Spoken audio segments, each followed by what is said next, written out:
On the show today, violence and diplomacy both continue in the Middle East. We are in touch with our Israeli counterparts. We're in touch with the United Nations to help secure the necessary supplies of food, water, and medicine to the citizens of Gaza, those Palestinians who have nothing to do with the barbaric terrorists who carried out this attack. Plus, the latest from the House of Representatives. Unable to pass any legislation sending aid to Israel or Ukraine until lawmakers hold a full floor vote next week. And later, news from Afghanistan after another deadly earthquake and election results in Poland. Today is Monday, October 16th, and this is VOA's International Edition.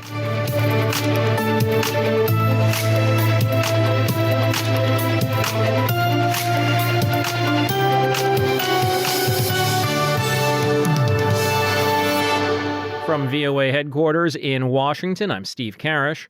A close-up look at Israel's Iron Dome defense system in a few minutes, but we begin today with the latest on the fighting and the diplomacy in the Middle East. The United States has renewed calls to ensure that innocent civilians fleeing the Israel-Hamas war are protected and have their basic needs met. Separately, concerns about a wider regional conflict are leading an American senator to issue a strong warning against Iran and the Lebanon-based militia Hezbollah.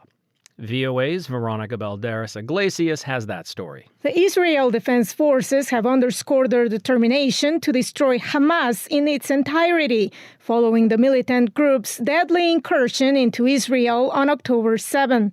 They also renewed calls for Palestinian civilians to evacuate the northern part of Gaza before strikes by Israel intensify. The IDF's spokesperson, Lieutenant Colonel Peter Lerner, was interviewed on ABC. We are seeing that people are actually evacuating. Indeed, we would like to see the humanitarian organizations assisting in the evacuation of people for the welfare of people and not side with Hamas telling them not to evacuate. With more than 1 million Palestinian civilians potentially trying to move out of harm's way, the United States is working with its partners to ensure the humanitarian needs of the displaced are being met, said White House National Security Advisor Jake Sullivan on ABC's This Week. We are in touch with our Israeli counterparts. We're in touch with the United Nations to help secure the necessary supplies of food, water, and medicine to the citizens of Gaza, those Palestinians who have nothing to do with the barbaric terrorists who carried out this attack. The exchange of fire continued over the weekend at the Israeli border with Lebanon,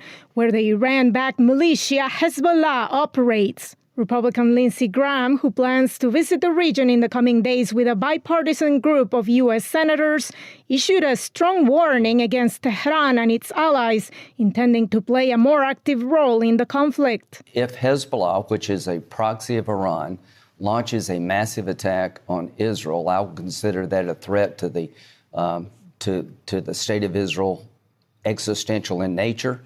I will introduce a resolution in the United States Senate to allow military action by the United States in conjunction with Israel to knock Iran out of the oil business. Iran, if you escalate this war, we're coming for you. Meanwhile, as part of a regional tour aimed at diffusing tensions, U.S. Secretary of State Antony Blinken met Sunday with Egyptian President Abdel Fattah al-Sisi.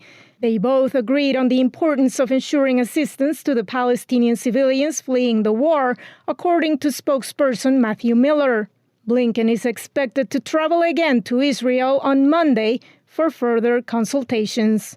Veronica Balderas Iglesias, VOA News, Washington.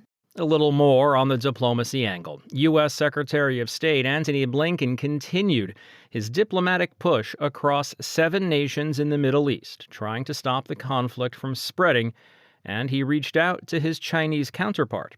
VOA's senior diplomatic correspondent Cindy Sain reports. 1 week after the brutal attacks by Hamas militants on Israel, Israeli forces massed along the border with Gaza after warning residents of Gaza City to leave so that they can destroy Hamas operating capacity.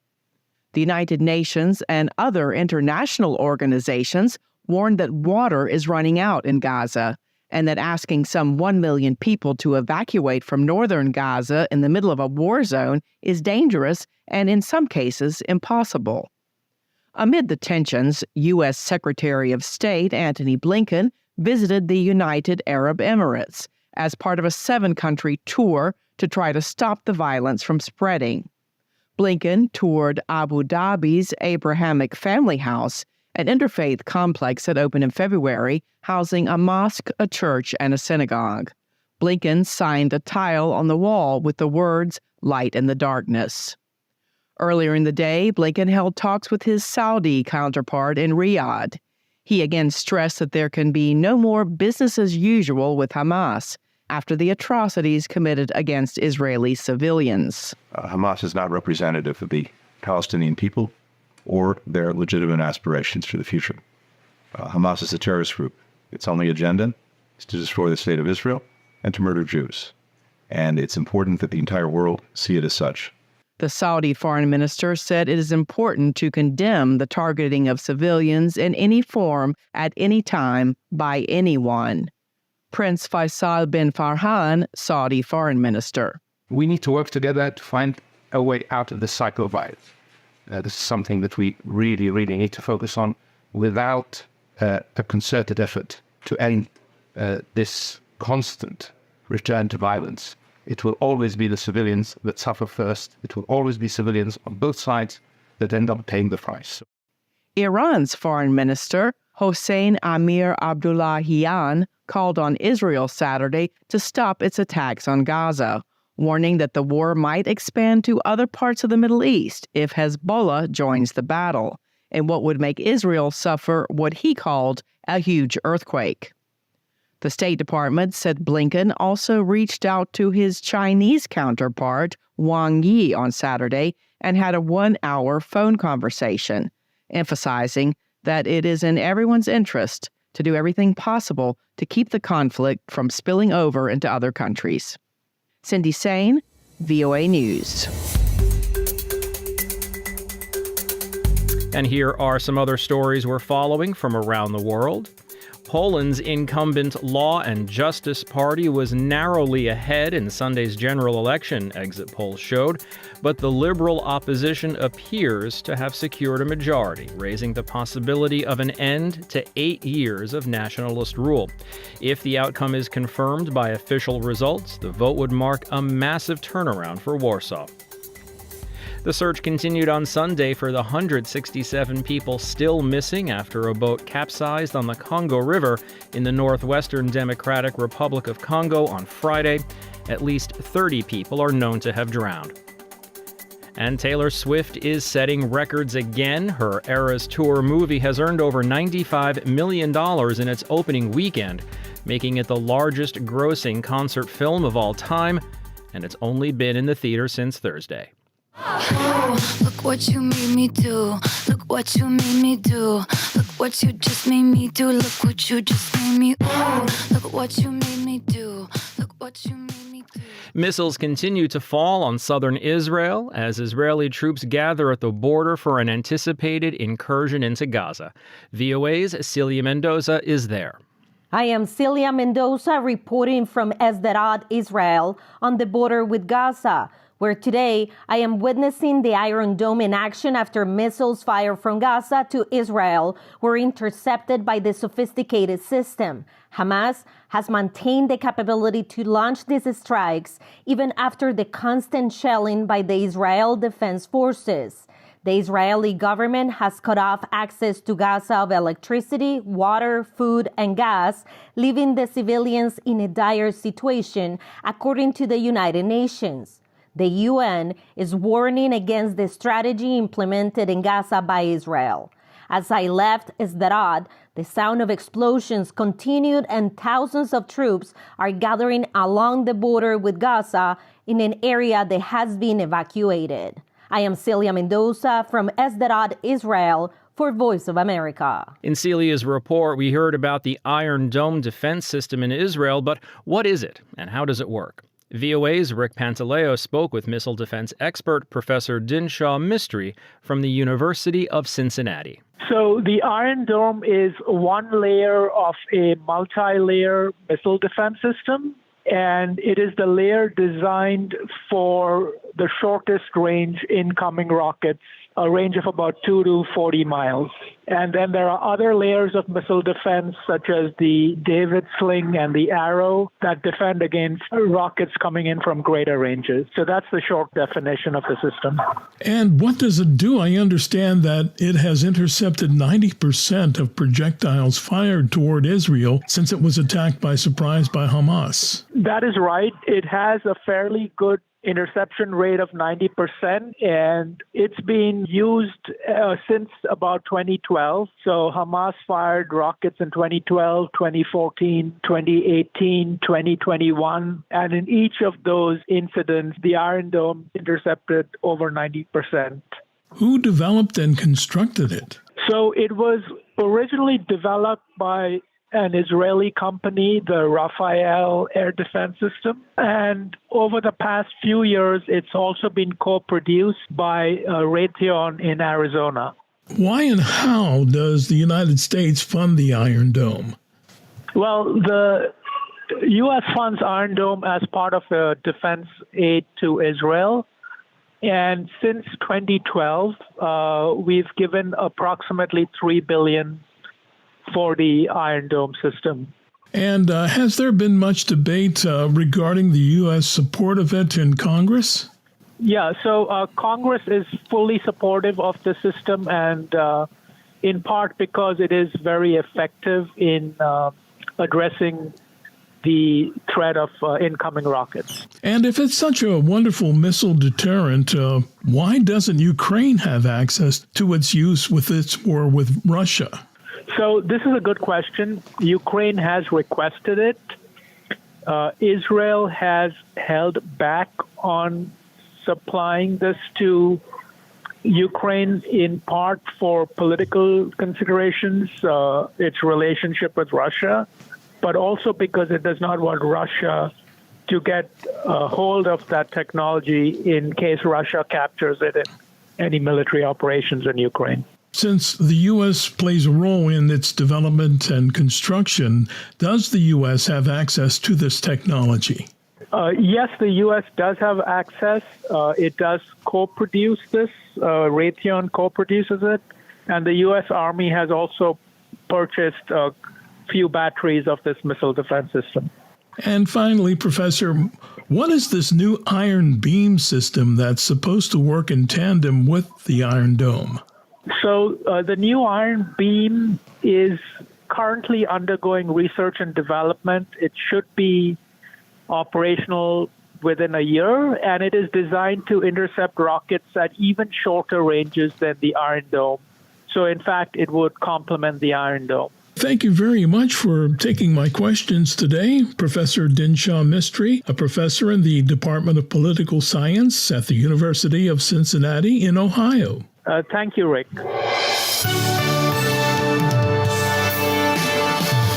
From Washington, it's VOA's International Edition. I'm Steve Karish. Still to come on the program, a look at the dysfunction inside the U.S. House of Representatives and an answer in Saturday's referendum in Australia to include native peoples in the country's constitution. But before any of that, there's been another powerful earthquake in Afghanistan. This latest disaster follows a pair of strong earthquakes and aftershocks that recently killed thousands of people. VOA's Arash Arabasadi has more. Afghans are once again bringing their injured to hospitals as the country suffers its third magnitude 6.3 earthquake in just over a week.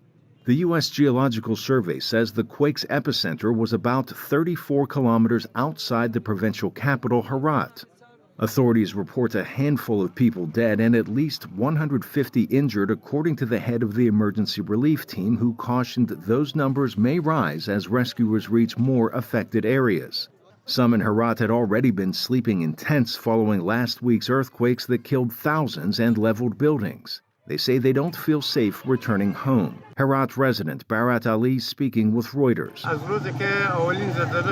We have been staying on the road for the last 5 or 6 days since the first quake struck because our homes are not strong enough. So we came out living here for fear of more quakes. The United Nations says aid deliveries have been underway as of midweek, but they fall far short of Afghanistan's needs. Head of Communications for the UN's World Food Program, Philippe Kropf. This is a disaster on top of a disaster on top of a disaster on top of a disaster. Currently, we have 15 million people who do not know where their next meal will come from. And the World Food Program is only able to support 3 million people due to a massive funding shortfall. So we're really calling on the international community to support the Afghan people, stand in solidarity, and also support the World Food Program. Despite budget shortfalls, the UN says it may consider cash distributions in the coming weeks. Afghanistan's healthcare system widely relies on foreign aid, which has been drying up since the Taliban took control more than 2 years ago. Arash Arabasadi, VOA News. Republicans in the U.S. House of Representatives have nominated conservative Jim Jordan from Ohio on Friday in a chaotic third day of attempting to elect a Speaker of the House. As VOA's congressional correspondent Catherine Gibson reports, Jordan needs substantially more support to win a full floor vote, expected for this Tuesday, to become the person who will be second in the presidential line of succession. The U.S. House of Representatives at a standstill, unable to pass any legislation sending aid to Israel or Ukraine until lawmakers hold a full floor vote next week to decide if conservative Republican Jim Jordan will become Speaker. I think I can unite the conference. I think I can go tell the country what we're doing and why it matters to them. Jordan won the Republican conference vote 124-81 in a secret ballot. He now has several days to build support to get to the 217 votes he needs to be elected. George Washington University's Casey Burgat. The problem is that what satisfies one doesn't satisfy the other. And in that instance, you end up making a lot of different promises to other people, which can upset some of the other folks in the party. And so this is why it's always been a very fine line to walk for a potential speaker, and why we've already seen one kicked out of his office already. Jordan, a 9-term congressman known for his investigations into the Biden administration, earned the endorsement of Kevin McCarthy, who was removed from power as Speaker of the House in a historic vote last week. And I think Jim Jordan could do an excellent job. Democratic Minority Leader Hakeem Jeffries is expected to win the support of all 212 Democrats when the decision goes to a full House floor vote. House Republicans have just elected a Speaker nominee who in 16 years in this Congress hasn't passed a single bill, because his focus has not been on the American people. His focus has been on peddling lies and conspiracy theories and driving division amongst the American people. Some Democrats have suggested a power-sharing agreement to reach the 217 needed for election. Republicans are also exploring giving temporary Speaker of the House, Patrick McHenry, more permanent powers to pass legislation for a period of several weeks. Casey Burgat. With 218 votes, with a majority in the House, you can do almost anything, including change the rules, create new precedents. So if they did want to empower him, the Speaker pro tem, McHenry or otherwise, into basically a speaker in waiting kind of position, they could do that. The House is expected to return to Washington for the full floor vote Monday. Catherine Gibson, VOA News. And finally today, following up on a story we first brought you last week. On Saturday, Australia decisively rejected a proposal to recognize Indigenous people in the Constitution. It's seen as a major setback to the country's efforts for reconciliation with its First Peoples. Reuters' Ilan Rubens has the story. Australians had to vote yes or no in the referendum on the question of whether to alter the Constitution to recognise Aboriginal and Torres Strait Island people through the creation of an Indigenous advisory body, the Voice to Parliament. Australia's Prime Minister, Anthony Albanese. At the outset, I want to say that while tonight's result is not one that I had hoped for, I absolutely respect the decision of the Australian people and the democratic process that has delivered it. Australian media projected that at least 4 states would vote against altering the 122-year-old constitution. including New South Wales, Tasmania, Queensland and South Australia. A successful referendum requires at least 4 of the 6 states to vote in favour, along with national majority. Because of Australia's time zones, voting in Western Australia was still underway as it became clear the referendum was lost. Emotions ran high in the Yes campaign camp. Auntie Shirley Lomas is an Indigenous leader. I imagine today most of the visceral voters would have voted no, and that's because of an ingrained and deep-seated fear, and they wouldn't use their intellect to vote yes. Australia's Indigenous citizens, who make up 3.8% of the country's 26 million population, have inhabited the land for about 60,000 years, but are not mentioned in the Constitution. They are, by most socio-economic measures, the most disadvantaged people in the country. Many Indigenous people favoured the change, but some said it was a distraction from achieving practical and positive outcomes. The political opposition has criticised the measure, saying it is divisive, would be ineffective and would slow government decision-making. That's Reuters' Alon Rubens reporting. And that's going to wrap it up for us today. This has been International Edition on the Voice of America. On behalf of everyone at VOA, thanks for joining us. For pictures, stories, videos, and more, follow VOA News on your favorite social media platform and online at voanews.com. Until next time, I'm Steve Karish in Washington. Stay safe and have a great day.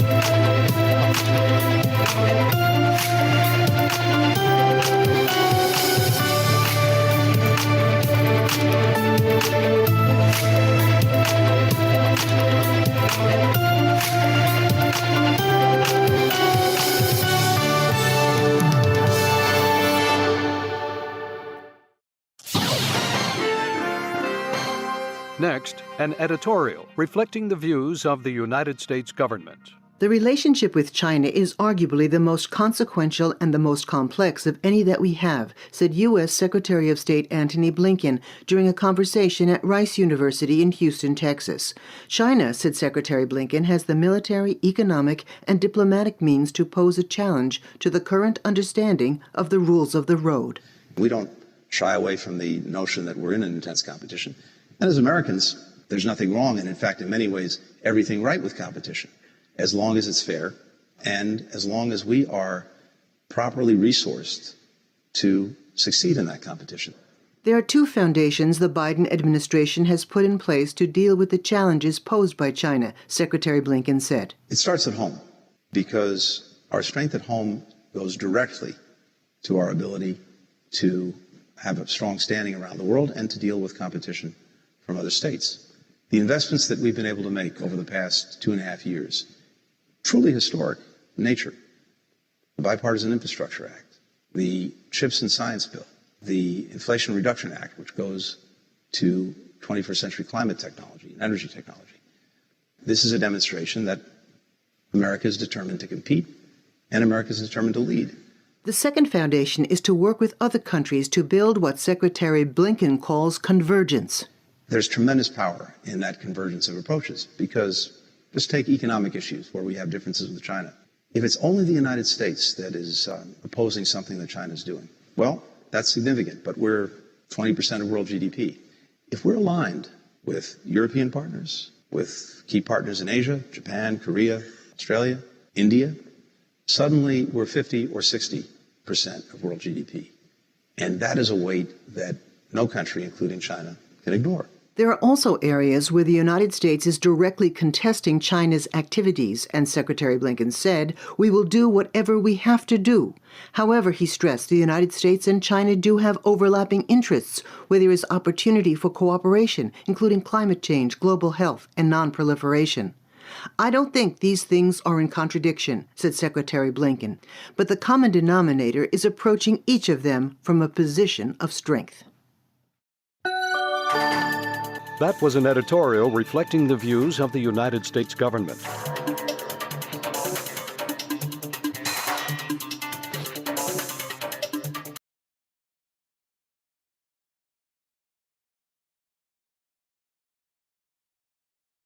On the show today, violence and diplomacy both continue in the Middle East. We are in touch with our Israeli counterparts. We're in touch with the United Nations to help secure the necessary supplies of food, water, and medicine to the citizens of Gaza, those Palestinians who have nothing to do with the barbaric terrorists who carried out this attack. Plus, the latest from the House of Representatives. Unable to pass any legislation sending aid to Israel or Ukraine until lawmakers hold a full floor vote next week. And later, news from Afghanistan after another deadly earthquake and election results in Poland. Today is Monday, October 16th, and this is VOA's International Edition.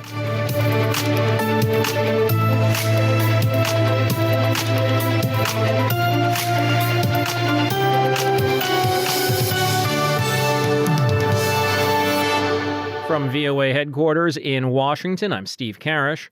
A close-up look at Israel's Iron Dome defense system in a few minutes, but we begin today with the latest on the fighting and the diplomacy in the Middle East. The United States has renewed calls to ensure that innocent civilians fleeing the Israel-Hamas war are protected and have their basic needs met.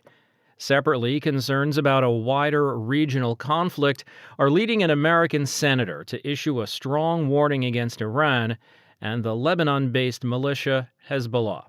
VOA's Veronica Balderas-Iglesias has that story. The Israel Defense Forces have underscored their determination to destroy Hamas in its entirety, following the militant group's deadly incursion into Israel on October 7. They also renewed calls for Palestinian civilians to evacuate the northern part of Gaza before strikes by Israel intensify. The IDF's spokesperson, Lieutenant Colonel Peter Lerner, was interviewed on ABC. We are seeing that people are actually evacuating. Indeed, we would like to see the humanitarian organizations assisting in the evacuation of people for the welfare of people and not side with Hamas telling them not to evacuate. With more than 1 million Palestinian civilians potentially trying to move out of harm's way, the United States is working with its partners to ensure the humanitarian needs of the displaced are being met, said White House National Security Advisor Jake Sullivan on ABC's This Week.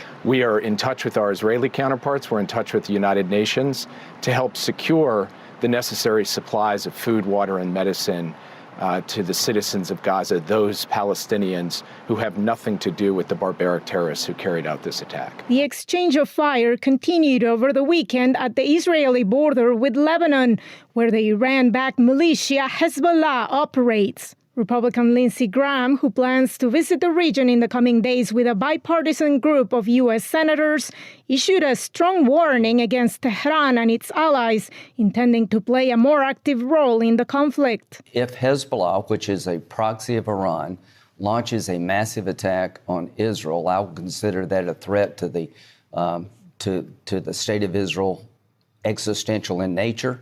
I will introduce a resolution in the United States Senate to allow military action by the United States in conjunction with Israel to knock Iran out of the oil business. Iran, if you escalate this war, we're coming for you. Meanwhile, as part of a regional tour aimed at diffusing tensions, U.S. Secretary of State Antony Blinken met Sunday with Egyptian President Abdel Fattah al-Sisi. They both agreed on the importance of ensuring assistance to the Palestinian civilians fleeing the war, according to spokesperson Matthew Miller. Blinken is expected to travel again to Israel on Monday for further consultations. Veronica Balderas-Iglesias, VOA News, Washington. A little more on the diplomacy angle. U.S. Secretary of State Antony Blinken continued his diplomatic push across 7 nations in the Middle East, trying to stop the conflict from spreading, and he reached out to his Chinese counterpart. VOA's senior diplomatic correspondent Cindy Sain reports. 1 week after the brutal attacks by Hamas militants on Israel, Israeli forces massed along the border with Gaza after warning residents of Gaza City to leave so that they can destroy Hamas operating capacity. The United Nations and other international organizations warned that water is running out in Gaza and that asking some 1 million people to evacuate from northern Gaza in the middle of a war zone is dangerous and in some cases impossible. Amid the tensions, U.S. Secretary of State Antony Blinken visited the United Arab Emirates as part of a 7-country tour to try to stop the violence from spreading. Blinken toured Abu Dhabi's Abrahamic Family House, an interfaith complex that opened in February, housing a mosque, a church, and a synagogue. Blinken signed a tile on the wall with the words, "Light in the Darkness." Earlier in the day, Blinken held talks with his Saudi counterpart in Riyadh. He again stressed that there can be no more business as usual with Hamas after the atrocities committed against Israeli civilians. Hamas is not representative of the Palestinian people or their legitimate aspirations for the future. Hamas is a terrorist group. Its only agenda is to destroy the state of Israel and to murder Jews. And it's important that the entire world see it as such. The Saudi foreign minister said it is important to condemn the targeting of civilians in any form at any time by anyone. Prince Faisal bin Farhan, Saudi foreign minister. We need to work together to find a way out of this cycle of violence. This is something that we really, really need to focus on. Without a concerted effort to end this constant return to violence, it will always be the civilians that suffer first. It will always be civilians on both sides that end up paying the price. Iran's foreign minister, Hossein Amir Abdullahian, called on Israel Saturday to stop its attacks on Gaza, warning that the war might expand to other parts of the Middle East if Hezbollah joins the battle, in what would make Israel suffer what he called a huge earthquake. The State Department said Blinken also reached out to his Chinese counterpart, Wang Yi, on Saturday and had a 1-hour phone conversation, emphasizing that it is in everyone's interest to do everything possible to keep the conflict from spilling over into other countries. Cindy Sain, VOA News. And here are some other stories we're following from around the world. Poland's incumbent Law and Justice Party was narrowly ahead in Sunday's general election, exit polls showed, but the liberal opposition appears to have secured a majority, raising the possibility of an end to 8 years of nationalist rule. If the outcome is confirmed by official results, the vote would mark a massive turnaround for Warsaw. The search continued on Sunday for the 167 people still missing after a boat capsized on the Congo River in the northwestern Democratic Republic of Congo on Friday. At least 30 people are known to have drowned. And Taylor Swift is setting records again. Her Eras Tour movie has earned over $95 million in its opening weekend, making it the largest grossing concert film of all time, and it's only been in the theater since Thursday. Oh, look what you made me do. Look what you made me do. Look what you just made me do. Look what you just made me. Oh, look what you made me do. Look what you made me do. Missiles continue to fall on southern Israel as Israeli troops gather at the border for an anticipated incursion into Gaza. VOA's Celia Mendoza is there. I am Celia Mendoza reporting from Sderot, Israel, on the border with Gaza, where today I am witnessing the Iron Dome in action after missiles fired from Gaza to Israel were intercepted by the sophisticated system. Hamas has maintained the capability to launch these strikes even after the constant shelling by the Israel Defense Forces. The Israeli government has cut off access to Gaza of electricity, water, food, and gas, leaving the civilians in a dire situation, according to the United Nations. The UN is warning against the strategy implemented in Gaza by Israel. As I left Sderot, the sound of explosions continued and thousands of troops are gathering along the border with Gaza in an area that has been evacuated.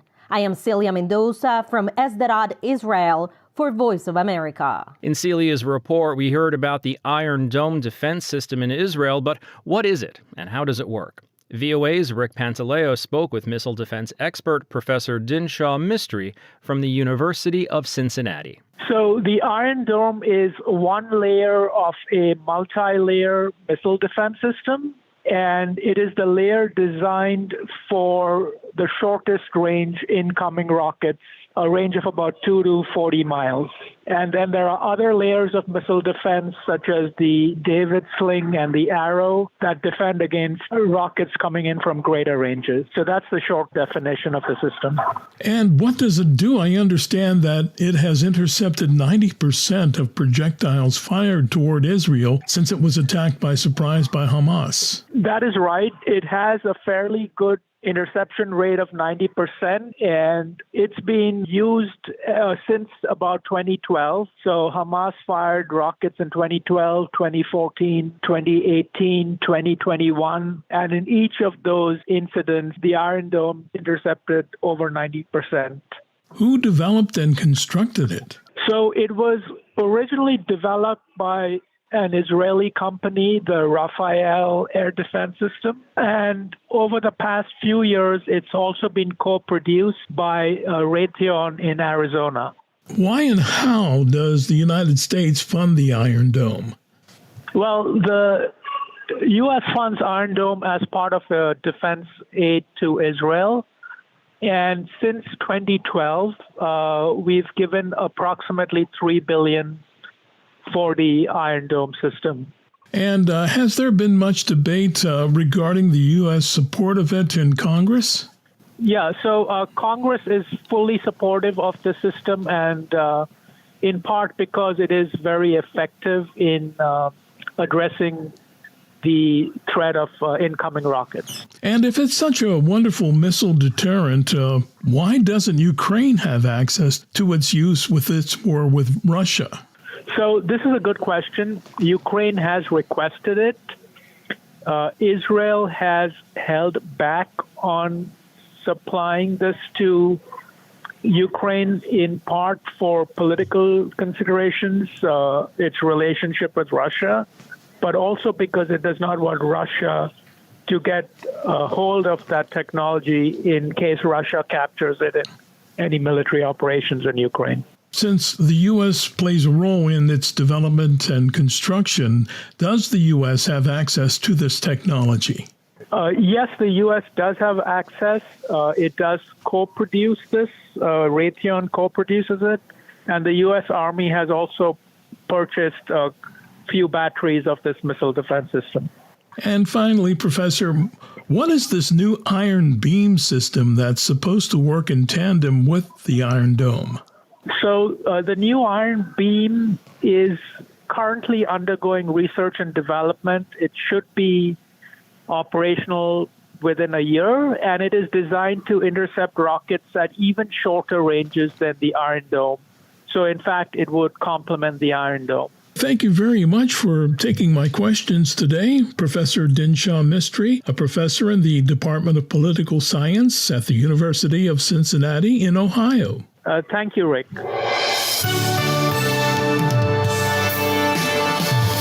From Washington, it's VOA's International Edition. I'm Steve Karish.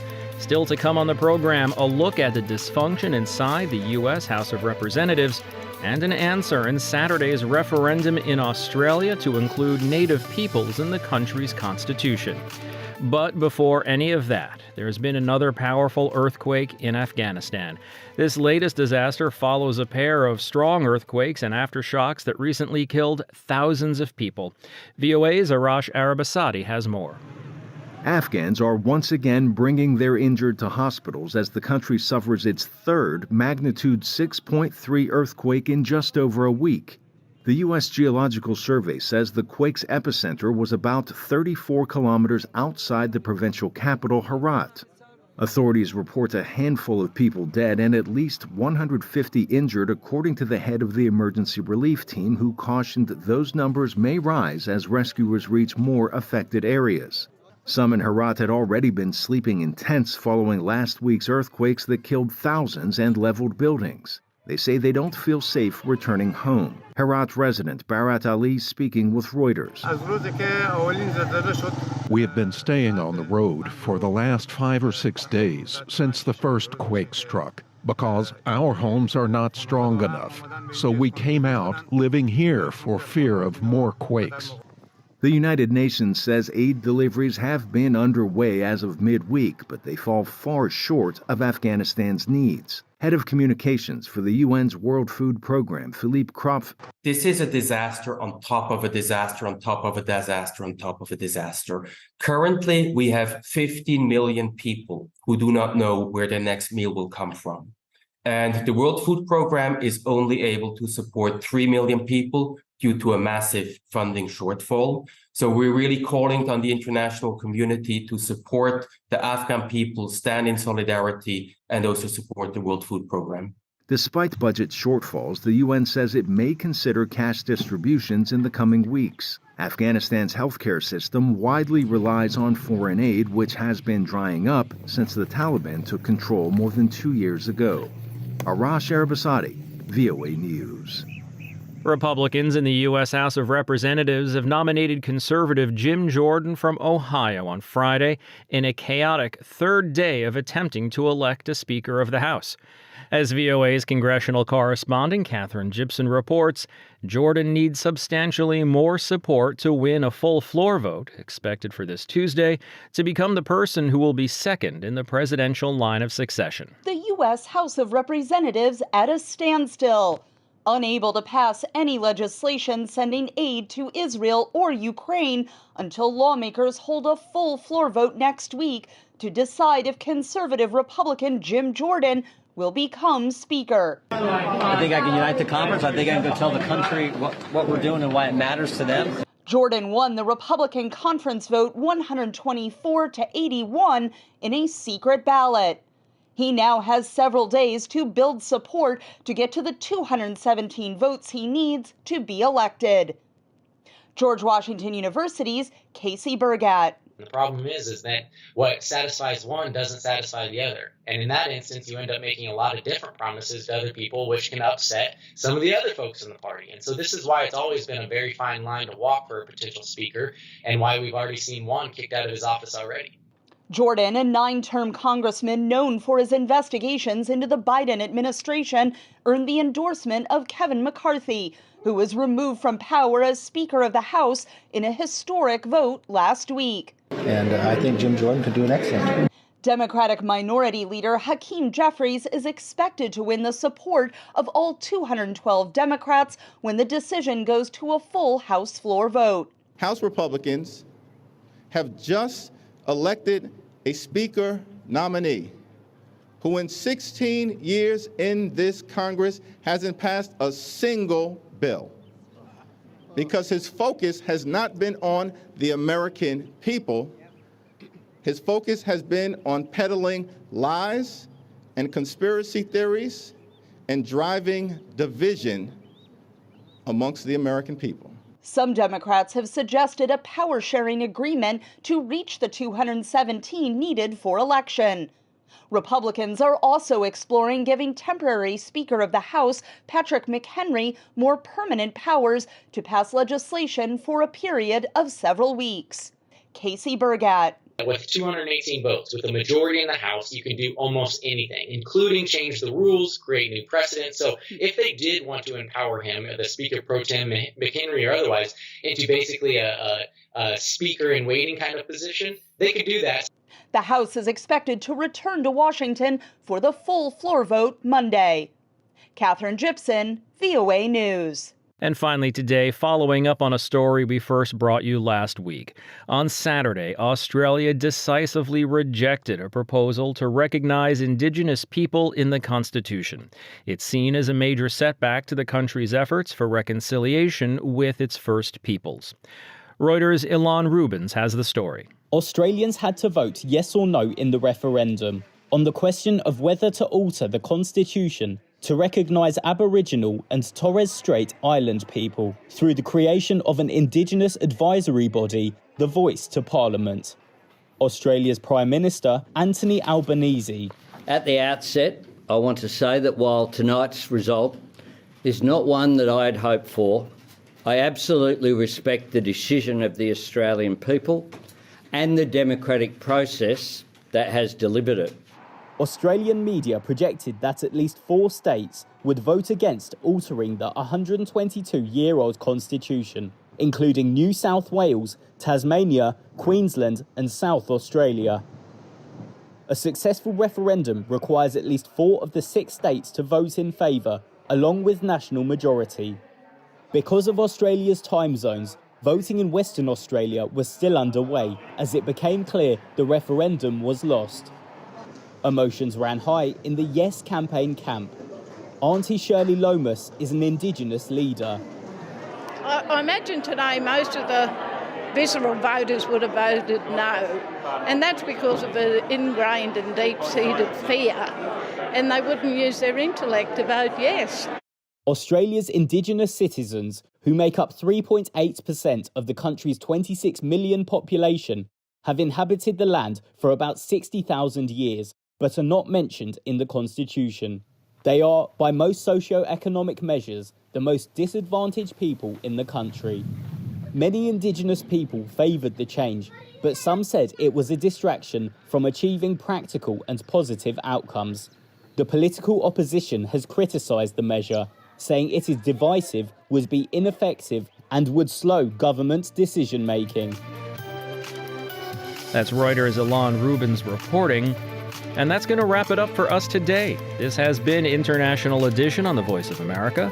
On behalf of everyone at VOA, thanks for joining us.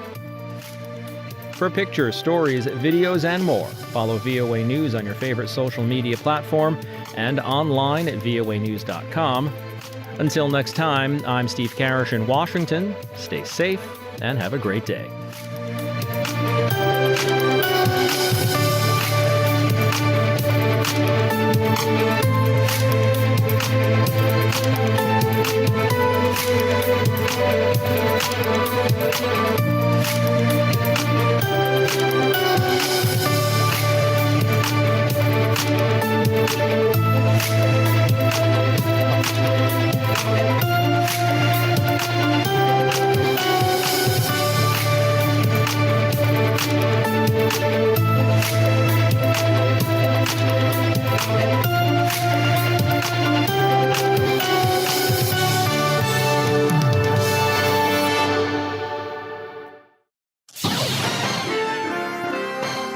Next, an editorial reflecting the views of the United States government. The relationship with China is arguably the most consequential and the most complex of any that we have, said U.S. Secretary of State Antony Blinken during a conversation at Rice University in Houston, Texas. China, said Secretary Blinken, has the military, economic, and diplomatic means to pose a challenge to the current understanding of the rules of the road. We don't shy away from the notion that we're in an intense competition. And as Americans, there's nothing wrong, and in fact, in many ways, everything right with competition, as long as it's fair and as long as we are properly resourced to succeed in that competition.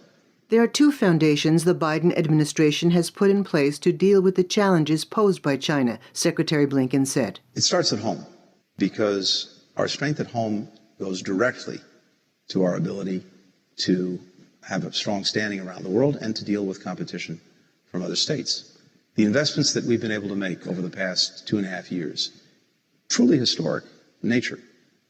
The Bipartisan Infrastructure Act, the Chips and Science Bill, the Inflation Reduction Act, which goes to 21st century climate technology and energy technology.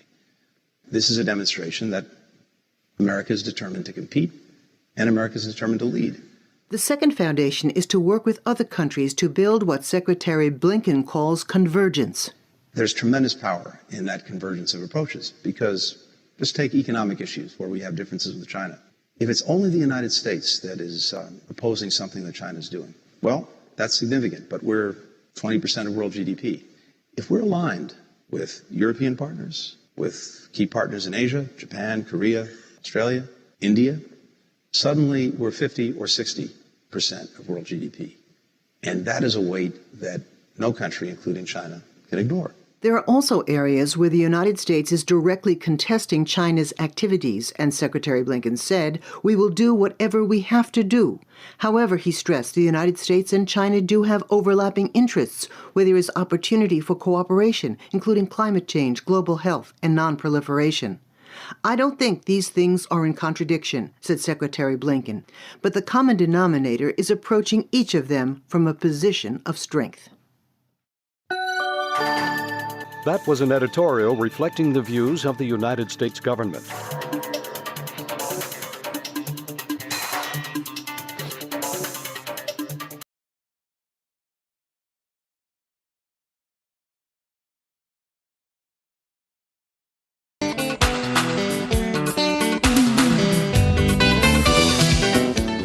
Good morning, Africa. Welcome to Daybreak Africa from the Voice of America. I'm Douglas Impuga in Washington. Today is Wednesday, October 4th, and here are some of the stories we are covering. The World Health Organization approves the second malaria vaccine. This mission is a fundamental intervention to provide the necessary conditions for Haiti to consolidate its development and governance. Kenyan President William Ruto welcomes a new UN Security Council resolution authorizing a foreign security mission to intervene in Haiti. Joseph Beti Asomo is Cameroon's defense minister. Son Excellence Monsieur Paul Biya, Président de la République du Cameroun. Asomo says Chadian President Mahamat Idris Deby Itno and his Cameroonian counterpart Paul Biya have ordered militaries of the two states to jointly monitor and protect their borders from violence perpetrated by the Islamist radicals and armed gangs. And defense ministers and security experts from Cameroon and Chad meet in the Cameroonian capital Yaoundé to map out ways of jointly combating growing security threats along their border. Those and more coming up on Daybreak Africa.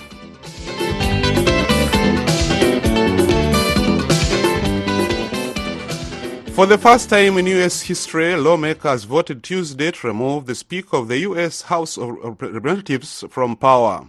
Republican Kevin McCarthy was removed from his position as Speaker in a 2016-2010 vote triggered by a rare challenge from his own party.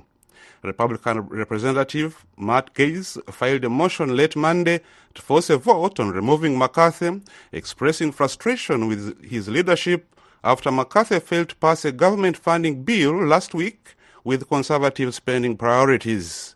The slim Republican majority in the House meant that Gaetz needed only a handful of Republicans to vote along with Democrats to oust McCarthy. The majority of Republicans voted to keep McCarthy in leadership. In West Africa, defense ministers and security experts from Cameroon and Chad are meeting in the Cameroonian capital Yaoundé to map out ways of jointly combating growing security threats along their border. Moki Edwin Kinzika reports from Yaoundé, Cameroon. Defense ministers say a day hardly goes by without cases of either Boko Haram terrorist attacks or cross-border crimes, including armed gangs attacking civilians and wildlife, reported on both sides of the border between Cameroon and Chad. The two Central African states say they share a more than 1,100-kilometer porous land border that facilitates the escape of armed gangs and Boko Haram terrorists to either Cameroon or Chad when chased by government troops. Joseph Beti Asomo is Cameroon's defense minister. Son Excellence Monsieur Paul Biya, Président de la République du Cameroun. Asomo says Chadian President Mahamat Idris Deby Itno and his Cameroonian counterpart Paul Biya have ordered militaries of the two states to jointly monitor and protect their borders from violence perpetrated by the Islamist radicals and armed gangs.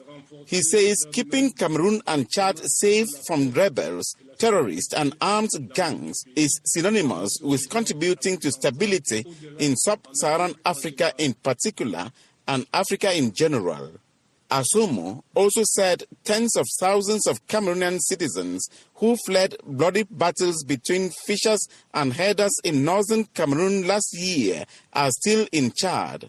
Chad's government says the displaced persons are refusing to return to their communities in Cameroon because of frequent conflicts between herders and fishers.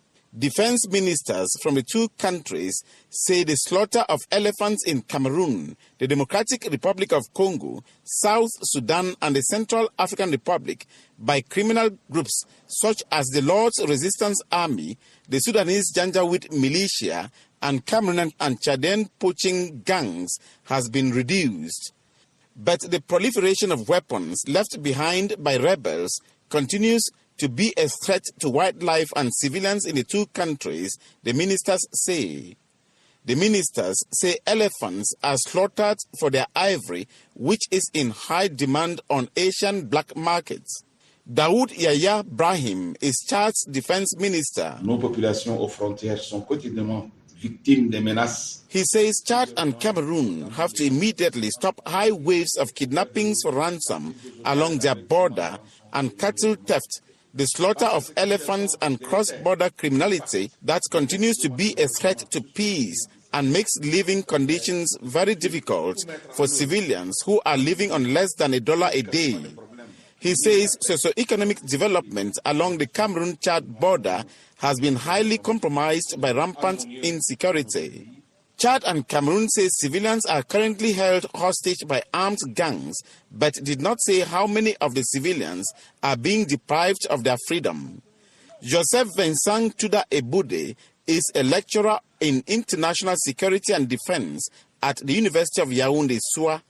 He also serves as director of the Yaoundé-headquartered Center for Research in Political and Strategic Studies. Le Cameroun et le Tchad collaborent pour l'exploitation. Tuda says he doesn't understand why it has taken up to 10 years for Cameroon and Chad to organize such a high-profile security meeting when Chad needs Cameroon to secure a multi-billion-dollar 1,000-kilometer pipeline that transports oil from the Doba oil field in southern Chad to the deep-sea port in Kribi, Cameroon, for exports.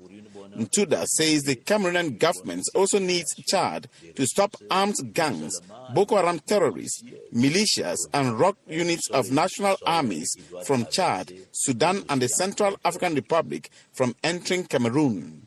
The defense ministers say they will enact the presidential plans to counter these various regional threats.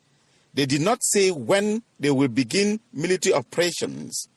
Moki Edwin Kinzeka for VOA News, Yaoundé, Cameroon. Kenyan President William Ruto has welcomed a new resolution approved Monday by the UN Security Council authorizing a foreign security mission to intervene in Haiti. Ruto says he hopes the so-called multinational security support mission his country is leading will provide a different footprint in the history of international interventions in Haiti.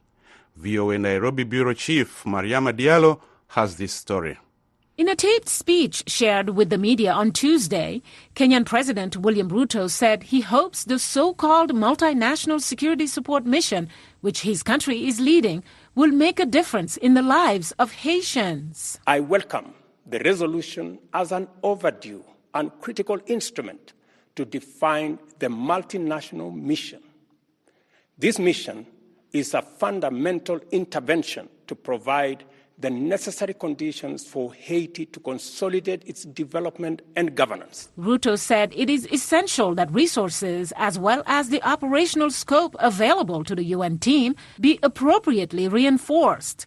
This comes after the UN Security Council voted late Monday to authorize a foreign security mission to intervene in Haiti a year after the Caribbean nation requested help to quell violent gangs.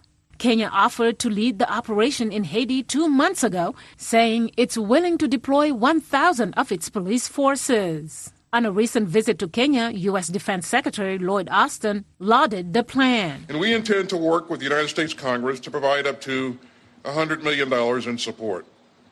And we urge others in the international community to follow Kenya's great example. Austin was in Nairobi with his Kenyan counterpart, Aden Duale. Kenya has a very long history of global peacekeeping. We were in Kosovo, we were in Namibia, we were everywhere. We are now in Somalia, we are in DRC. We have our officers in the Tigray monitoring and evaluation mechanism. But others like Eugene Wamalwa, a former Kenyan defense secretary and the leader of the Democratic Action Party of Kenya, told VOA he has some concerns. Would expect the process to be transparent. First of all, starting with our National Assembly, our Parliament should approve this. We expected that this matter should also be discussed at the AU before being elevated to the UN. You know, the principle of subsidiarity should apply. But here, we first heard of it during UNGA in New York. Then we had the Americans praising us for offering our troops. We're not even aware we are sending our police officers in harm's way. We have not discussed it. We've not agreed as a country. UN peacekeepers were deployed to Haiti in 2004 after a rebellion led to the ouster and exile of then-President Jean-Bertrand Aristide. Peacekeeping troops left in 2017 and were replaced by UN police, who left in 2019. Amnesty International Kenya on Tuesday urged the UN member states, other human rights organizations and citizens to thoroughly examine the mission's human rights and humanitarian implications before the deployment. Meanwhile, Kenyans who spoke to VOA are divided on their police force possibly going to Haiti. We have a lot of problems, not only in the country but also in Africa. We have problems in Sudan, we have problems in Somalia, we have security problems in several parts of Africa. If we wanted to solve any problem, security problem, we could have started with home or at least regionally. It will help to cause them to have peace in that country. Number two, to show that this country is a peaceful country. We can exercise peace in other countries. That is a very powerful thing this country have done. Okay, I support it with 100%. The mission has been initially approved for 1 year with a review after 9 months. It was not immediately clear when Kenya will deploy its police contingent to Haiti, but senior government officials have suggested it could come as soon as early next year. Mariama Diallo, VOA News, Nairobi. The World Health Organization approved a second malaria vaccine Monday. It's hoped the new drug will quickly be rolled out in countries across Africa in the coming months. Henry Ridgewell reports from London.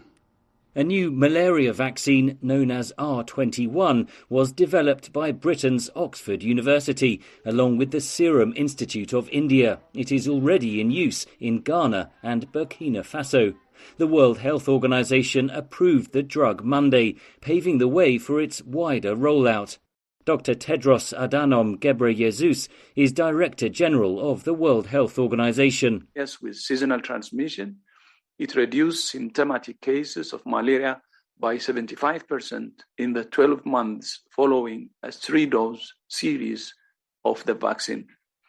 A 4th dose given a year after the 3rd was shown to maintain protection.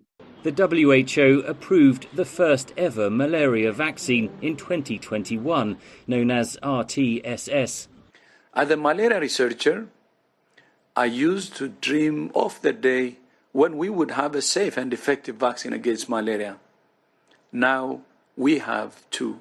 The WHO says there is little difference in effectiveness between the two vaccines, but the new R21 vaccine is cheaper to make at around $2 to $4 a dose, with each patient needing 4 doses, about half the price of RTSS. The new vaccine can also be made in much greater volumes. The Serum Institute of India is already in line to make 100 million doses a year, with plans to double that output. Experts warn that it won't beat malaria on its own, and that other preventative measures are needed, including mosquito nets. Azra Ghani is an epidemiologist and professor at Imperial College London. So this additional efficacy of the vaccine is in the presence of this really important intervention. The second is something known as chemoprevention. That's providing drugs to children in high-risk areas where malaria is particularly seasonal. There were an estimated 247 million cases of malaria in 2021, a small increase on the previous year, and 619,000 deaths, mostly children, in sub-Saharan Africa. Ghani expects the new vaccine to have a major impact. We do hope that by introducing this new vaccine, we can really make a dent in this and get us back on track to the goals which were set by the WHO to reduce malaria by 90% by 2030. The WHO also approved a new vaccine Monday against dengue fever, another mosquito-borne disease common in tropical Latin American and Asian countries. The drug, made by the Japanese firm Takeda, was about 84% effective in preventing people from being hospitalised in clinical trials. Henry Ridgwell, VOA News, London. Nigerian Workers' Union late Monday has suspended an indefinite strike action bill to commence Tuesday after new negotiations with government officials in the capital. The workers' unions for months have been protesting the removal in May of expensive fuel subsidy payments by President Bola Tinubu. Nigerian authorities during the meeting announced a temporary wage increase for civil servants, suspension of value-added tax on diesel and monthly stipend for 15 million vulnerable households. Timothy Abiezo reports from Abuja. The suspension of the indefinite nationwide strike followed several hours of meetings among the leaders of the Nigerian Labour Congress, NLC, the Trade Union Congress, TUC, and the government. The unions issued the strike notice last month to protest living challenges facing millions of people as a result of government reform policies that included the removal of fuel subsidies. But the government pledged a temporary wage increase of 35,000 naira or $45 for federal workers until a new national minimum wage is determined and signed into law. The wage increase is slated to last 6 months. The naira is Nigeria's currency. The government also announced a commitment of $130 million for the purchase of gas-powered buses to reduce the cost of transport. In May, President Bola Tinubu discontinued fuel subsidy payments as part of bold reforms aimed at boosting Nigeria's economy. But the price of gas more than tripled afterward, affecting transport and commodity prices. Simon Lalong is Nigeria's Minister of Labour and Employment. He chaired the meeting between the government and organized labor. After much discussion, the following agreements were reached. The NLC and the TUC accept to suspend for 30 days the planned indefinite nationwide strike scheduled to begin Tuesday, the 3rd of October 2023. A minimum wage committee shall be inaugurated within 1 month from the date of this agreement. Soon after ending the fuel subsidy, Tinubu floated the naira against other global tenders to eliminate multiple exchange rates. The decision also hurt the economy and citizens, causing the naira to fall to historic lows in recent weeks. Nigeria is one of Africa's top oil producers but relies on imports for its petroleum products, putting pressure on oil marketers to meet local demand. On Monday, Lalong said authorities were working to fix Nigeria's refineries and that the government will introduce tax incentives for private sector businesses to help them cope. He also said authorities will boost distribution of subsidized fertilizers to farmers. This week, Nigeria marked its 63rd independence anniversary, and Tinubu acknowledged the plight of the citizens. But in a televised address, he urged Nigerians to be patient. At my inauguration, I said that bold reforms were necessary to place our nation on the path of prosperity and growth. I am attuned to the hardships that have come. Reform may be painful, but it is what greatness and the future require.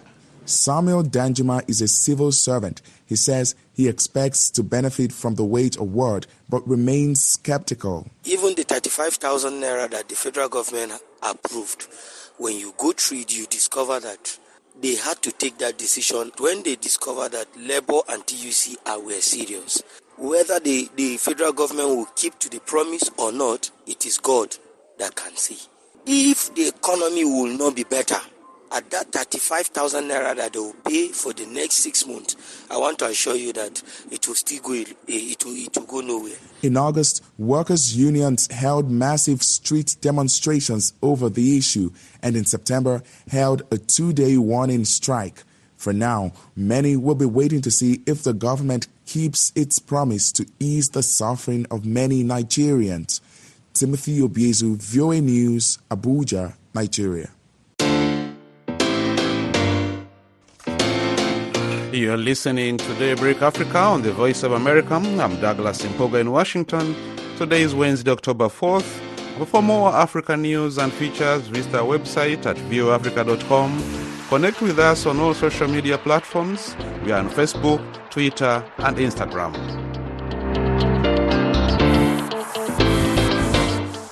A top U.S. legislator has asked the South African government to demonstrate its value for Washington as it courts other foreign powers like Russia and China. At a hearing on Capitol Hill last week, witnesses examined the current foreign policy between the two countries.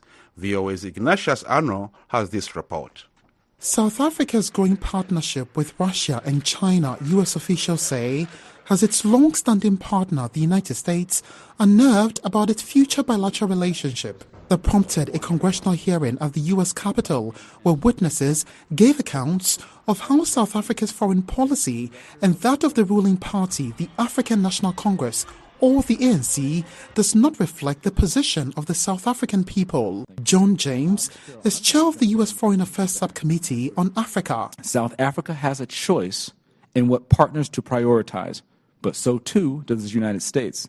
I believe it entirely appropriate to scrutinize the conduct of our important partner when the risks compromising our strong, dynamic, bilateral relationship are at hand. It's my belief that South Africa is currently at an inflection point, and I view the next several months as critical in demonstrating whether it will put our important partnership back on track.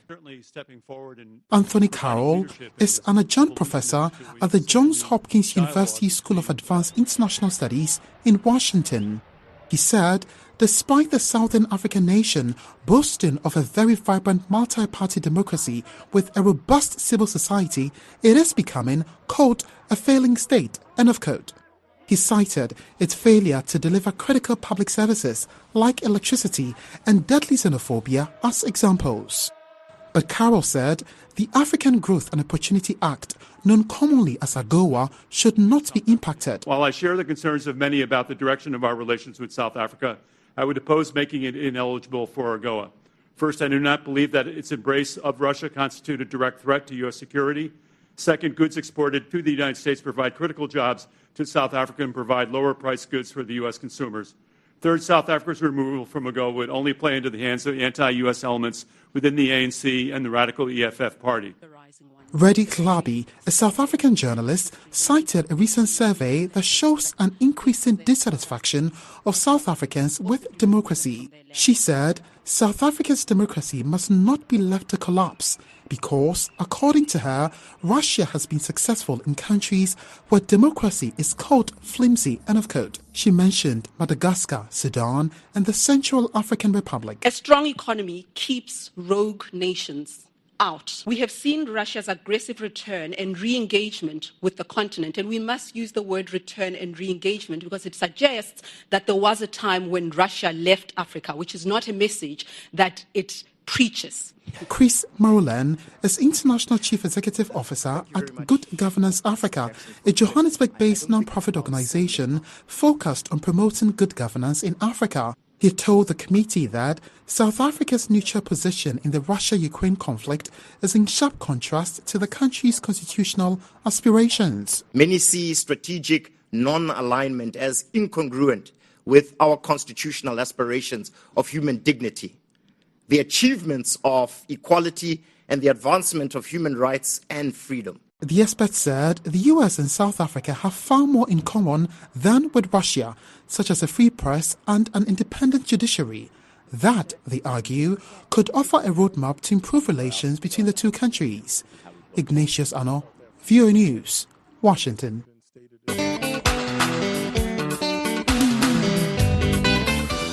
And that's it for this Wednesday, October 4th edition of Daybreak Africa. We thank you for being our guests this morning.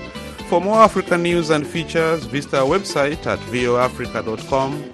Connect with us on all social media platforms. We are on Facebook, Twitter, and Instagram. We are also on YouTube, where you can watch our TV shows, Africa 54, Straight Talk Africa, and Red Carpet. On behalf of the Daybreak Africa team, I'm Douglas Impoga in Washington, wishing you a very great day.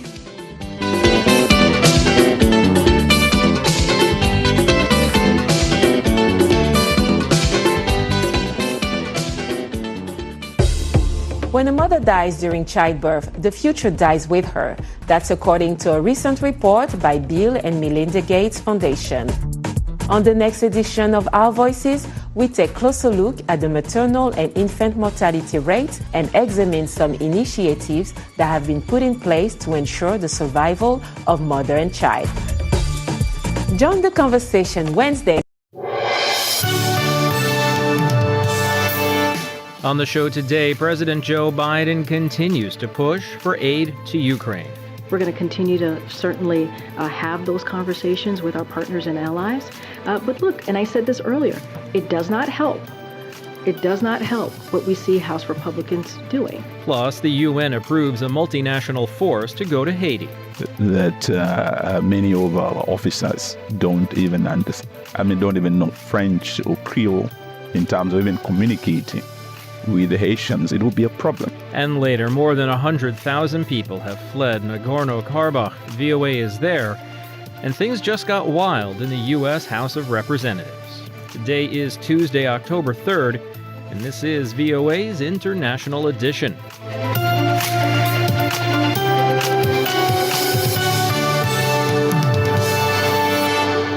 From VOA headquarters in Washington, I'm Steve Karish.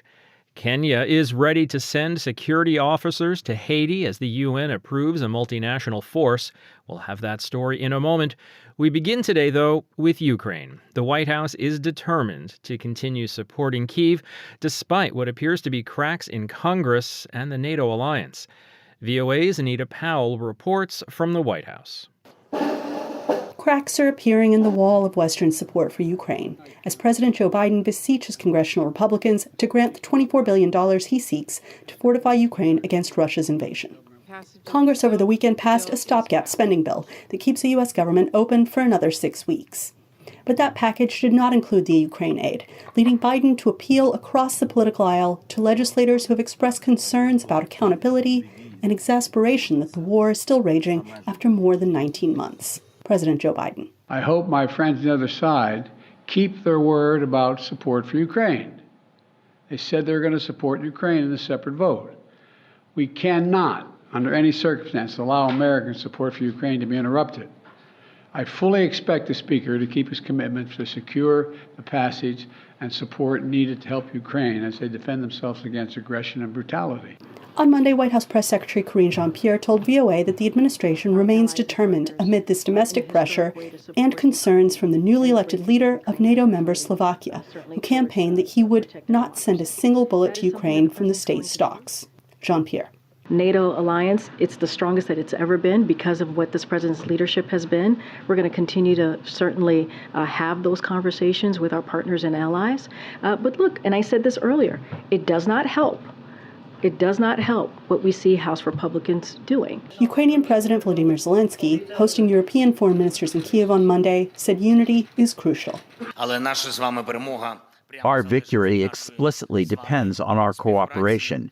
The more powerful and principled steps we take together, the sooner this war will end fairly, with the restoration of our territorial integrity and a reliable guarantee of peace for the whole of Europe. And from Moscow, President Vladimir Putin's spokesman appeared to take a dig at the situation, saying Moscow sees tiredness among Western supporters. To which Jean-Pierre replied, "And if Putin thinks he can outlast us, he's wrong. He's wrong." And so we will have another package of aid for Ukraine soon to signal our continued support for the brave people of Ukraine. And so that's our message. If he thinks he can outlast us, that is Mr. Putin, we believe he's wrong. But military experts acknowledge that Zelensky's counteroffensive, which aimed to bite off chunks of Russian-held territory, has been slower than hoped.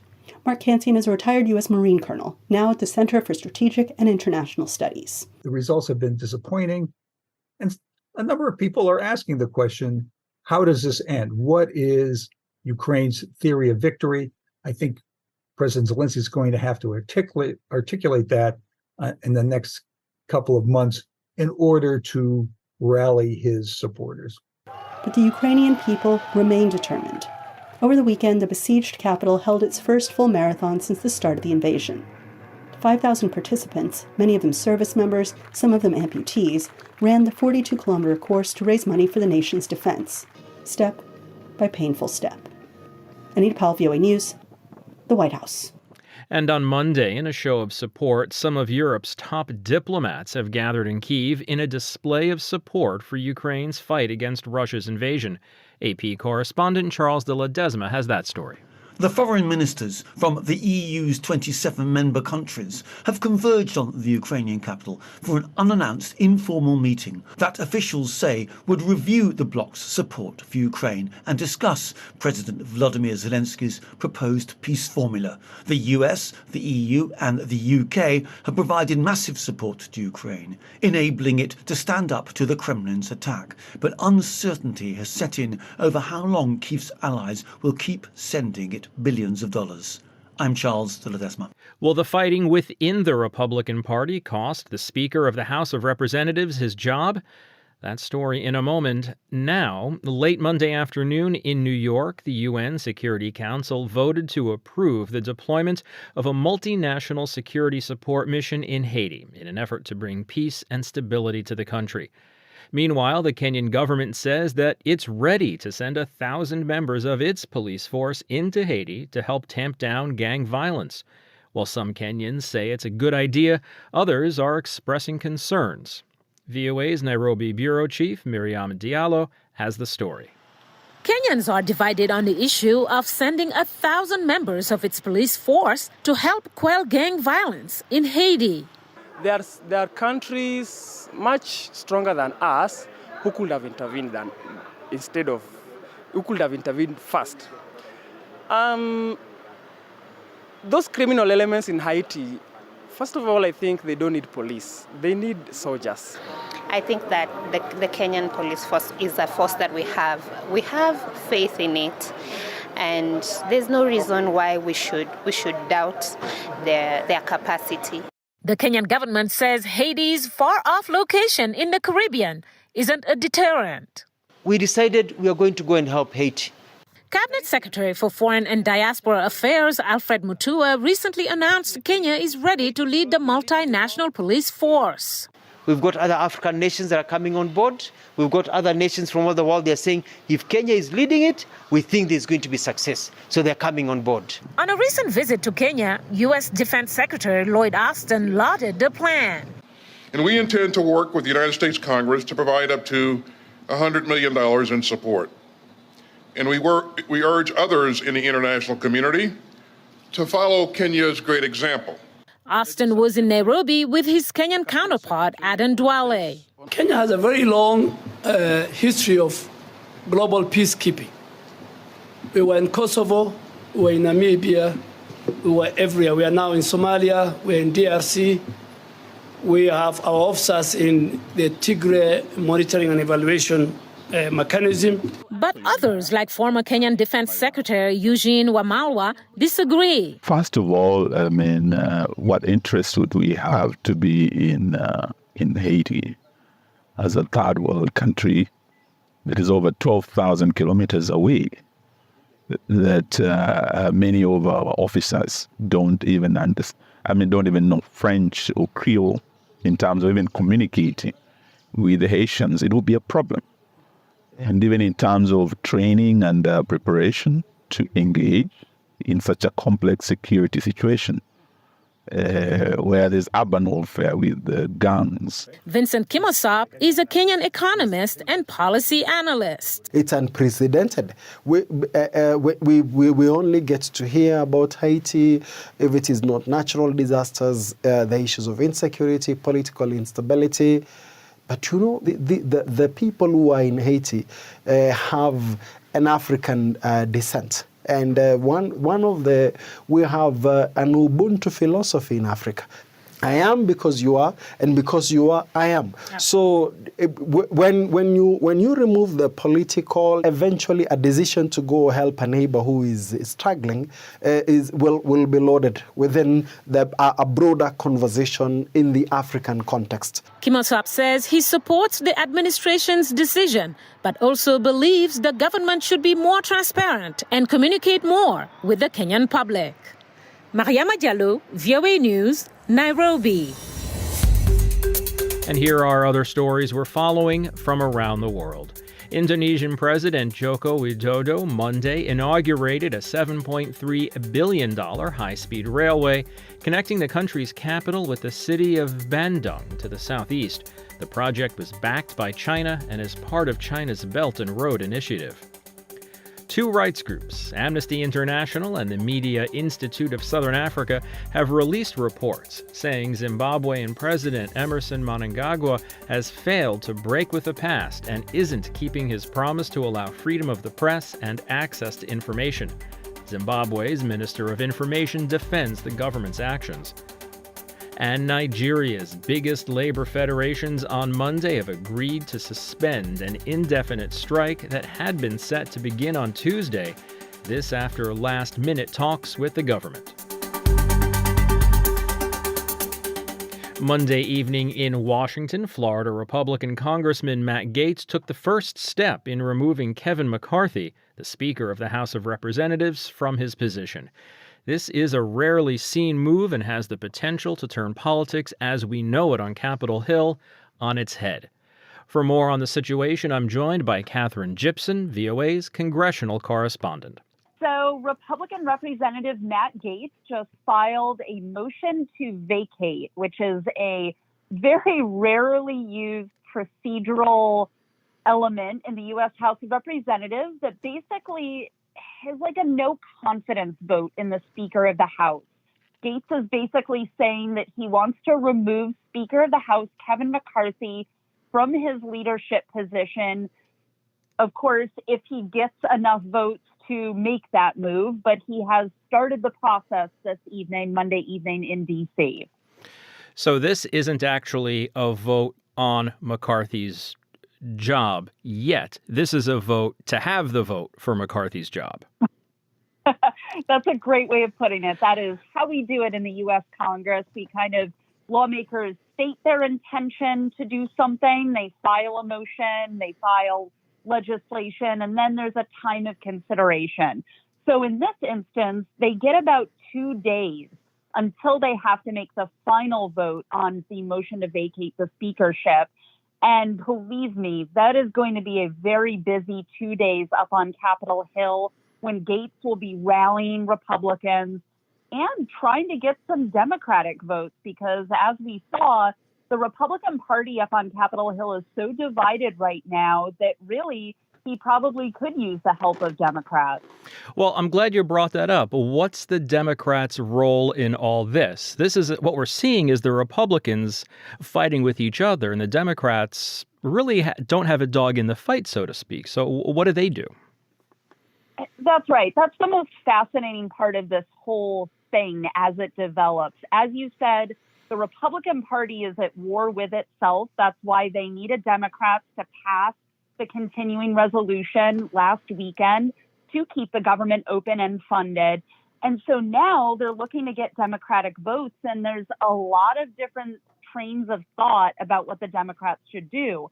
Some of them don't trust Speaker McCarthy, and they think that they should just step back and let Republicans fight it out, make it a bad look for the Republican Party in front of the American people. They think that only helps their cause. Others are making the argument that they can use this as a negotiating position to extract more concessions from the Republicans. So if the Democrats vote to keep McCarthy in place, they might be able to get concessions from him. However, if the Democrats vote to let the Republicans oust McCarthy, we might see Congress come to even more of a dysfunctional standstill. And that's absolutely right. You could have Democrats helping pick a new Republican speaker. They could put forward their own nominee if they won't have the votes to get their own Democratic nominee in the speakership chair, but they could do that as well. So a lot of different avenues open to them right now. Catherine, you've been following the Hill for a long time. Have you ever seen anything like this before? No, I have not. And from what I understood, the last time this happened was in 1910. So a really pretty unusual occurrence of 110-something years since something like this has happened. So it was really hard to predict what is going to be happening next. Catherine Gypson is VOA's congressional correspondent. Catherine, thanks so much for your time this evening, and thanks for your reporting. You're so welcome.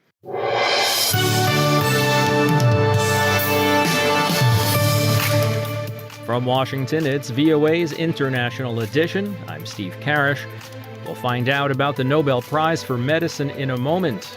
Up first, nearly the entire population of ethnic Armenians in Nagorno-Karabakh have fled to Armenia, and the one-time residents of the self-declared Republic of Artsakh are scattered. But as VOA's Heather Murdoch reports from near the Armenian border with Azerbaijan, many fear the war that drove them out is not over. This is Stepanakert in 2020, the city that was the de facto capital of what, until last week, was the self-declared Republic of Artsakh, a majority ethnic Armenian nation within the internationally recognized borders of Azerbaijan. For decades, Armenia and Azerbaijan have fought bitterly over the enclave, best known as Nagorno-Karabakh, or the Karabakh region. And last week, after a fierce assault in mid-September, Azerbaijan won. More than 100,000 residents, almost the entire ethnic Armenian population, fled to Armenia. Ashat Arushanyan, a 45-year-old refugee, stops on the side of the road to fix the truck he borrowed to flee Nagorno-Karabakh. He says he left without clothes and valuables and left his car behind because he had no fuel. People abandoning Nagorno-Karabakh stopped in border towns in Armenia before scattering across the country, with many moving to scantily populated border villages. Others refused offers for free border village homes for fear the Azerbaijan-Armenia dispute would once again cross into Armenia proper as it did in 2020. Ani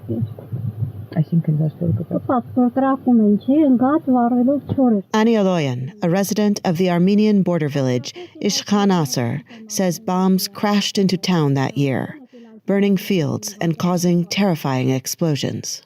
Azerbaijani officials sometimes call this part of Armenia part of the historical lands of Azerbaijan, provoking ire from Armenian officials. And even teenagers train in military tactics in this region, preparing for possible battles they believe could come to their towns and villages. But families who recently fled their homes also blame the governments of Artsakh and Armenia and Russian peacekeepers for failing to protect them and their land.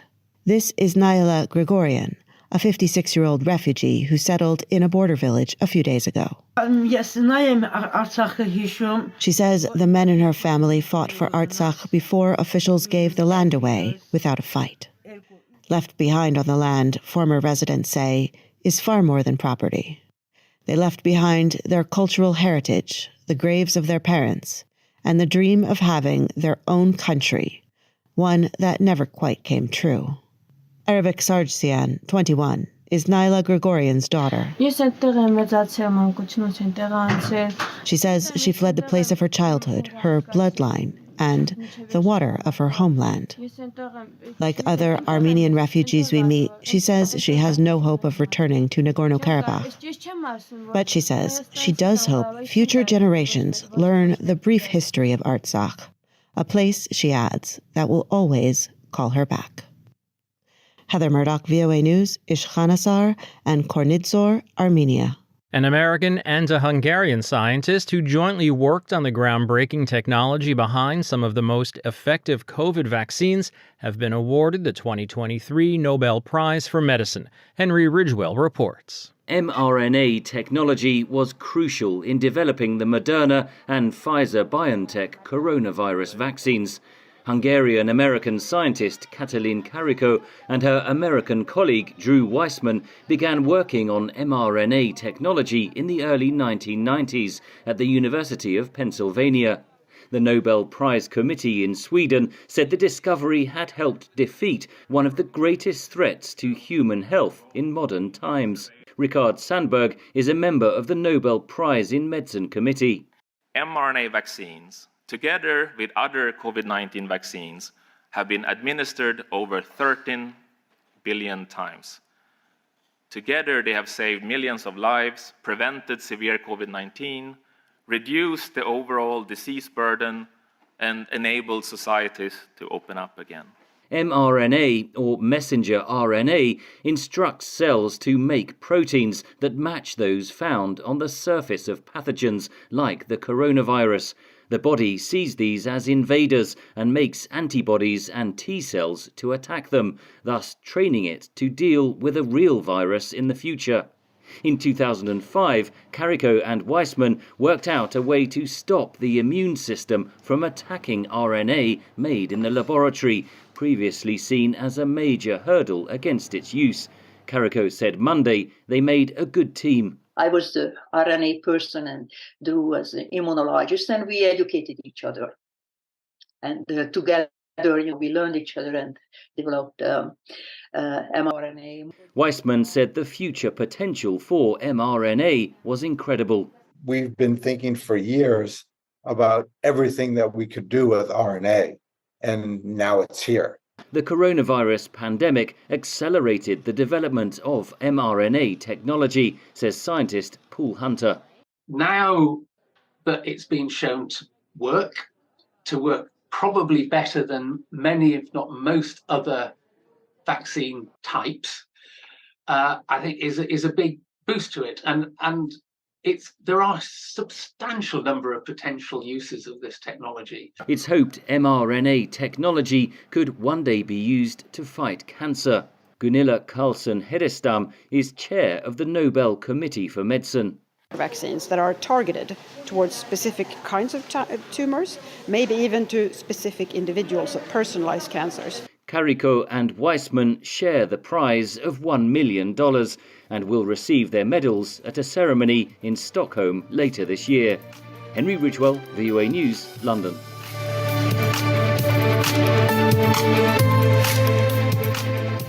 And that's going to wrap it up for us today. This has been International Edition on the Voice of America.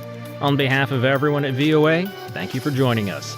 For pictures, stories, videos, and more, follow VOA News on your favorite social media platform and online at voanews.com.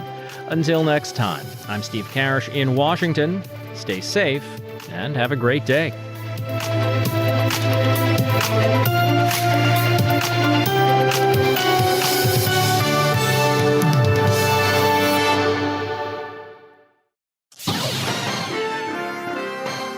Next, an editorial reflecting the views of the United States government. It did not take long for a court in Ho Chi Minh City to sentence prominent Vietnamese environmental activist Hang Thi Minh Hong to 3 years in prison. After a brief one-day trial, the founder of the now shuttered NGO Change VN, which focused on the dangers of pollution, wildlife trafficking, and climate change, is the 5th environmental campaigner to be sentenced to prison in Vietnam in the last 2 years. Hong was charged with tax evasion. She had closed Change VN in October of 2022 after the government of Vietnam arrested other environmental activists and charged them with the same crime. When Hong was arrested in May, the United Nations Office of the High Commissioner for Human Rights said the chilling effect of such cases brought under tax laws is palpable among civil society in Vietnam and risks stifling debate on issues of importance to society as a whole. The United States is deeply concerned by the conviction and sentencing of prominent environmental activist sentenced an NGO leader, Hang Thi-Minh Hong, to 3 years imprisonment, said State Department spokesperson Matthew Miller in a statement. We call on the Vietnamese government to ensure its tax law is enforced in a transparent, impartial manner that ensures non-governmental organizations can operate without fear of undue targeting or prosecution. Environmentalists are not the only members of Vietnam's civil society being targeted by the government. The State Department's most recent human rights report on Vietnam estimates that there are over 170 imprisoned political prisoners and activists in Vietnam, including journalists, academics, members of religious communities, as well as individual citizens exercising internationally recognized human rights, such as the freedoms of expression, peaceful assembly, and association. State Department spokesperson Miller said, "We reiterate our call on Vietnam to release all those unjustly detained and to respect the right of freedoms of expression and association for all persons in Vietnam. We further urge Vietnam to ensure its actions are consistent with the human rights provisions of Vietnam's constitution and its international commitments, including to consult with non-government stakeholders as part of the Just Energy Transition Partnership." NGO leaders like Hang Thi-Minh Hong, said spokesperson Miller, play a vital role in tackling global challenges, proposing sustainable solutions in the global fight against the climate crisis, and combating wildlife and timber trafficking. That was an editorial reflecting the views of the United States government.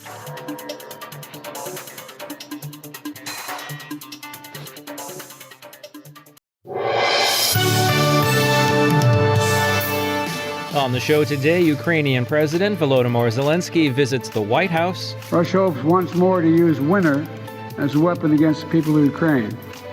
But as I discussed with President Zelensky, the people of Ukraine are steeled for this struggle ahead. And the United States is going to continue to stand with you. Plus, Kenyan troops are headed to Haiti. Kenya will lead a multinational effort of at least 1,000 soldiers to help restore peace. So far, Jamaica and the Bahamas have offered to assist Kenya. And later, the relationship between Beijing and Damascus is strengthening, while the Ottawa-New Delhi relationship is in trouble. Today is Friday, September 22nd, and this is VOA's International Edition.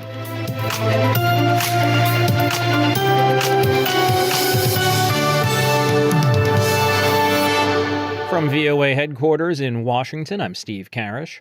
Timed to coincide with Zelensky's visit, the United States government on Thursday announced that it's sending an additional $325 million worth of weapons, including missiles, rockets, and artillery rounds to Kyiv for its defensive war against Russia. Details from VOA's chief national correspondent Steve Herman in Washington. After stopping on Thursday on Capitol Hill and at the Pentagon, Ukrainian President Volodymyr Zelensky held talks at the White House with President Joe Biden, who said Russia alone stands in the way of peace in Ukraine. Russia hopes once more to use winter as a weapon against the people of Ukraine. But as I discussed with President Zelensky, the people of Ukraine are steeled for this struggle ahead, and the United States is going to continue to stand with you. The Ukrainian president expressed his appreciation for the latest package of U.S. military aid. It has exactly what our soldiers need now. Zelensky has also been pushing for the United States to supply his military with long-range guided missiles capable of striking behind Russian front lines. Those weapons, known as ATACMS, are not in this latest round of supplies. Meanwhile, some Republican lawmakers say they do not want to authorize an additional $24 billion in military and humanitarian aid for Ukraine, noting a lack of significant progress against Russia by the Ukrainian army. Zelensky is quoted as telling senators earlier in the day, "If we don't get the aid, we will lose the war." Steve Herman, VOA News, Washington. And here are some other stories we're following from around the world. The official panel responsible for organizing elections in Pakistan announced on Thursday that the much-awaited national parliamentary polls will take place in the last week of January, ending uncertainty about the fate of the electoral process. Somali Prime Minister Hamza Abdi Bare said Thursday that his government is appealing for more international support in its long-running war against al-Shabaab militants. He told VOA that he will appeal to the UN General Assembly this weekend about removing an international arms embargo so that Somalia is capable of eliminating al-Shabaab. A contractor working for the U.S. government has been arrested on espionage charges, accused of providing a foreign country classified information. Abraham Teklu Lema, who is originally from Ethiopia, is accused of using an encrypted messaging application to transmit maps, photographs, and satellite imagery to that foreign government. This according to court documents.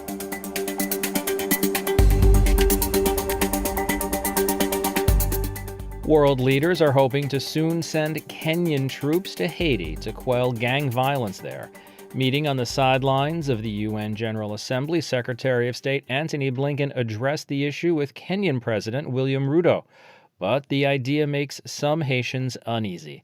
VOA's senior Washington correspondent Carolyn Prosciutti brings us the latest. Violence in Haiti. Gangs are said to control 80% of the nation's capital in Port-au-Prince. Homes burned, schools closed, Haitians displaced. But now, assistance from foreign troops.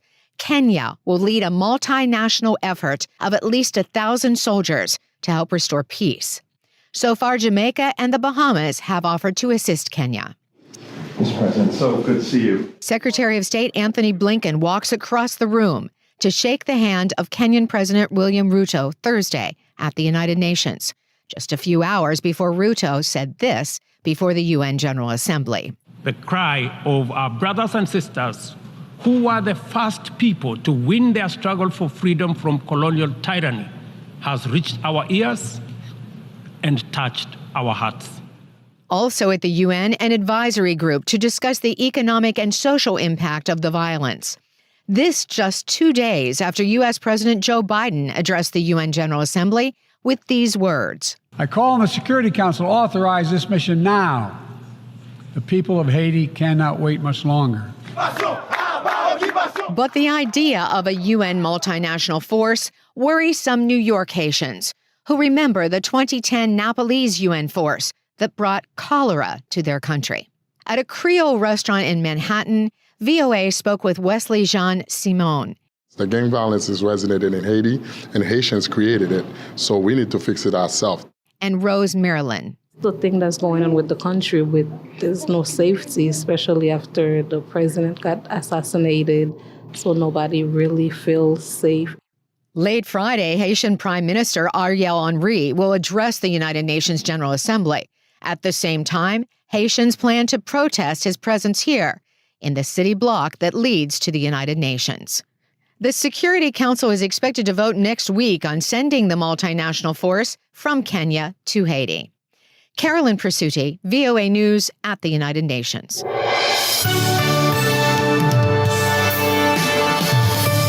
From Washington, it's VOA's International Edition. I'm Steve Karish. VOA is on the scene in the mountains of Morocco. We check in on a school after the devastating earthquake. That story coming up soon. Now, a look at news, where it comes from and how it's made. As Russia's war in Ukraine is discussed and even argued over at the UN General Assembly, reporters like Dmytro Apochenko have an important role to play in keeping Ukrainian audiences informed. VOA's Christina Casiedo-Smith caught up with him in New York. Even with 5 years' experience as a foreign correspondent, Ukrainian journalist Dmitry Anopchenko says nothing could have prepared him for covering a war in his own country. With President Volodymyr Zelensky addressing the UN General Assembly in person, Anopchenko has a full day of work and a pressing question. The main question for my audience, for all the Ukrainians, how Zelensky and how the US administration understands the moment when the war will stop. It is what I am intending to ask President Zelensky and President Biden if I will have a chance. The reporter works for Inter TV channel, but since the full invasion, 6 of Ukraine's main broadcasters, including Inter TV channel, have integrated to feed a non-stop news cycle. Back in Kyiv, Editor-in-Chief Victoria Naidionova describe their priorities. Speaking for all journalists is, of course, information verification. To verify information, wait until final confirmation of any information. Leading a newsroom at this time is tough. For me as the editor-in-chief, the biggest challenge is trying to maintain a kind of balance between my duty to preserve the life and health of journalists and at the same time to cover events that are happening on the front line. But covering the UN General Assembly is just one of many hats Anopchenko wears. The journalist also covers the Pentagon, US State Department, White House, and Congress, and provides an antidote to the flood of Russian propaganda online. The Russian sources, they try to hide themselves. They are reporting like it's Ukrainian media or some Ukrainian journalists. They are telling our army, our country, about Ukraine. More than a year into the war, Moscow continues to deploy false and misleading information about the conflict, an Atlantic Council report found. That is why I have to, not the double check, but triple check the information with the sources, with the officials, because I don't have to be like them. Still, there is one story the Ukrainian journalist is looking forward to covering: the end of the conflict. Gosh, it will be so emotional. I'm even afraid to think about this. I hope it will be soon. I hope it will be as soon as possible because everyone, I'll tell you, honestly, we're so tired living every moment and waiting that someone you love will not be alive tomorrow. Until that moment, Anopchenko will keep doing what he does best, reporting on developments for his audience. Cristina Caicedo-Smith, VOA News, New York. And in other news, Fox Broadcast Network founder Rupert Murdoch is stepping down as the leader of Fox and News Corp. The AP's Margie Zaraletta has that story. Fox says 92-year-old Rupert Murdoch will become chairman emeritus of both Fox and News Corp. Murdoch started with one newspaper in Australia that he inherited, and he created the first network to successfully challenge ABC, CBS, and NBC. Murdoch also founded Fox News Channel in 1996. His son Lachlan will become chairman, as well as continue to serve as chief executive officer. Murdoch says he will be involved every day in the contest of ideas in his new role. Lachlan Murdoch says his father will continue to provide valued counsel to both companies. I'm Margie Zaraletta. It's no secret that the relationship between India and China has been on the rocks the past couple of days. We'll get an update on that in a moment. One diplomatic relationship that appears to be strengthening, however, is the relationship between Syria and China. Both countries are skeptical of America and Western power, and as Syrian President Bashar al-Assad seeks to re-enter the international community, he goes to Hangzhou in China's east. Reuters' Rachel Judah has more. Syrian President Bashar al-Assad has touched down in China, kicking off his first visit to the country since 2004, as he makes further strides to end more than a decade of diplomatic isolation under Western sanctions. While there, Assad is set to attend the opening ceremony of the Asian Games, along with more than a dozen foreign dignitaries. He will then lead a delegation for meetings in several Chinese cities. He will also meet President Xi Jinping. Being seen with China's president at a regional gathering should add further legitimacy to Assad's campaign to return to the world stage. Syria joined China's Belt and Road Initiative last year and was welcomed back into the Arab League in May. Faced with a crippled economy and little to show so far from his efforts to rebuild ties with Arab states, Assad is keen for financial support. But any Chinese or other investment in Syria risks entangling an investor in US sanctions under the 2020 CEFR Act that can freeze the assets of anyone dealing with Syria. China, like Syria's main backers, Russia and Iran, has maintained relations with Damascus, as others isolated Assad over his crackdown when protests first erupted in 2011. Assad's visit to China is one of his longest spells abroad since the civil war flared, which has claimed more than 500,000 lives. Syria, a small oil producer, holds strategic significance for China.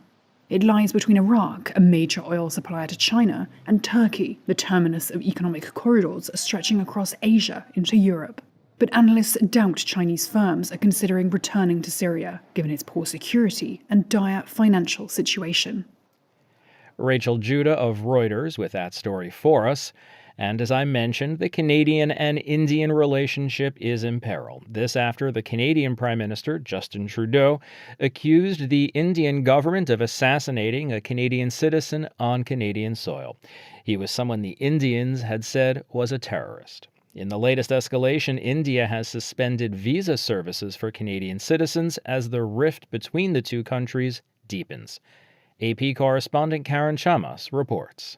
The rise in tensions come after Canadian Prime Minister Justin Trudeau this week said India may have been involved in the killing of a Canadian citizen. Trudeau believes India was involved in the assassination of Sikh separatist Hardeep Singh Nijjar, who had been wanted by India for years. The bombshell allegation from Trudeau set off a diplomatic tit-for-tat, as each country expelled a diplomat. India denied the claim and called it absurd. Indian External Affairs Ministry spokesperson Arindam Bagchi confirmed a temporary suspension of all visa services for Canadians. Accordingly, our High Commission and consulates are temporarily unable to process visa applications. The suspension means that Canadians who don't already have visas will not be able to travel to India until services resume. I'm Karen Chamas. Nigerian unions are threatening to strike, demanding the reinstatement of fuel subsidies the government ended in May. The Nigerian Labour Congress, which represents hundreds of thousands of workers, is asking the government to reverse its decision or introduce measures that would help citizens cope with the soaring food and transportation costs. Timothy Obezu reports from Abuja. Pam Emmanuel opened his barbershop 12 years ago in his hometown in Central Plateau State. He relocated to Abuja a few years ago in a bid to expand his business. But recently, he says, he has been struggling to make a profit. Since the government removed the fuel subsidy, the price of fuel has increased and everything in the market has also increased. So the only thing we can do is to meet up. So we have to increase our prices. The Nigerian government had subsidized fuel prices for decades. In May, President Bola Tinubu shut down the program. The first subsidy is gone. That decision more than tripled the price of gas and sent food and transportation costs through the roof. The cost increase also made it expensive to run the generators that many Nigerian households and businesses depend on when the erratic power supply shuts off. Barber Pam Emmanuel wants the government to take action. I'm just pleading the government to do something about it. They should look into it. First is the masses, not them themselves. So they should have conscience. President Tinubu embarked on some of Nigeria's boldest reforms in decades to grow the country's struggling economy and address corruption. He also floated the national currency against the dollar and other global currencies to eliminate multiple exchange rates. But the naira has fallen to historic lows since then, and his policies are drawing strong criticism from Nigerian labor unions.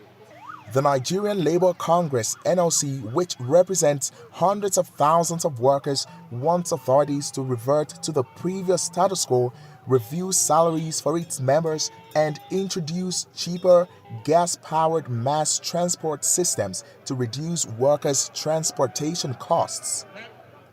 Last month, the NLC led thousands to the streets in protest, calling the government's policies anti-poor. This week, a meeting between the National Executive Council of the Workers' Union and government officials ended in a deadlock. 2 weeks ago, the NLC gave the government 2 weeks to reverse its policies. NLC spokesman Benson Upa says the deadline is Friday. Subsidy service is not a burden to the nation. It is those who exploit the window of subsidy to create, it is those people that create the burden. And the president in his speech graciously acknowledged the existence of a cabal. But instead of dealing with that cabal, he chose to deal with us, the innocent, in fact, the victims, if at the end of the 14 working day ultimatum, its lawful demands are not met, it will embark on an indefinite strike action. The NEC has now rescinded that decision. Nigerian authorities are asking for more time to fix the problem. Simon Lalong is Nigeria's Labor and Employment Minister.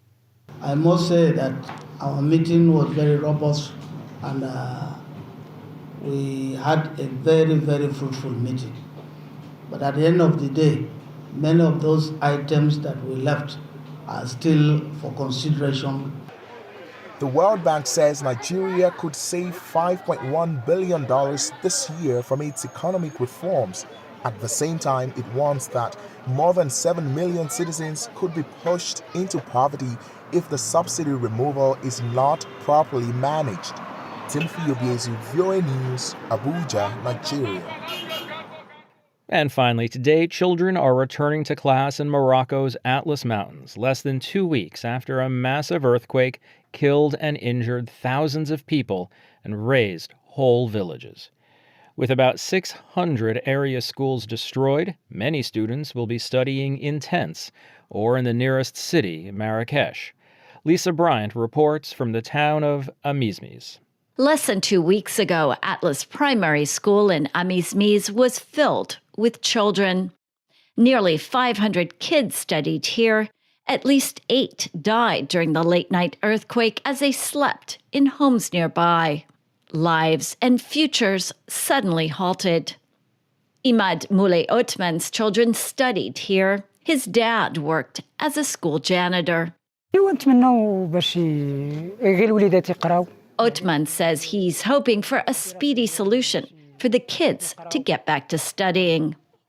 The family sleeps outside. They're fearful of another earthquake. Othman's children are still traumatized by the quake, which killed one of their classmates.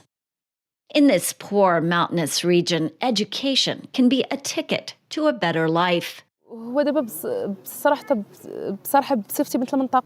Teacher Tissam Termi says kids are not dropping out of school like they used to. She says parents are aware of the importance of education. Tissam Termi teaches and lives at a remote village school. Her leg was broken when a classroom wall collapsed during the quake, which also killed 4 of her students. Some of the dead are buried at this cemetery in Amizmiz. He says what's important now is daily survival. Education comes after. Atlas Primary would have celebrated its 100th birthday in a couple of years.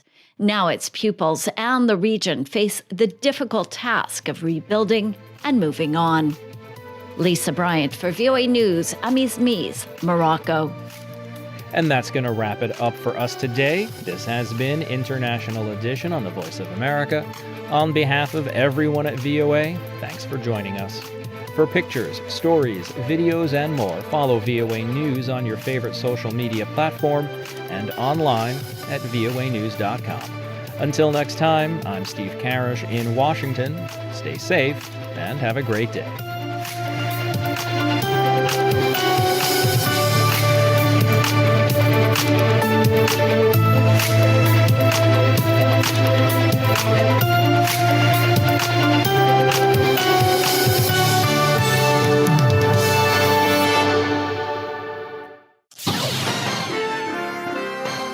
Next, an editorial reflecting the views of the United States government.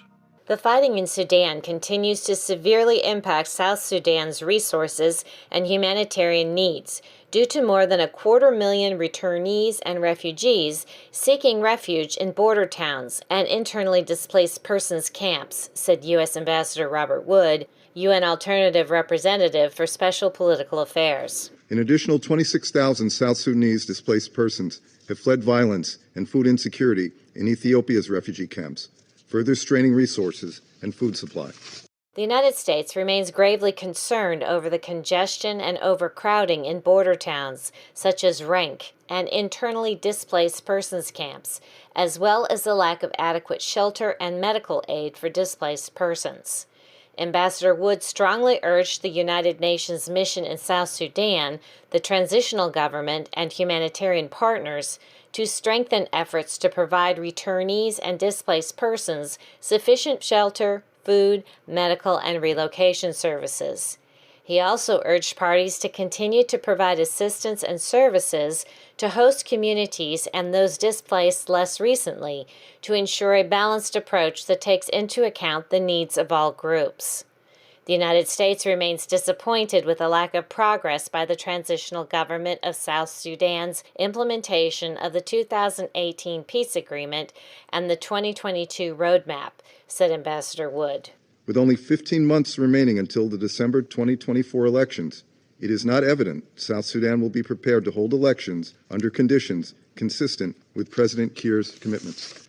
Open political space for a genuine campaign free of intimidation and violence does not exist.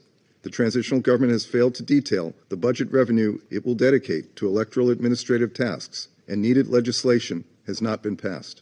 Sexual violence remains an ongoing issue that must be addressed, warned Ambassador Wood. This reporting period highlighted 18 cases of conflict-related sexual violence, including 12 women, 8 girls, and 1 man. The United States strongly condemns any form of gender-based violence. We call on the government to take immediate steps to strengthen rule of law institutions and increase survivors' access to services. The transitional government must seize this opportunity to give the South Sudanese people a hopeful future, said Ambassador Wood. The people of South Sudan deserve to live without violence, to feel safe, and to contribute to the betterment of their country. That was an editorial reflecting the views of the United States government.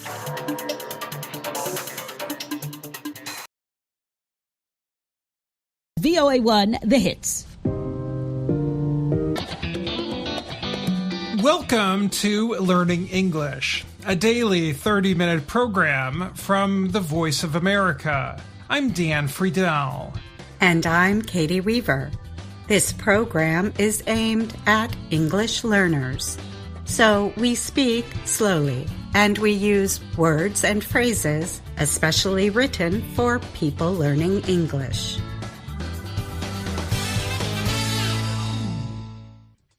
Today on the program, Jill Robbins answers a question from Luis in Brazil about grammar rules and popular music. Then Gregory Stockel and Gina Bennett tell us about the women weavers of northern Chile.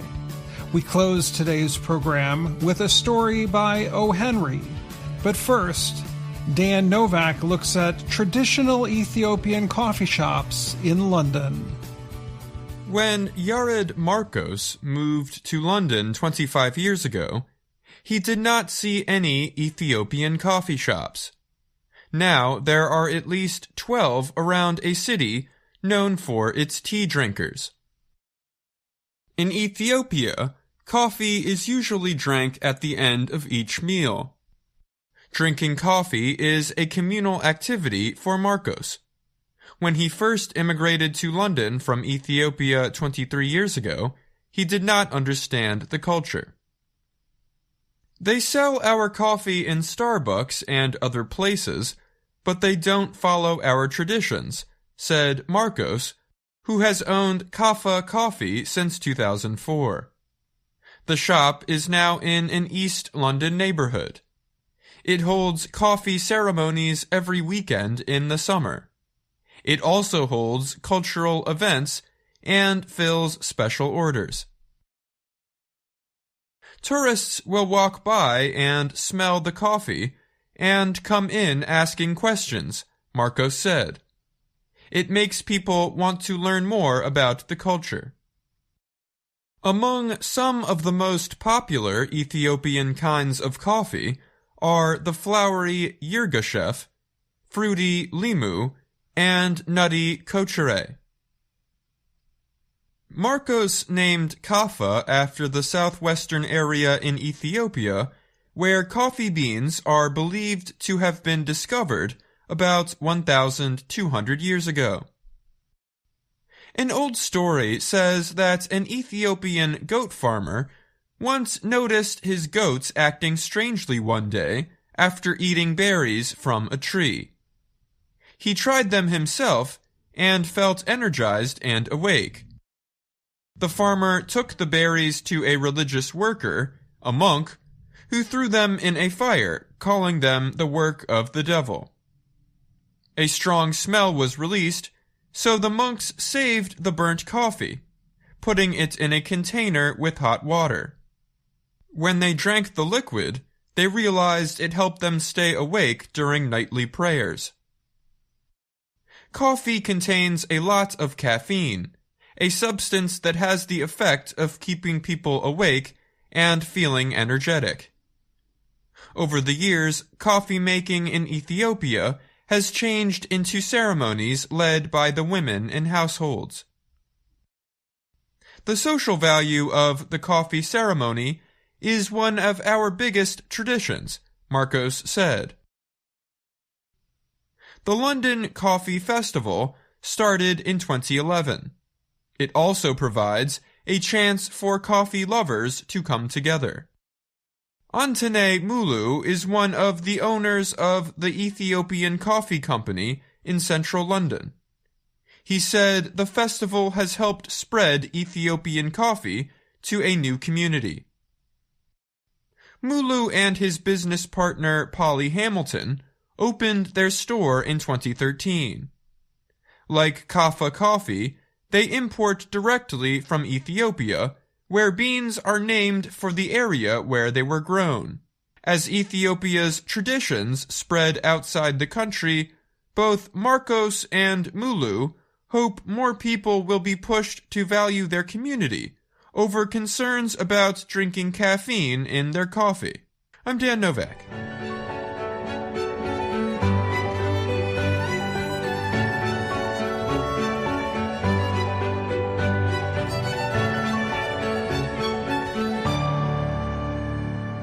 Hello, our question for today on Ask a Teacher comes from a reader in Brazil. I have an easy question. Why does Sir Elton John use don't and not doesn't in the song This Train Don't Stop There Anymore? Thanks. Louise, Brazil. Dear Louise, that's a great question. As an English teacher, I often hear things in songs that do not follow grammar rules. Sometimes I believe it is because the songwriter wants to speak in a way that is used by another community. Also, informal or everyday language is often not completely grammatical. Let's look at some of the words of This Train Don't Stop There Anymore. It appears in a collection of songs called Songs from the West Coast, published in 2001. The songwriter Bernie Taupin co-wrote this and many other songs with Elton John. Taupin wrote the words and John wrote the music. Taupin said he was always interested in Americana, the culture and history of America, and in country and Western music. That helps explain the images and language he put into this song. In the first part, the singer says he does not believe in miracles anymore and has lost strong feelings about romantic love. The second part brings in images of an old kind of train. I used to be the Mail Express, all steam and whistles heading west, picking up my pain from door to door, riding on the storyline, furnace burning overtime. But this train don't stop. This train don't stop. This train don't stop there anymore. The singer tells us of the strong emotions he once had by comparing them to a fast or express train. The high, sharp sound of a train warning people of its approach is called a whistle.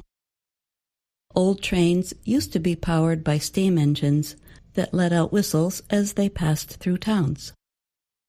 If we connect these words to the earlier part of the song, we can get a picture in our mind of a lonely, isolated place. A town where the train no longer stops is usually a quiet place with little activity. We can suppose that town is like the singer's heart.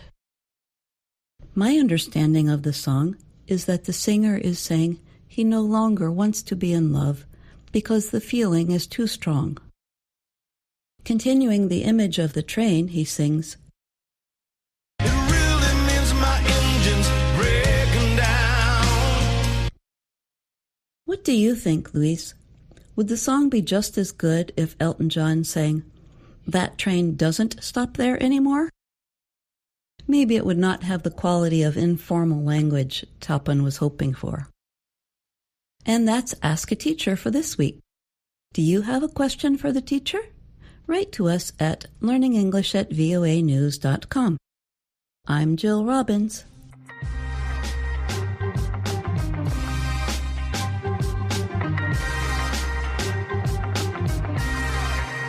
In northern Chile, Teófila Chalapa learned to weave or make cloth surrounded by the high hills and sandy roads of the Atacama Desert. Spin the threads, girl, her grandmother told her 50 years ago. The 59-year-old Chalapa is Aymara, a native South American Indian people. She raises alpacas and llamas. The animals' hair can be cut off and turned into cloth called wool. We had no clothes or money, so we needed to learn how to dress with our own hands, said Chalapa. She lives in Caraquima, a town with fewer than 500 people near the Chile-Bolivia border. The knowledge of weaving passes from one generation to another, securing a Mara family's connection with their land. Chalapa prays before beginning her work. Mother Earth, give me strength, because you're the one who will produce, not me. Among the 3 million Aymaras who live along the borders of Chile, Peru, and Bolivia, the earth is known as Pachamama. Acts to honor Pachamama and asks for Earth's blessings are a part of everyday life for the people. I believe in God, but the earth provides us with everything, Chalapa said. Pachamama inspires Chalapa's work in textiles. It provides means for survival, too. My animals are my mother, Chalapa said. Her alpacas and llamas were a source of meat, wool, and emotional support during the difficult years she spent as a single parent raising her children. Aymara weavers cut off their animals' wool in October when the weather is warmer. The llamas keep several centimeters of wool to keep them warm and ready for the floreo. During this ancient ceremony, celebrated in February, Aymaras tie wool flowers to their animals, identifying them as their property. They also thank Pachamama for providing them the things they need. Once the wool is collected and cleaned, the weavers use their fingers to pull threads out of it. The threads are grouped together and placed on a weaving machine called a loom. Aymara women like Chalapa use the money they make from the sale of wool products to send their children to school. I thank God because I always told myself, I don't want them to be like me, said Marcelina Choque, another woman weaver who lives in the town of Pozo Almonte. This is my only profession. If I don't sell, I have nothing. Such generational progress comes with mixed emotions, however. I taught my daughters how to weave just like me, but now that they have other jobs, they don't weave anymore, Choke said. Several women weavers say the traditional work may end because younger Aymara are moving away from their hometowns. The weavers say there are few young Aymara women who know how to use a loom. In rural areas, there is a significant migration of young people, and the population is aging, said Luis Pizarro, who works at the Agricultural Development Institute of Chile. The organization supports rural development for Chilean communities connected to the Aymara culture, Pizarro said. The goal is to increase the farming of alpacas and llamas and products through special events and online. Recently, the Institute held a fashion show inside a shopping center in the city of Iquique. Teofila Chilapa, Maria Choque, and other women had their daughters serve as models at the show and sold some of their work. We try to get daughters and granddaughters of artisans involved in their cultural inheritance, Pizarro said. Nayoreth Chilapa, no relation to Teofila, speaks proudly about her mother, who taught her how to pick the perfect plants for coloring the cloth. The colors of our textiles are related to nature, the earth, the sky, the hills. The land is sacred for us, the 25-year-old said. She said the work represents the maker's emotions, as well as the llamas, flowers, and mountains she wants to keep present. Nayoreth Chilapa moved to a city to attend university like so many others. But home is never far from her heart. When migrating, many forget their ethnicity and leave their roots behind, Chilapa said. But my family tries to avoid that. I'm Gregory Stockel. And I'm Gina Bennett.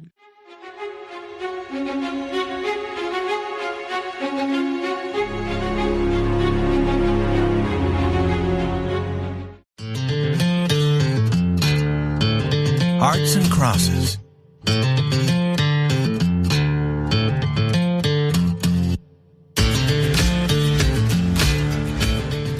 Baldy Woods reached for a drink and got it. When Baldy wanted something, he usually got it. But this is not Baldy's story. Now he took his third drink, which was larger than the first and the second. Baldy had been listening to the troubles of a friend. Now Baldy was going to tell his friend what to do. So the friend was buying him the drinks. This was the right thing for the friend to do. "I'd be king if I were you," said Baldy. He said it loudly and strongly. Webb Yeager moved his wide hat back on his head. He put his fingers in his yellow hair and moved it about. It now looked wilder than before. But this did not help him to think better. Therefore, he also got another drink. "If a man marries a queen, it ought not make him nothing," said Webb. Here was his real problem. "Surely not," said Baldy. "You ought to be a king, but you're only the queen's husband. That's what happens to a man in Europe if he marries the king's daughter. His wife becomes a queen, but is he a king? No. His only duty is to appear with the queen in pictures and be the father of the next king. That's not right. Yes, Webb, you are only the queen's husband. And if I were you, I'd turn everything upside down and I would be king. Baldy finished his drink. Baldy, said Webb, you and I have been cowboys together for years. We've been riding the same roads since we were very young. I wouldn't talk about my family to anyone but you. You were working on the Nopalito Ranch when I married Santa McAllister. I was foreman then. What am I now? Nothing. When old McAllister was cattle king of West Texas, continued Baldy, you were important. You told people what to do. Your commands were as strong as his. That was true, said Webb, until he discovered that I wanted to marry Santa. Then he sent me as far away from the ranch house as he could. When the old man died, they started to call Santa the cattle queen. Now, I tell the cattle what to do. That's all. She takes care of all the business. She takes care of all the money. I can't sell any cattle, not one animal. Santa is the queen and I'm nothing. I would be king if I were you, said Baldy Woods again. When a man marries a queen, he ought to be the same as she is. Plenty of people think it's strange, Webb. Your words mean nothing on the Nopalito Ranch. Mrs. Yeager is a fine little lady, but a man ought to be the head of his own house. Webb's brown face grew long with sadness. With that expression in his wild yellow hair and his blue eyes, he looked like a schoolboy who had lost his leadership to another strong boy. Yet his tall body looked too strong for such a thing to happen to him. I'm riding back to the ranch today, he said. It was easy to see that he did not want to go. I have to start some cattle on the road to San Antonio tomorrow morning. Well, I'll go with you as far as Dry Lake, said Baldy. The two friends got on their horses and left the little town where they had met that morning. At Dry Lake, they stopped to say goodbye. They had been riding for miles without talking. But in Texas, talk does not often continue steadily. Many things may happen between words. But when you begin to talk again, you're still talking about the same thing. So now Webb added something to the talk that began 10 miles away. You remember, Baldy, there was a time when Santa was different. You remember the days when old McAllister kept me away from the ranch house. Remember how she would send me a sign that she wanted to see me? Old McAllister said that he would kill me if I came near enough. You remember the sign she used to send, Baldy? The picture of a heart with a cross inside it? Me? Cried Baldy. Sure, I remember. Every cowboy on the ranch knew that sign of the heart and the cross. We would see it on things sent out from the ranch. We would see it on anything. It would be on newspapers, on boxes of food. Once I saw it on the back of the shirt of a cook that McAllister sent from the ranch. Santa's father made a promise that she wouldn't write to me or send me any word. That heart and cross sign was her plan. When she wanted to see me, she would put that mark on something that she knew I would see. And when I saw it, I traveled fast to the ranch that same night. I would meet her outside the house. Well, we all knew it, said Baldy. But we never said anything. We wanted you to marry Santa. We knew why you had that fast horse. When we saw the heart and the cross on something from the ranch, we always knew your horse was going to go fast that night. The last time Santa sent me the sign, said Webb, was when she was sick. When I saw it, I got on my horse and started. It was a 40-mile ride. She wasn't at our meeting place. I went to the house. Old McAllister met me at the door. Did you come here to get killed? He said. I won't kill you this time. I was going to send for you. Santa wants you. Go in that room and see her. Then come out here and see me. Santa was lying in bed very sick, but she smiled and put a hand in mine, and I sat down by the bed, mud and riding clothes and all.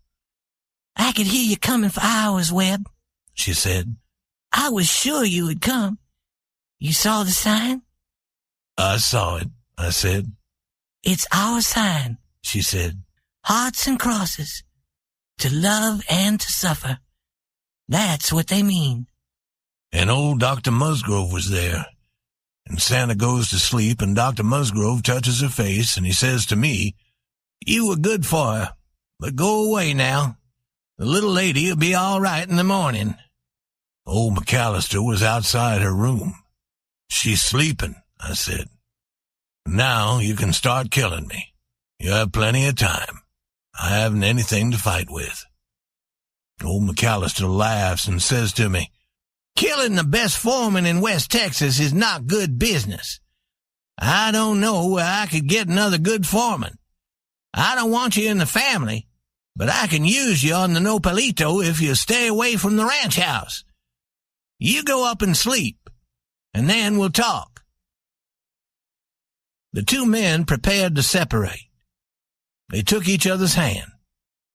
"Bye, Baldy," said Webb.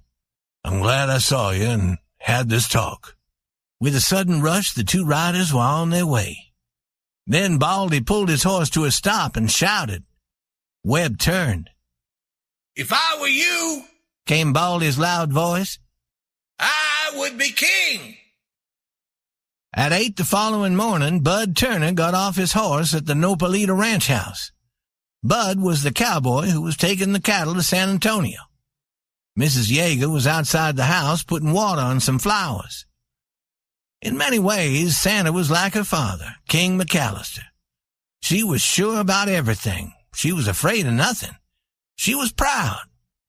But Santa looked like her mother. She had a strong body and a soft prettiness. Because she was a woman, her manners were womanly. But she liked to be queen, as her father had liked to be king. Webb stood near her, giving orders to 2 or 3 cowboys. "Good morning," said Bud. "Where do you want the cattle to go? To Barber's as usual?" The queen always answered such a question. All the business, buying, selling, and banking, had been held in her hands. Care of the cattle was given to her husband. When King McAllister was alive, Santa was his secretary and his helper. She had continued her work, and her work had been successful. But before she could answer, the queen's husband spoke. "You drive those cattle to Zimmerman's and Nesbitt's. I spoke to Zimmerman about it." Bud turned, ready to go. "Wait!" called Santa quickly. She looked at her husband with surprise in her gray eyes. "What do you mean, Webb?" she asked. "I never deal with Zimmerman and Nesbitt. Barber has bought all the cattle from this ranch for 5 years. I'm not going to change." She said to Bud Turner, "Take those cattle to Barber." Bud did not look at either of them. He stood there waiting.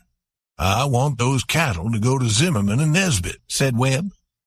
There was a cold light in his blue eyes. "It's time to start," said Santa to Bud. "Tell Barber we'll have more cattle ready in about a month." Bud allowed his eyes to turn and meet Webb's.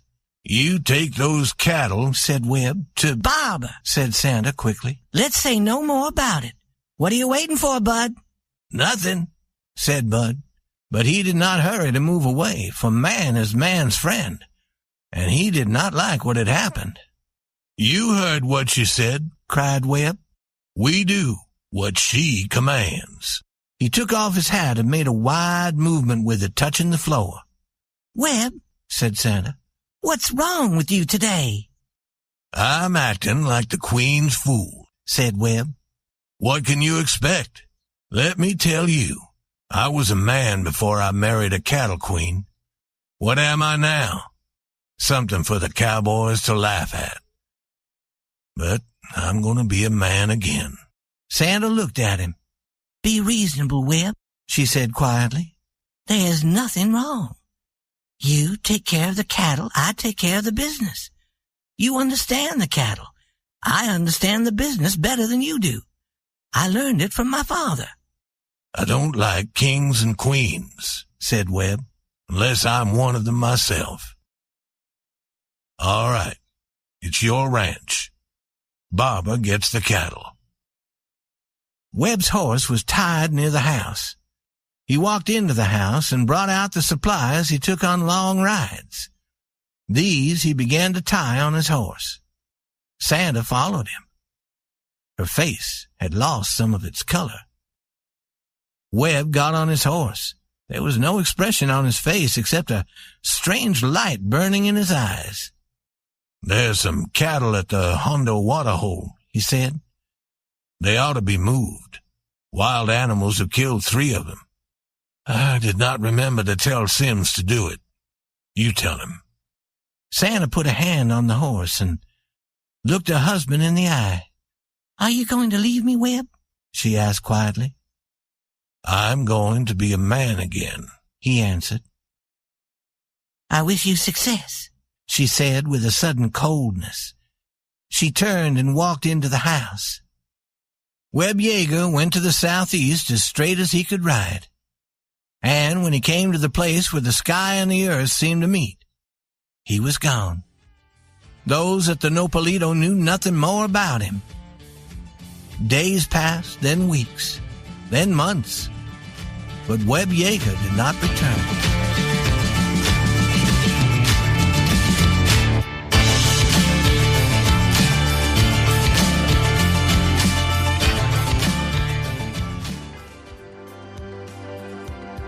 And that's the Learning English podcast for today. Be sure to come back next week for the next part of the story. Thanks to all our VOA colleagues for their work on today's program. Most importantly, thank you for listening. For more, visit our website at learningenglish.voanews.com. I'm Katie Weaver. And I'm Dan Friedel.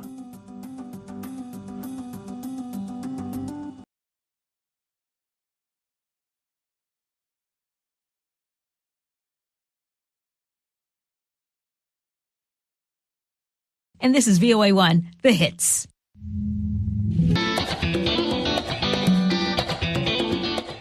Welcome to Learning English, a daily 30-minute program from the Voice of America. I'm Ashley Thompson. And I'm Dan Novak. This program is designed for English learners, so we speak a little slower, and we use words and phrases especially written for people learning English. Coming up on the program, Dan Friedel reports on the Nobel Prize in Literature. Mario Ritter Jr. has a story about how immigrants in the U.S. are more hopeful about the future than American-born citizens.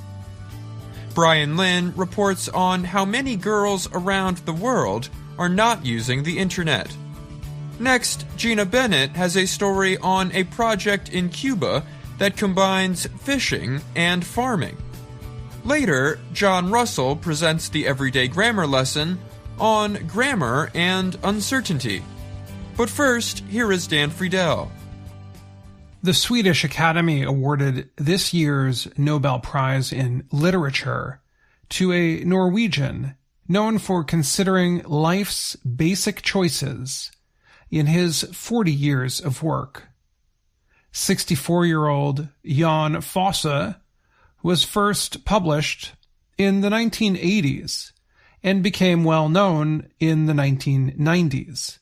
His works include a play called Someone is Going to Come, which was performed to praise in Paris in 1999. Later, he wrote a series of books called The Septology, which he finished in 2021. The last part of Septology, called A New Name, was a finalist for the Booker Prize in 2022. Fosse created plays, books, and children's books. He also worked on a translation of the Bible into Norwegian. He is known for writing in the Nynorsk language, which is understandable to all Norwegians, but it is used by only 10% of the nation's 5.4 million people.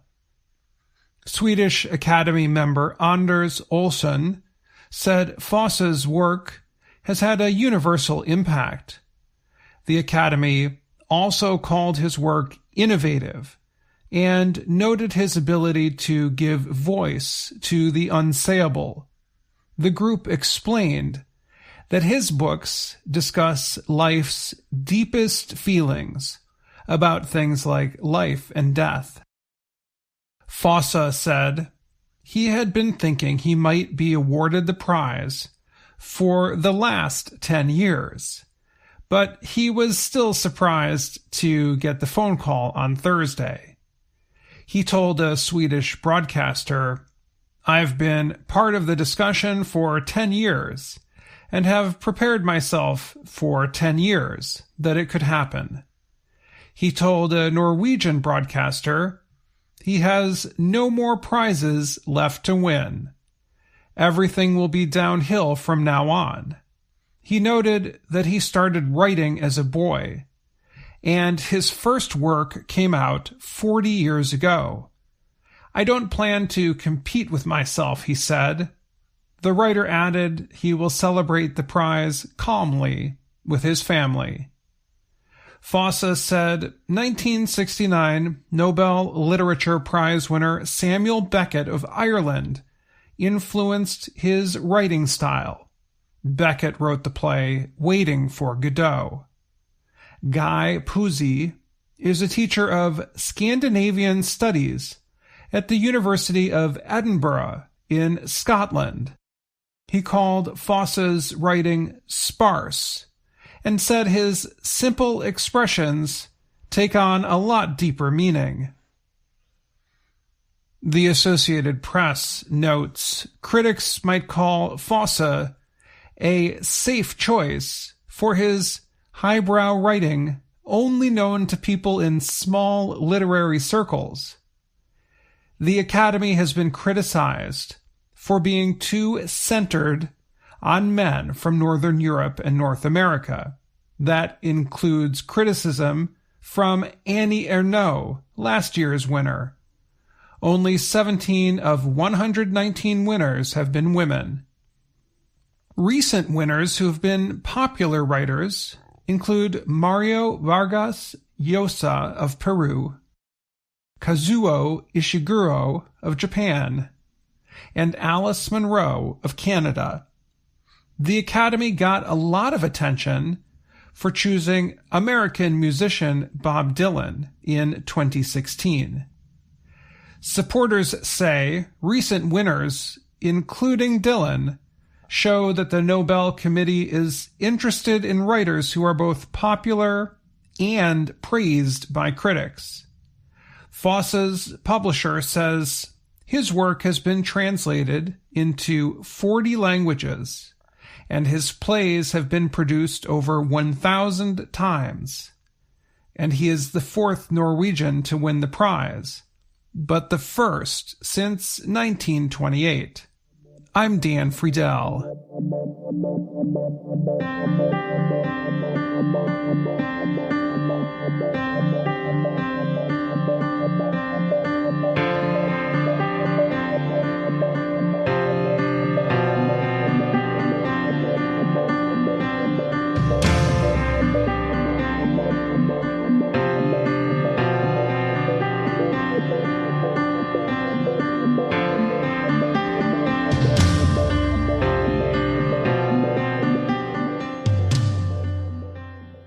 Immigrants in America are more hopeful about the future than citizens who were born in the United States.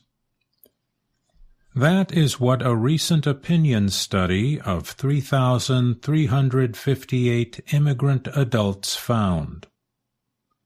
The study, or survey, aimed to find out what the immigrant adults thought about a number of issues. Shannon Schumacher is a researcher at KFF, a non-profit organization based in San Francisco that works with health policy. It was formerly known as the Kaiser Family Foundation. She described what the immigrants told her this way. They said, "You know, I face challenges here in the U.S., but it's far better than where I came from, and I have this belief that things will be better for my children." Schumacher added, whether that's their education, their safety, their economic opportunities, they think that they're better off and their children are better off. The survey was a partnership between KFF and the Los Angeles Times newspaper. The organizations carried out the study between April 10th and June 12, 2023. The immigrants answered questions by telephone, mail, and online. The questions could be answered in any of the 10 most commonly spoken languages in the United States. They include English, Spanish, Chinese, Korean, Vietnamese, Portuguese, Haitian Creole, Arabic, French, and Tagalog. Schumacher said it is the most complete survey of immigrants in the U.S. today. The survey can really help inform the public more about immigrants and really bring their voices to the forefront, she said. Schumacher added, "We don't actually hear about immigrants often in their own voices." Immigrants make up 16% of adults in the U.S. They come from many different countries and are from many classes of people. Their belief in a better future remains, although they face many difficulties. Most of the immigrants in the survey have jobs. About half said they have experienced discrimination in the workplace. 3 in 10 said they had been paid less for doing the same job or have had fewer opportunities to get a better job or increased pay compared to their U.S.-born co-workers. Healthcare can be another problem. 1 in 5 immigrants delayed or did not get health care in the past few years. Often, the reason is lack of money or health insurance. And if they see a medical worker, the experience is not always good. The survey said that Black and Hispanic immigrants face the most discrimination. Researchers worked with activist groups within the different immigrant communities to find people to talk to. The researchers said the English word discrimination was a problem because it does not always mean the same thing in different cultures and languages. People aren't sure what that means, Schumacher said. She added that they might use different words, or they say something that maybe we as researchers would say, "Oh, that's discrimination," but they call it bullying, or someone just being mean. To deal with possible miscommunication, researchers asked direct questions to identify experiences that they defined as discrimination. They did this even if the survey subject did not call the experience discrimination. For example, the researcher might ask, "Have you ever been not paid for all the hours you've worked? Have you been harassed or threatened or been told to go back to your country?" I'm Mario Ritter, Jr.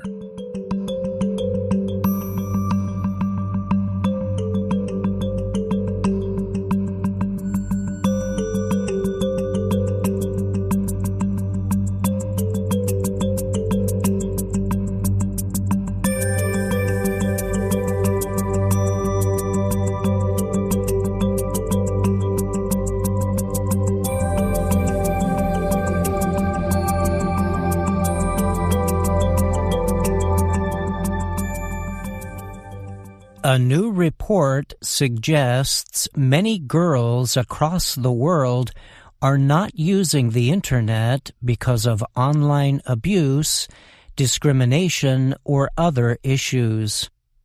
The report was produced by a non-profit group called Girl Effect. The organization carries out research and programs aimed at linking young girls to education, useful products, and technology. The effort was also supported by the Malala Fund, the United Nations Children's Agency UNICEF, and the Vodafone Americas Foundation. The report says many girls face numerous barriers to using the Internet, especially on mobile devices. Girl Effect describes a situation on the Internet that it says can favor boys over girls. It calls the situation a digital divide. The digital gender divide is real and is creating public spaces where women, especially girls, are being left behind, said Girl Effect Chief Executive Jessica Posner-Adede in a statement. She added that girls are often told they are vulnerable, less competent, and unable to protect themselves online. The group's report said these kinds of statements can reshape girls' beliefs and opinions and prevent them from fully taking part in numerous online activities. This can severely limit the information they see and can block educational and job progress. Online abuse and concerns about Internet safety have resulted in many girls setting up more protections and behaving more conservatively when connecting with others and sharing personal information online, the report said. The report is based on a public opinion study involving more than 10,000 boys and girls aged 14 to 21. A separate part questioned parents of the youth.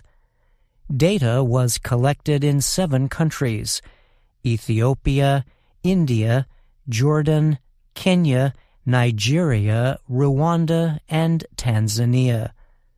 Comparative data came from Britain and the United States. The report noted that women across low- and middle-income countries are 7% less likely than men to own a mobile phone and are 19% less likely to use mobile Internet. The report suggests a digital gender divide exists, although governments worldwide have taken steps to prevent it. A UNICEF study released earlier this year showed that in 54 countries there is a median gender ratio of 71. This means that for every 100 young boys and men who use the Internet, only 71 young girls and women do. Recent studies have also shown that women experience more online abuse, persuading large numbers of girls to quit social media services such as Facebook and Instagram. The Girl Effect report found that among digitally connected youth, 12% more girls than boys said they feel self-conscious while using social media. The report also said girls are 11% less likely to place photos or comments online compared to boys of the same age. Mitali Nikor is a gender policy specialist at research group Nikor Associates based in New Delhi. She told the Thomson Reuters Foundation that girls who limit their online activity often carry this behavior with them into the workplace. This can lead to difficulties for women who might hold back in demonstrating their skills and building strategic connections, Nikor said. Nikor noted she thinks several things are needed to help solve the problems girls are facing. One is to improve the availability of mobile devices for girls and young women across the world. Other possible solutions include establishing more digital literacy programs and efforts to end gender-based discrimination. I'm Brian Lynn.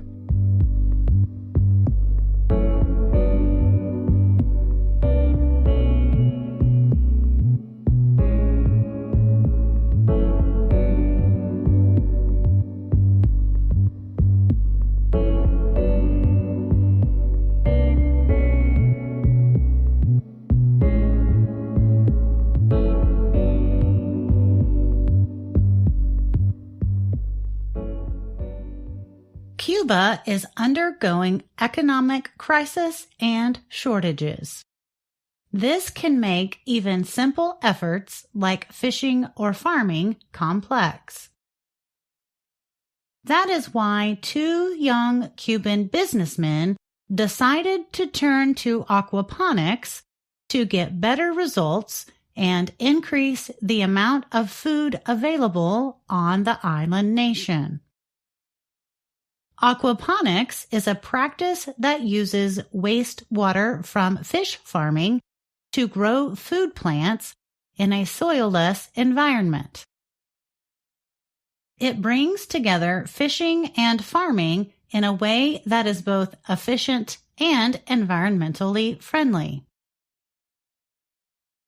Joel Lopez, co-owner of JoJo Aquaponics, said the practice is a perfect fit for Cuba. From fish to the production of food plants, everything is natural, he said, while showing visitors the building where JoJo Aquaponics farms outside of Havana, the capital of Cuba. At the end of the month, the harvest includes both a protein from the fish and a vegetable green, all without the use of expensive chemicals such as fertilizers and pesticides. Cuba is facing its worst economic downturn in many years. Shortages of food, medicine, and fuel have led the government to seek help from businesses in finding new solutions. But businesses face a difficult environment in Cuba. The trade ban enforced by the United States makes doing business complex. And the Cuban government only recently permitted private businesses.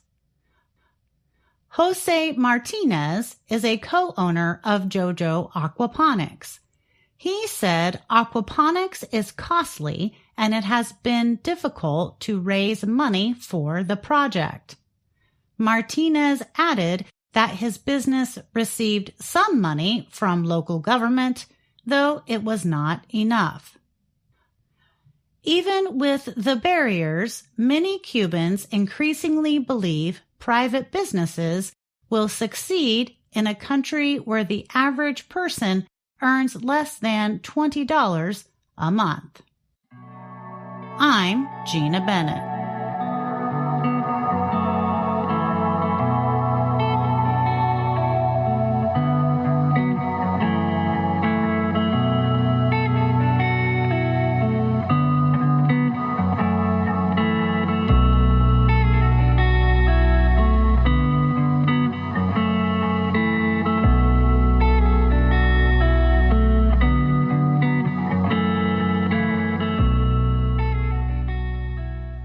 Consider an unusual time in your life.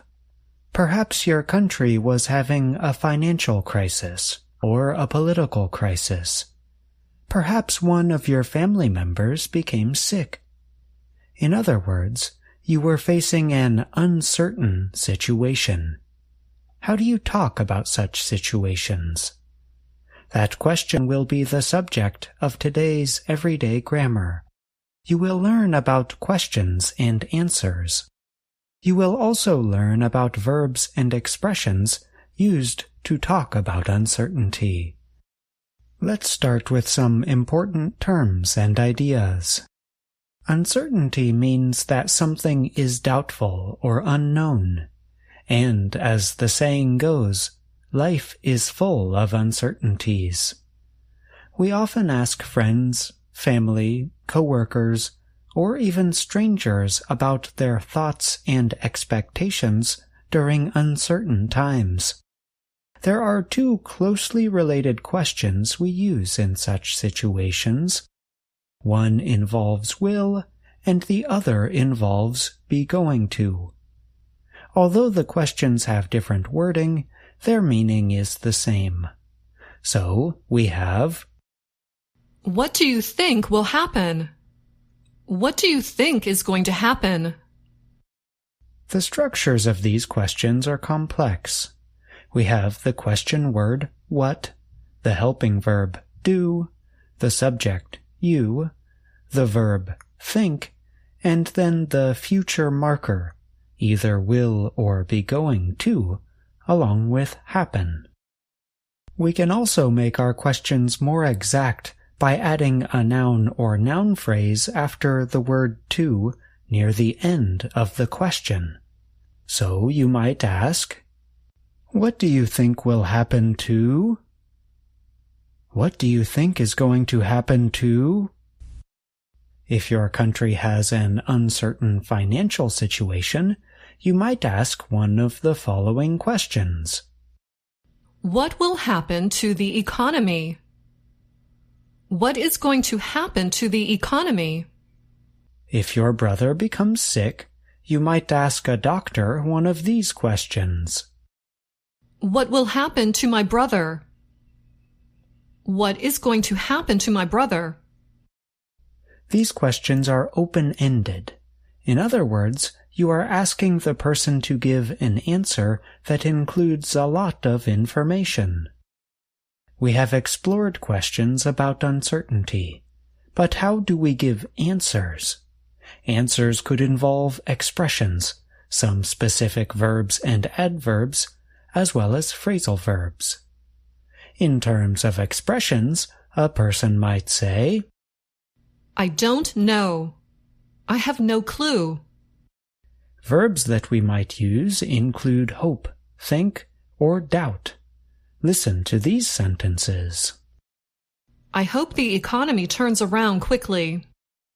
I think the political disagreement will be solved quickly. I doubt the economy will continue to fall apart.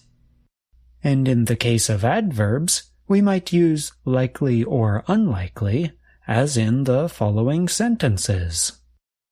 It is likely that the economy will crash. It is unlikely that the economy will crash. With phrasal verbs, we might use look like, meaning to seem to be something because of appearances. So you might hear a person say, It looks like the government is going to shut down. It looks like that politician is going to win the election. In the examples, look like suggests that the speaker has formed an idea about the situation. When you say, it looks like something is going to happen, you are saying that you think something is likely to happen, even if the situation is uncertain. The next time you read the news or watch a movie, pay careful attention to how speakers talk about uncertainty. Do the speakers use some of the terms and ideas we explored today, or do they use different terms? With time, you will notice that uncertainty and discussions about uncertainty make up a large part of our lives. I'm John Russell.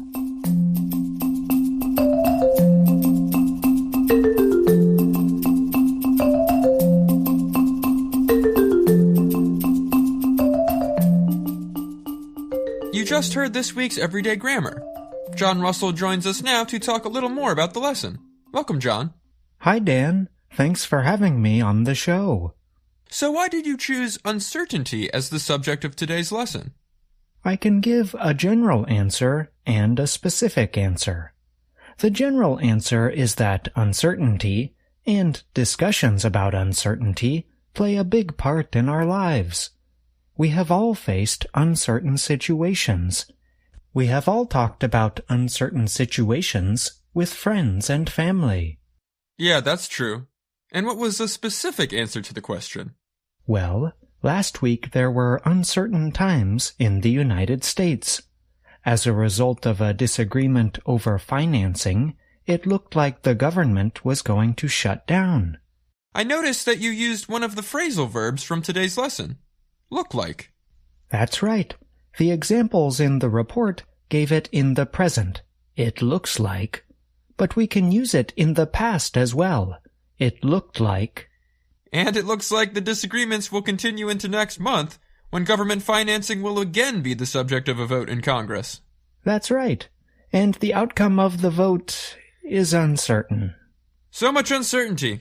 Thanks for coming on the show today, John. Thanks for having me. See you next time. And that's our program for today. Join us again tomorrow to keep learning English through stories from around the world. I'm Ashley Thompson. And I'm Dan Novak.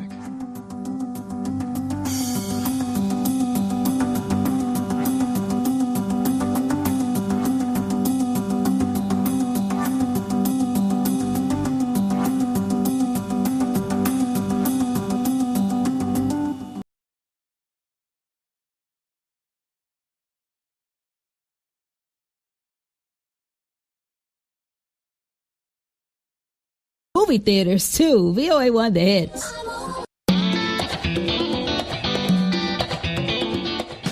Welcome to Learning English, a daily 30-minute program from the Voice of America. I'm Ashley Thompson. And I'm Dan Novak. This program is designed for English learners, so we speak a little slower, and we use words and phrases especially written for people learning English. Coming up on the program, Dan Friedel has a story on the Nobel Prize in Chemistry. Gina Bennett reports on a training program in Pakistan for Afghan women. Brian Lynn brings us the technology report on a study about AI tools in the workplace. Later, Andrew Smith and Jill Robbins present the English lesson of the day. But first, 3 scientists in the United States won the Nobel Prize in Chemistry on Wednesday. The 3 won for their discovery of quantum dots, a technology widely used today to make displays for electronic devices and medical imaging. The Royal Swedish Academy of Sciences awarded the prize to Monji Bawendi of the Massachusetts Institute of Technology, Louis Bruce of Columbia University in New York, and Alexei Yekimov of Nanocrystals Technology. The Academy said the 3 were honored for their work with particles that have unique properties and now spread their light from television screens and LED lamps. LED lights are electronic lights used all over the world, which use energy very effectively. Pernilla Wittung Stafschede, a member of the Nobel Committee that awarded the prize, said, "We have displays on TVs, in your cell phone, that use quantum dots inside." Quantum dots are extremely small particles called nanoparticles. They are said to be about 1/10,000th the width of a human hair. The dots glow blue, red, green, or other colors when exposed to light. The color they give off depends on the size of the particles. Larger dots look red and smaller dots look blue. The color change is caused by the behavior of electrons in these small spaces. Physicists had predicted these color change properties as early as the 1930s. However, it took 50 years of research and development to control the size of quantum dots correctly. Yakimov and Bruce were the early researchers of the technology. Bawendi is credited with developing the production of quantum dots being used today. Bawendi used the words very surprised, sleepy, shocked, unexpected, and very honored to describe his feelings. Bawendi added he was not thinking about the possible uses of his work when he started researching quantum dots. The motivation really is the basic science, a basic understanding, the curiosity of how does the world work. And that's what drives scientists and academic scientists to do what they do, he said. Bruce said the practical uses of quantum dots, like creating the colors in TV screens, are something he was hoping for when he started the work many years ago. Basic research is extremely hard to predict exactly how it's going to work out, Bruce said. It's more for the knowledge base than it is for the actual materials, but in this case, it's both. Yakimov is the former chief scientist at Nanocrystals Technology, a company based in New York where he started working in 1999. The Swedish Academy credited him with showing how the size of nanoparticles affected the colors in glass. I'm Dan Friedel.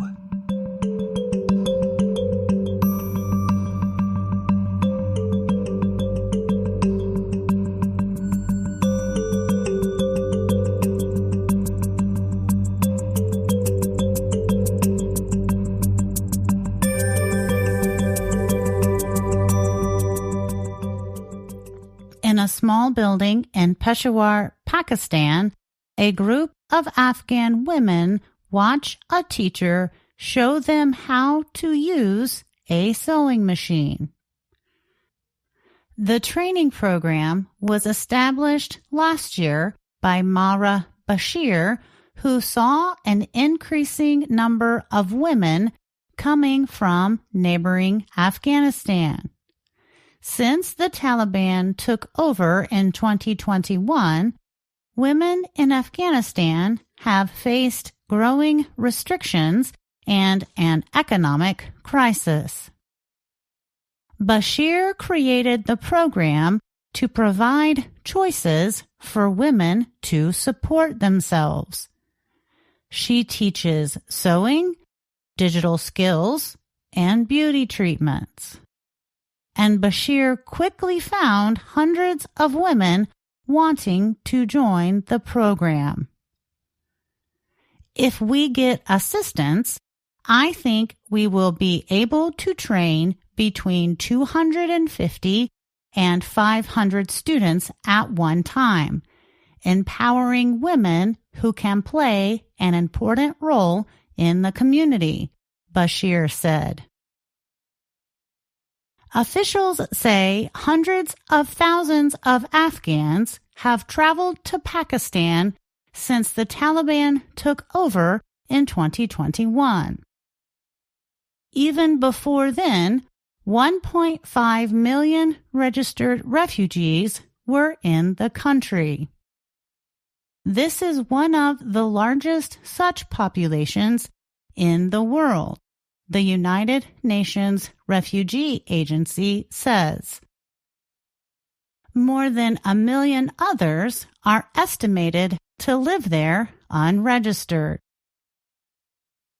Struggling with an economic crisis of its own, Pakistan's government is increasingly worried about the number of Afghan refugees. Many Afghans have been arrested in recent months. Lawyers and officials say they do not have the correct legal documents to live in Pakistan. Bashir said that her main aim was expanding operations for Afghan women. But she has also included some Pakistani women in the program to increase their choices in the conservative area. The training program lasts 3 months. When they complete the program, the women direct their attention to earning enough money to survive. Many women begin their own businesses. Fatima, a 19-year-old from Afghanistan, completed the training program. She said she wants to open a beauty salon in Peshawar. It is currently banned in her home country, just a few hours away. I'm Gina Bennett.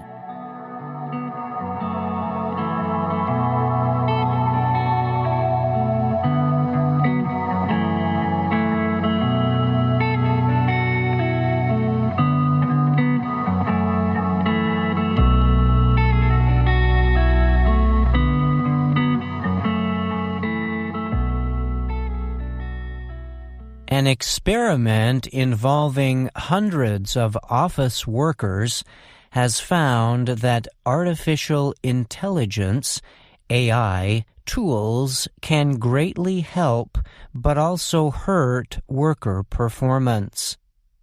AI tools designed to operate at human levels have greatly expanded in popularity over the past year. These include OpenAI's ChatGPT, Google's Bard, and Microsoft's AI-powered search engine, Bing. Such tools, also known as chatbots or generative AI, are computer-powered systems. They are designed to interact smoothly with humans and perform high-level writing and creative work. In recent months, these tools have demonstrated an ability to produce high-quality work. This has led some technology experts to warn that generative AI systems could end up replacing workers in many industries. This year, researchers at Harvard Business School and other organizations carried out an experiment. It aimed to test how well AI tools could help workers perform their usual duties or tasks. It involved more than 700 business advisors, called consultants, from Massachusetts-based Boston Consulting Group. Harvard Business School recently published results from the experiment in a working paper.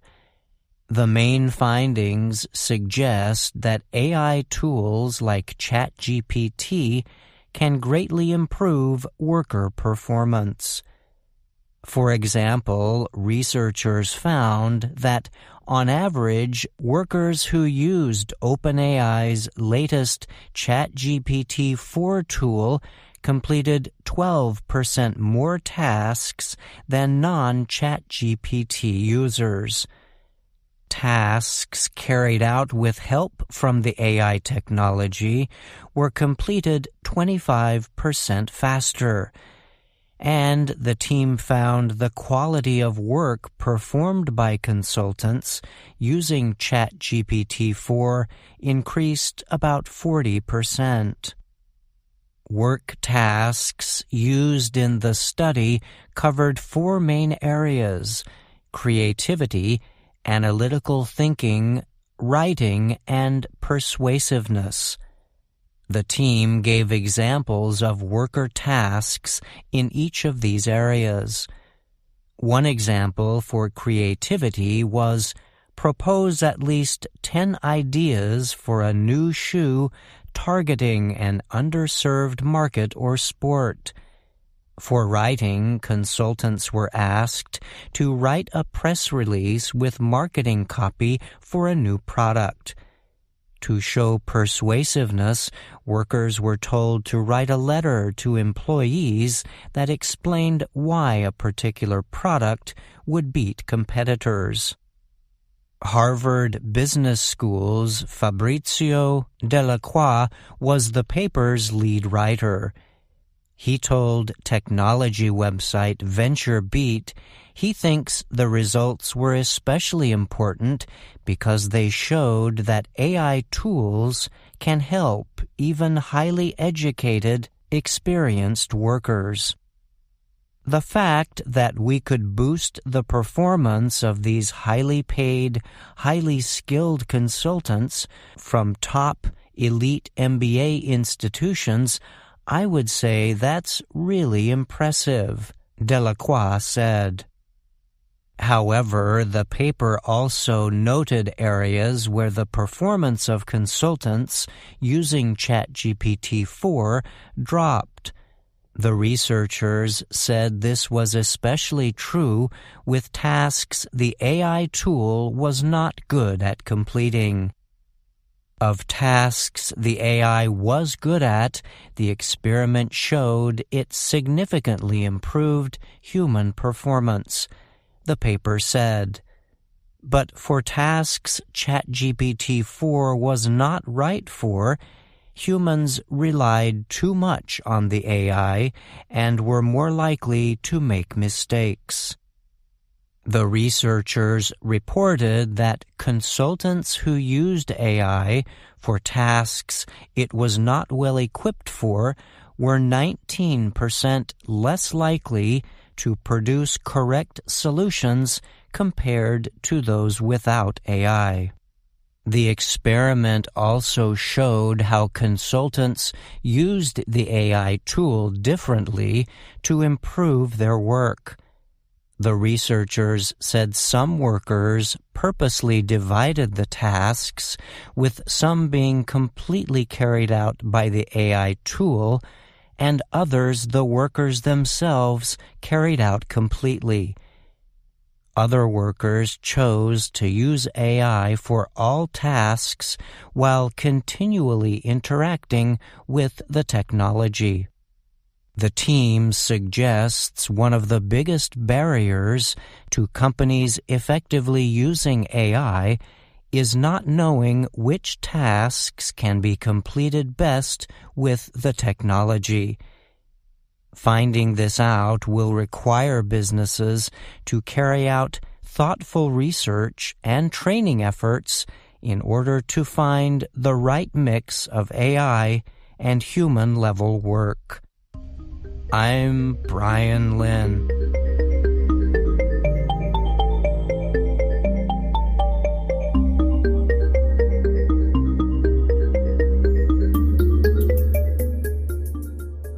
Brian Lynn is here to talk more about his technology report.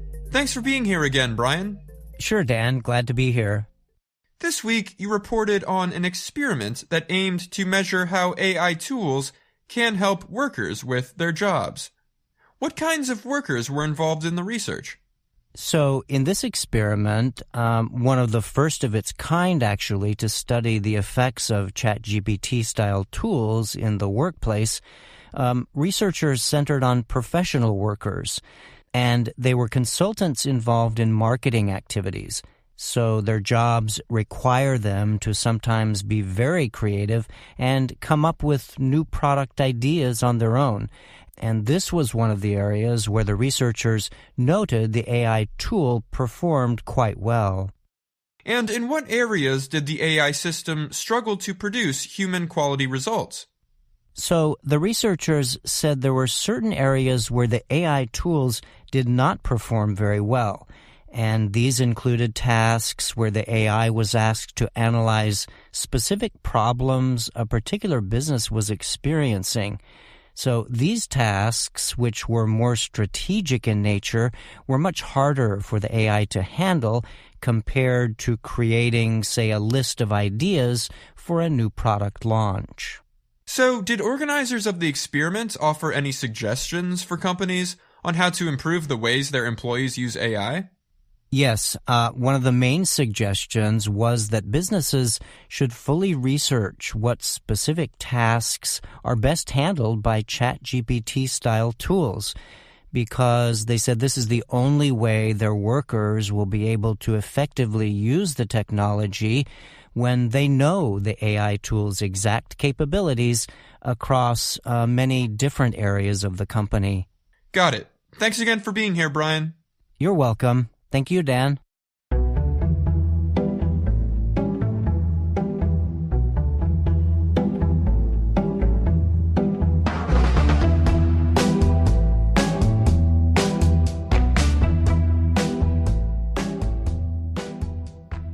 Hello, my name is Anna Mateo.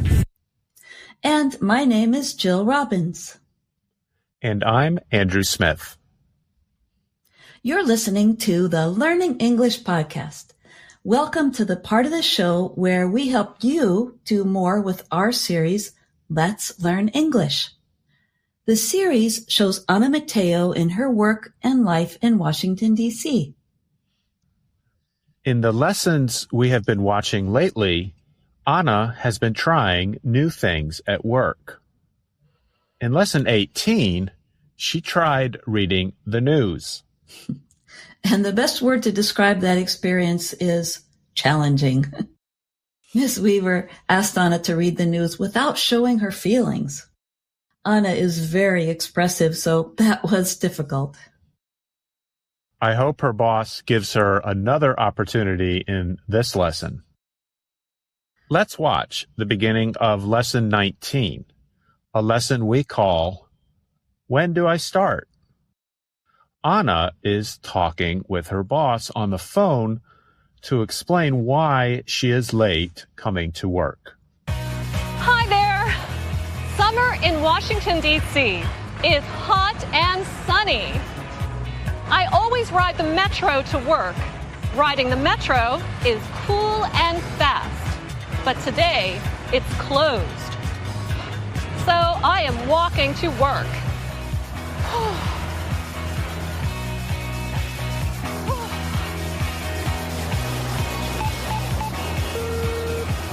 Ms. Weaver, I am late this morning.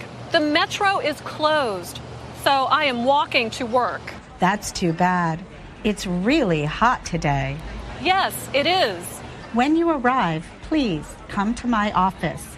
I have important news to tell you. Of course. Goodbye. My boss has news for me. The question is it good news or bad news? This is a phrase you will often hear in jokes and daily conversation. We talk about something being good news or bad news and give our listener a choice to hear one of them first. What do you think she will hear, Andrew? I think she might hear some bad news, since she had so many problems trying to read the news objectively, as we said in our last podcast. Let's watch and find out. Hello, Ms. Weaver. Anna, I have good news and I have bad news. Which do you want to hear first? The good news. No. Okay, the bad news. Notice the way Ms. Weaver asked Anna to choose. She said, which do you want to hear first? If we have some difficult news or criticism to tell someone, we can add a more pleasant comment to make it easier to take. A spoonful of sugar helps the medicine go down, right? Let's see what the bad news is first. The bad news is you are not good at reading the news. Oh, I am very sorry to hear that. So, starting next month, you will not read the news. Next month is July. You are firing me in July. No, I am not firing you in July, or in August, or in September. That is the good news. Okay, you are not firing me. I am not reading the news. What will I be doing? Once again, you're listening to the lesson of the day on the Learning English podcast. I'm Jill Robbins. If any of our listeners are not familiar with the word Anna uses here, firing, it means when someone is ordered to leave their job. Here we heard good news and bad news. The good news was that Anna will not lose her job. The bad news is Anna is not very good at reading the news. I wonder what new position Anna will have.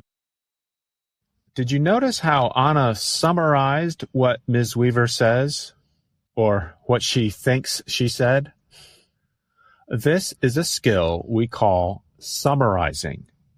That means saying something you read or heard again in a shorter and simpler way. A lot of school assignments involve summarizing. In fact, you could say a big part of our job here at VOA Learning English is summarizing. We take news stories and put them into simpler sentences. And Anna summarized what she heard Ms. Weaver say as a way of confirming her understanding. Okay, you are not firing me. I am not reading the news. What will I be doing? You're listening to the lesson of the day on the Learning English podcast. I'm Andrew Smith. Maybe Ms. Weaver should review Anna's skills and try to find something she's more able to do. Great idea, Andrew. I think you'll be happy with the next clip then. Well, you are good at asking questions. You are good at talking to people. You are good at showing your feelings. And you are great at being silly. Thank you, Ms. Weaver. But what does all that mean?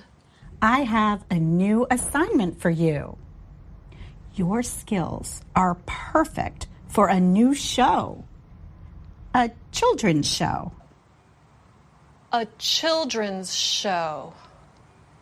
That is awesome. When do I start?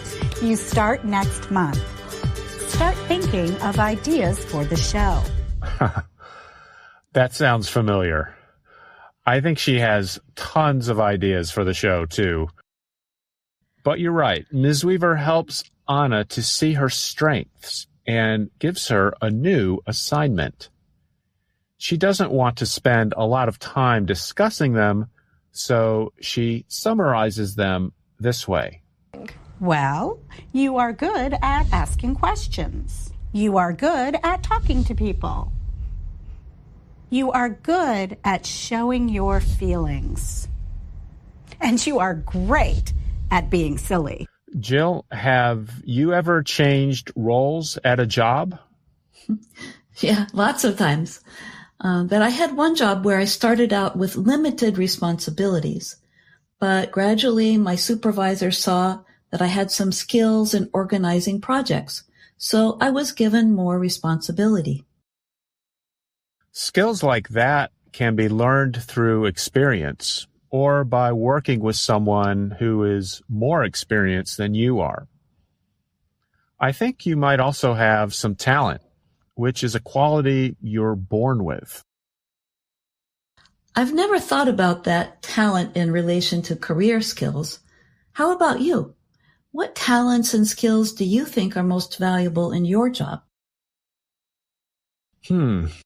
It's a good question. And I think that's kind of a chicken and egg question or chicken and egg idea.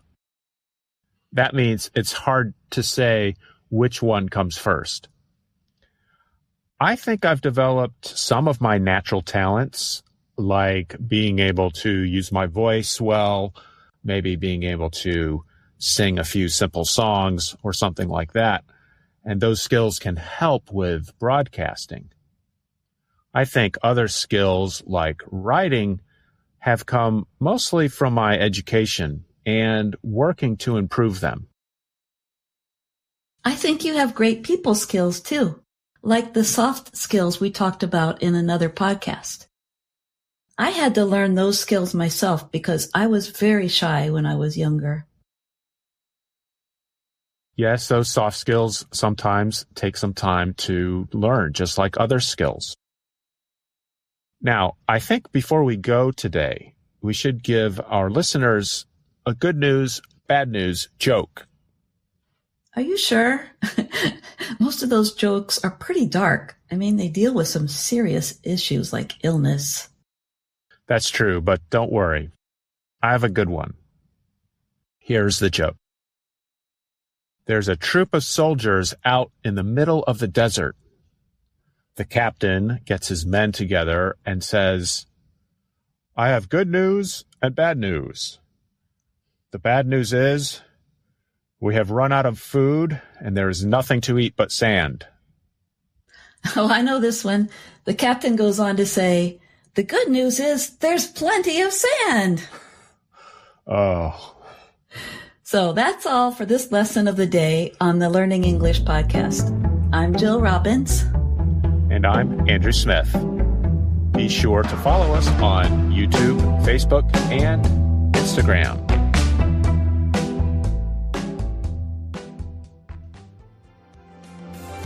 And that's our program for today. Join us again tomorrow to keep learning English through stories from around the world.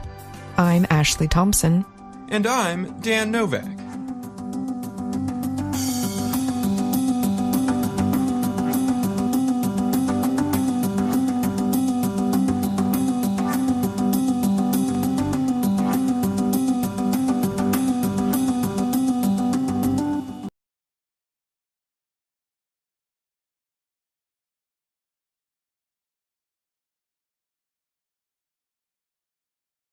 VOA1, the hits.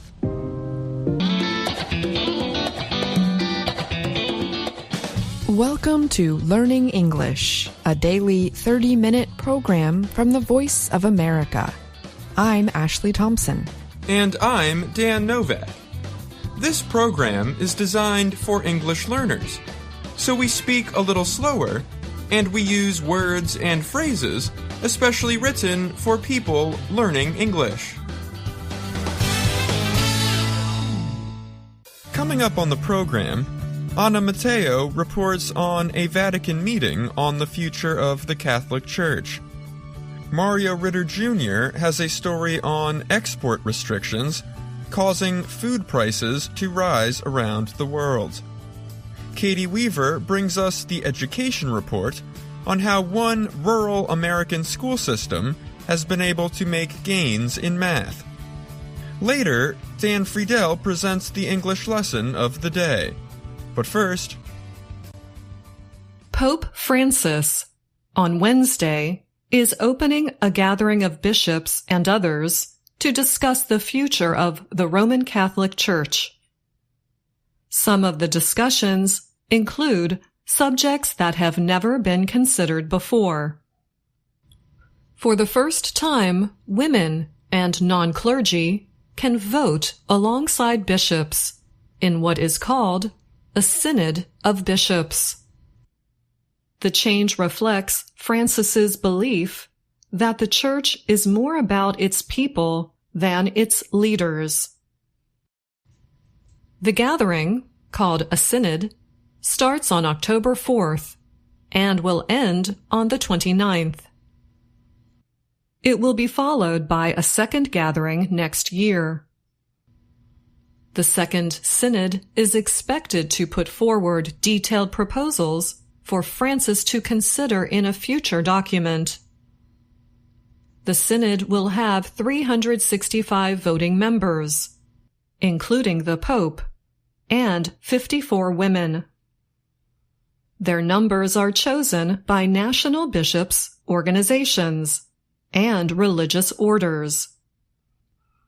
In addition, there are around 100 experts and facilitators who will help move the discussion along. But they will not vote on a final document. The working document for the gathering came after 2 years of listening to concerns from Catholics around the world. The aim has been to raise questions and start a debate. For example, the document calls for specific steps to promote women to decision-making positions in the church. And it calls for church members to have more influence in church governance. It also suggests the inclusion of LGBTQ+ Catholics and measures to prevent clergy from abusing their power. Some conservatives have raised questions about the synod since Francis announced it 3 years ago. They said that those questions have already been settled by church teachings. And raising the questions only risks division among church members. Just this week, 5 conservative cardinals from Europe, Asia, Africa, and the Americas made their disagreement with Pope Francis public. In a letter, they put forward 5 questions, or dubia, asking Francis to affirm church teaching on these issues, including homosexuality and female clergy. They said the synod was creating confusion. Francis answered that changes in the world help the church to better understand and explain its teachings, and that the synod is a way to find the path forward. With much sincerity, I tell you, it's not good to be afraid of these questions, Francis told them. For 2 years, the preparation for the synod has been open to the public. However, the synod itself will be closed to outsiders. There will be no live stream of the gathering. Organizers say it will be a closed-door meeting, and those taking part have been told not to speak to reporters.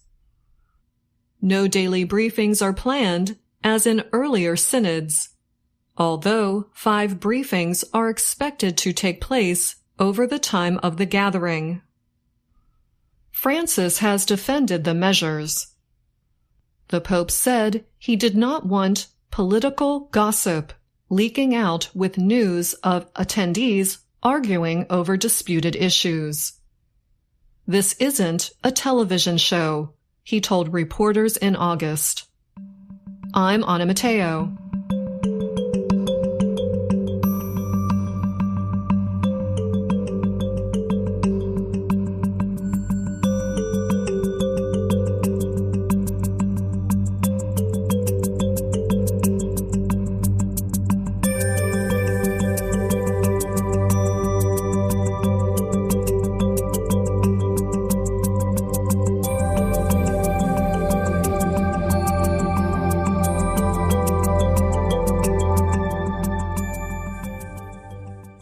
Important foods like grains and cooking oil again are growing more costly in many places around the world. Observers say that is because countries have put export restrictions in place to protect food supplies at home. They also blame the price rise on weather conditions and the Ukraine war. Caroline Kello is a 28-year-old who works at a hair salon in Kenya's capital, Nairobi. She experienced the rising cost of food while planning meals for her 2 children. The price of onions has risen by 200% since neighboring Tanzania restricted agricultural exports. Kyolo tried a different kind of onion, but those became too costly as well. Cooking oil and corn flour prices are increasing also. So, she said, I just decided to be cooking once a day. East Africa has fertile land and a large workforce, but the high cost of growing and transporting crops and a lack of rain have resulted in decreased local production. In the case of onions, the UN Food and Agricultural Organization found that in 2014, Kenya was getting half of its onions from Tanzania. Some traders have tried to get supplies from Ethiopia. Others have stopped selling onions altogether. But Timothy Kinua, who says prices have reached their highest level in 7 years, promised he would sell the crop. It's something we can't cook without, he said. Joseph Glauber is with the International Food Policy Research Institute in Washington. He said Tanzania's onion limits this year are one example of the spread of food restrictions. He called it a contagion, or something that spreads like an infectious disease. His organization says that 19 countries have put 41 food export restrictions in place. The restrictions include bans or taxes. India banned the export of some rice earlier this year, cutting 1/5 of the world's export market. Myanmar answered with its own export bans. India has also restricted onion exports. The action sent prices climbing in Bangladesh. Dry weather in Spain has hurt its olive crop, causing European buyers to look to Turkey. But rising prices there led to export limits. Morocco, which suffered a deadly earthquake recently, has also stopped exports of crops including onions, potatoes, and tomatoes. Over a period of years, food prices change sharply. In 2007 and 2008, rice and wheat prices doubled. Glauber, who also is a former economist for the Department of Agriculture, said changes are likely to continue. I think increased volatility is certainly the new normal, he said. For example, both Russia and Ukraine are major suppliers of wheat, barley, sunflower oil, and several other foods important to developing nations. The conflict between them interferes with production by both. Changes in weather are also affecting agriculture, observers say. El Niño is a periodic warm current in the southern Pacific Ocean. It is linked to changes in weather in several places around the world. Some scientists say climate change could make the El Niño current more severe, affecting weather everywhere. For example, a lack of rain in India means export restrictions there might not end with the new rice harvest in October. Most at risk from weather changes are nations that depend heavily on imported food. The World Bank, for example, notes that the Philippines imports 14% of its food. However, recent storms could mean further crop deficits. Rice prices there increased 8.7% in August.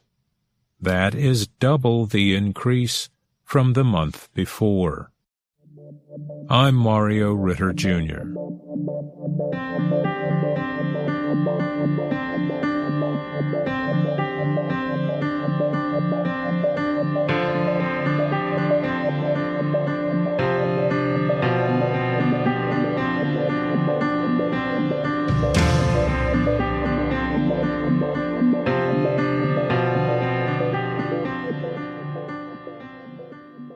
Many students across the United States fell behind in math during the COVID-19 pandemic.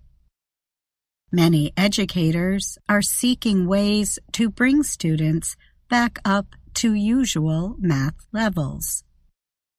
Such efforts paid off for a rural school system in the southern state of Alabama.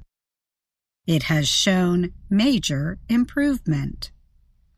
A study called the Nation's Report Card shows that Alabama students led the nation in maintaining math learning during the pandemic. And the state's Piedmont City school system landed at the top in a comparison of scores from before and during the pandemic. Nationwide, students on average fell half a year behind in math, researchers say. The Piedmont school system has about 1,100 students. 7 out of 10 children receive reduced cost or free meals in the schools. The school system has stuck with a policy it established before the pandemic. Teachers use test scores to learn where students are struggling and then target teaching to each child. We made a total transformation about 5 years ago, said Mike Hayes, the school system's chief. We decided that we were going to let data make every decision.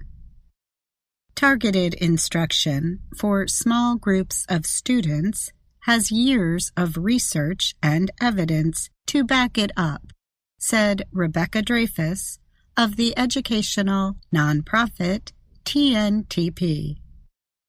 The short answer is that using data effectively and efficiently to plan and monitor instruction is always going to make instruction better for kids, Dreyfus said.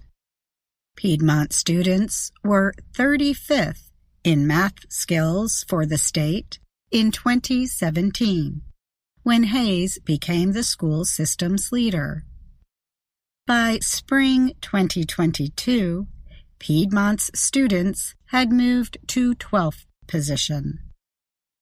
Once we made that decision and stuck to it and made changes and allowed our teachers time to look at the data and dive into the data, it paid off, Hayes said. As part of the effort, the Piedmont school system made the school day longer. This permitted time every 4 weeks for data days, when educators get together to study the numbers. Cassie Holbrooks teaches 4th grade math. She said the data days help teachers see where the weaknesses are and target instruction. 6th grade teacher Lisa Hayes joined the school system 5 years ago. She said she was surprised to see how hard teachers worked during the data days. When I came here and we had a work day, she said, you don't sit in your room. You're in here, the media center, most of the day, digging through test scores. Teachers then use the information to decide how to divide the students into small groups for targeted instruction. Grouping 2 to 6 students together to work on a specific skill has long been used for reading instruction and in younger grades. There is less research on the use of targeted small group instruction in math. But researchers like Dreyfus say it involves the same idea of identifying students who need extra help, rather than simply pulling out children who are behind. While math teachers in Piedmont schools work with small groups, other students write in their math books, play learning games, or work on individual learning plans. At first, when Piedmont expanded small group instruction in math, teachers said they did not have enough time to do the work well, Hayes said.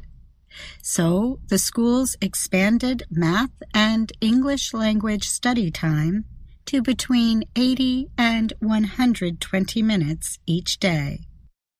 The longer math classes made a big difference, teacher Landon Pruitt said. In a 52 or 53-minute class, he said, there's no way you can consistently do small groups and work on getting through the standards that you have to cover. The schools also had to help teachers adjust classroom management techniques as small groups and independent work would be done at the same time. Hayes said one solution was to give teachers a program to monitor each student's screen.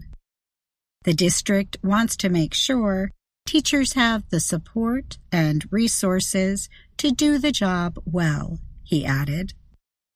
I'm not sure we have a secret sauce or anything, Hayes said, but he noted that the teachers believe in learning data and letting that data direct instruction. I'm Katie Weaver.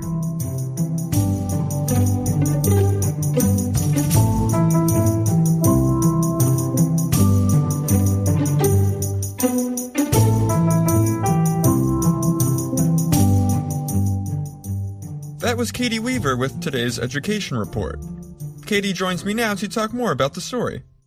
Today's report was about a school system in Alabama that led the nation in maintaining math learning during the pandemic. You talked about the finding of a study called the Nation's Report Card. Can you tell us more about that? The Nation's Report Card is officially called the National Assessment of Educational Progress, or NAEP. The National Center for Education Statistics, an agency of the Department of Education, carries out the study. When did the Nation's Report Card begin? The first assessment was in 1969. It's grown and changed over the years. The results of the testing help inform national education policies. The test is voluntary for every student, school, and state by federal law. However, if some states or school systems do not take part, they risk losing federal financial support. What about private schools? Did they take part in the Nation's Report Card? Sure. For each assessment, a sample of schools is chosen from the Private School Universe Survey, PSS for short. It collects and stores data on more than 33,000 non-public schools in the 50 states and the nation's capital, Washington, D.C. Very interesting. Thanks for coming on the show today, Katie. My pleasure, Dan.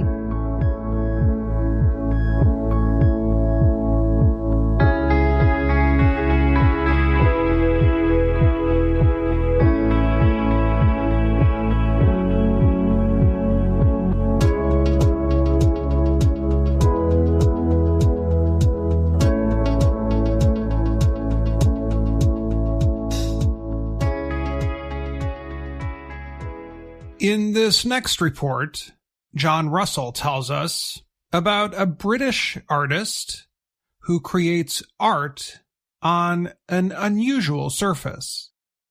Pieces of dried chewing gum that have been crushed into the ground. Pay careful attention to the word spontaneous. We will talk more about it after the report. Lying on London's famous Millennium Bridge, British artist Ben Wilson paints on a piece of dried gum. It has been crushed flat into the ground. The important thing is the gum is below the metal tread, said the 60-year-old Wilson. The beauty of it is they're all different shapes and sizes, he continued, describing pieces of gum. Wilson sees possibility in things most people avoid looking at. The flattened gum is a chance to turn a piece of waste into something beautiful. The artwork also is a way to surprise walkers and get them to take a closer look at the path they are on. By painting a picture which is so small, those that see it then discover a hidden world beneath their feet, Wilson said. Back in his North London art room, Wilson paints on the surface of a small mosaic tile. It will be part of a collection that he is creating on the walls of London's underground train platforms. The images are more personal than the chewing gum works, Wilson says, and represent a kind of visual diary. The pictures are a celebration of my life and those that I care dearly about, he said. They are a process of visual inquiry, trying to make sense of the world, he added. Wilson was born in London to artist parents.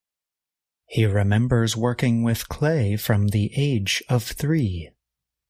He had his first art show when he was around 10 or 11 years old. He began making sculptures and large pieces for display in nature settings. Then his interest turned to waste, also called trash. He has been painting gum and other pieces of trash for 19 years. The top surface of the dried gum is not subject to local or national laws. As a result, the dried gum surface creates a space where Wilson says he can paint without damaging public property. I found this little space where I could create a form of art where I could be spontaneous and do something which evolves out of the place in which it's created, Wilson said. Government officials have removed much of the artist's public street art. But the hundreds of gum paintings on Millennium Bridge remain for all to see. I'm John Russell. Before the report, we asked you to pay careful attention to the word spontaneous. Can you remember when you heard it? You heard the word in a quote from Ben Wilson. Let's listen again. I found this little space where I could create a form of art where I could be spontaneous and do something which evolves out of the place in which it's created, Wilson said. The word spontaneous is an adjective. It can be a tricky word. We spell it like this: S-P-O-N-T-A-N-E-O-U-S. Spontaneous dates to the 1650s, according to the online etymology dictionary. Spontaneous originally meant occurring without external stimulus, proceeding from an internal impulse. It comes from a Latin word meaning willing, of one's free will. In the quote from Ben Wilson, He said he wanted to create a form of art where he could be spontaneous, meaning he could create art in a natural and sudden way without a lot of planning. Google's Ngram viewer suggests that one of the most common ways English speakers use spontaneous is as part of a noun phrase that begins with the short word a. So, you might hear or read about a spontaneous decision or a spontaneous action. We also have a noun that is closely related to spontaneous. It is spontaneity, meaning a spontaneous character or quality. But Google's Ngram viewer tells us that spontaneity is much less frequently used than spontaneous. As a result, you can think of spontaneity and spontaneous as family members, but one, spontaneous, the adjective and star of this lesson, is more popular. Let's end with a short quiz. Fill in the blank in the following sentence. He described the artwork as blank blank expression of joy. Here is one possible answer. He described the artwork as a spontaneous expression of joy. And that's the lesson of the day. I'm Dan Friedel. And that's our program for today. Join us again tomorrow to keep learning English through stories from around the world. I'm Ashley Thompson. And I'm Dan Novak.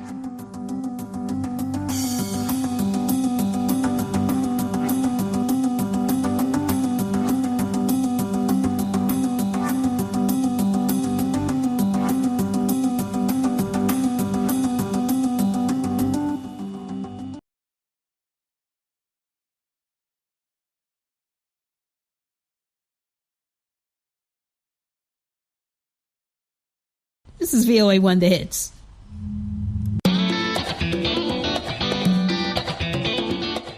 Welcome to Learning English, a daily 30-minute program from the Voice of America. I'm Ashley Thompson. And I'm Dan Novak.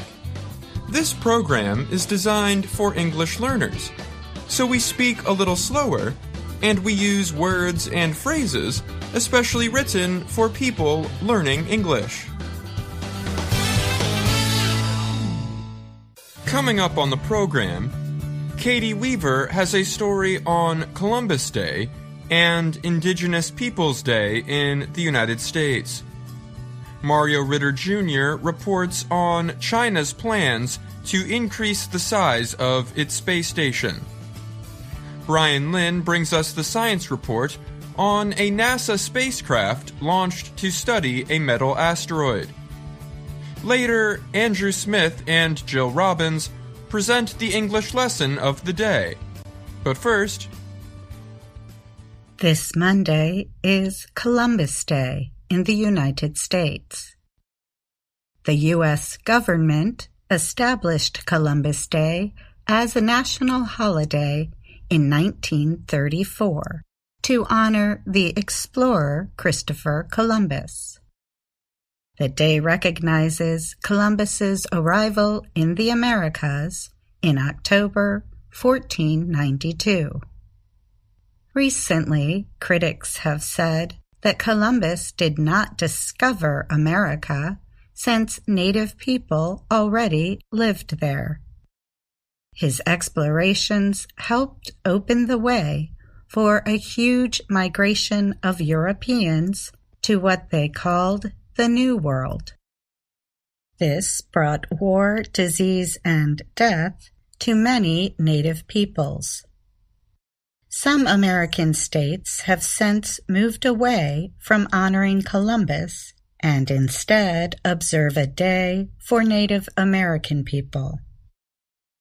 In 2021, President Joe Biden issued the first ever presidential proclamation of Indigenous Peoples Day. The day is to be celebrated along with Columbus Day. The May 2020 death of George Floyd, an unarmed black man in the state of Minnesota, led to nationwide protests against police use of force and racial injustice. Protesters directed some of their anger at statues and monuments honoring Confederate officials from the American Civil War. Many cities then removed the statues and monuments said to be connected to racial injustice, racism, and slavery. The anger led to protest attacks on memorials to Columbus around the country. Statues of the explorer were taken down in Boston, Chicago, and many other cities. In the Rhode Island capital of Providence, a statue of Christopher Columbus was also removed in June 2020. The removal came after protesters covered it with red paint and a sign reading, "Stop Celebrating Genocide." The statue was placed in storage and then purchased for about $50,000 by former Providence Mayor Joseph Paolino. After 3 years out of the public eye, the statue will return to a park in the city of Johnston, about 14 kilometers west of the capital. The statue will be officially uncovered on Monday. Johnston Mayor Joseph Paolino Jr. said people of his heavily Italian-American town are pleased to give the statue a new home. It's important, and not just for Italian Americans. It's American history. It's world history if you look at it from a historical perspective, he said. People should learn about him, the good and the bad. Not everyone is happy with the return of the explorer's statue. Harrison Tuttle is president of Black Lives Matter Rhode Island PAC. Tuttle said he understands the connection that many of Italian ancestry feel for Columbus, but he wished the mayor had spoken with members of the community who were offended by the decision to return the statue. My grandmother, who helped raise me, was Italian, and I grew up in a majority Italian neighborhood, he said. At the same time, there are better ways to celebrate your heritage and culture without celebrating someone who, in my opinion, is the exact opposite of what Italian culture is. Daryl Waldron, director of the Rhode Island Indian Council, is the son of a Narragansett father and a Wampanoag mother. He said he and others hoped that the statue would have been sold off and kept out of public view, with money going toward a new statue. I'm Katie Weaver.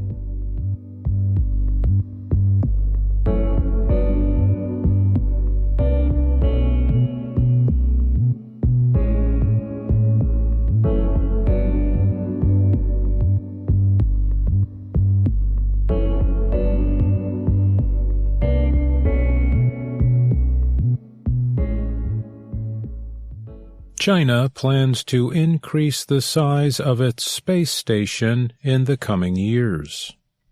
The station will offer astronauts from other countries a different choice for near-Earth missions.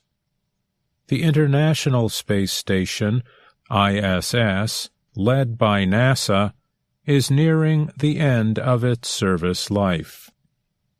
The China Academy of Space Technology, CAST, said the operational lifetime of the Chinese space station will be more than 15 years. The organization is China's main space contractor. Chinese officials made the estimate recently at the 74th International Astronautical Congress in Baku, Azerbaijan.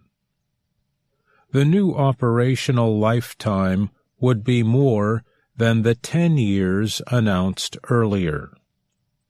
China's space station, known as Tiangong, or the Celestial Palace in Chinese, has been operational since late 2022. It holds up to 3 astronauts and orbits 450 kilometers above Earth. After an increase from 3 to 6 modules, Tiangong will be about 180 metric tons. Tiangong is 40% of the mass of the ISS, which can hold a crew of 7 astronauts. But the ISS, in orbit for more than 20 years, is expected to stop service after 2030. China has said it expects to become a major space power. Chinese state media said last year, as Tiangong became fully operational, that China would be no slouch as the ISS headed toward retirement. State media added that several countries had asked to send their astronauts to the Chinese station. But the European Space Agency, ESA, said this year it did not have the financial or political approval to take part in Tiangong. The announcement suspended a plan that had been developed over years for a visit by European astronauts. The Global Times, a newspaper linked to the Chinese Communist Party, wrote at the time, "Giving up cooperation with China in the manned space domain is clearly short-sighted," which reveals that the U.S.-led camp confrontation has led to a new space race. Tiangong has become a symbol of China's growing influence and belief in its space missions. U.S. law bans China from any work, direct or indirect, with NASA. Russia is highly involved in the ISS and has similar space diplomacy plans. Russia suggested that its partners in the BRICS group, Brazil, India, China, and South Africa, could build a module for its new space station. I'm Mario Ritter, Jr.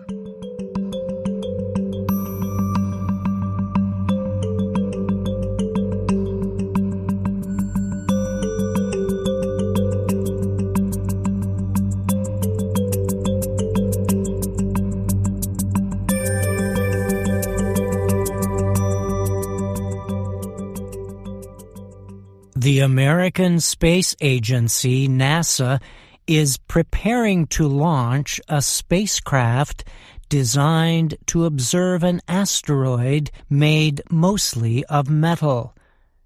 The launch of the vehicle, called Psyche, is set for October 12th from Kennedy Space Center in Florida. The spacecraft will fly to an asteroid also called Psyche. It orbits the Sun between Mars and Jupiter. NASA says the asteroid was discovered by an Italian astronomer in 1852. Since it was the 16th asteroid discovered, it is sometimes also called 16 Psyche. Psyche will be NASA's first trip or mission to an asteroid that contains a large amount of metal. past missions explored asteroids made mostly of rock or ice. Astronomers say the asteroid Psyche is about 280 kilometers at its widest point. They believe it may be part of a center or core of a planetesimal. This is an object thought to be the metallic remains of an early rocky planet. Scientists think Psyche is made up mostly of iron and nickel, similar to Earth's center. NASA believes the asteroid could have separated during violent crashes that happened during our solar system's early creation. Scientists think data collected on the asteroid could provide new details about how rocky planets, including Earth, formed. But NASA says the object could also turn out to be something else, such as a different kind of iron-rich body that formed from metal-rich material somewhere in the solar system.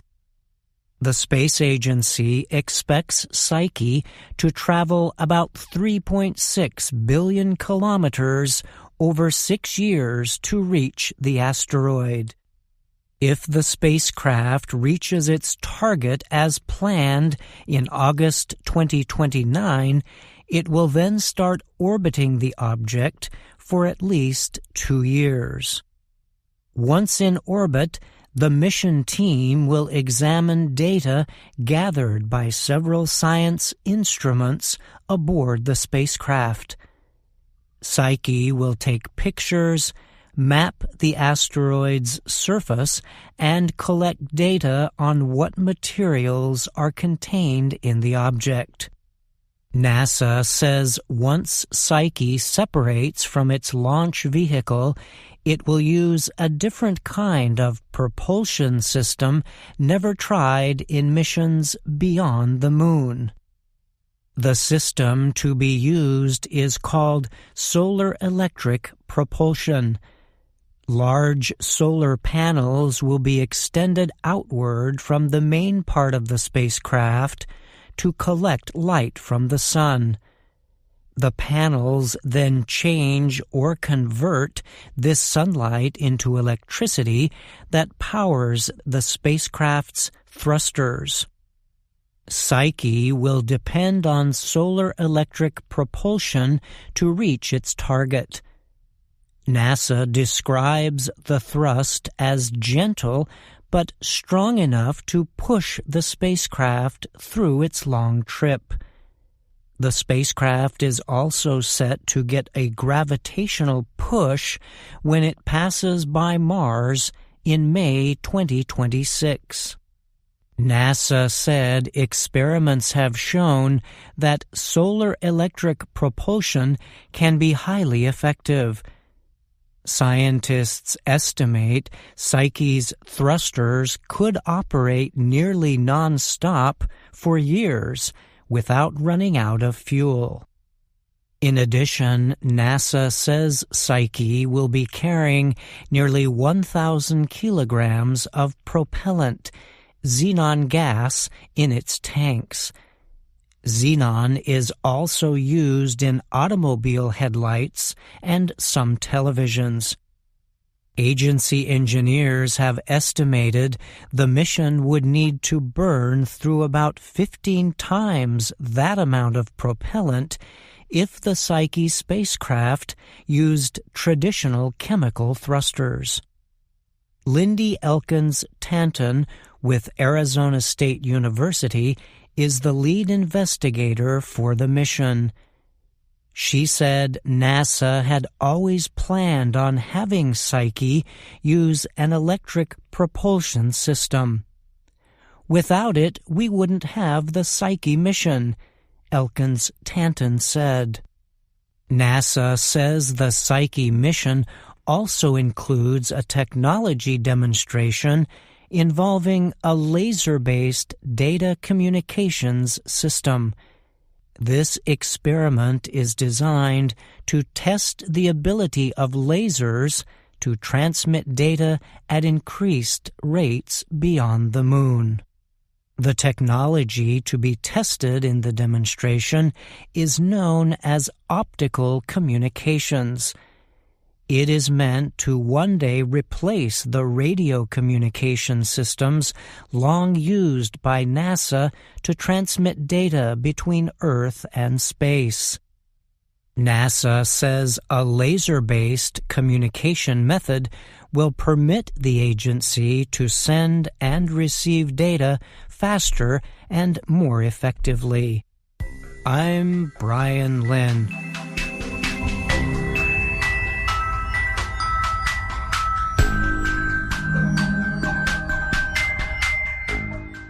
Brian Lynn joins me now to talk more about his science report. Thanks for being here, Brian.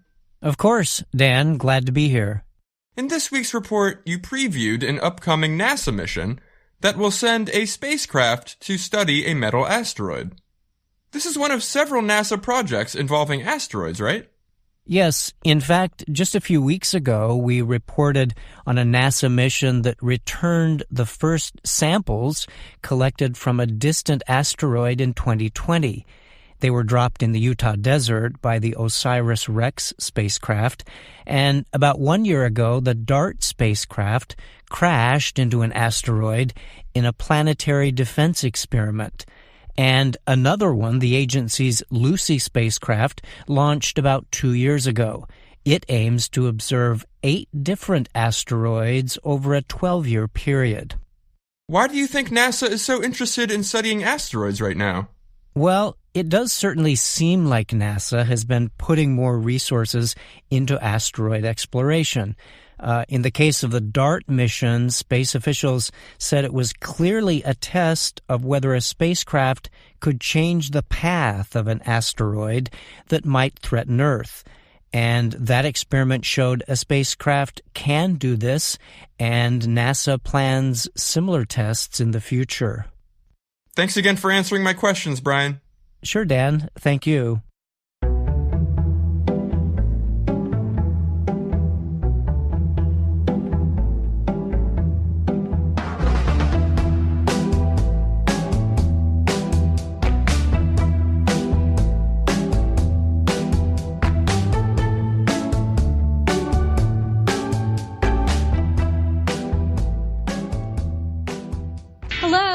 My name is Anna Mateo. And my name is Jill Robbins. And I'm Andrew Smith. You're listening to the lesson of the day on the Learning English podcast.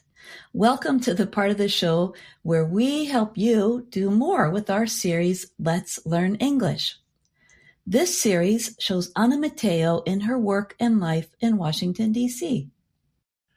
In Lesson 18, Anna tries something new at work, reading the news.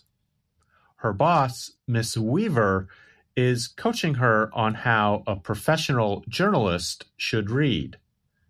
She wants Anna to give the facts without showing any emotion. But we all know Anna. It's hard for her to do that because she becomes so excited about each story she reads. Let's hear some of the lesson.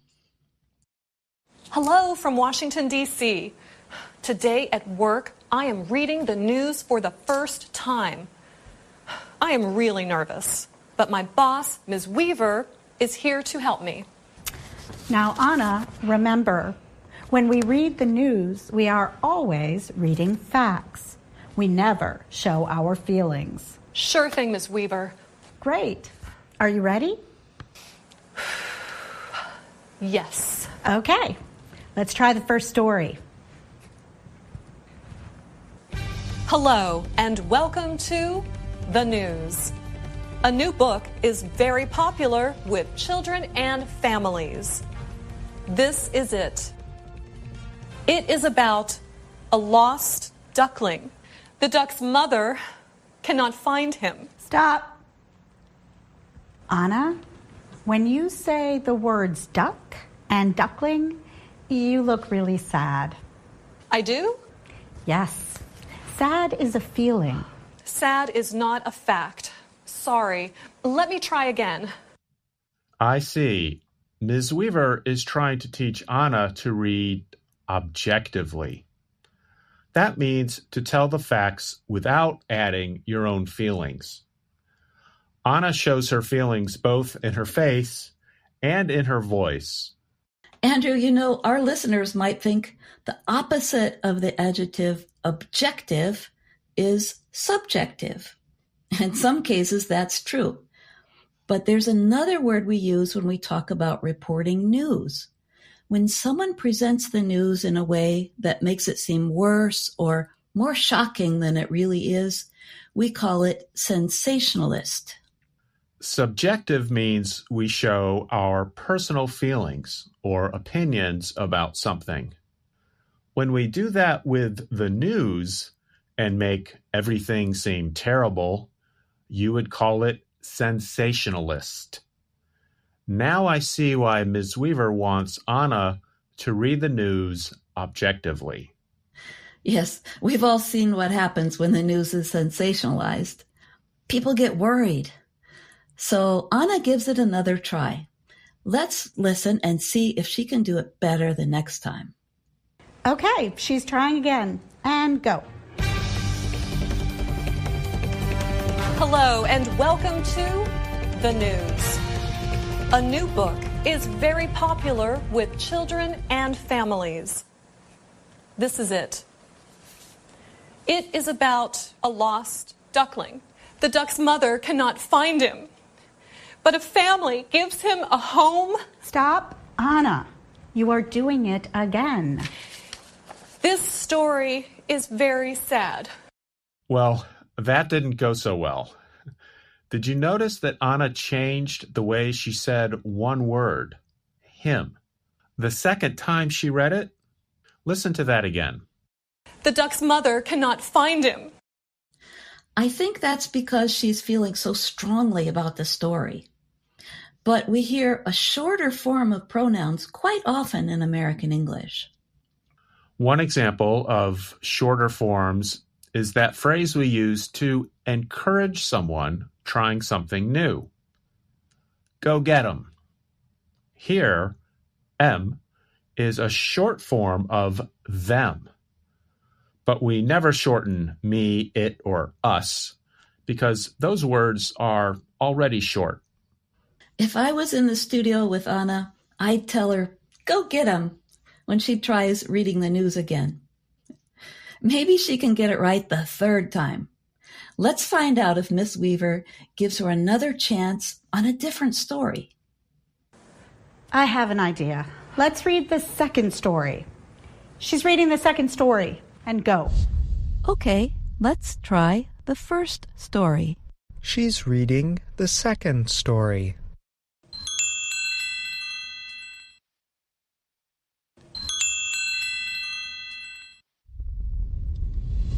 Hello and welcome to The News. In Indiana, a grandmother is the first 80-year-old woman to win the Race Car 500. That is awesome. Stop. Stop. Anna, please. No feelings. Right. But it is awesome that an 80-year-old grandmother wins a car race. Just the facts, Anna. Right. Hello and welcome to The News. In Indiana, a grandmother is the first 80-year-old woman to win the Race Car 500. She rarely talks to reporters, but when she does, she often says, "Nothing can stop me now." I am very happy for her. Stop, stop, stop. Anna, you cannot say you are happy. But I am happy. But you can't say it. Why? This is the news. Happy and sad are feelings. You can't have them in the news. Okay, I got it. There's another useful expression. Anna says, I got it, to show she understands Ms. Weaver. It's a little informal, and it's a shorter form of I have got it. If you listen to the rest of the story, you'll find that she finally does understand what Miss Weaver's trying to teach her. And her boss uses the same expression, too. What can I do, Ms. Weaver? Take out my feelings and put them here on the news desk? Yes! Yes! That's right! Now you've got it!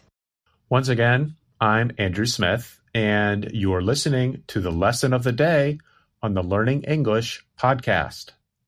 To review, we've learned some short forms for pronouns like im or em. Can you think of any others, Andrew? There are situations when I don't know someone's gender. That is, I don't know if they are male or female. So I say something like, I'll give it to him. I think there's just enough time for a little chant with our reduced pronoun forms. Are you ready, Jill? Let's give it to him. Listeners, try to repeat after we say the lines. Can you find him? I can't find him. Can you see her? I can't see her. Did you tell them? I didn't tell him. Did you get it? I got it. Well, that's all for the lesson of the day today. You can learn more on our website, learningenglish.voanews.com, Facebook and Instagram. And thanks for listening to the Learning English podcast. I'm Andrew Smith. And I'm Jill Robbins. And that's our program for today. Join us again tomorrow to keep learning English through stories from around the world. I'm Ashley Thompson. And I'm Dan Novak.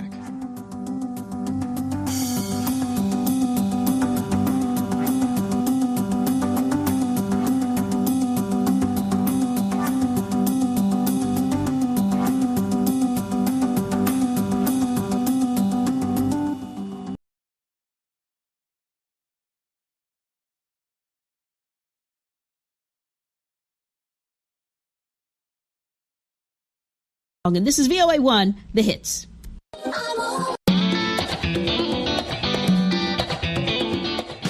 Welcome to Learning English, a daily 30-minute program from the Voice of America. I'm Ashley Thompson. And I'm Dan Novak. This program is designed for English learners, so we speak a little slower, and we use words and phrases especially written for people learning English. Coming up on the program, I report on a Ghanaian student who biked across Africa to get to school in Egypt. John Russell has a story on Southeast Asian nations considering sharing energy supplies. Gina Bennett has today's health and lifestyle report on why U.S. officials voted against approving an ALS treatment. Later, Andrew Smith and Jill Robbins present the English lesson of the day. But first, Mamadou Safeo Berry lives in the West African nation of Guinea. He wanted to study Islamic theology at a top school in Cairo, Egypt. Without money to pay for transport, Berry drew a map of Africa and headed out on a used bicycle for the trip across the continent. Carrying only a change of clothes, a flashlight, and a small tool, the 25-year-old rode through jungles, deserts, and conflict areas in the hope of getting accepted to the school and finding a way to pay for it. 4 months and 7 countries later, he is in Cairo with a full scholarship to Al-Azhar University. That is one of the world's oldest and most respected Sunni Muslim learning centers. If you have a dream, stay with it and be strong, Berry said. God will help you.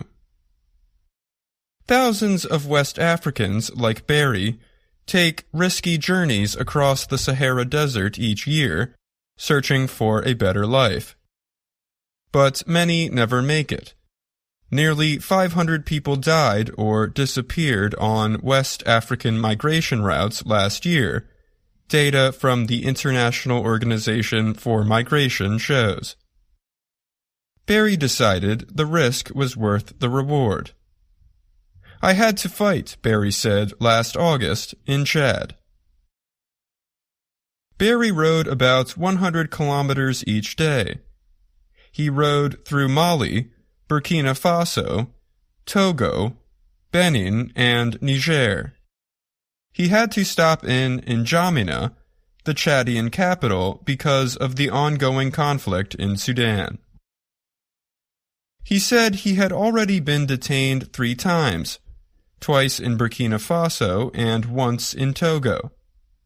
There, security forces held him for 9 days without charge before releasing him for $56. That was all of his money for the rest of the trip, he said. I often slept in the bush because I was afraid of people in the cities, Barry said. I thought they would take my bike and hurt me. Barry's luck changed again in Chad. There, a local philanthropist, who had read about his trip online, offered to fly him directly to Egypt and avoid the fighting in Sudan. Barry arrived in Cairo on September 5th and days later received a full scholarship to Al-Azhar. He intends to return to Guinea when his studies are complete to spread the faith that has taken him so far. When I return to my country, I would like to be someone who teaches Islam and tells people how to do good things, he said.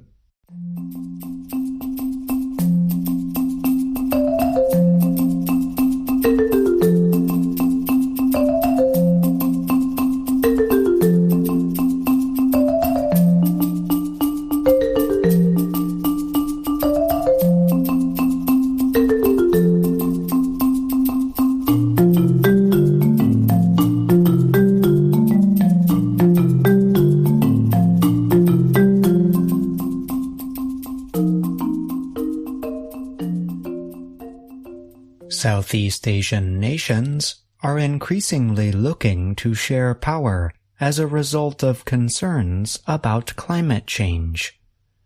Malaysia and Indonesia signed a deal in Bali, Indonesia, in August to study 18 possible areas where cross-border power lines can be set up. Those links could eventually create power equal to what 33 nuclear power plants would produce in a year. The links are economically and technically possible, and now are supported by regional governments, said Benny Suryadi, a power expert at the ASEAN Center for Energy in Jakarta, Indonesia. The Association of Southeast Asian Nations, or ASEAN, is a political and economic group of 10 countries across a large area. The group includes small countries such as Brunei and Singapore, as well as larger ones such as Indonesia and Vietnam. Cross-border power purchases accounted for just 2.7% of the region's capacity in 2017, says the Global Interconnection Journal.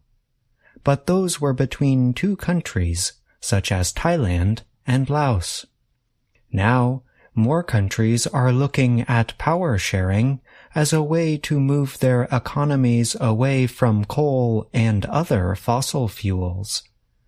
Vietnam would like a regional grid so it could sell clean energy from offshore wind to its neighbors.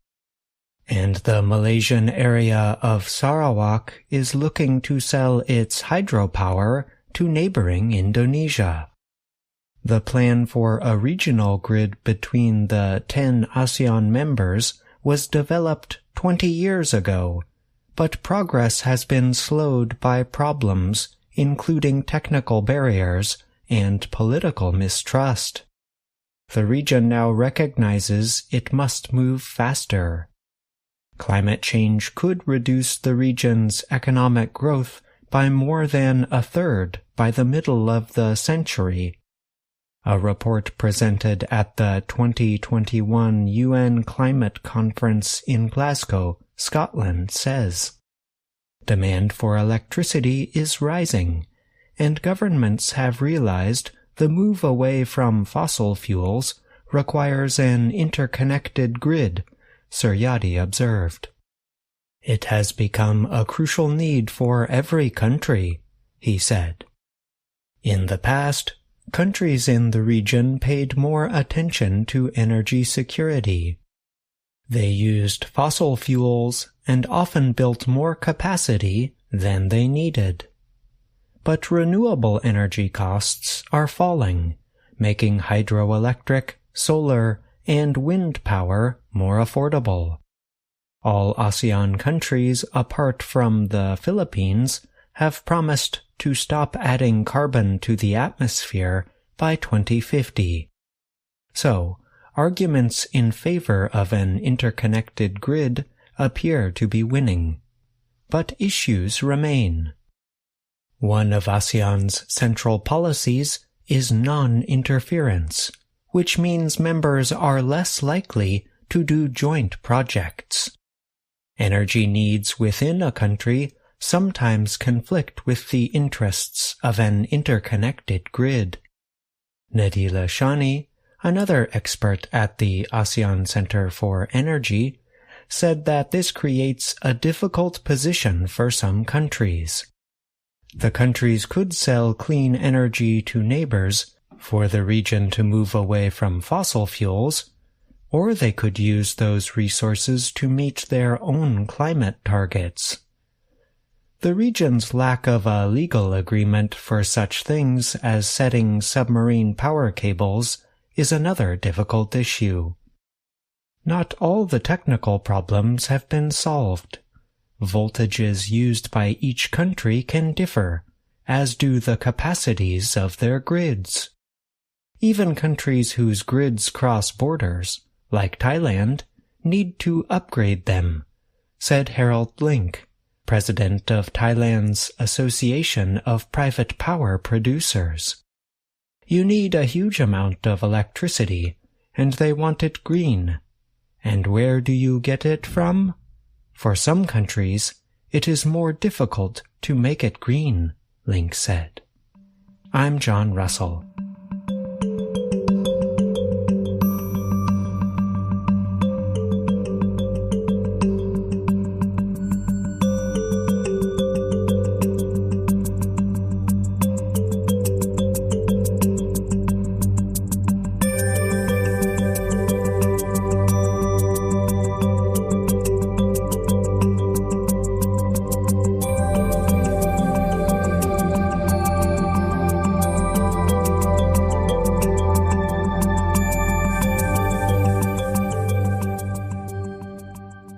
United States health advisors voted against an experimental treatment for ALS disease last week. The vote came after years of efforts by ALS patients and their families in support of the unproven medical treatment. ALS, or amyotrophic lateral sclerosis, is also known as Lou Gehrig's disease. Patients with ALS slowly lose the ability to control muscle movements, the ability to speak, eat, move, and breathe. The U.S. National Institutes of Health says people can get the disease at any age. It most commonly develops between the ages of 55 and 75. Last Wednesday, a group of health advisors for the U.S. Food and Drug Administration, or FDA, voted 17-1 against the treatment from Brainstorm Cell Therapeutics. The Israel-based company's treatment, Neuron, uses stem cells. These are cells that can develop into many kinds of body cells. The group found the treatment was not effective for patients with ALS. A member of the group representing ALS patients was the only vote in favor. One expert did not register a vote. Lisa Lee, a health expert from Virginia Tech University, voted against the treatment. She said creating false hope can be considered a moral injury, and the use of statistical magic or manipulation to provide false hope is problematic. The FDA is not required to accept the group's vote. However, the agency's own scientists said earlier in the week that Brainstorm's treatment was scientifically incomplete. Brainstorm and the ALS community wanted to use the meeting to change the FDA's thinking about the Neuron treatment. Brainstorm's 200-patient study failed to show that Neuron extended life, slowed the disease, or improved patients' ability to move. But the FDA agreed to bring outside advisors together after ALS patients and supporters submitted 30,000 signatures seeking a public meeting. In the last year, the FDA has approved 2 new experimental drugs for ALS, Relivrio and Qalsody. The approvals followed intense campaigns from the ALS community, although there have been a limited number of scientific studies of the treatments. The FDA has used the term regulatory flexibility when considering experimental treatments for some conditions, including ALS and Alzheimer's. But the agency appears unwilling to overlook the results of Brainstorm's approval effort. Important information about manufacturing and quality control was missing. Dr. Kenneth Fischbeck of the National Institutes of Health said it really is a disease that needs a safe and effective treatment, and there are a lot of other prospects out there that we need to encourage. Approving one like this would get in the way of that. At last week's meeting, ALS patients, their family members, and doctors spoke in support of Brainstorm's treatment. Several presented before and after videos that showed patients who had taken part in Brainstorm's study. The videos showed the patients walking, climbing stairs, and doing other activities. Mitzi Klingenberg spoke for her son Matt Klingenberg, who doctors found to have ALS in 2018. She said, when Matt is on Neuron, it helps him. When he's off of it, he gets worse. The FDA is expected to issue its decision on the treatment by December 8th. I'm Gina Bennett.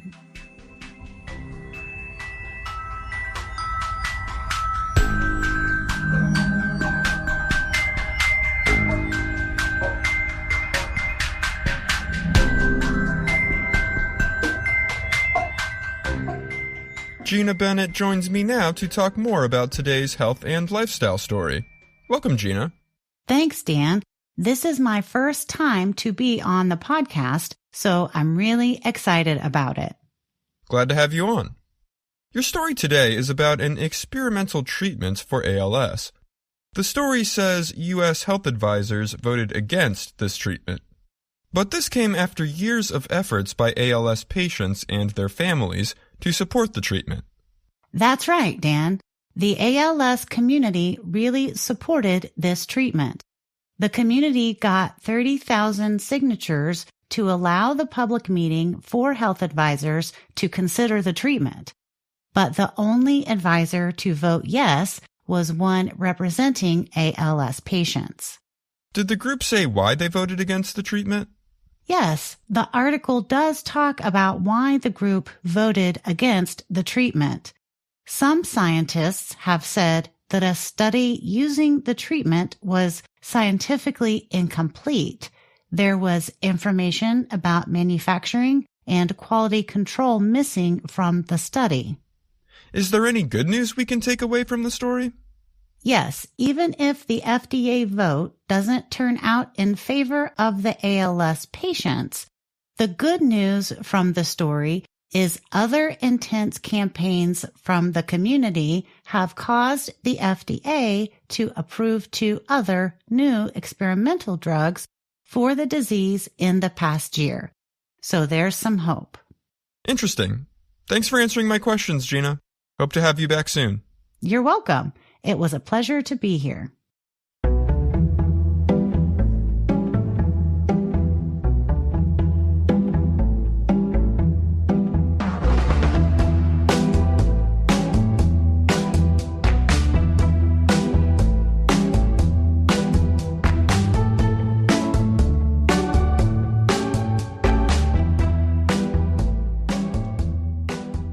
Hello, my name is Anna Mateo. And my name is Jill Robbins. And I'm Andrew Smith. You're listening to the lesson of the day on the Learning English podcast. Welcome to the part of the show where we help you do more with our series, Let's Learn English. The series shows Anna Mateo in her work and life in Washington, D.C. In our last lesson of the day, we listened closely to the pronunciation of a small but important word, the verb can. We also listened to the verb's negative forms, cannot and can't. In today's lesson, we're going to connect this small word to something important Anna wants her friend Pete to know. In Lesson 20 of Let's Learn English, Pete looks sad. Anna wants to know why, and then she gives him some important advice. Let's listen to the beginning of Lesson 20. Hi there. Washington, D.C. is a great place to work. Many people here work in government and politics, but there are many other jobs. You can work at a hospital, a university. You can work in a coffee shop. Wait a minute. I think I see a friend of mine. Pete, is that you? Hi, Anna. You look different. Your beard is really big. You don't like it, do you? No. You just look different. So what's wrong? You look sad. I don't have a job. Sorry, I can't hear you. I do not have a job. Oh, I'm sorry to hear that, Pete. I don't have a skill. Everyone has a skill. You need to find yours. Anna said something really important in those last 2 sentences. Let's hear them one more time. Everyone has a skill. You need to find yours. Your skills are special knowledge and abilities that help you do something well. For many skills, you need time and training to develop them. For example, doctors, engineers, lawyers, teachers, musicians, and athletes all have special skills that take time to develop. In Lesson 20, when Pete is not feeling good about himself, he doesn't think he has any useful skills. Jill, I think this is a feeling that perhaps some of our listeners can relate to. Maybe they have felt the same way from time to time. Yeah, me too. And what's interesting to me is that sometimes people cannot really see the skills they do have. That's right. It takes another person to help them see what skills they have. And that's what happens in Lesson 20. Anna helps Pete realize that he does have some skills. Let's listen. No, I can't code. I can't teach. I can't cook. Anna, I can't do anything. This is sad. I'm going to write about my feelings in my blog. You write a blog? Yeah, I write a blog. How many followers do you have? I don't know. 59,538?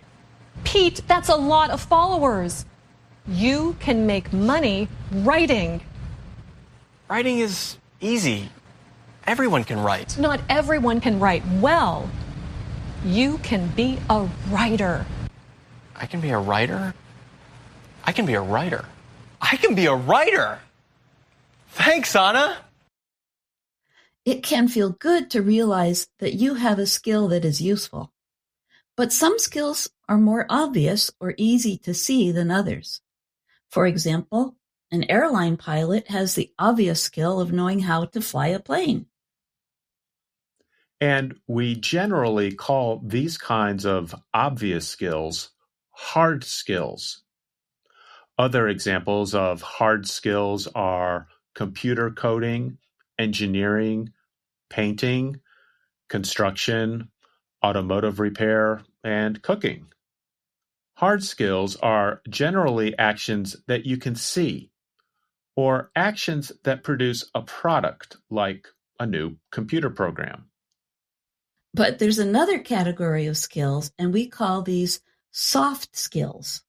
Soft skills tend to be a bit more difficult to see because they relate less to actions and things like, fixing a car or a bicycle. Instead, soft skills relate to the way people think and behave with other people. For example, a soft skill can include being a good listener. The person who is a good listener might not get much attention from others or produce a product like a new computer program, so sometimes other people do not realize how important soft skills can be. I'm Jill Robbins, and you're listening to the Lesson of the Day on the Learning English podcast. Andrew, in addition to being a good listener, what are some other soft skills? The ability to communicate well, to keep things well organized, to manage conflict or disagreements, to be creative, to keep a positive attitude, to help people connect with each other, and to think carefully to help solve problems. All of these are soft skills. I can see how all of those soft skills are important, but I can also see how people might not even realize they have them, or they might not realize how important those skills are. And if you think about it, universities do not give degrees in things like being a good listener. That means it can be harder to show that you have these soft skills when you are trying to get a job. But HR departments look for both hard skills and soft skills. So you should list those soft skills on your resume or CV. HR stands for human resources. That's the area of a business or organization that deals with hiring people to work. Your resume, or CV, is a list of your education and work experience. Jill, what can we say about skills for learning a language? Well, there are obvious skills like speaking, reading, listening, and writing. But there's another whole category of skills that help with language learning. And these skills involve understanding different cultures and sometimes changing the way we communicate based on those cultures. Do you have any examples? Sure. In some cultures, it's normal or okay to say no in a very obvious or direct way. For example, French people disagree a bit more directly than Americans. But Japanese culture is less direct. Instead of just saying no, they might pause for a few seconds or say something like, maybe. The listener is supposed to understand that the pause means no, even though the Japanese person did not say it directly. Communicating across cultures is another big and interesting topic we can talk more about in another lesson of the day. In the meantime, we invite our listeners to think about the skills they have. And if you are feeling like Pete in Lesson 20, remember that you might have skills that you are not aware of. Talk to your friends and family, the people who know you best. They might be able to tell you something about yourself that you did not know before. And it takes skill to learn English and to understand everything from the lesson of the day on the Learning English podcast. So we hope you feel good about your own language learning and keep developing your skills with all of the programs from VOA Learning English. Thanks for listening to our program. I'm Jill Robbins. And I'm Andrew Smith. And that's our program for today. Join us again tomorrow to keep learning English through stories from around the world. I'm Ashley Thompson. And I'm Dan Novak.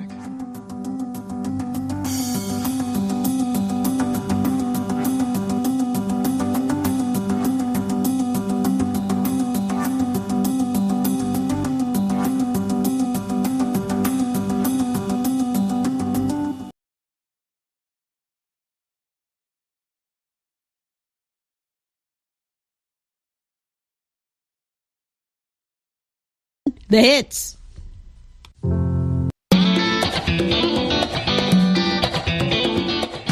Welcome to Learning English, a daily 30-minute program from the Voice of America. I'm Ashley Thompson. And I'm Dan Novak. This program is designed for English learners, so we speak a little slower, and we use words and phrases especially written for people learning English. Coming up on the program, John Russell and Anna Matteo have a story on new research into the genetics of Neanderthals and Denisovans. Brian Lynn has this week's science report about the deorbiting of the International Space Station. Later, Andrew Smith and Jill Robbins present the English lesson of the day. But first, Neanderthals live on within us.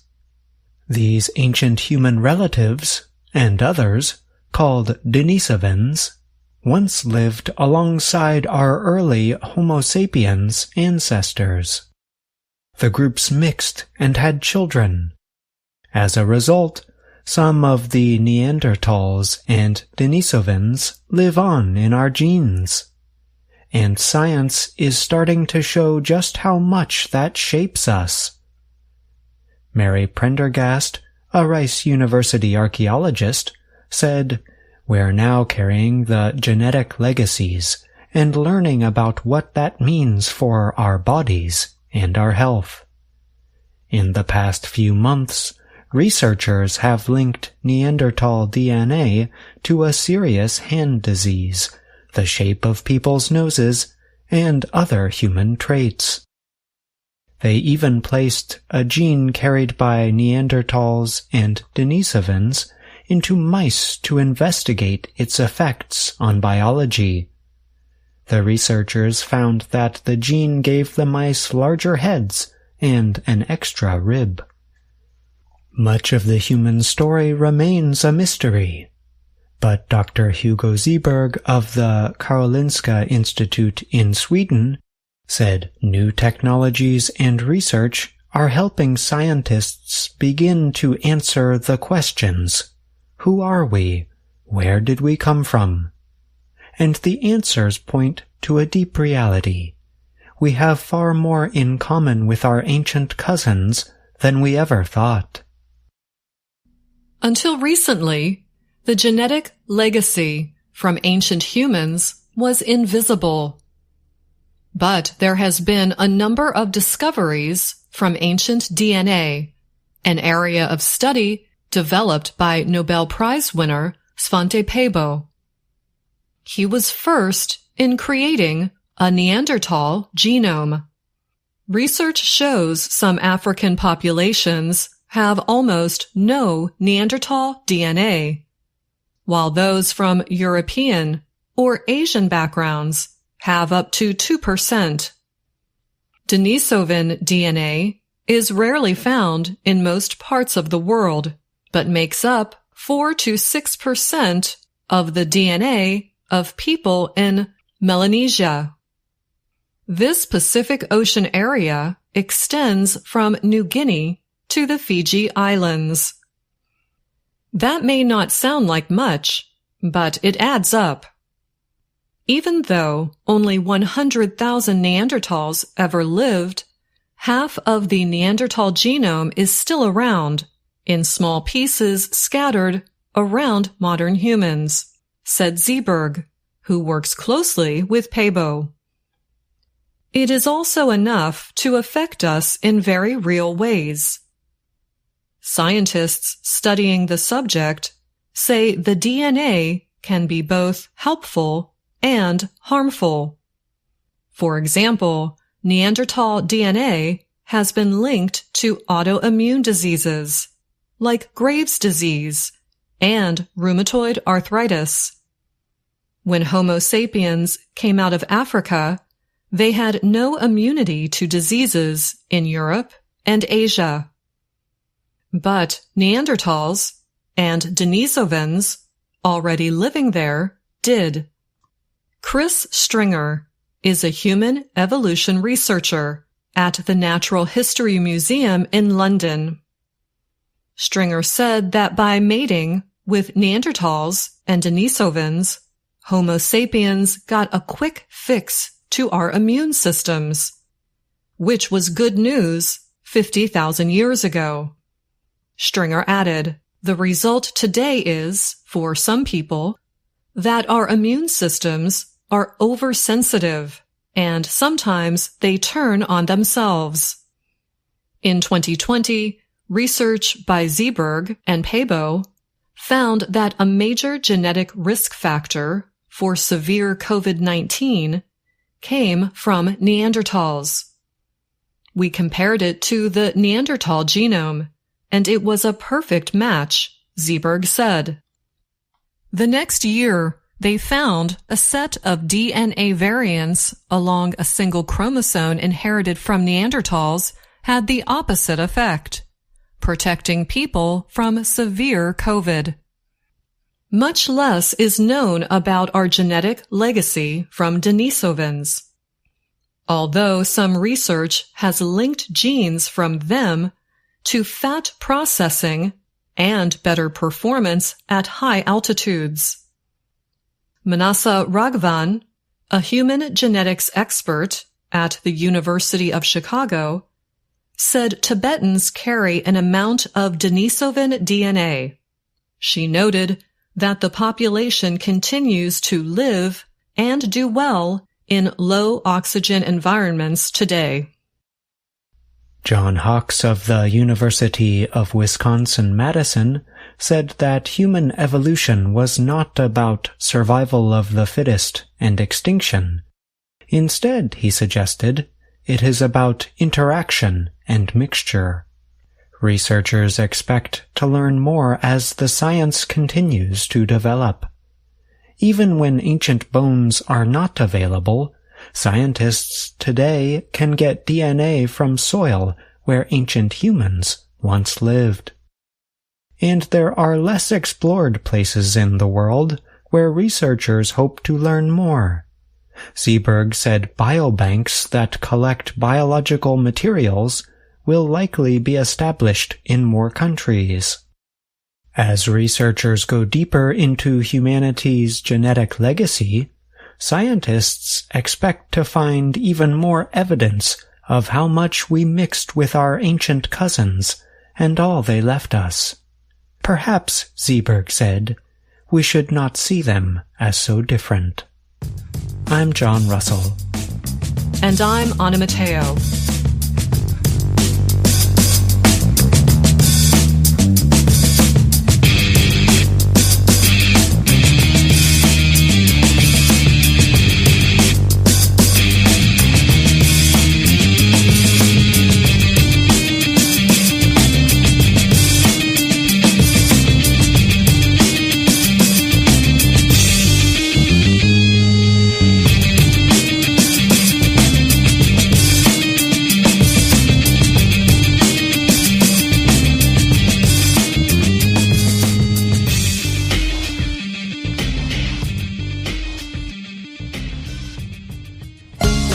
VOA Learning English has launched a new program for children. It is called Let's Learn English with Anna. The new course aims to teach children American English through asking and answering questions and experiencing fun situations. For more information, visit our website, learningenglish.voanews.com. The American Space Agency, NASA, has a new plan for deorbiting the International Space Station, or ISS. The plan involves developing a new spacecraft to safely guide the ISS during its final re-entry through Earth's atmosphere. NASA cooperates with 4 other space agencies on the station. These include the Canadian Space Agency, the European Space Agency, Japan's Aerospace Exploration Agency, and Russia's Roscosmos. The ISS began serving as a space research center more than 22 years ago. It has been widely praised as a scientific success, but NASA and its international partners say the ISS has a limited technical lifetime. NASA has said it will keep operating and sending astronauts to the ISS until 2030. After that, the U.S. Space Agency plans to use privately developed space laboratories for its space research needs. NASA says this will permit it to pay space station operators only for the goods and services it needs. NASA has already chosen several American companies to develop future space stations. These privately operated stations will aim to serve the science needs of NASA as well as other nations' space agencies and other organizations. In a report to the U.S. Congress last year, NASA established its plans for the ISS. The report said the agency aims to make the station's final years its most productive. Among the goals NASA declared to support deep space exploration and continue to return medical and environmental benefits to humanity. The agency recently announced its new deorbiting plan for the ISS after considering other options to retire it. A past plan, or option, involved the use of several Russian spacecraft, but NASA officials rejected that plan and decided a new specially designed spacecraft would better serve the needs of the deorbiting operation. Other options included a plan to take apart the space station in space and transport its pieces back to Earth. Another plan would have seen the ISS sent to a higher orbit where it would remain out of service. A third option involved a non-controlled re-entry operation. NASA said none of these met its requirements for safety and effectiveness. The agency recently released a request for proposals to companies interested in building the new spacecraft. NASA calls it the U.S. Deorbit Vehicle, or USDV. It says it can be a completely new vehicle or an existing design that is changed to meet all needs of the deorbiting process. The agency said it is seeking proposals now because the effort will take years to develop, test, and certify. NASA has said when it is time to retire the ISS, it will begin taking the first steps to slowly lower its operating altitude. This part of the process can likely be carried out by the ISS and its systems without the need for additional spacecraft. But the final part of the operation, re-entry, will center on guiding the ISS through Earth's atmosphere to a pre-chosen target in an unpopulated area in the ocean. NASA says this final part is expected to require a new or modified spacecraft using a large amount of propellant. The targeted landing spot has been identified as a place called Point Nemo in the South Pacific Ocean. This is a stretch of open water between New Zealand and the southernmost part of South America. The U.S. National Ocean Service identifies Point Nemo as the point in the ocean that is farthest from land. NASA predicts that most ISS equipment will burn up or vaporize during the intense heating that happens during atmospheric re-entry. But it says some denser or more heat-resistant elements are expected to survive and land in the targeted ocean area. I'm Brian Lynn.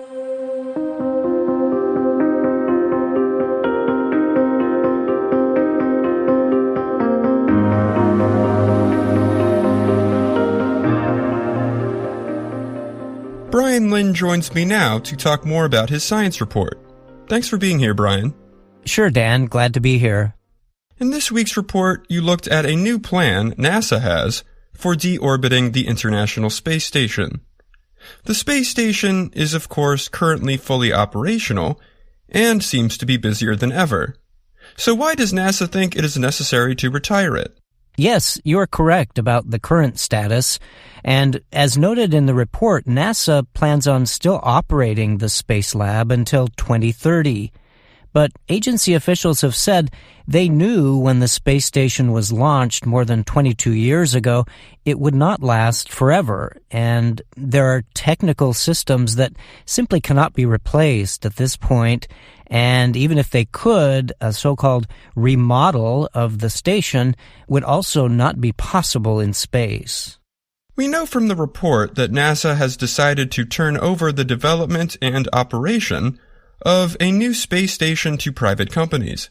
What can you tell us about that? So, yes, NASA has already chosen 3 American companies to develop future space stations.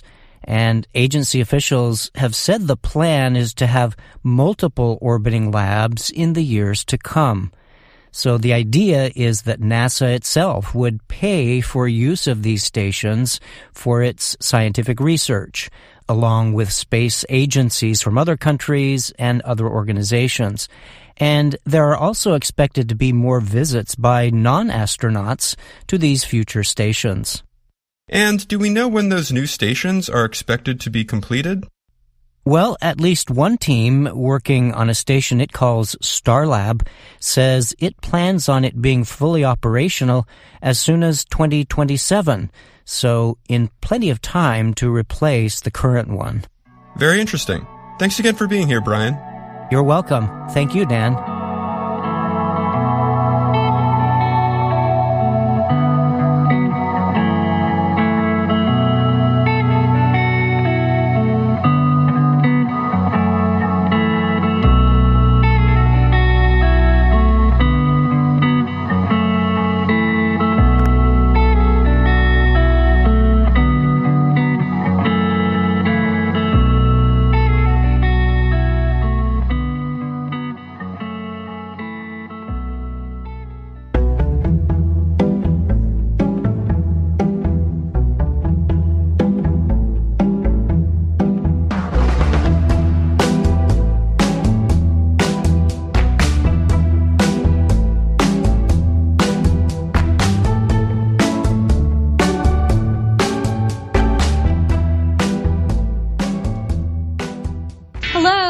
My name is Anna Mateo.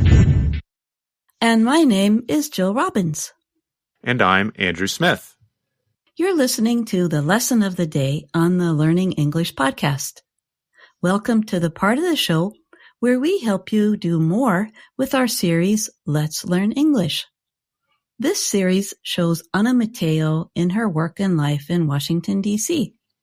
Let's jump right in with a short clip from Lesson 20 of the series. We'll play the clip 3 times in a row. Listen to Anna ask a question and then make a statement. And listen for how she pronounces the small word can. Can you teach? You can be a teacher in a school. Can you teach? You can be a teacher in a school. Can you teach? You can be a teacher in a school. There's a difference between how she pronounces the word can when she asks the question, can you teach? And how she pronounces it when she makes a statement. Listen one more time. Can you teach? You can be a teacher in a school. With her statement, you can be a teacher in a school, she says the word can a bit faster. And the vowel sound changes from a, like in apple, to the schwa, This change of vowel sound is something that happens when we talk faster. That's a funny word, schwa, isn't it? When English speakers do not put any stress on a vowel, it sounds like this. We write it with the upside-down E. Why do you think we have a special word for this sound, Jill? I think we need a special word for it because it can be written using A, E, I, O, U, or Y in words. It is the most common vowel sound in English because it represents unstressed vowels. Lesson 20 of Let's Learn English has a pronunciation practice video that explains this change of vowel sound. Let's listen. In slow speech, can sounds like can. In fast speech, it often sounds like can. Listen to Anna talking to Pete about being a teacher. Can you teach? You can be a teacher in a school. But now, let's listen to the negative forms of the verb can. These, of course, are the words cannot and can't. Well, it might seem simple. We want you to know how and when native speakers use each form. When we want people to clearly understand that we are unable to do something, we sometimes use the longer form, cannot. For example, when you talk on the phone and you have to explain a problem, you want to be sure that the other person understands you. So you might choose to use the form cannot. For example, if you are locked out of a room or locked out of a building, you might say, I've tried the key over and over and I cannot open the door. Yeah, cannot gives emphasis to the meaning. As we explained in a previous lesson of the day, emphasis is spelled E-M-P-H-A-S-I-S. It means extra importance and is similar to the word stress. Another reason we might choose to say cannot when speaking on the phone is because there is only a small difference in pronunciation between the positive form can and the negative form can't. Sometimes you can hear the letter T when we say can't, but other times it is harder to hear, and it just sounds like this, can't. In American English, we call that a held T. Instead of pronouncing the T, your tongue just comes to a stop against the hard part of the roof of your mouth just behind the upper front teeth. Maybe we'd better say that location one more time. Good idea. I'll repeat that. The tongue comes to a stop against the hard part of the roof of your mouth just behind the upper front teeth. In the pronunciation video of Lesson 20, you can hear Pete first pronounce can't with the letter T. And then the next time, you hear him pronounce it with the held T, can't.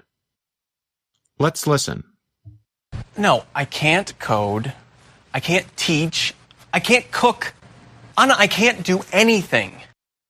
I noticed that when people send text messages, they often send a message saying I can when I'm sure they mean I can't. I think that's because they're using their voice to write or dictating, The text and the phone software cannot tell the difference between the two words. How can we help our listeners hear and say the forms correctly? Listen to these examples. I can, I can't. I can, I can't.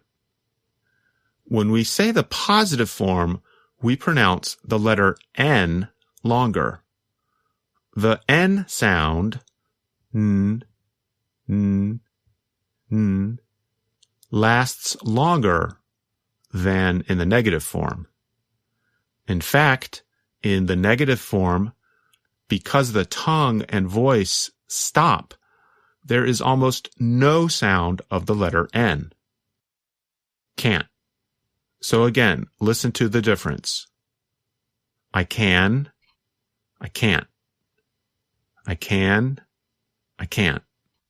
There is a difference, but it is small. If you cannot hear the difference, don't worry. Usually, you will know that it's the negative form just from the situation, from all the other information you get from the conversation. And if you are speaking and want to be very clear, simply pronounce the letter T, like can't. I'm Jill Robbins, and you're listening to the Lesson of the Day on the Learning English podcast. Andrew, earlier in the lesson, you said you were going to give the listeners more examples. That's right. We're going to give examples of how we pronounce the verb can when we speak quickly. Jill, you can just ask me a question, and I'll answer it. That sounds pretty easy. Are you ready? Ready. Can you do it? Yeah, I can do it. Can you see it? Yeah, I can see it. Can you come over? Yeah, I can come over. Can you send it to me? Yeah, I can send it to you. Can you hear a difference? Yeah, I can hear a difference. Can you smell it? I can smell it. Can you put it in the oven? I can put it in the oven. Can you open the door? I can open the door. Can you give me a hand? I can give you a hand. Can you give me a minute? I can give you a minute. Can you give me all your money? I don't think so. I cannot give you all of my money. Just checking to see if you were really listening. What can you give me? Good question. I can give you, let's see. I can give you free advice. Advice? You mean you can give me suggestions for how to fix a problem? Sure. Well, I don't have any problems. You don't have any problems? Not today.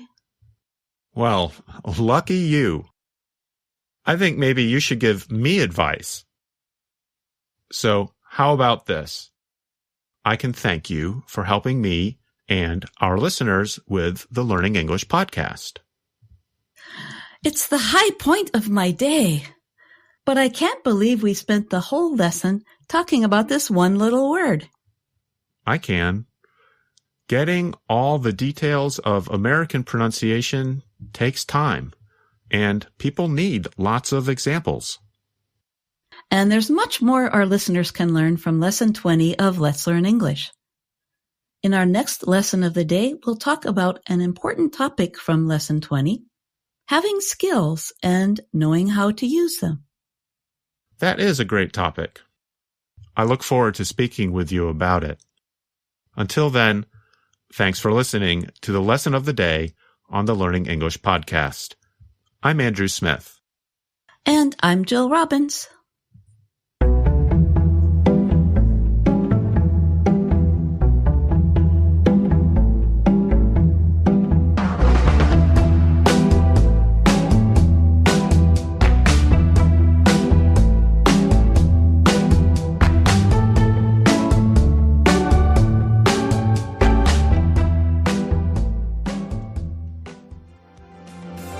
And that's our program for today. Join us again tomorrow to keep learning English through stories from around the world. I'm Ashley Thompson. And I'm Dan Novak.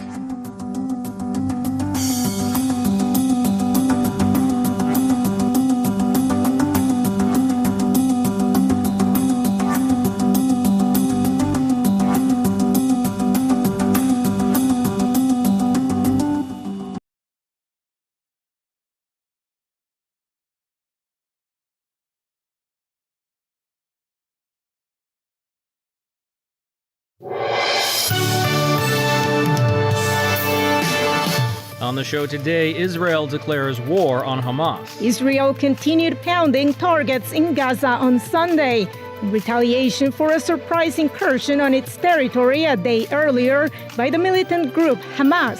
Plus, the UN Security Council meets. VOA is there. I think what we heard from diplomats is, while peace talks could be down the line, they're just really not on the horizon right now. Right now it's about Israel regaining its sovereignty over its territory and rescuing its citizens. And later, a look at the devastation in Afghanistan following multiple earthquakes, and a look at the special role of female teachers in Zambia. Today is Monday, October 9th, and this is VOA's International Edition.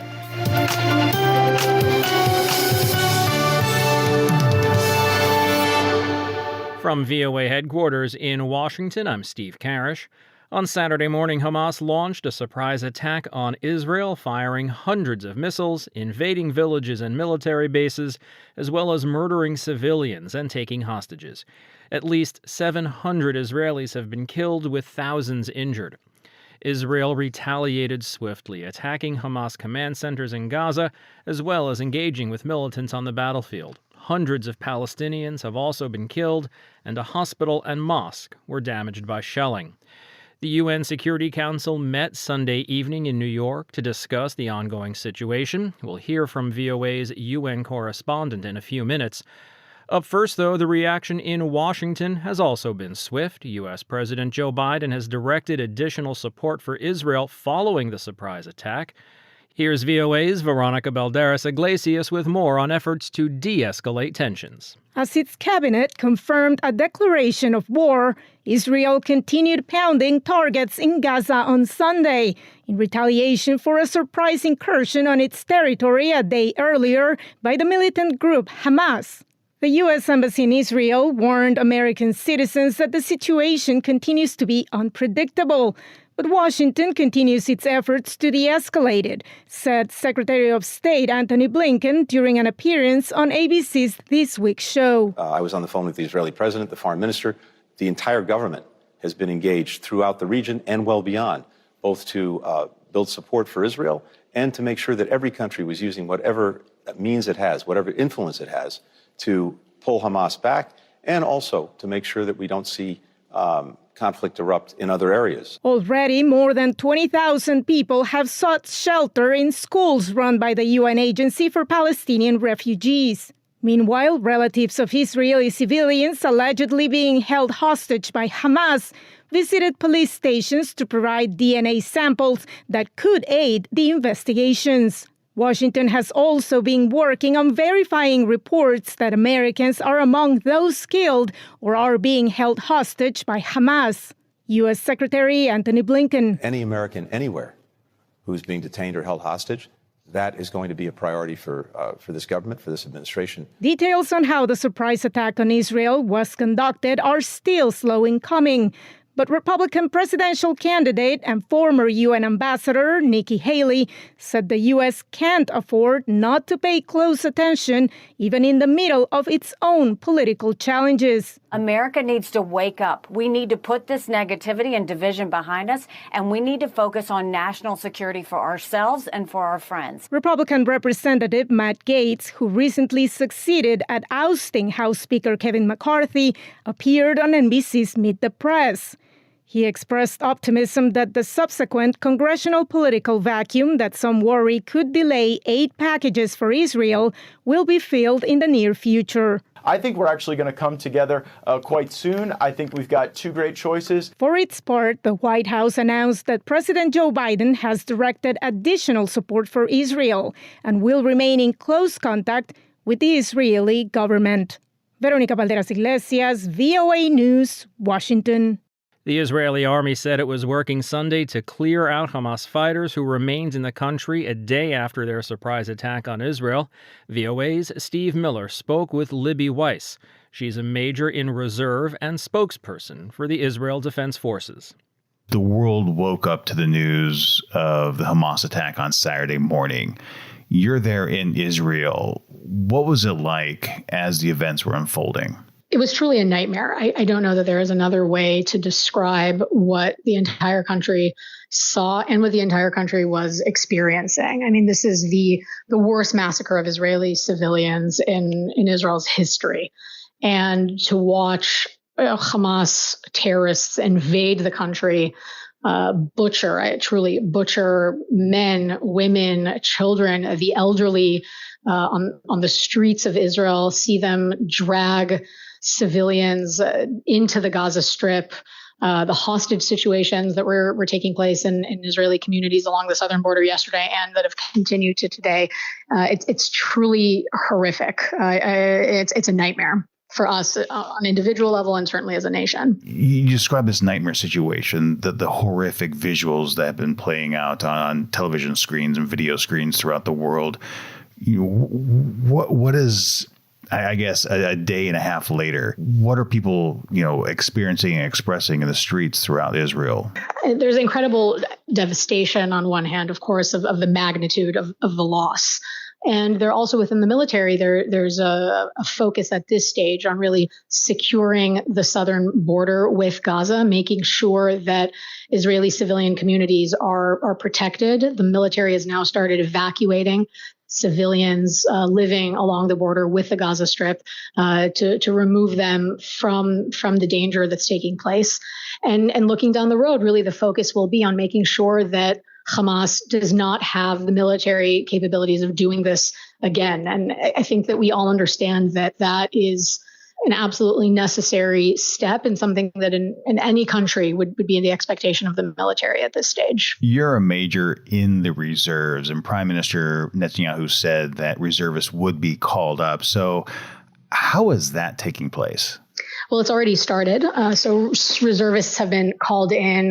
Really, the entire military is operational at this stage. So reservists have been called in across all different units within the military. It's very much a national mission at this stage. And people really feel that they're fighting for their homes. When we see Hamas terrorists slaughter people on the streets and we see them take hostages in civilian communities within Israel, then there's, I think, no greater sense that everybody is fighting for their home, fighting to defend their families and their loved ones. And we're really seeing that in the last 36 hours, nearly 36 hours. Major in Reserve Libby Weiss is a spokesperson for the Israeli Defense Forces. Major Weiss, thank you very much for your time. Of course. Thank you for having me. The Hamas attack on Saturday took not only Israel, but the whole world by surprise. The UN Security Council met to discuss the situation on Sunday evening. VOA's Margaret Bashir was there. So it was a closed-door meeting. It was just the 15 council members. Israel and the Palestinian ambassador were not invited. They were there to discuss the situation. They were briefed by Tor Venesland, who's the UN's Middle East Peace Process Special Coordinator. He gave them a very grim briefing from what we hear. And basically, council members condemned what's happening in Israel, Hamas's attacks. And there was no formal statement from the council. Usually you would see some sort of a statement. It takes all 15 to agree it. There must be unity. What we heard from diplomats afterwards is that most council members, were condemning, not everyone, and no formal statement was put forward. A Security Council meeting aside, I understand there were individual ambassadors as well outside, including from Israel and the Palestinian side. Can you tell us what they had to say? Sure. Well, Israel's ambassador was, understandably upset. He came and told reporters that this was Israel's 9/11, reference to the al-Qaeda terrorist attacks on the United States in 2001 that killed nearly 3,000 people. I mean, we know hundreds of Israelis have been killed, injured, or kidnapped by Hamas on Saturday. He said from now on, nothing will be as it was. And he called what Hamas has done war crimes, and he said they must be unequivocally condemned by the Security Council. We also heard from the Palestinian ambassador, Riyad Mansour. He said that the Palestinian Authority has requested an emergency meeting of the Arab League at the foreign minister level later this week in Cairo. And, he said, look, the Palestinian people have endured one deadly year after another under Israeli occupation. And Israel cannot wage a war against these people, their land, their holy sites, and expect peace in exchange. And he said there is a way for a different path where neither Palestinians or Israelis are killed. And he did urge peace.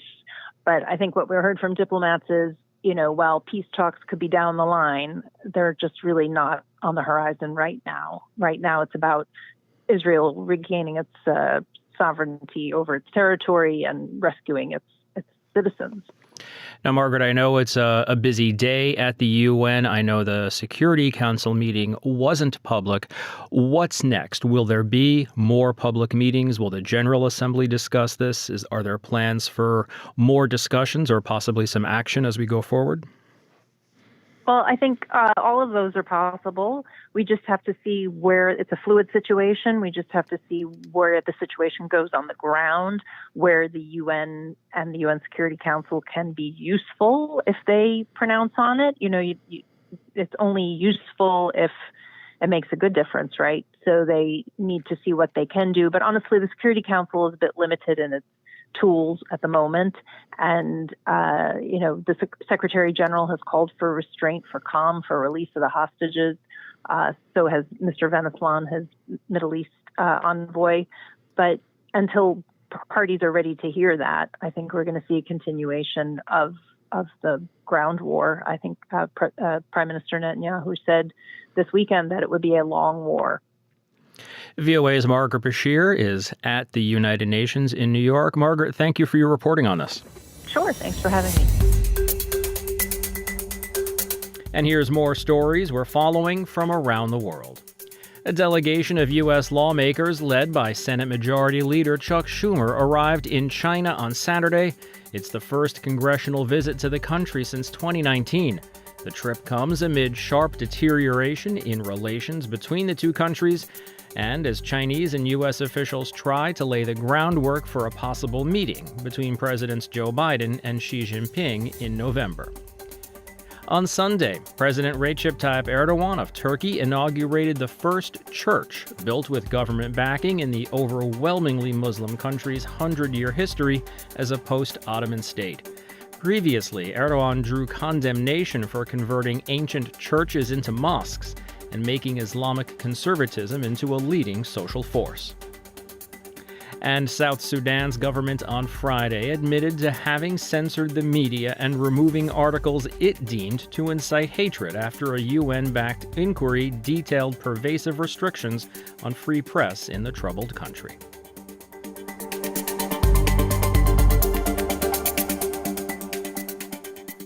More than 2,000 people have died in western Afghanistan following earthquakes and aftershocks. The UN says hundreds of homes have been destroyed. As VOA's Arash Arabasadi reports, those numbers are expected to rise. Rescuers pull a living child from under debris following multiple 6.3 magnitude earthquakes that struck Afghanistan on Saturday. It was a bright moment on an otherwise solemn day that one Taliban official said resulted in more than 2,000 deaths and more than 9,000 injuries. Mullah Janan Saik, Taliban spokesperson of the disaster ministry, speaking at a news conference in Kabul as provided by Reuters. We have tried our best to treat victims. 10 rescue teams have been formed from different national and international institutions, in addition to the evacuation and rescue operations. The blood distribution process is going on too, and water and shelter have been provided for people in the district. According to CBS News, the Taliban expect the death toll to rise. Families have taken to sleeping in the streets away from structures that could collapse at any moment. The United Nations Office for the Coordination of Humanitarian Affairs says the earthquake affected 8 villages and destroyed more than 1,300 homes. Despite official claims of delivering aid for some now living outside, little has come their way. Area resident Nek Mohammed speaking with AFP. We came home and we saw there was nothing left. Everything had turned to sand. We started to work with shovels and whatever we had to take out the women and children from the rubble. We have 20 to 30 people who died. We have nothing, no blankets or anything else. Afghanistan is a mountainous country prone to earthquakes. According to the Reuters news agency, diplomats and aid officials say the ruling Taliban's strict restrictions on women and human rights in general have led to donors and aid agencies backing out of the country. The Washington Post reports first responders compared the damage of these recent quakes to one from 2022 that killed at least 1,000 people, one of the deadliest natural disasters in Afghanistan in decades. Arash Arabasadi, VOA News.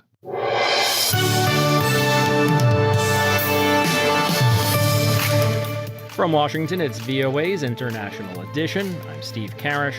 Coming up on the program, a look at native languages in the United States. But first, in recent years, UNICEF and UNESCO reports have emphasized that female teachers are making a big difference when it comes to educating girls in Africa.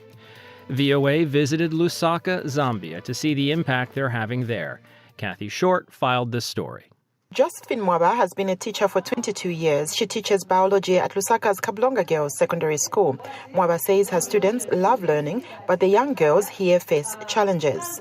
So the challenges are that girls fall pregnant, and sometimes they get married at an early stage. But being a female teacher, I encourage them not to get married early, not to fall pregnant, but to concentrate on school. Because only when they get educated, then they'll be able to make proper decisions and live an independent life. Rebecca Kaira is a student at the school, one of the many taught by female teachers like Mwaba. Female teachers mostly encourage us girls because they act as mothers as we are here at school. So they mostly encourage us girls to focus on education. According to Zambia's Teaching Service Commission, or TSC, there are more than 190,000 teachers in the country, but at least 150,000 more are needed to ensure quality and effective education. The TSC is a government body in charge of human resources, policy guidance, accreditation and validation of teachers' qualifications. Sonakshi Sharma, an education research specialist at UNICEF Innocenti Global Office of Research and Foresight, works on the organization's Women in Learning Leadership Research. Sharma says evidence shows that for girls, female teachers play a positive role in learning. So school leadership is an important vector to enhance student learning because they play a critical role in creating a high-quality teaching and learning environment within schools, and this can contribute to overall student learning outcomes and well-being. The Basic Education Teachers Union of Zambia, which represents teachers in the public service in the country, says female teachers are driving forces in Zambia's education system. One of the country's biggest challenges is serving students in rural areas. Another is paying teachers what they deserve, says Mwangala Mulako, the union's director of gender-related issues. We have more of women presentation in our union than the male. And then these teachers, most of them, the women that we have, they have upgraded themselves. What I mean is they've feathered in their studies from maybe a certificate holder to a diploma holder or a degree holder, even as far as masters in different fields of education. So the situation which is there is they're all crying for an upgrade. They need to be moved from the lower salary scales to higher salary scales. According to UNICEF, African countries, including Zambia, are facing the world's worst teacher shortage. The continent still needs 17 million more teachers if it is to achieve universal primary and secondary education by 2030, and more female teachers are needed now more than ever. Kathy Short for VOA News, Lusaka, Zambia. And finally today, Monday in the United States will be celebrated as Columbus Day and Indigenous Peoples Day. When Christopher Columbus made contact with the native inhabitants in the Caribbean in 1492, there were more than 500 languages spoken across the Americas. In the land that became the United States, the remaining number of such languages has dwindled to about 100. Most now only have a handful of speakers. The story from VOA's chief national correspondent, Steve Herman. Alex Fire Thunder in South Dakota is teaching his two young boys the Lakota language because he wants them to have a strong sense of their Oglala Lakota nation identity. Language is everything. That's something that nobody can take away from them. Fire Thunder is optimistic his sons, ages 3 and 2, along with a newborn daughter, will have others besides themselves to converse in Lakota when they grow up. There's immersion schools, there are other second language learners learning the language and teaching their children. That was not the case for decades. My mom is a speaker, but she didn't transmit the language to my siblings and I. Native American children in North America for generations were sent to boarding schools where they were punished for speaking their own languages and were immersed in American culture. The chairman of the Language Conservancy, Wilhelm Meyer, says that had a devastating effect. There's only about 10 to 15 languages left in the U.S. that have any viable chances in terms of moving forward beyond the next 50 years. When the languages lose their last fluent speakers, it can also mean the demise of their indigenous songs and prayers, explains Maya. In the U.S. right now, the average speaker age is about 75 years old. The children are, for the most part, not learning the language. So there's a lot to do in order to try to get these languages back on their feet. Hundreds of indigenous linguists, educators, and scholars are to gather this week for a conference in Bloomington, Indiana, to share knowledge and inspire language revitalization efforts. Steve Herman, VOA News.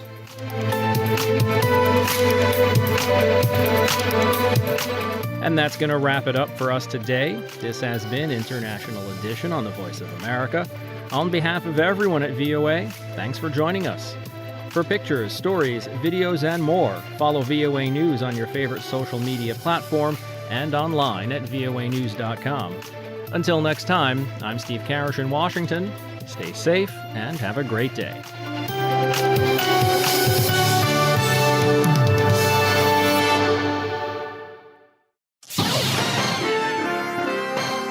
Next, an editorial reflecting the views of the United States government. Over 2.5 years ago, the military seized power in Burma in a bloody coup. The regime has left Burma in ruins, with 4 out of 5 townships affected by armed clashes between the military and those that oppose its rule. The results have been devastating, said USAID Deputy Administrator Michael Schiffer in recent congressional testimony. Today, due to the military's brutality, there are over 1.9 million people displaced in Burma and nearly 1 million refugees in Bangladesh and Thailand. The internally displaced communities are facing increased threats of violence from the military and facing ongoing trauma due to a conflict, a bungled COVID response, epic mismanagement of the economy, high food prices, and frequent displacement that has severely impacted the coping mechanisms of the internally displaced communities. Through USAID, the United States has led the international community's humanitarian response to Burma and the Rohingya refugee crisis in Bangladesh by providing nearly $2.1 billion since 2017, said Deputy Administrator Schiffer. We deliver humanitarian assistance to the displaced, conflict-afflicted, and other vulnerable groups by leveraging our partnerships with humanitarian organizations that deliver assistance to beneficiaries based on verifiable need. And although at times this work has required engagement with governing authorities in Burma, said Deputy Administrator Schiffer, we do so with humanitarian principles first and foremost in mind. In Bangladesh, USAID supports emergency preparedness and response capacity of host communities in Cox's Bazar district, including funding for humanitarian coordination, nutrition, protection, and risk management. USAID also provides emergency support to pro-democracy activists and ethnic support organizations, civil society leaders, journalists, and human rights defenders, explained Deputy Administrator Schiffer. This ongoing assistance provides a critical safety net and includes temporary safe houses, subsistence living expenses, emergency medical needs, digital and physical security, legal aid, and psychosocial support, enabling individuals and entities to continue their work for a democratic future for Burma. The road ahead in Burma remains challenging, warned Deputy Administrator Schiffer. Nevertheless, USAID remains committed to provide the people of Burma with the support they need during this crisis, prioritizing humanitarian assistance, civilian protection, including early warning and early response, and support for the development and growth of governance institutions to advance U.S. policy objectives of a just, peaceful, inclusive, federal, and democratic Burma. That was an editorial reflecting the views of the United States government.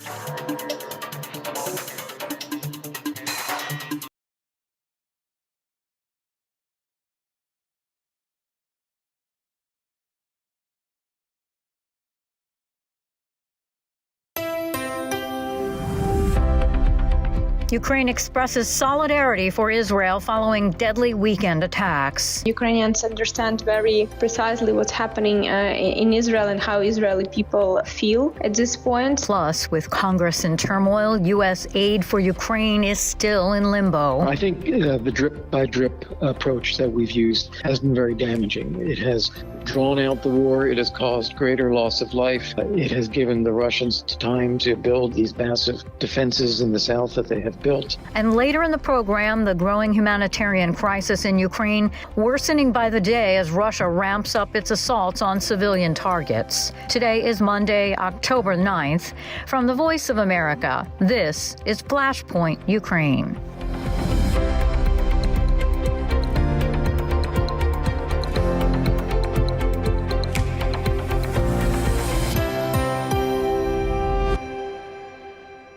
Good evening. I'm Lori London in Washington.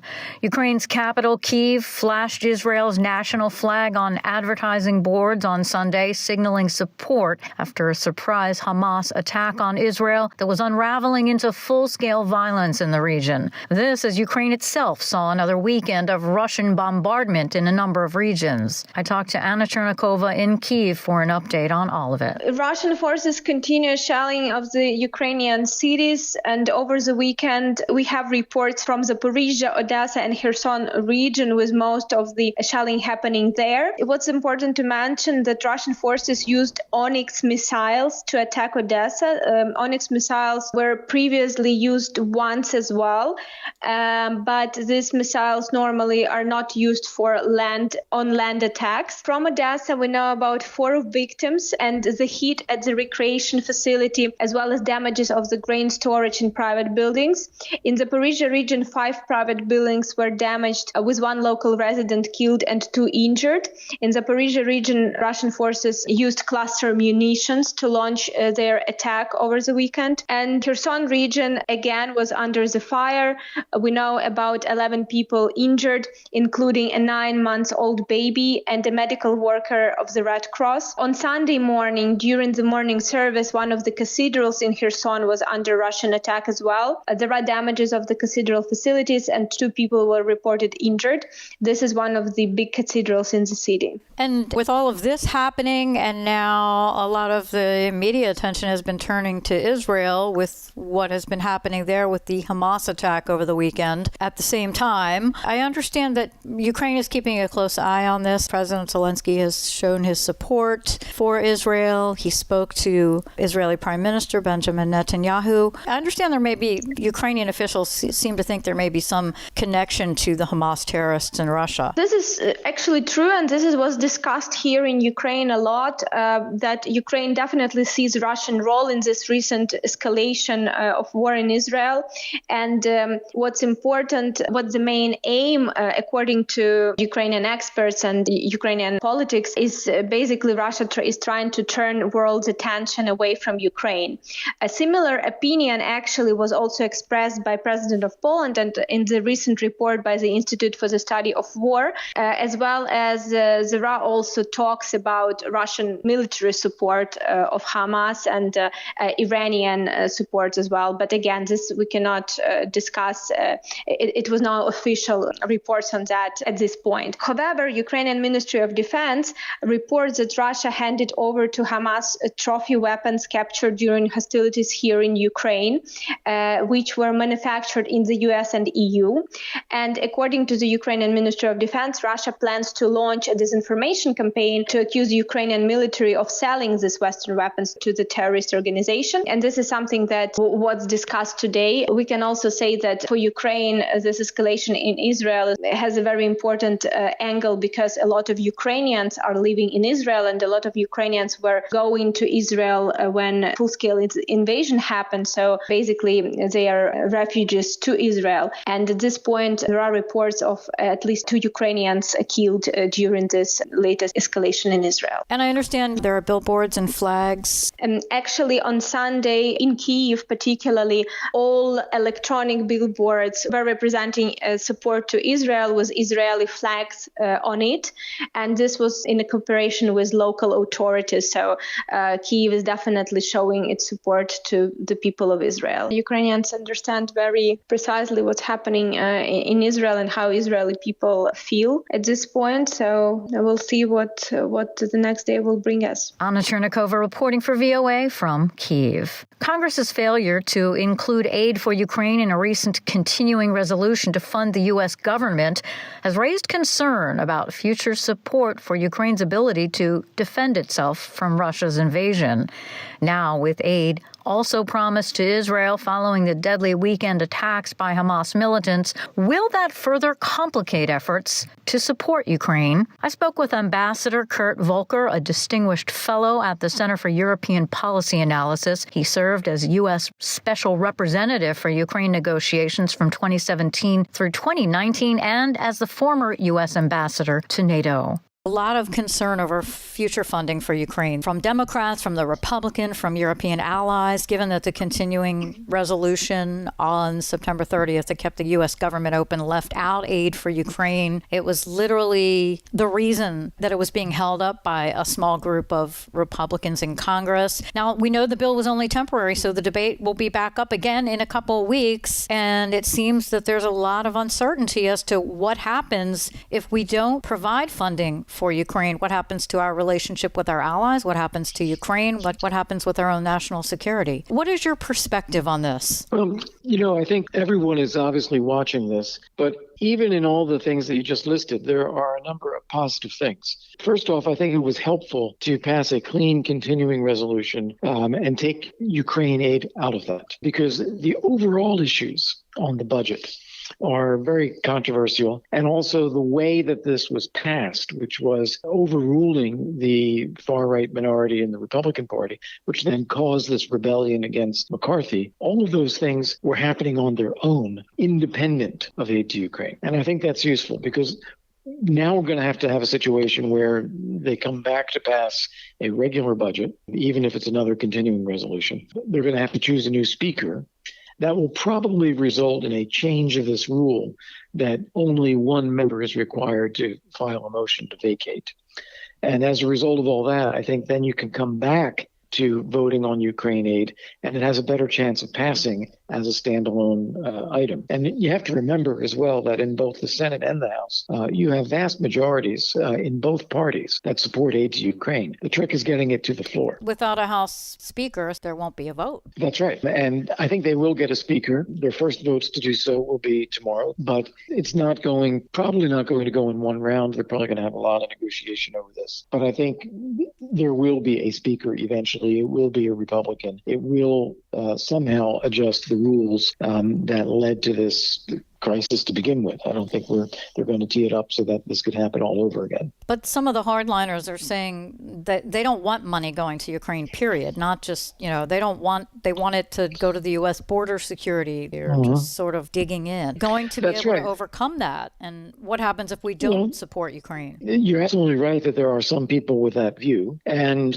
it is also right that many, many more people want to see more attention to the southern border. They're not incompatible, helping Ukraine and helping get control of our southern border, that you can do both. And as far as the votes go, there's only a dozen or so people who take that very hardline view against aid to Ukraine. The vast majority of all the representatives are in favor. There are these hardliners, but they only have a dozen or so vote. It would be very odd for them to be able to dictate the policy over such a vast majority in favor. There were a lot of debates over a lot of issues, Ukraine, of course, among them. And the thing that they were able to get done was a clean continuing resolution, no special supplemental funding or anything. And remember that Ukraine is supplemental. It's not part of the regular budget. So they had to do that just to keep the government running without any additional elements in there. Now they have time to pick a new speaker. They have to deal with the further continuing resolutions or budget that will come basically beginning in mid-November. And then I think they will come back to the question of Ukraine aid. Concerning the actual support for Ukraine and why it matters, President Biden is planning to speak to the American people at some point to lay out why he believes support for Ukraine is in our own national security interests. Obviously, support is still there for Ukraine, but it's, in recent polls, seems to be slipping a bit. What do you think the president needs to say, and why is aid to Ukraine so fundamental to American national security interests? Right. Well, first off, it's great that the president is coming out to give a speech like that. In fact, I would say it's long overdue. We've been spending a lot of money. We've been engaged in this effort to help Ukraine for well over a year. And this is the first time that the president is coming out to address the American people this way. I think what he needs to say is that it is an American interest to see Ukraine succeed and Russian forces defeated. It's not only about charity, it's about serving our own interests. And the reason that it's an American interest is because Vladimir Putin is now on the goal, on the program of trying to rebuild the Russian Empire, to take territory in Europe that does not belong to Russia in order to rebuild a sense of empire. And the risk is that he will do this with other countries that are now NATO members, countries that were in the Russian Russian Empire previously or the Soviet Union previously that he may now want to take back. This could include the Baltic states, which are members of NATO, could include Finland. He is threatening the security of Europe as a whole. If he does attack a NATO member or widen the war, it will draw the U.S. into it directly. And we certainly don't want to be forced into that position. And we're far better off if his forces are actually defeated in Ukraine, and then we see some kind of acceptance by Russia to live within its own borders. And do you think it would be better for us to just give them the support they need to just conquer this, or to continue to give it in doses? Yeah, I think the drip-by-drip approach that we've used has been very damaging. It has drawn out the war. It has caused greater loss of life. It has given the Russians time to build these massive defenses in the south that they have built. And it has contributed to the sense of fatigue or the sense of questioning, how long is this going to go on, which is making it harder to pass additional aid in the House. So I think we do have to lift the restrictions, give them the weapons that we would want if we were going to be doing this so that they are able to do it themselves. With the U.S. now focused on Israel and the world watching what's happening in Israel, that's something Congress is also going to need to take up. Will that change the equation at all as far as Congress and the Americans, for that matter, willing to support Ukraine? Will that sort of shift the focus or take a priority? Well, it's certainly going to grab the headlines for a while now. The attacks against Israel are absolutely horrific. And of course, Israel is now going to fight back, and that will grab attention. But ultimately, I think what we see is that these are two sides of the same coin. You have, in one case, Hamas, in another case, Russia, engaging in terrorist attacks, deliberate targeting of civilians, really something that no one can accept. And I think as we look at the way that Israel is fighting back, as it must, I think we have to realize that Ukraine needs to fight back as well. They're just up against a much more powerful adversary. Ambassador Kurt Volker, a distinguished fellow at the Center for European Policy Analysis, who also served as U.S. Special Representative for Ukraine negotiations from 2017 to 2019 and as the former U.S. Ambassador to NATO. With divisions growing from Western allies, Ukrainian President Volodymyr Zelensky on Monday spoke to NATO's Parliamentary Assembly and called for Western unity in the face of global events. This is not the time to withdraw from the international arena into internal disputes. This is not the time to isolate ourselves. This is not the time to remain silent or pretend that terror on one continent does not affect global affairs. Everyone can help prevent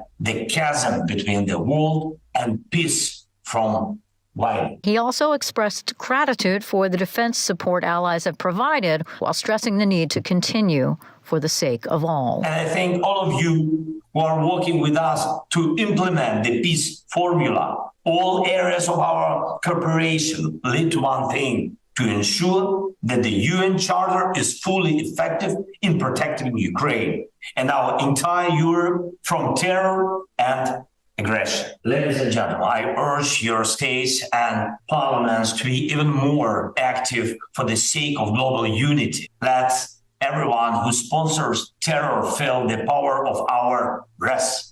And let everyone who needs help defending themselves against terror feel the power of our solidarity. We must all be able to promise our children that we will leave them a world ruled not by blood shed by evil, but by freedom guaranteed by law. Meanwhile, Russia may be paving the way to conduct a nuclear test, a move that would sharply raise tensions with the West and likely prompt other world powers to resume testing for the first time this century. President Vladimir Putin last week said Russia's parliament should consider withdrawing Moscow's ratification of the 1996 Comprehensive Test Ban Treaty, which prohibits tests involving nuclear explosions. Parliamentary leaders were due to discuss the issue on Monday.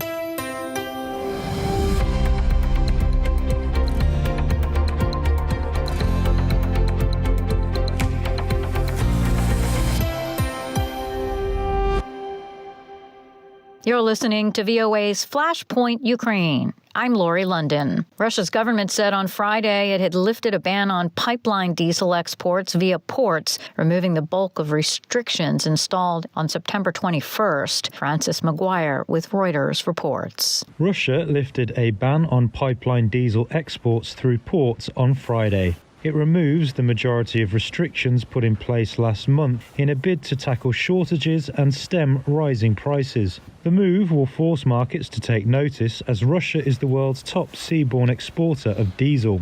The fuel is also Russia's biggest oil export at about 35 million tonnes last year. Almost 3/4 of that was shipped via pipelines. Restrictions on fuel exports from the country have raised global prices and forced some buyers to find other sources of gasoline and diesel. Russia has fought shortages and high fuel prices in recent months, and that's especially hurt farmers during the harvesting season. Since the ban was introduced, wholesale diesel prices on the local exchange have fallen by 21%, while gasoline prices are down by 1/10. Even though rules have eased for diesel, gasoline exports still have restrictions in place. Russia exported 4.8 million tonnes of gasoline in 2022. Francis Maguire reporting for Reuters. With the war now in its second year, the humanitarian needs resulting from Russia's invasion of Ukraine are continuing to mount. I spoke with Achille Dupre, spokesperson for the International Committee of the Red Cross in Ukraine. What we're seeing is that, as you said, it's something that has been going on for over 18 months, that this armed conflict between Ukraine and Russia is going on, and this is taking such a heavy toll on civilians and on civilian infrastructure. And that highlights something that for us as the Red Cross is so unacceptable. It's the fact that civilians should not be the ones suffering from armed conflict. As according to international humanitarian law, according to the Geneva Conventions, civilian infrastructures should be protected, and the belligerents must take all protections to spare them. And unfortunately, we see so often that this is sadly not the case. And when this isn't the case, it means that we see just shocking and appalling levels of loss of civilian lives. It's just communities that have been suffering for months because they live close to the front line, because sometimes the front line is moving closer to them. Sometimes they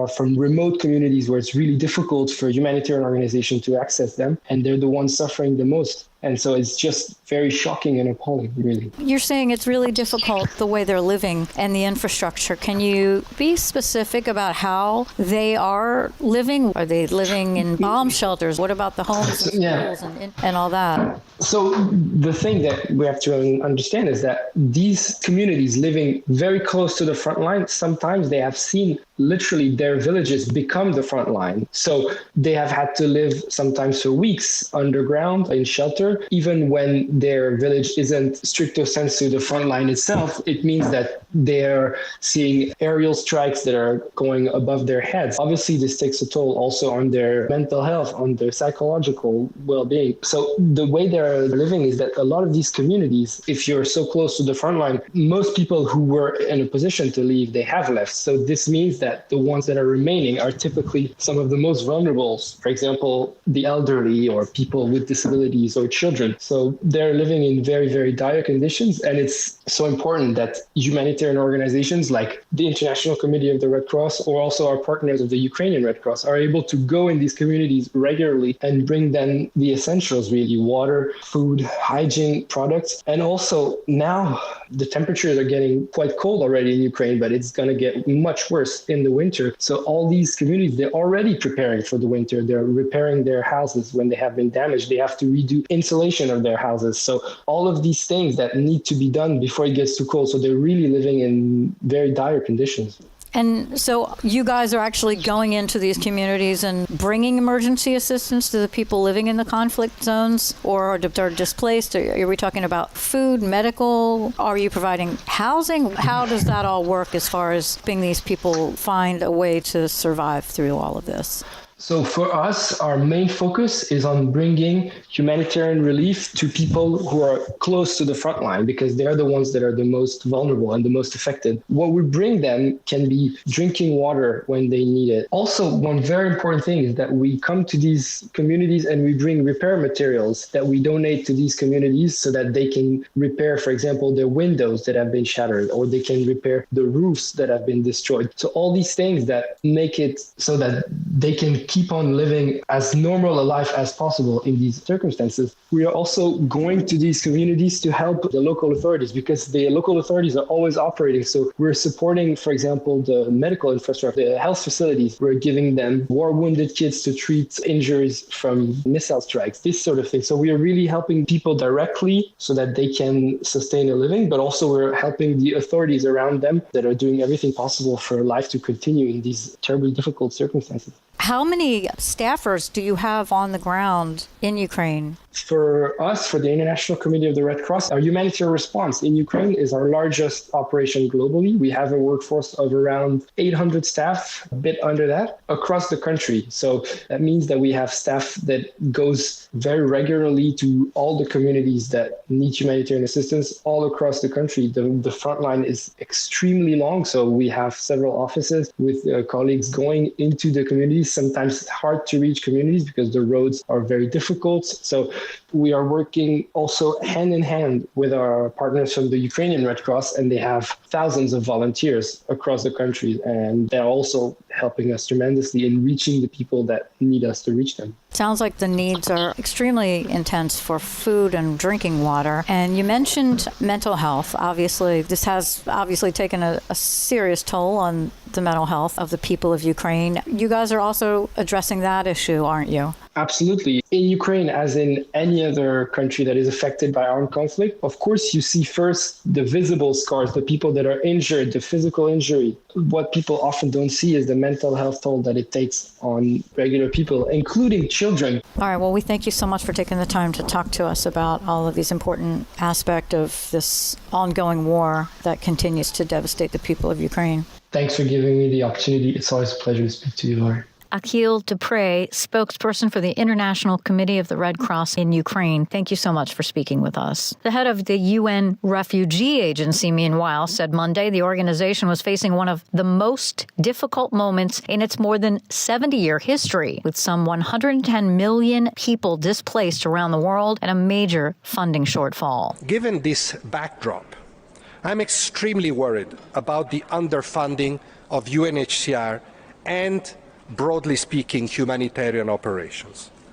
More worried than I have been in almost 8 years in which I have held this office. In an address to the UNHCR's governing body, Filippo Grandi urged countries to respect the rights of those fleeing conflict or persecution guaranteed under the 1951 Refugee Convention the body was created to oversee. Conflicts from Ukraine to Sudan have pushed displacements to record levels around the globe at a time when some governments face growing pressure to get tougher on asylum seekers. And that'll do it for us today. Stay up to date with continuing coverage on Ukraine and news from around the world 24 hours a day at voanews.com. And on social media, just follow VOA News. On behalf of all of us here at VOA, we thank you so much for listening. Until next time, I'm VOA's Lori London.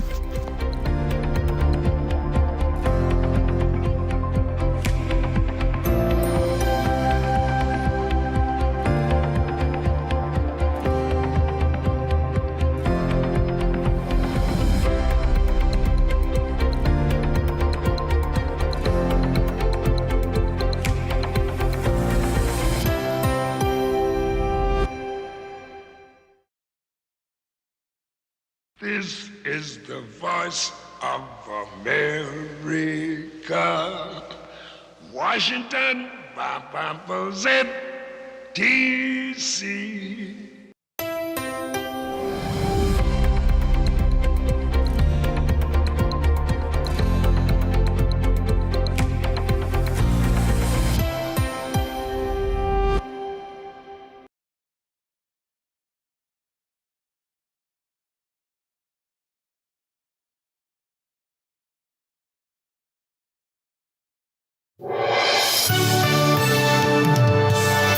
Coming up on the show today, the death toll in Israel and Gaza continues to rise. The bodies of more than 260 young music festival goers were discovered Sunday. Plus, the geopolitics of Saturday's attack. Decisions to engage in war by these groups like Hezbollah, Hamas, the Islamic Jihad, and others can only happen with explicit prior direct agreement from Iran. And later, we're in New York City for a rally in support of Palestinians in Times Square and a rally for Israel on the east side. And a look at what to do with some 350 luxury vehicles in Gabon.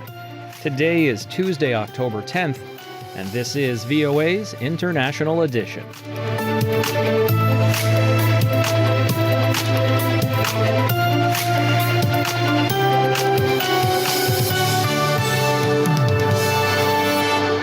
From VOA headquarters in Washington, I'm Steve Karish. We'll take a look at some of the larger geopolitical implications of Saturday's invasion of Israel by Hamas. But first, an update on the fighting. Israel has announced a complete siege of Gaza. That means it'll cut off food, water, and electricity. The death toll in both Israel and Gaza continues to climb as fighting continues for a third day. Linda Gradstein reports from Jerusalem. Palestinian health officials said several dozen Palestinians, including women and children, were killed in an Israeli airstrike on the Jabalia refugee camp Monday in Gaza. The health officials said more than 500 people had been killed and 120,000 had fled their homes to schools and other areas of Gaza. Ibrahim Nofal is a resident of Jabalia. More than 4 homes in the Al-Trans area in Jabalia were destroyed without warning. More than 50 or 60 martyrs, a lot of casualties, unbelievable devastation. Oh my God, they are pulling out people now. Oh my God. In Israel, the country remains in shock over the largest death toll in 50 years. The bodies of more than 260 young music festival goers were discovered Sunday. Hamas gunmen kidnapped more than 130 Israelis, many from the festival, and took them to Gaza. One of those missing is 21-year-old Adi Maisel. Her mother, Ahuva Maisel, spoke to journalists Monday. It was our last call in which we heard a lot of noises and shootings and bombing and chaos, total chaos. And that was our last call with Adi. And since then, we have no exact, accurate position of her, where she is, in what condition she is. We don't know if she's alive or not. We don't know if she's somewhere bleeding. We don't know if someone abducted her, and we're just helpless. Israel says it has now taken over all 22 communities where hundreds of Hamas gunmen had infiltrated and killed civilians. Israel is now on the offensive, and officials have vowed to make sure Hamas no longer has a military capability. Analysts say Israel will have to work hard to regain its deterrence. David Wormser is the former Middle East advisor to former U.S. Vice President Dick Cheney. The image of weakness that Israel now suffers under because of the catastrophe of the last 48 hours is something that it cannot come out of the war from. If it does, it will affect both peace and war. And in the future, those in the region who want to make peace with Israel fully understand what Israel has to do here. It has to essentially achieve a strategic victory on a level that erases and overpowers, transcends, so to speak, the strategic defeat. Israel has called up hundreds of thousands of reservists, and many expect a ground invasion of Gaza in the coming days. Israeli officials have told the public to prepare for a long confrontation of at least several weeks. Linda Gradstein, VOA News, Jerusalem. Iran's support for the Palestinian group Hamas is in the spotlight after Hamas militants crossed into southern Israel on Saturday, attacking civilians and soldiers. Several hundred Israelis and Palestinians have been killed as the conflict rapidly escalates. Henry Ridgewell has more from London. The Hamas attack on Israel Saturday took most regional powers by surprise, but many analysts say Iran would have approved the assault in advance. Lina Khatib is director of the Middle East Institute at SOAS University of London. Iran has been for several years supporting Hamas through funding and through training and through military equipment. Decisions to engage in war by these groups like Hezbollah, Hamas, the Islamic Jihad, and others can only happen with explicit prior direct agreement from Iran. But this is very different from saying that Iran ordered these groups to do these attacks. Iran has described Hamas's actions as the manifestation of resistance, but denied any responsibility. Israel's President Isaac Herzog blamed an evil axis whose base is in Iran. Israeli officials say there is no direct evidence that Tehran directed the attack. Khaled El-Gindi is from the Middle East Institute in Washington. This is an operation that was launched by a Palestinian group for its own Palestinian reasons. Hamas is not an operative or a proxy of the Iranian regime. Although there may be convergences of interests. What interest would Iran have in renewed conflict between Hamas and Israel? Geopolitical alliances are shifting fast. Saudi Arabia and Israel are attempting to normalize diplomatic relations, supported by the United States. The Palestinian Authority, a domestic rival to Hamas, is taking part in the talks. Again, analyst Lina Khatib. The deal involved Saudi Arabia talking to the Palestinian Authority. Hamas was not part of this discussion, and therefore Hamas felt, first of all, that it needed to be part of any solution to the Palestine-Israel conflict. And so we're talking about a geopolitical context in which Hamas and also its backer Iran want to set the political agenda. Meanwhile, Tehran's negotiations with the West over a return to the 2015 Iran nuclear deal and a lifting of sanctions have stalled. Khalil Jashan is the executive director of the Arab Center, Washington, D.C. Troublemaking is negotiating by other means. And I believe that this is applicable to this situation. I'm not sure Iran is seeking a larger confrontation, as I said. It's probably seeking attention and seeking basically to convince the big powers involved in the region, particularly the United States, to take Iranian role in the region seriously. Washington should reassess its Iran policy, argues Khatib. U.S. foreign policy has focused on Iran's nuclear file and has, in a way, pushed Iran's regional role to the margins. I think there is now no denying that Iran's regional role needs to be central to U.S. policy. U.S. Secretary of State Antony Blinken said Sunday he had not yet seen direct evidence of Iranian involvement in the Hamas attack. Meanwhile, Israel's Prime Minister Benjamin Netanyahu said Monday his country's response would change the Middle East. He did not elaborate on what this meant. Henry Ridgewell, VOA News, London. And as we just heard, U.S. Secretary of State Antony Blinken said he saw no evidence of Iranian involvement in the attacks. With another view is Jonathan Spire. He's Director of Research at the Middle East Forum based in Jerusalem. Because the U.S. administration has a very definite view of the kind of policy it wants to promote vis-a-vis Iran. And that is one where it tries to give Iran some of what it wants in return for Iran keeping quiet. And as a result of that, it seems to just be not willing to accept new evidence of what Iran is actually up to.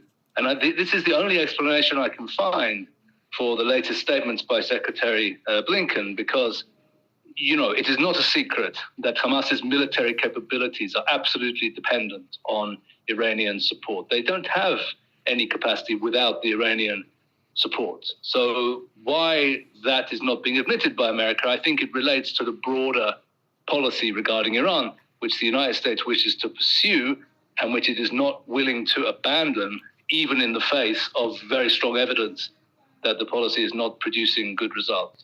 That's Jonathan Spire of the Middle East Forum. He was speaking with VOA's Dakhil Elias.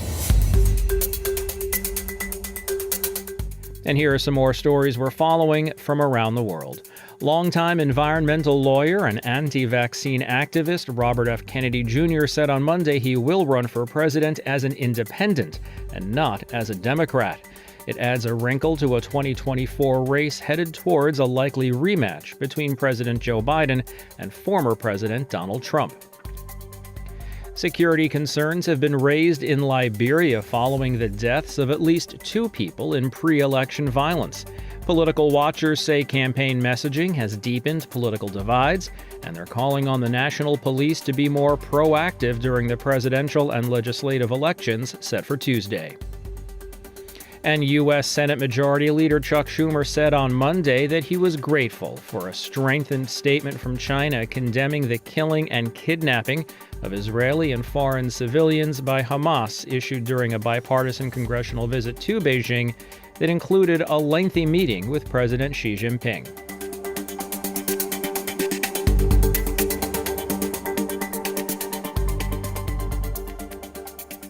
With Saturday's attack on Israel saturating the global news media, people around the world are reacting with large-scale rallies. Aaron Rannan has the story from New York. Two separate protests engulfed the streets of New York City on Sunday afternoon. In the first, hundreds of pro-Palestinian demonstrators assembled in Times Square to express their support for the Hamas attack on Israel that has claimed hundreds of lives. The attack, they argue, was justified. Munir Atala is a New York City resident. I think anything that we see has to be viewed in its historical context, right? It has to be viewed in the context of 75 years of ongoing Israeli ethnic cleansing, displacement, and violence against Palestinians. Maria Gill is a New York City resident. To blame them for reacting is absolutely horrific. I'm not pro-violence for anyone, but this is real. It's horrific. And I want people to understand Palestinians are people, and they deserve to be free. On the other side of the city, in front of the United Nations headquarters, hundreds of demonstrators gathered to demonstrate solidarity with the people of Israel. Shimon Carney is a New York City resident. The point to be here is to support the Israeli government against the crimes of the Hamas regime and to support the Israeli people, my people. I'm here, I'm crying with them. Soon or later, we will hunt them, each and every one of them. Many expressed incomprehension of the Hamas militants' raid. Ellen Wiseman is a New York City resident. They're kidnapping small children and babies right out of their beds in their homes. And they're using them as pawns to try to free terrorists. This is insane. Against the backdrop of street protests, Mayor Eric Adams of New York City affirmed his steadfast support for Israel on Twitter. In a moment when innocent people are being slaughtered and children kidnapped in Israel, it is disgusting that this group of extremists would show support for terrorism. I reject this. Do not use our streets to spread your hate. As the conflict is still in its initial stages, demonstrations like the ones in New York City Sunday will likely continue. Aaron Rannan, VOA News, New York City.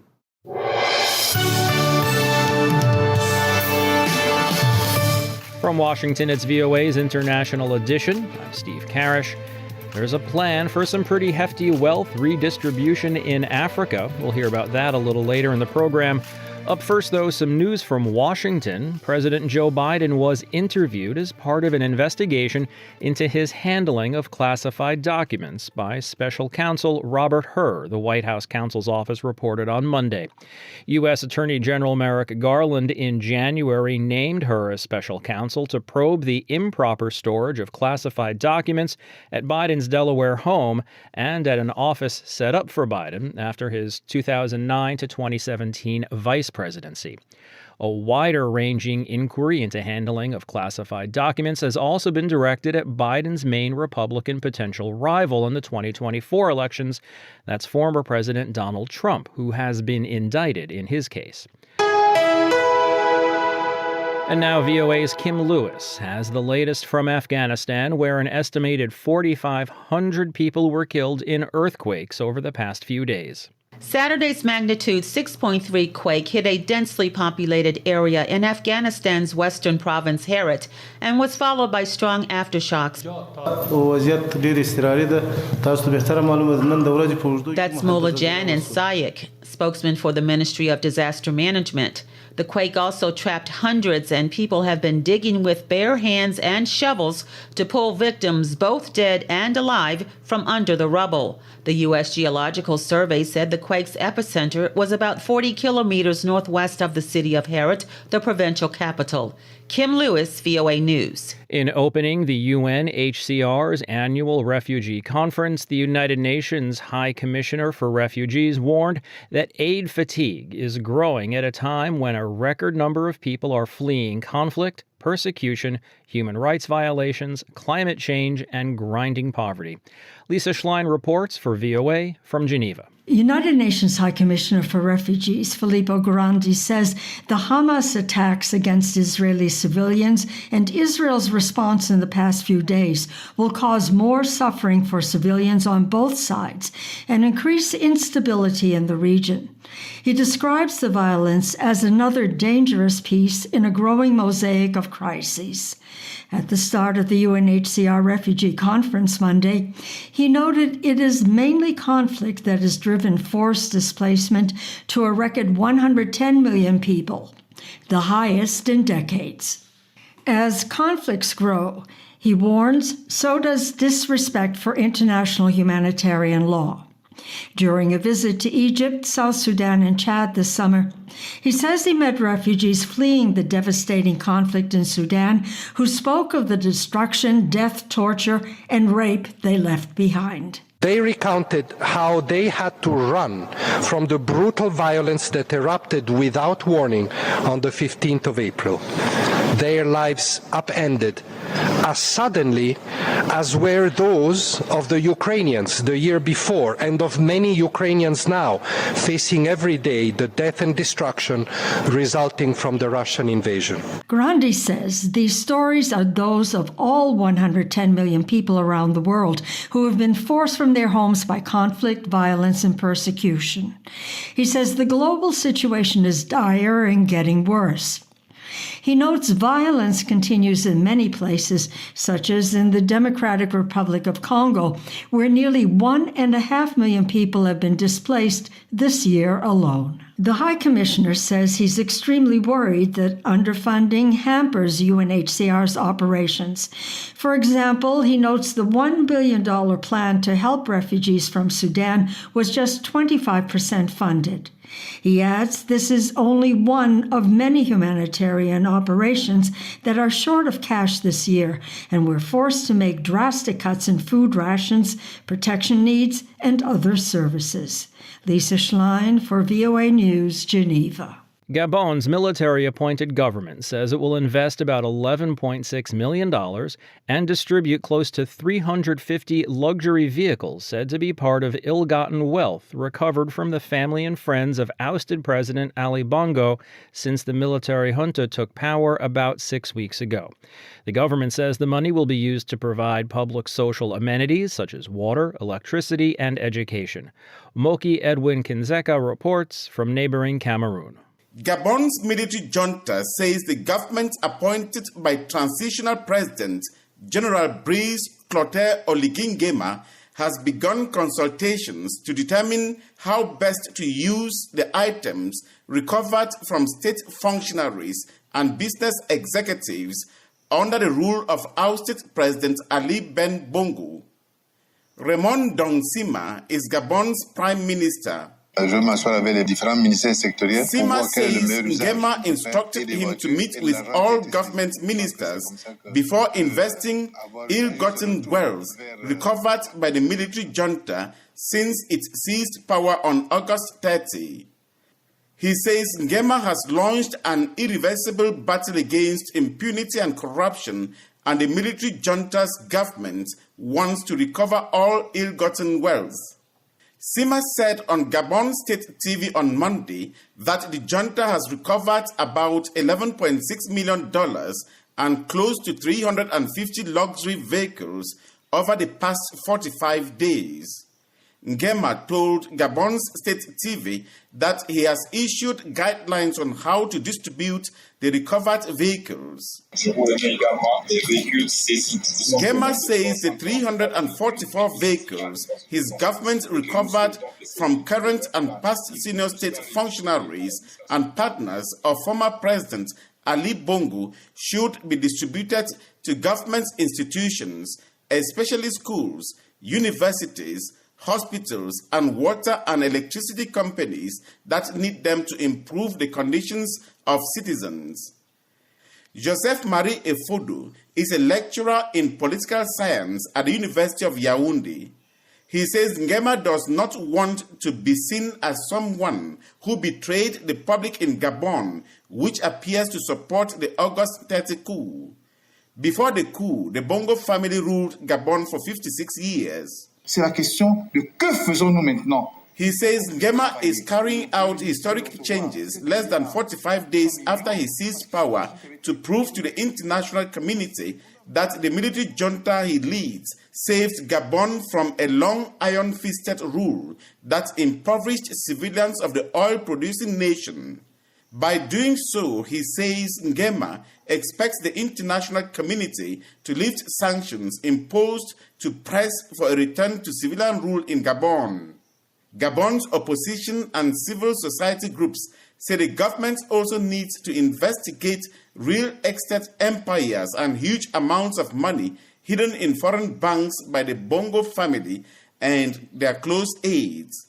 They say bringing back the money could ease high levels of poverty. Moki Edwin Kinzeka for VOA News, Yaoundé, Cameroon.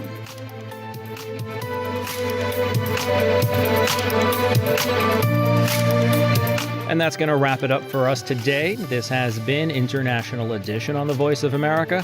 On behalf of everyone at VOA, thanks for joining us. For pictures, stories, videos, and more, follow VOA News on your favorite social media platform and online at voanews.com.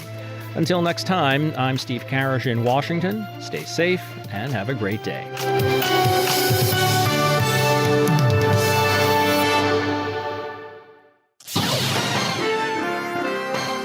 Next, an editorial reflecting the views of the United States government.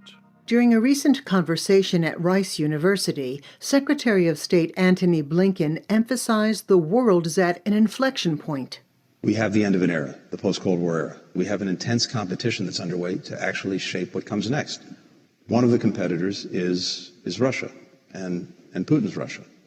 And the actions that he's taken are a demonstration that he rejects the order as it's been, or for that matter, the maintenance of the basic premises, the basic principles that define the order: territorial sovereignty, independence.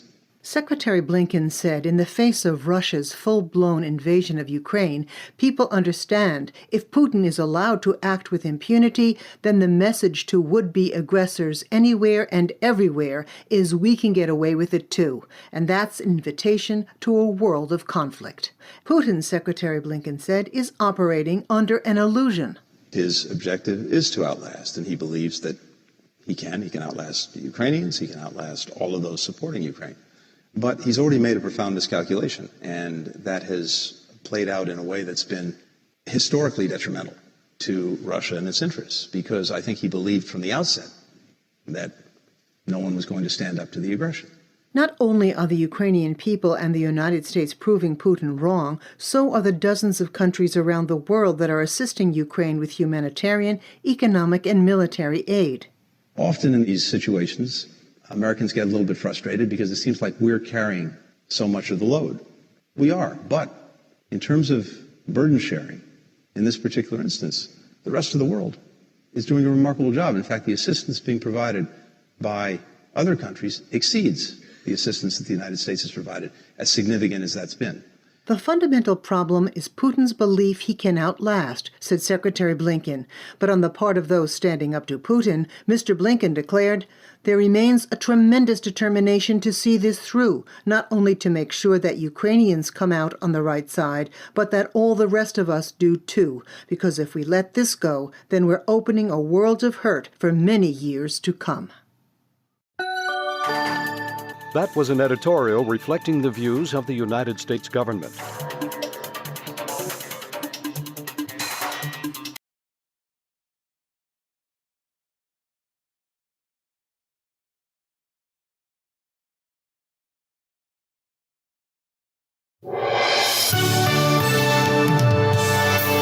Coming up on the show today, U.S. Secretary of State Antony Blinken is in Israel. The president has deployed, as you know, the world's largest aircraft carrier group to the region to make very clear our intent to deter anyone contemplating any further aggression against Israel. Plus, Kenya's plan to send a peacekeeping force to Haiti hits a snag. The whole thing is very unprocedural. It is unconstitutional. And later, the families of Hamas's hostages. And in Australia, a referendum to recognize First Nations people in the Constitution. What effect will it have on inequality? Today is Thursday, October 12th, and this is VOA's International Edition.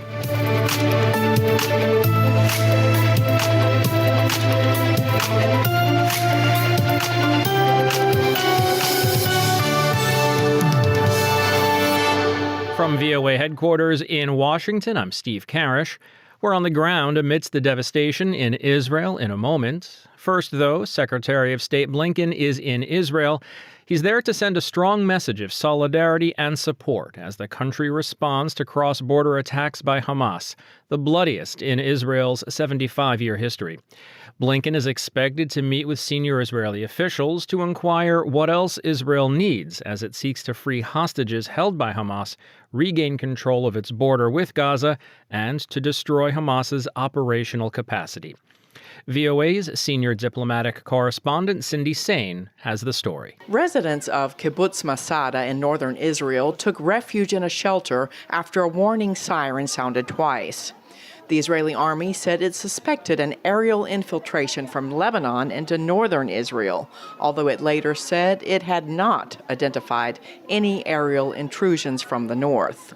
More than 2,300 people in Israel and Gaza have been killed, with thousands of others injured, since Hamas militants launched brutal attacks on Saturday, prompting Israel to declare war and to form an emergency government. U.S. President Joe Biden reaffirmed that he and his national security team are working day and night on the conflict, and said he and Vice President Kamala Harris had spoken again Wednesday with Israeli Prime Minister Benjamin Netanyahu.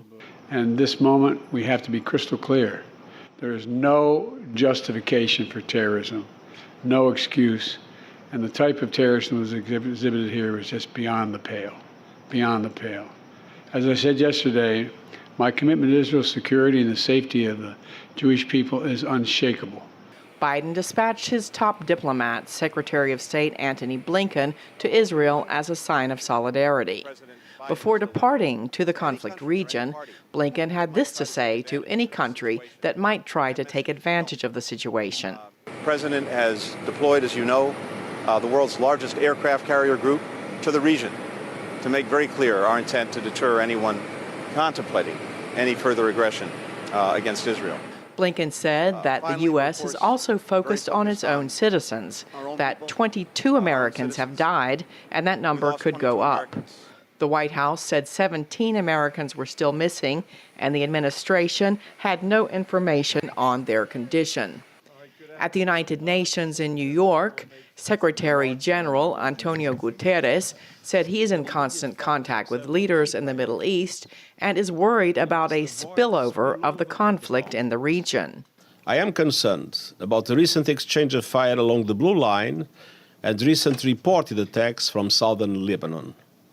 I appeal to all parties and those who have an influence over those parties to avoid any further escalation and spillover. Guterres also called for Hamas to release all Israeli hostages. emphasizing that civilians must always be protected and that international humanitarian law must be upheld.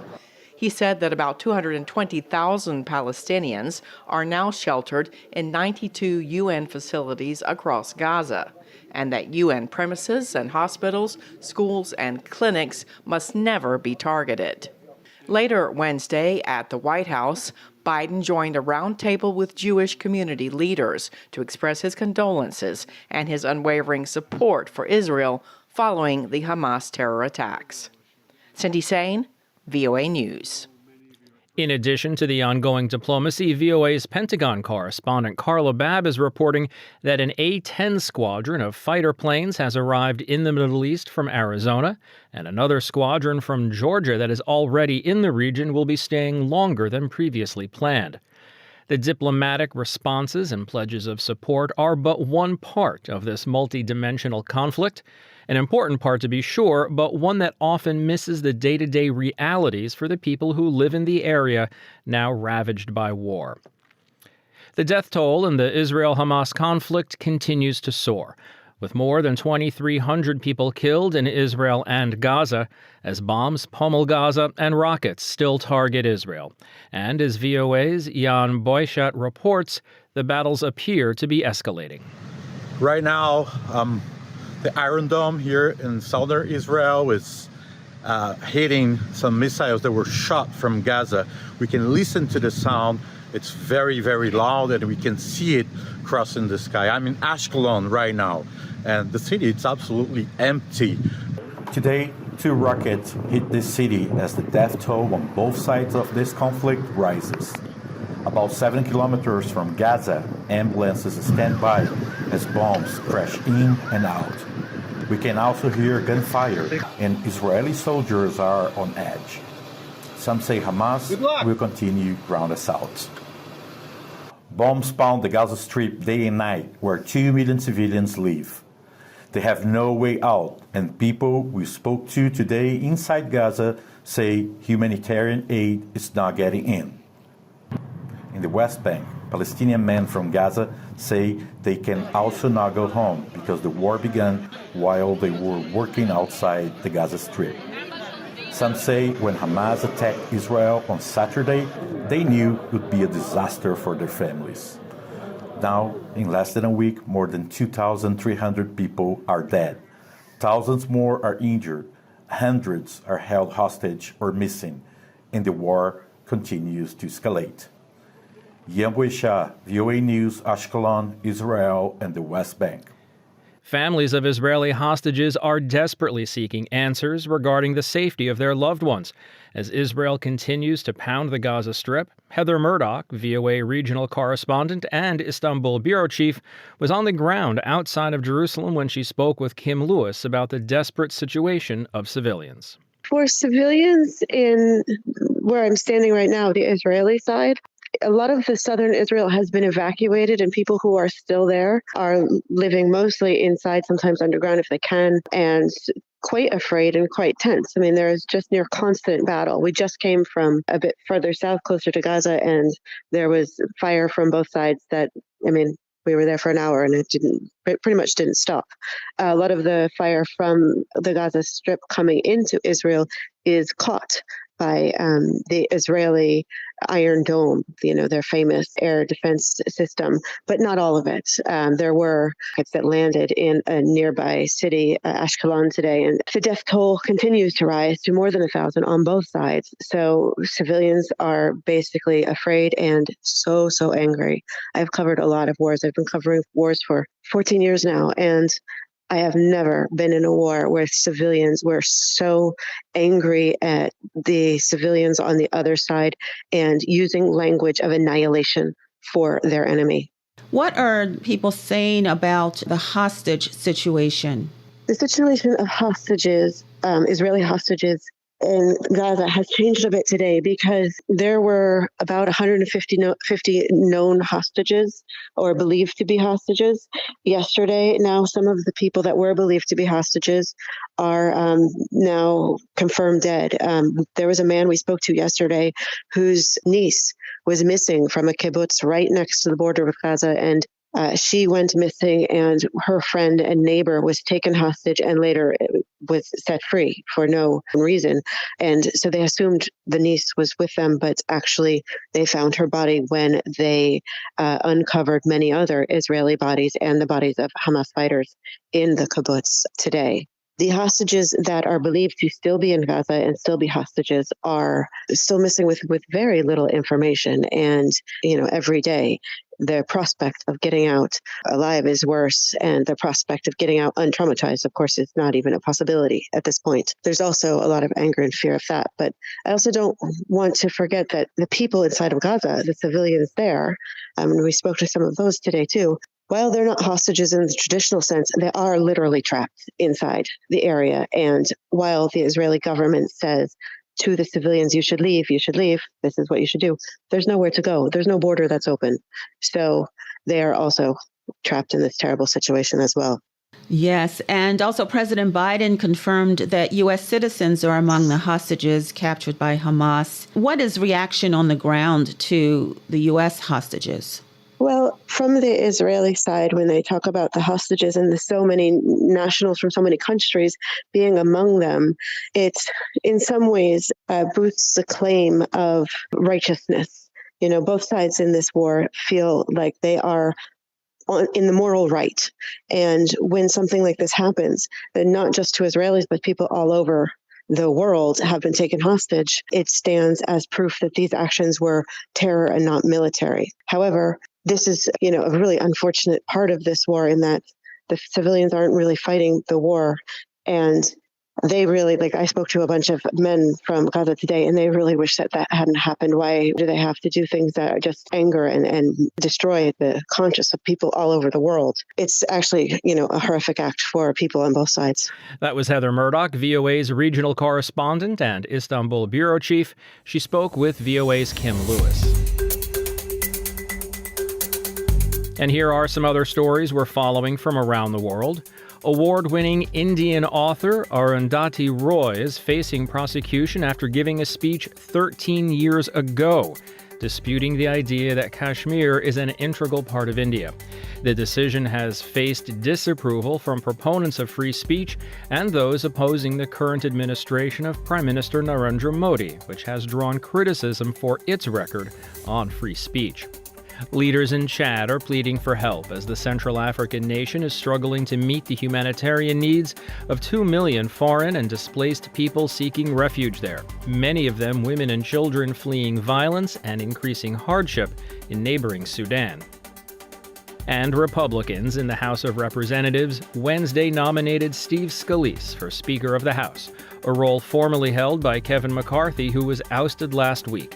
Scalise must now gain approval of the full House, where Republicans hold a slim majority.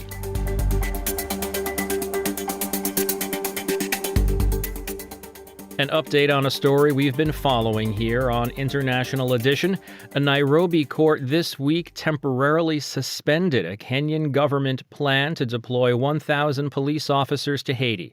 The case was brought to court by 3 petitioners, including opposition politician and constitutional lawyer Ekuru Akut, who told VOA the proposed deployment was unconstitutional. Analysts say there may be a way for the government to argue its case. VOA's Nairobi bureau chief Miriam Diallo has the story. The ruling by the High Court of Kenya puts a hold on the deployment of police officers to Haiti or any other country pending another hearing scheduled for October 24th. This will allow government officials to respond to the arguments made against them in the petition, the ruling shared with VOA says. The petitioners include opposition politician and constitutional lawyer Ekuru Aukot. He told VOA that although he cannot really discuss a matter that is actively in court, he maintains that the government's plan to send 1,000 of its police to Haiti is not in line with the Constitution. The whole thing is very unprocedural. It is unconstitutional. And for me, as a person who sat in the committee of experts as the CEO to direct the writing of our current constitution, of course, it behoves me to be able to actually point out and constitutional decisions. The UN Security Council last week approved a Kenya-led multinational security force aimed at helping the troubled Caribbean nation. While many in Kenya question their country's lead role in this mission, some have been supportive of President William Ruto. He says it's a mission for humanity and is of special significance and critical urgency for Kenyans. A representative from the Ruto government told us on Tuesday that the government will argue its case and abide by the court's decision. Meanwhile, in the petition shared with VOA, AUCAT cites 2 articles in the Kenyan Constitution. They say that only Kenya Defense Forces can be deployed to another country and that the National Police Service will only function throughout Kenya. But there is sort of an inkling in a Section 107 and 108 of the National Police Service Act. And it says the National Police may, it's very discretionary, may be deployed, but it has to be upon a request from a reciprocating government. And that's what one of the gist of the question that we are raising, which I don't want to discuss in details because it's a matter for determination. Haiti did ask for help, but didn't ask Kenya specifically, and there is no reciprocal agreement between the 2 governments. Francis Hayundi, assistant professor of international law at the United States International University Africa in Nairobi, told VOA. Hayundi says the court's decision is in line with the petitioner's argument on what processes had not been followed. For me, looking at the petition and looking at what the laws provide, it makes sense because as it is, procedure was not followed, or better yet, not all information is being given that would make us know why Kenya is getting involved. But Hayundi notes there may be a way for the government to make its case. Actually, there's provision for the police force to be deployed outside the country. However, this is a decision that has to be taken by the National Security Council, and it is informed by Article 240 of the Kenyan Constitution. So far, we have not heard of any decision being taken by the National Security Council to deploy the police. So I think that is where the issue is. He says the NSC is a body established by the Constitution that includes the President, his deputy, a few cabinet secretaries, the Attorney General, the Director General of the National Intelligence Service, and the Inspector General of the National Police Service. And so far, they've only mostly heard from the President and a few cabinet secretaries, making the case for deployment. Mariama Diallo, VOA News, Nairobi. From Washington, it's VOA's International Edition. I'm Steve Karish. Coming up, we'll hear about a referendum in Australia that seeks to change the lives of First Nations people. But will it really do what its advocates say it will? Now we're in Brussels, where Ukrainian President Volodymyr Zelensky has taken his pitch for more military aid directly to dozens of defense leaders. AP Washington correspondent Sagar Meghani reports. For the first time, Zelensky appeared in person as the Ukrainian Defense Contact Group met in Brussels, noting next week will mark the 600th day of his resistance against Russia. And today, no one can say for sure how many more days we will have to defend our independence. His presence underscored growing concerns about cracks in what has been strong international backing for Ukraine. Zelensky noted allies are now under pressure to also send weapons to Israel for the Hamas war. Can do both, and we will do both. Pentagon Chief Lloyd Austin says support for Ukraine remains strong. Sagar Meghani at the White House. And finally today, Australia will hold a referendum on Saturday recognizing First Nations people in the Constitution. The proposal would set up a powerful advisory body called the Indigenous Voice to help the federal parliament shape laws and policies. Critics of the move insist it would be divisive and have little to do with addressing disadvantage in Aboriginal communities. From Sydney, Phil Mercer reports. Will I grow up in a country that hears my voice? Will I live as long as other Australians? Will I get to go to a good school? Will I be able to learn my people's language?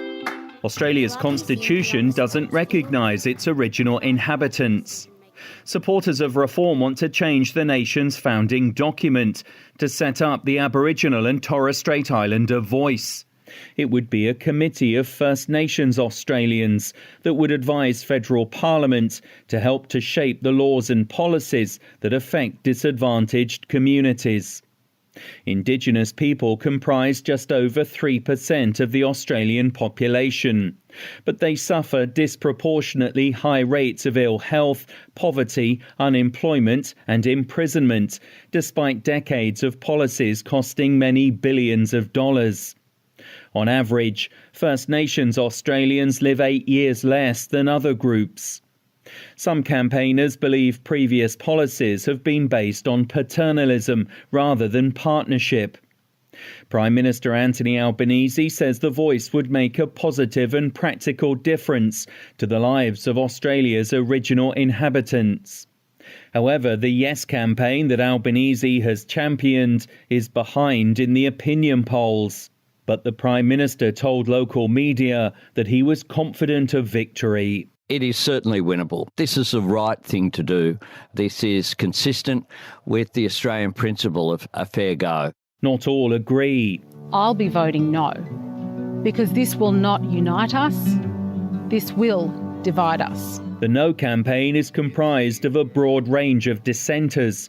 It includes radical Indigenous groups that want the voice to have real, not symbolic authority and to have the power of veto over government decisions that the current voice proposal doesn't contain.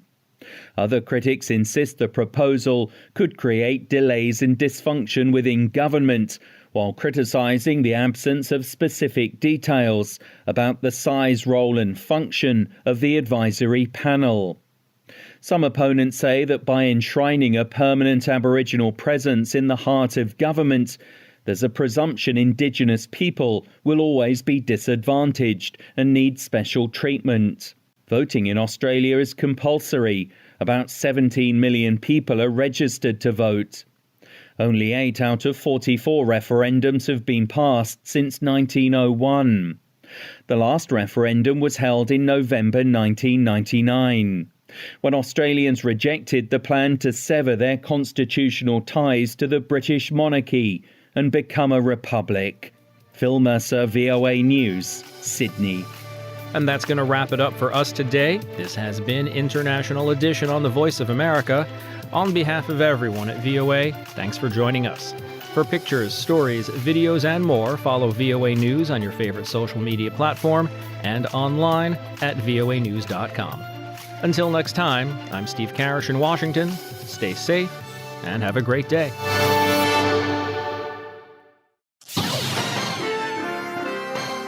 Next, an editorial reflecting the views of the United States government. When the head of the Norwegian Nobel Committee recently announced the 2023 winner of the prestigious Peace Prize, Berit Reiss-Andersen uttered the slogan, "Woman, Life, Freedom," as she declared Iranian human rights defender Narges Mohammadi the winner.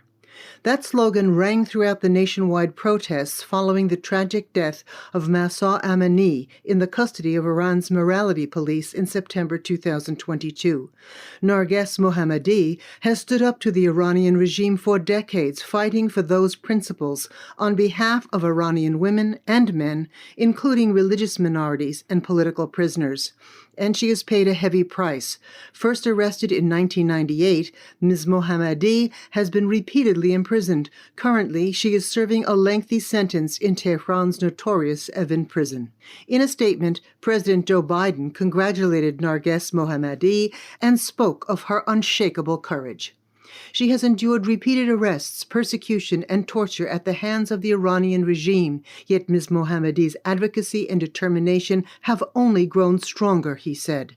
The world still hears the clarion voice of Narges Mohammadi calling for freedom and equality. He urged Iran to release her and her fellow gender equality advocates from captivity. President Biden noted that the Nobel Peace Prize was awarded to Ms. Mohammadi the same week that horrifying horrifying reports emerged about Iran's so-called morality police assaulting 16-year-old Armita Garavand in Tehran for not wearing a hijab.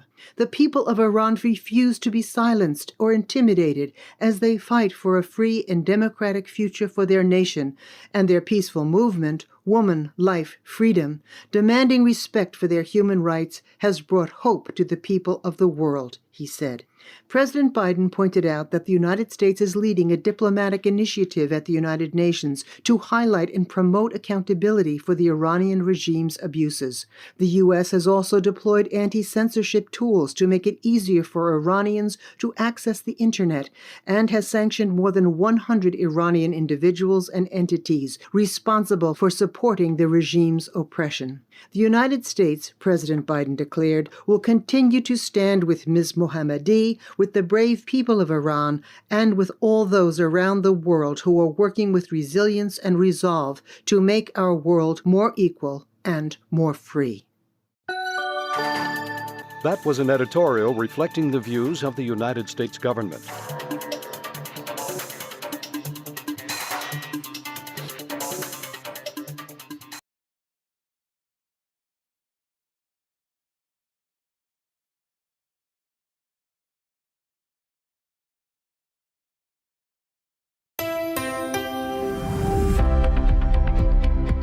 Concerns that some lawmakers want to shift aid for Ukraine over to Israel. Both Ukraine and Israel are important. Both need American military assistance, and it's important to our national security interests, let alone theirs, but ours too, that they get that assistance. Plus, Ukraine's president meets with NATO defense ministers hoping to shore up cracks in what has been an overwhelming support for its efforts to battle Russian aggression. President Zelensky informed the allies about the urgent needs of the Ukrainian army. This is a very important stage. He also said that Ukrainian army needs time and the progress would be seen. And later in the program, could North Korea be assisting Russia with restocking its depleted ammunition supply?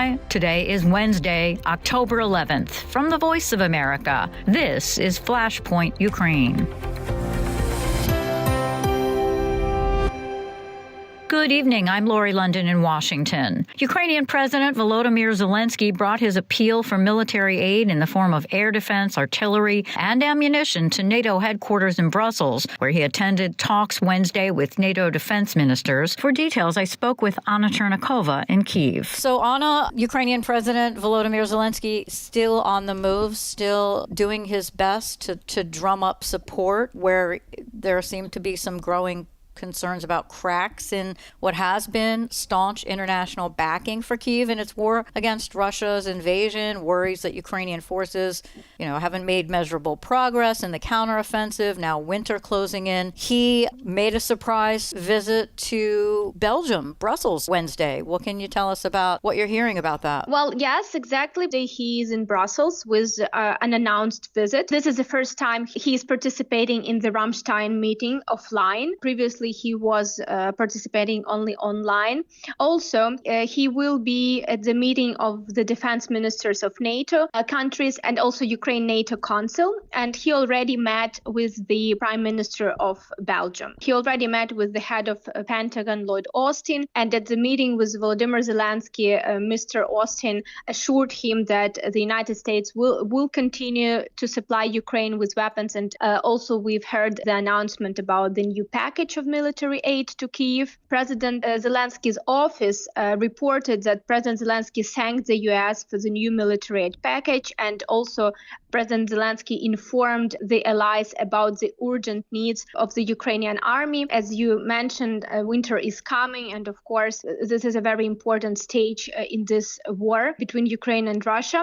President Zelensky also said that Ukrainian army needs time and the progress would be seen, but it's not a quick progress, which is understandable due to all of the difficulties at the front line. Also, President Zelensky reported about a very, as he said, meaningful meetings during his visit to Brussels. Particularly, Secretary General NATO, Mr. Stoltenberg, assured again that Ukraine will become a NATO member, and he also mentioned that all members of NATO agreed on that. At least this is what was said today. And finally, during the the meeting with Prime Minister of Belgium, President Zelensky said that it was quite successful decisions made, that the leaders discussed how the frozen assets of Russia can be used to compensate the damage of war in Ukraine and Russian aggression in Ukraine, and how to do it right now, not to wait. He said, I will quote him, that Belgium has become the first country to initiate the practice of using frozen Russian assets to support defense against Russian terror. This was the quote from President Zelensky. And also he specified that these funds will be directed to security assistance to Ukraine rapid reconstruction projects in the regions of Ukraine. And I understand that when President Zelensky was speaking entering NATO headquarters, he had a comment noting the Israel war. President Zelensky mentioned the current situation in Israel and current war in Israel. He said that this is not quite the same what's happening in Ukraine and in Israel. However, it's similar. He called Russia a terrorist as well as Hamas representatives a terrorist, and basically he compared Putin with Hamas. At this point, we know already that at least 3 Ukrainians were killed in Israel and some more are considered missing. So definitely Ukraine is keeping a very close eye on what's happening in Israel, and definitely President Zelensky also mentioned that Ukraine understands exactly what Israel is going through. Anna Chernikova reporting for VOA from Kyiv. We thank you as always. Thank you. U.S. Defense Secretary Lloyd Austin, who is also in Brussels meeting with a group of allies in support of Ukraine, announced an additional $200 million in aid, as we heard, for Ukraine's defense against Russia.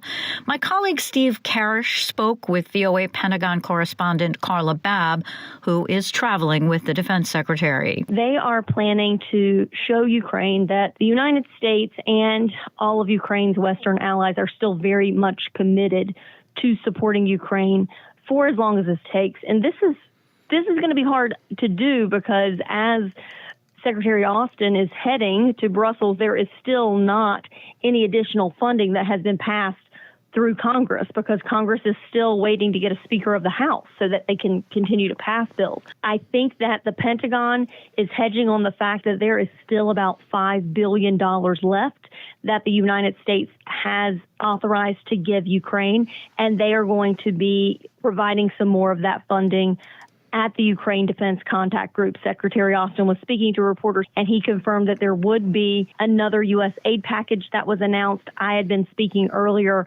today to multiple U.S. officials that confirmed to VOA that the U.S. is going to be providing up to $200 million in additional military aid for Ukraine in a package that's going to include much of the same that we've been seeing over the last several weeks. It's going to have more AIM-9 missiles. It's going to have more HIMARS munitions. We're not talking about those ATACMS, those super long-range munitions. We're talking more of the Gimler medium-range munitions, but there's still going to be more of those that they need. We're talking about anti-tank missiles, 155-millimeter rounds, 105-millimeter rounds, counter-drone equipment, electronic warfare equipment, demolition equipment, because there's a lot of Russian obstacles in place and minefields that they need to get through.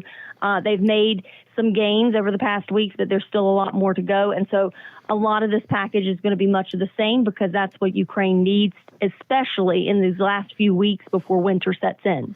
And I think any discussion about defense, about foreign aid, about the Pentagon in general, we have to be discussing Israel as well. How do the recent events there figure into the Pentagon's calculations with Ukraine and just sort of what the Pentagon is doing in general? Well, so the situation in Israel and the situation in Ukraine are not linked, but it's important to note that for this past year, and Israel has been the number 2 recipient of U.S. military aid. They have between $3 and $4 billion of military aid going to them, and Ukraine had about $44 billion to date since the start of the war, since Russia invaded last year. So, I mean, clearly Ukraine has a lot more because they were in a war of aggression against Russia. But Israel has had a drumbeat of attacks over the past several years that the U.S. has supported. What is important for U.S. officials in this instance is they want the world to know that this is not just your normal Palestinian attack on Israel. Officials are saying that this is Islamic State level savagery. They say that some of these Hamas militants have been murdering kids in front of their parents. Hundreds of Israelis have been killed. They launched thousands of missiles into Israel. So it requires a very strong response. And so officials have said that planes have already taken off from the U.S., surging weapons to get to Israel. And the weapons that they say that they need right now are air defense weapons, just like Ukraine needs. The difference is Israel has the Iron Dome, and so the interceptors for the Iron Dome will be surged to Israel. Right now, the Ukrainians are using Patriot defense batteries, so they have Patriot missiles that are going to them. But, should the United States need to move a Patriot over to help support Israel, there could be a, conflicting interest there when they would both need those munitions for the Patriots. And it should also be noted that Raytheon is the U.S. company that provides interceptors for both the Iron Dome and the Patriot. So their capacity will also come into question in the coming days. That was VOA Pentagon correspondent Carla Babb speaking with my colleague Steve Karish. Well, the race to elect a new Speaker of the U.S. House of Representatives is underway. As VOA's congressional correspondent Katherine Gypson reports, the unpredictable race delays an already imperiled U.S. aid package to Ukraine. Even before Speaker Kevin McCarthy was removed from office last week, the White House's $24 billion aid request had stalled in the Republican-majority U.S. House of Representatives at a key point in the war. George Washington University professor Colin Cleary. Ukraine is in the middle of an offensive to try and reclaim stolen territory, and that is intensive of use of military articles. And so the inability to resupply will obviously result in that offensive grinding to a slow ebb or even a halt. Opposition to Ukraine aid grew among House Republicans over the summer, and it will be difficult for any candidate to become Speaker without winning over those critics. Republican Jim Jordan, a candidate for Speaker, has said aid to Ukraine is not a priority. The most pressing issue on Americans' minds is not Ukraine. It is the border situation, and it is crime on the streets, and everybody knows that. An October 2023 poll by the Chicago Council on Global Affairs found that 60% of Americans still support the U.S. sending aid to Ukraine. American voter Cindy Fallman. It's expensive, and our country has its own share of problems right now, and a lot of people would like to see money go in different directions. But I just feel like, as the United States has really helped so many people in so many countries in their time of need, and this is a critical one. The White House reportedly is exploring the possibility of linking aid to Ukraine with aid for the war in Israel. McCarthy, who is still supported by many lawmakers to become Speaker again, said Israel should come first. You're thinking some type of game to play? I think right now Israel was just attacked. I would put Israel's supplemental on the table, on the floor right now. Speaker candidate Steve Scalise, who has been supportive of aid to Ukraine in the past, said lawmakers should move swiftly to elect a new leader. We've got to get back on track. This is a dangerous world right now. Republicans will hold their vote for the Speaker post on Wednesday. Until the full U.S. House of Representatives elects a Speaker, no legislation can be passed. Katherine Gypson, VOA News, Capitol Hill. And Katherine also looked at public opinion on U.S. aid to Ukraine. She caught up with several visitors to Washington to find out how they feel about continued support. What are your views on aid to Ukraine? We've sent billions of dollars there already. Would you like to see more sent over? Yes, I would. I think humanitarian, for humanitarian reasons, it's very sad what's going on to families and people there, and I think we need to help them. Why do you think that there's so much growing concern over the amount of aid that we've sent there? Well, it's expensive, and our country has its own share of problems right now, and a lot of people would like to see money go in different directions. But I just feel like, as the United States has really helped so many people in so many countries in their time of need, and this is a critical one. We're trying to elect a new Speaker of the House. Ukraine is one of the big issues. A lot of Republicans say that we shouldn't be spending any more money to them, that oversight of the aid is an important topic, that we need a clearer strategy for winning in Ukraine. Where do you fall on that issue? I'm all for funding the Ukrainian war as much as they need. Well, because of Russia and China, we certainly don't want them taking over that area of the world. U.S. aid to Ukraine, there's a supplemental request from the White House, new round of billions of dollars in aid that's coming under a lot of criticism from the Republican majority U.S. House of Representatives, concerns that we've sent too much money to Ukraine, that there's not a clear strategy for winning there. What would you like to see lawmakers do? I'd like to see them improve the aid to Ukraine because I think in a way it helps protect the United States citizenship because any aggression by Putin and his forces is just going to keep coming. If we don't stop him there, he's going to move into Romania. If we don't stop him there, he's going to move into Poland. So, I mean, this is kind of a strong point that needs to be made as far as an international leadership to other countries in Europe to say, hey, we're behind this 100%. A lot of controversy about sending more aid over to Ukraine. Where do you fall on that issue? I'm glad to see us supporting a country that I think has been unfairly attacked by the Russians. I'm very glad to see the ethics and the integrity in that, caring for someone that needs assistance. Meanwhile, White House National Security spokesman John Kirby told VOA the Biden administration will do everything it can to continue working with Congress to secure the aid. It is important that Ukraine continue to get the aid that it needs. They are involved in still a counteroffensive and facing Russian aggression on their own soil. And we don't want to see a single lapse. And as for some lawmakers wanting to shift U.S. military aid to Israel, which is now at war after the murderous weekend attacks by Hamas. Both countries need U.S. military assistance in terms of weapons and capabilities. Both are under assault. Both have every right to defend themselves and their citizens. And in that defense, our national security interests are actually benefited. We're going to continue to have those conversations with Congress.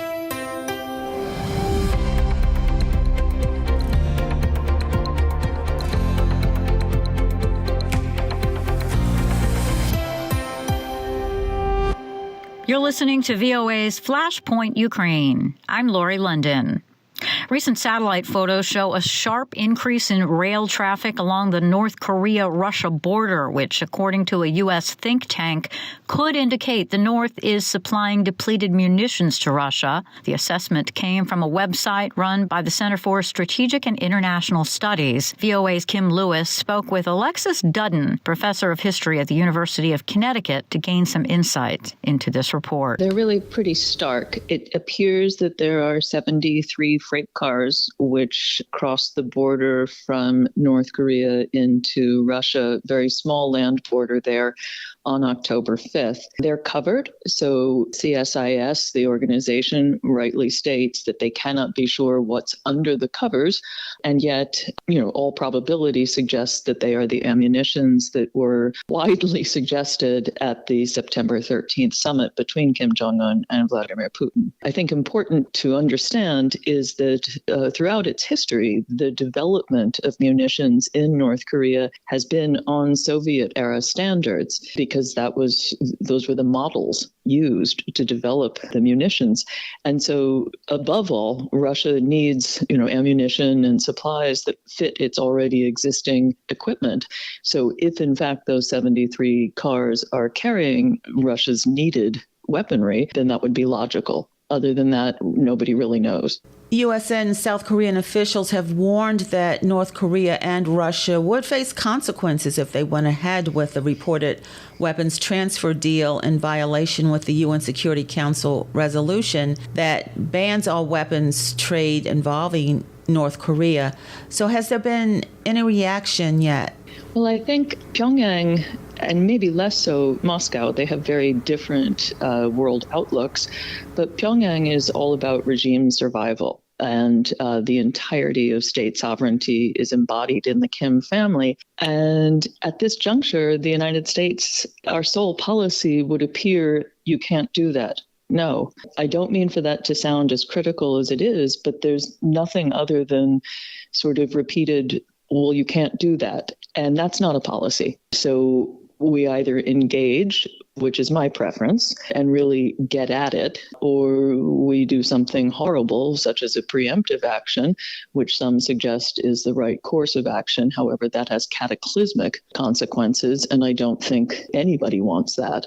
So we, the United States, have no real outlook, and now everything is eclipsed by the Israel-Hamas nightmare, and Washington remains focused on Ukraine. So with absence of policy towards North Korea other than you can't do that, I don't think Pyongyang is going to care at all, and Moscow will simply benefit from Washington's distractions. And also, South Korean officials said North Korean weapons provided to Russia had already been used in Ukraine. Has this been proven? Has North Korea already been supplying arms to Russia? That's difficult for anyone really to know. South Korea has just appointed a new defense minister, Shin Won-sik, who is very hardline.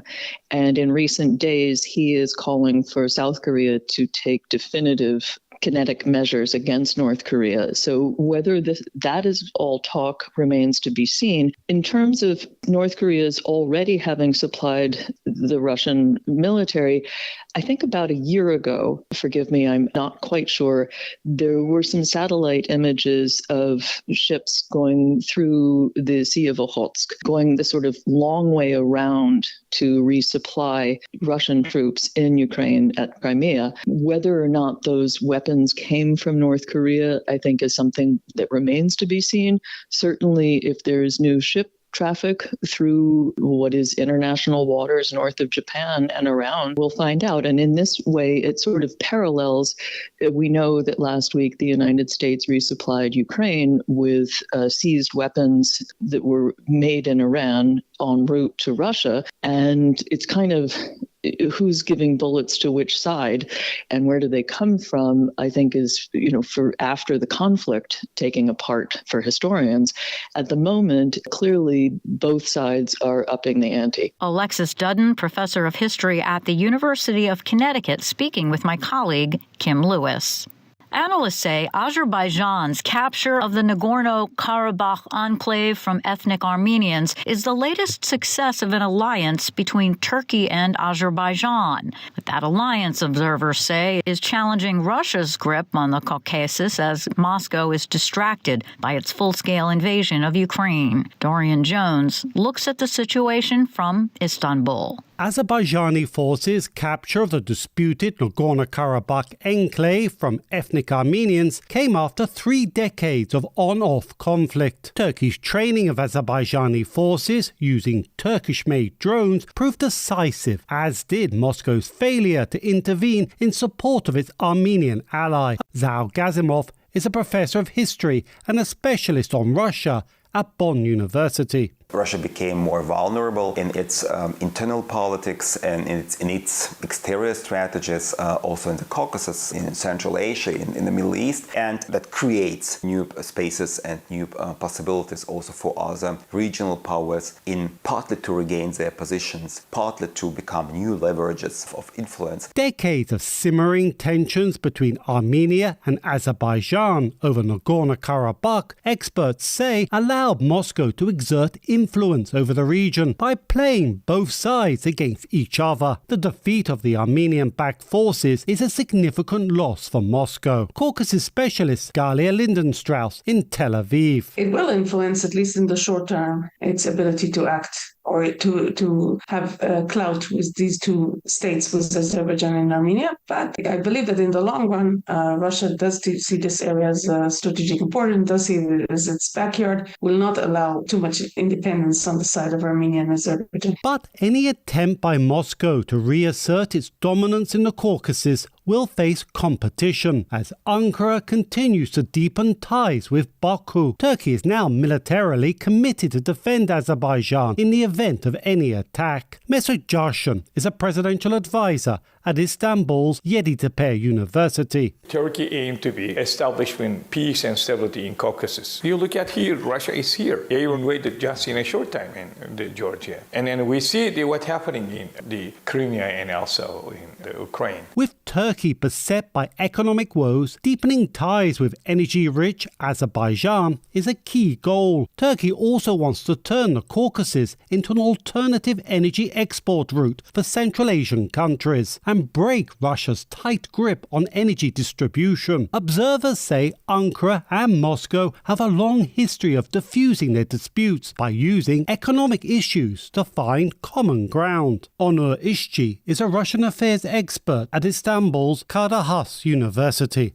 I study Russian-Turkish relations, the past 100 years of Russian-Turkish relations, and I see episodes of brief moments of conflict that have been so carefully managed. Turkey and Russia successfully, for the past 100 years, used economy to manage and cooperation to manage these geopolitical disputes, which they have many on the table. Turkish President Recep Tayyip Erdogan and Russian leader Vladimir Putin have developed a close working relationship, much of which has involved managing conflicting rivalries. The situation in the Caucasus may prove to be their biggest challenge. Dorian Jones, VOA News, Istanbul. And that'll do it for us today. Stay up to date with continuing coverage of Ukraine and news from around the world, 24 hours a day at voanews.com. And on social media, just follow VOA News. On behalf of all of us here at VOA, thank you so much for listening. Until next time, I'm VOA's Lori London.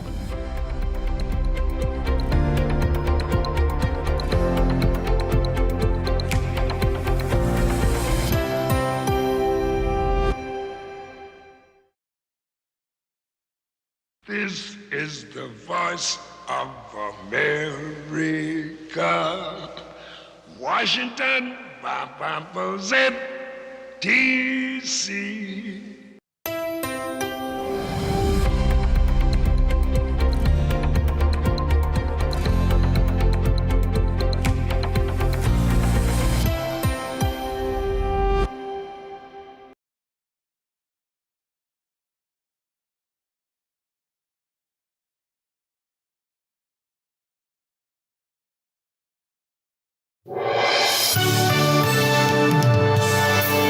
On the show today, President Joe Biden reaffirms support for Israel. We stand with Israel. And we will make sure Israel has what it needs to take care of its citizens, defend itself, and respond to this attack.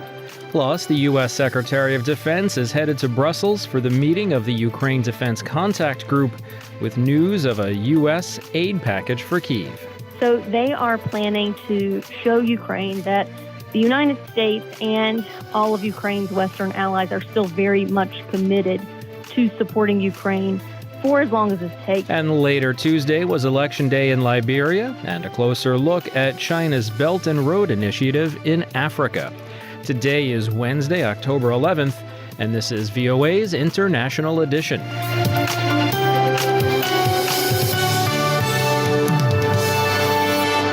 From VOA headquarters in Washington, I'm Steve Karish. VOA is on the ground in Gaza and in Israel. That story in a few minutes. We begin, though, at the White House. President Biden said on Tuesday that he will ask Congress to take urgent action to help defuse Middle East tensions. This after Hamas attacked Israel over the weekend, killing more than 1,000 people, including at least 14 Americans. Analysts say the possibility that Americans are among those being held hostage by the militant Palestinian group complicates the situation. VOA's Anita Powell reports from the White House. President Joe Biden minced no words in describing the shock and horror of Hamas' surprise weekend attack on Israel. This was an act of sheer evil. More than 1,000 civilians slaughtered, not just killed, slaughtered in Israel. Among them, at least 14 American citizens killed. Parents butchered using their bodies to try to protect their children.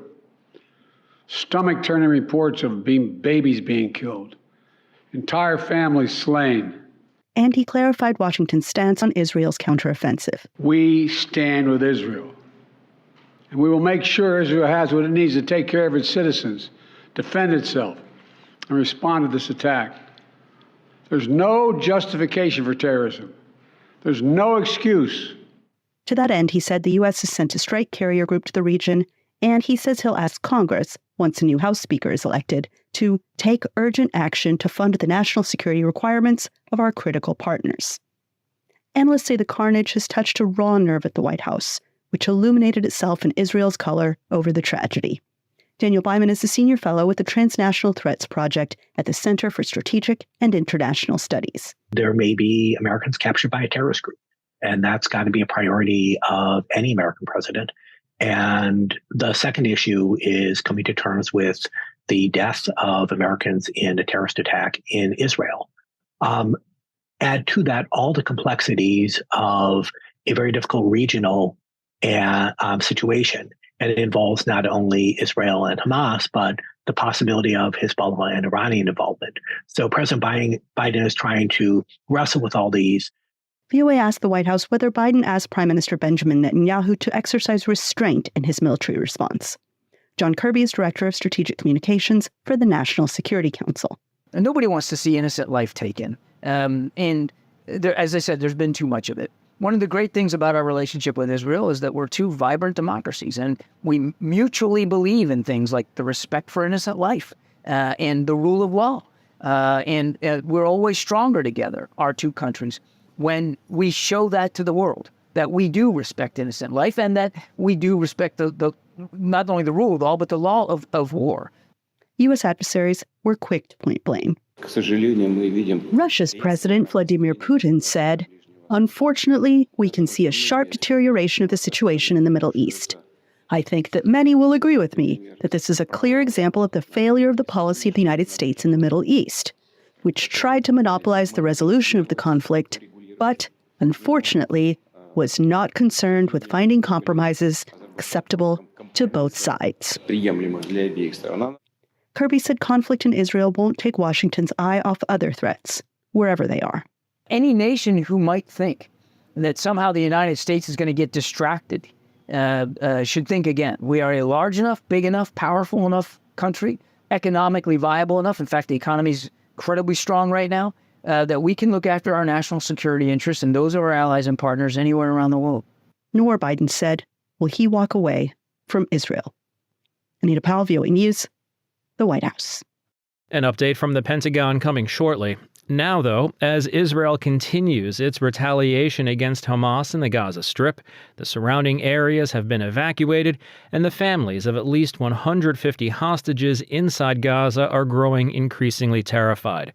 VOA's Heather Murdoch is there, and she reports that Israelis are growing increasingly angry at their own government's reaction to what's becoming a devastating war for both sides. Israelis living in the areas surrounding the Gaza Strip have been evacuated, and rockets continue to shoot out of the enclave. The more than 2 million Palestinian people inside are trapped, as it is pummeled by heavy weaponry day and night. Among the civilians in Gaza are as many as 150 Israeli hostages. Family members are terrified that their loved ones will not be rescued. This is Solar's Adolfo, whose niece went missing the day of the initial attacks. He believes she was taken hostage. I don't know how it is going to end, but the end will not be a happy end. For nobody. It's not a happy end. For nobody. Humanitarian groups inside Gaza say the crisis is deepening for civilians, already cut off from the world, and now cut off from outside resources like electricity, water, and food. In Jerusalem, about an hour and a half from Gaza, and still close enough to sometimes take rocket fire, many Israelis are enraged by the conflict, saying despite their government's famed security prowess, it failed to protect them. Others in this market blame the Palestinian people as a whole, saying the two sides of this conflict have never been more at odds. Nir Barashi is an Israeli citizen who is planning to report for military service soon. I say it again, or us or them. We can't stop. We need to eat them and eat them strong. Hamas, the militant group that launched the surprise attack on Saturday, rules in Gaza. Hundreds of civilians on both sides have been killed, and thousands have been injured. Outside the Gaza Strip, debris from the first days of this new war remains on the abandoned streets, as Israel mounts its forces for what may soon be even more of an escalation. VOA News reporting from Jerusalem, Gafar Daniel, and southern Israel.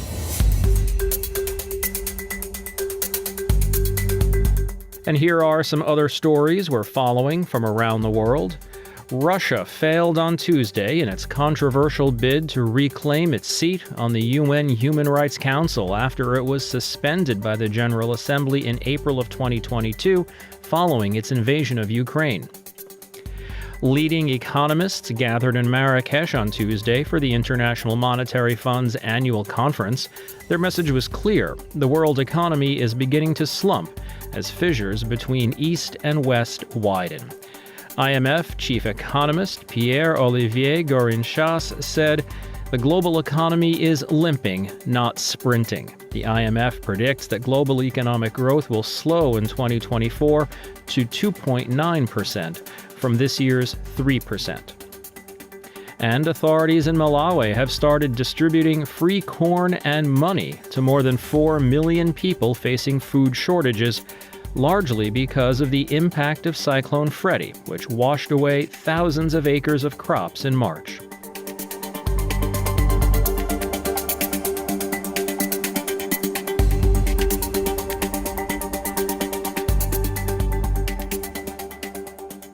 U.S. Secretary of Defense Lloyd Austin is in Brussels for the Ukraine Defense Contact Group meeting. This as American military planes full of supplies are departing for Israel, and as the Pentagon formally declares the recent change in government in Niger a coup. What does that mean for U.S. policy?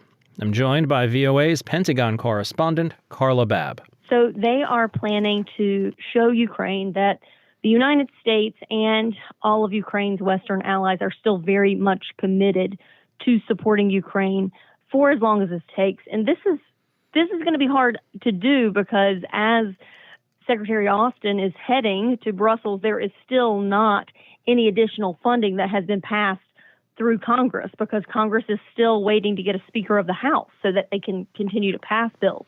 That brings up my next question is, how can our allies take us seriously when we don't have leadership in place, when the Congress seems to take itself out of the picture?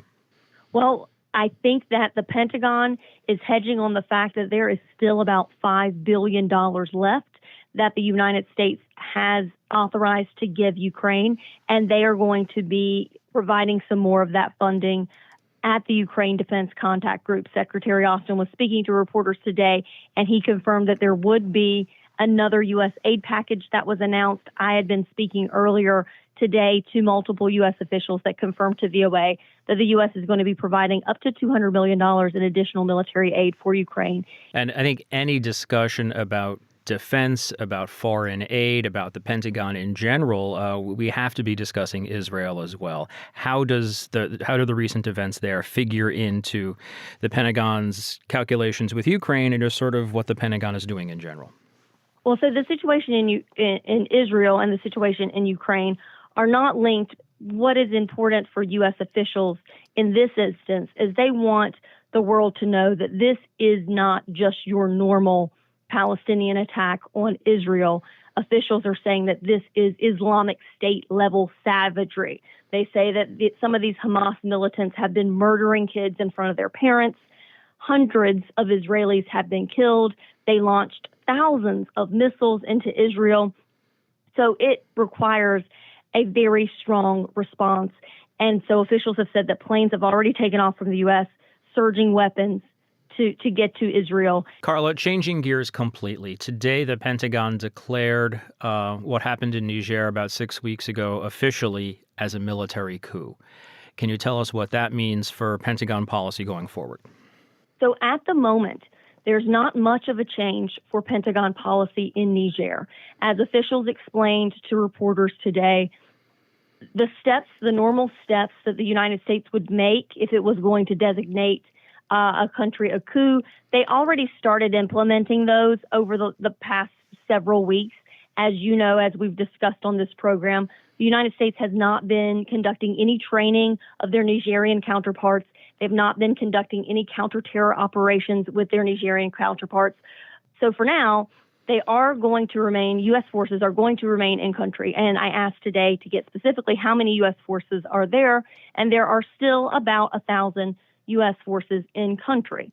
But the designation of a coup just solidifies that there's not going to be any military-to-military cooperation with Niger. And the reason that the United States wanted to take this action now is because they say that over the past 2 months, they have exhausted all available avenues to preserve constitutional order. They said that the Constitution requires that a democratic leader be in place within 90 to 120 days.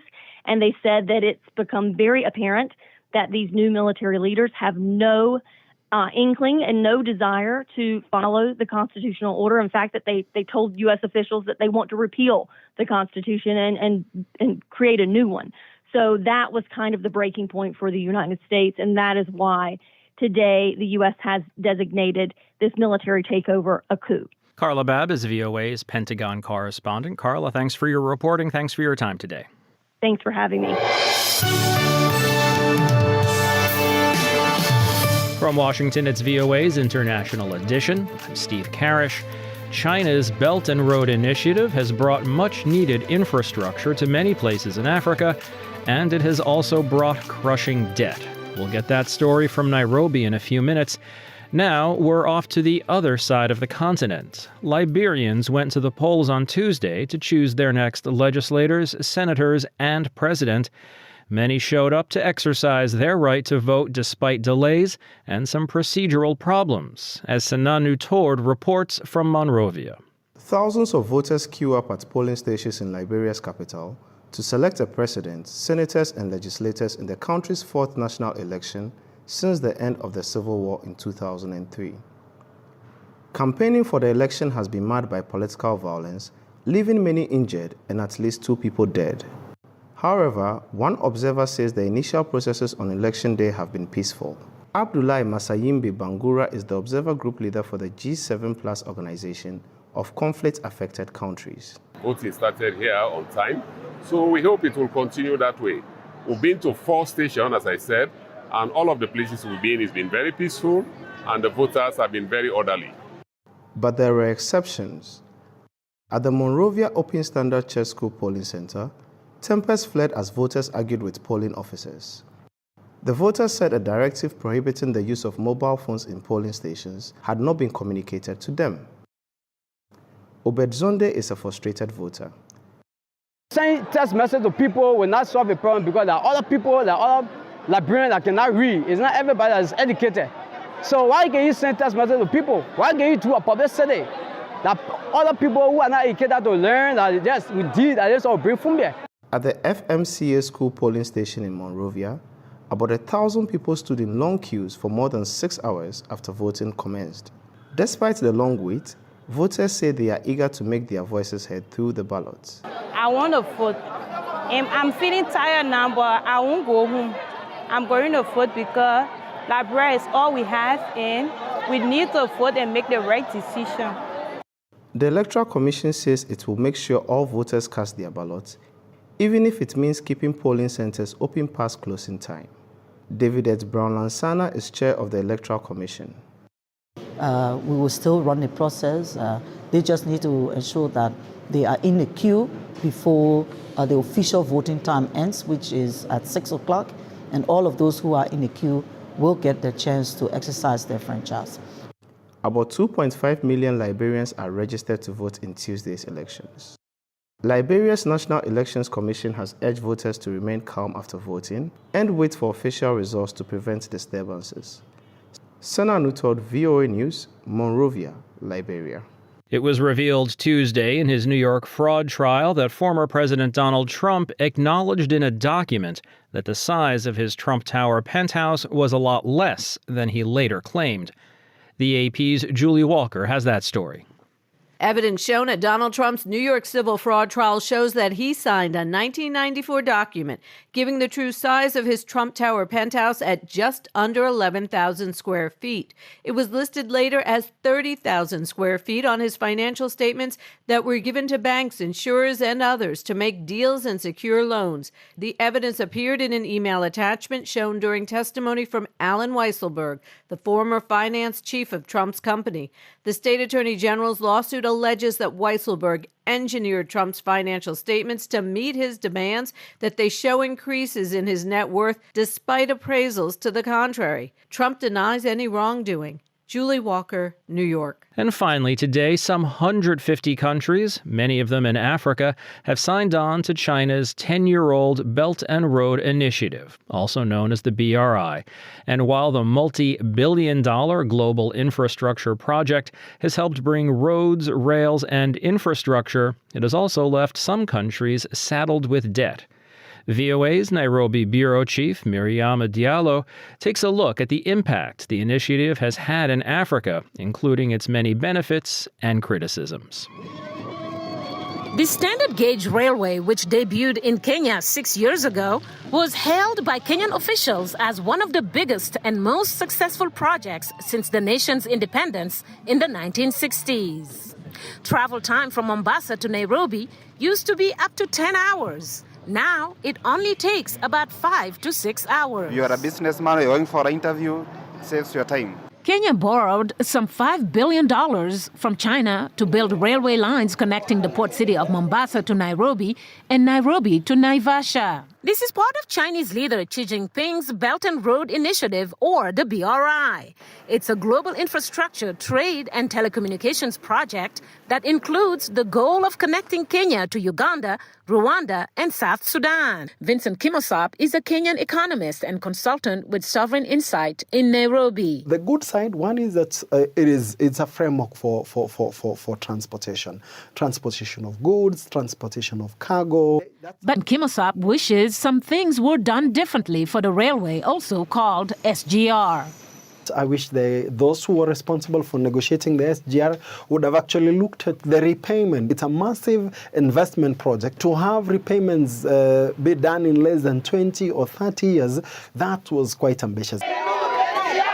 During its construction, critics of the project protested its potential impact on wildlife. A part of this railway cuts through the Nairobi National Park. Over the last decade, some 150 countries have joined the initiative, including most African countries. China expert David Sachs. Africa's population is growing significantly, and there's a need on the continent for more infrastructure. From the Chinese perspective, Africa is desirable because it wants to secure inputs for its manufacturing sector. And when it looks around the world, a lot of these, whether it's copper, cobalt, or other minerals, are found in Africa. Countries such as Kenya, Ethiopia, and Zambia have seen massive Chinese-built infrastructure. But some countries have also been struggling with debt, including Zambia, a major Chinese borrower, which was the first country to default on its debt during the pandemic. The West has been critical of China for lending to poor countries and says it must quickly provide relief to those that ended up with unpayable debts. Prompt action on debt is in China's interest. Sachs notes a lot of countries joined BRI at a time when economic growth was quite robust, but that shifted. The first shock, of course, was the COVID-19 pandemic, which really eviscerated global economic growth, but also hit the developing world particularly hard. And then the second one, I think, of course, was the war in Ukraine. Africa, major importers of food, as well as oil. Prices for those commodities have gone up tremendously. Back at the train station, many of these travelers mostly enjoyed their ride. It is a safe mode of transport that we as Kenyans, we embrace it. A recent Boston University study finds that lending to Africa by China has dropped to the lowest level in 2 decades. Analysts, however, say while the BRI is here to stay, Beijing may be moving towards smaller investments. Mariama Diallo, VOA News, Nairobi.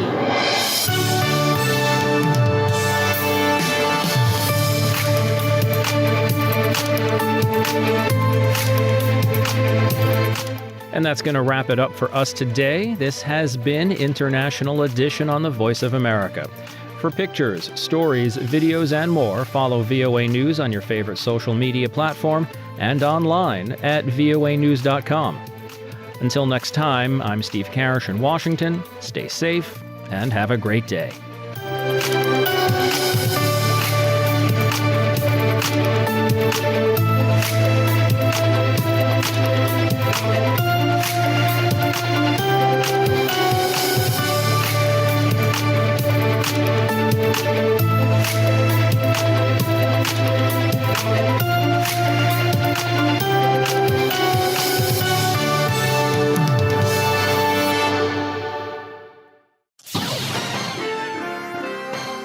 Next, an editorial reflecting the views of the United States government.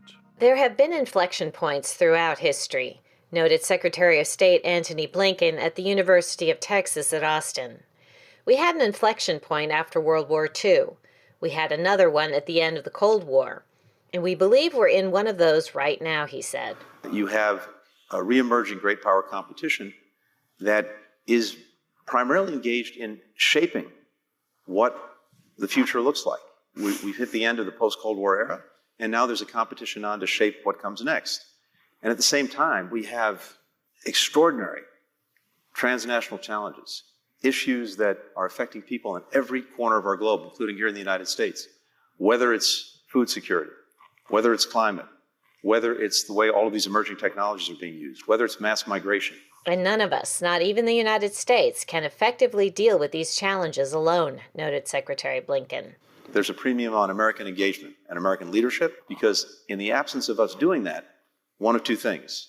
Either someone else is going to do it, and probably not in a way that reflects our interests or values, or maybe just as bad, no one does it.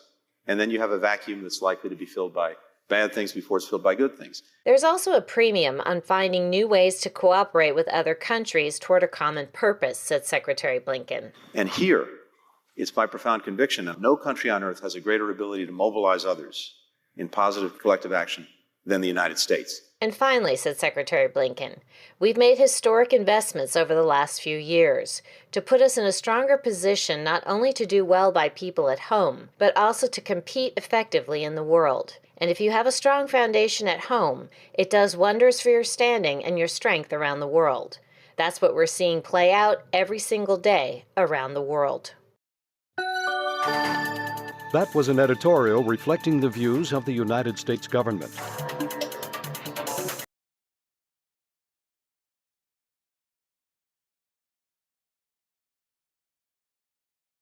To the conflict between Israel and Hamas, Russia continues its attacks in Ukraine. Russian forces targeted the children's hospital in the city of Kherson. Plus, of the hundreds of thousands of Ukrainian Jews who call Israel home, some generations feel threatened for a third time in their lifetimes. There is a group of them that were children of the Holocaust. Some have evacuated to Israel, and now there is yet another trauma that they face. So 3 horrible instances of attacks on civilian life, 3 instances where you feel that your life is potentially threatened. And later in the program, what Ukrainian farmers are saying about this year's harvest and what lies ahead. Today is Thursday, October 12th. From the Voice of America, this is Flashpoint Ukraine.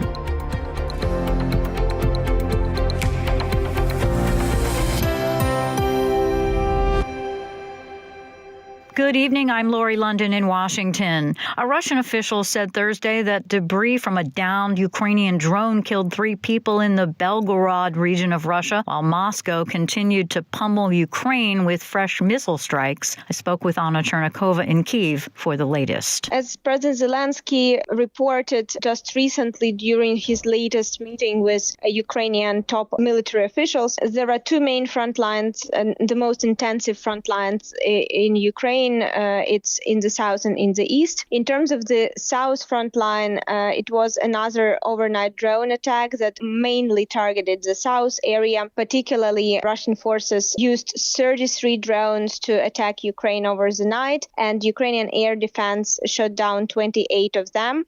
The port infrastructure of the Danube was damaged, which is next to Odessa, and also there are reports of the private houses damaged and also 1 person injured in the Odessa region. This attack also targeted Mykolaiv region, which is also in the south, as well as Kharkiv and Dnipropetrovsk, Zaporizhia and Cherkasy regions. What additionally on the south front line, we have reports from the Ukrainian armed forces that Russian forces targeted the children's hospital in the city of Kherson that was pretty much damaged, as well as also Kherson region was under the attack. Unfortunately, there is another report of the heat of the gymnasium high school in the Nikopol, which is Dnipropetrovsk region. And we're hearing that a patrol vessel of Russia's Black Sea fleet was damaged near the port of Sevastopol in Crimea. What are you hearing about that? And is there any indication that this was an attack from Ukraine?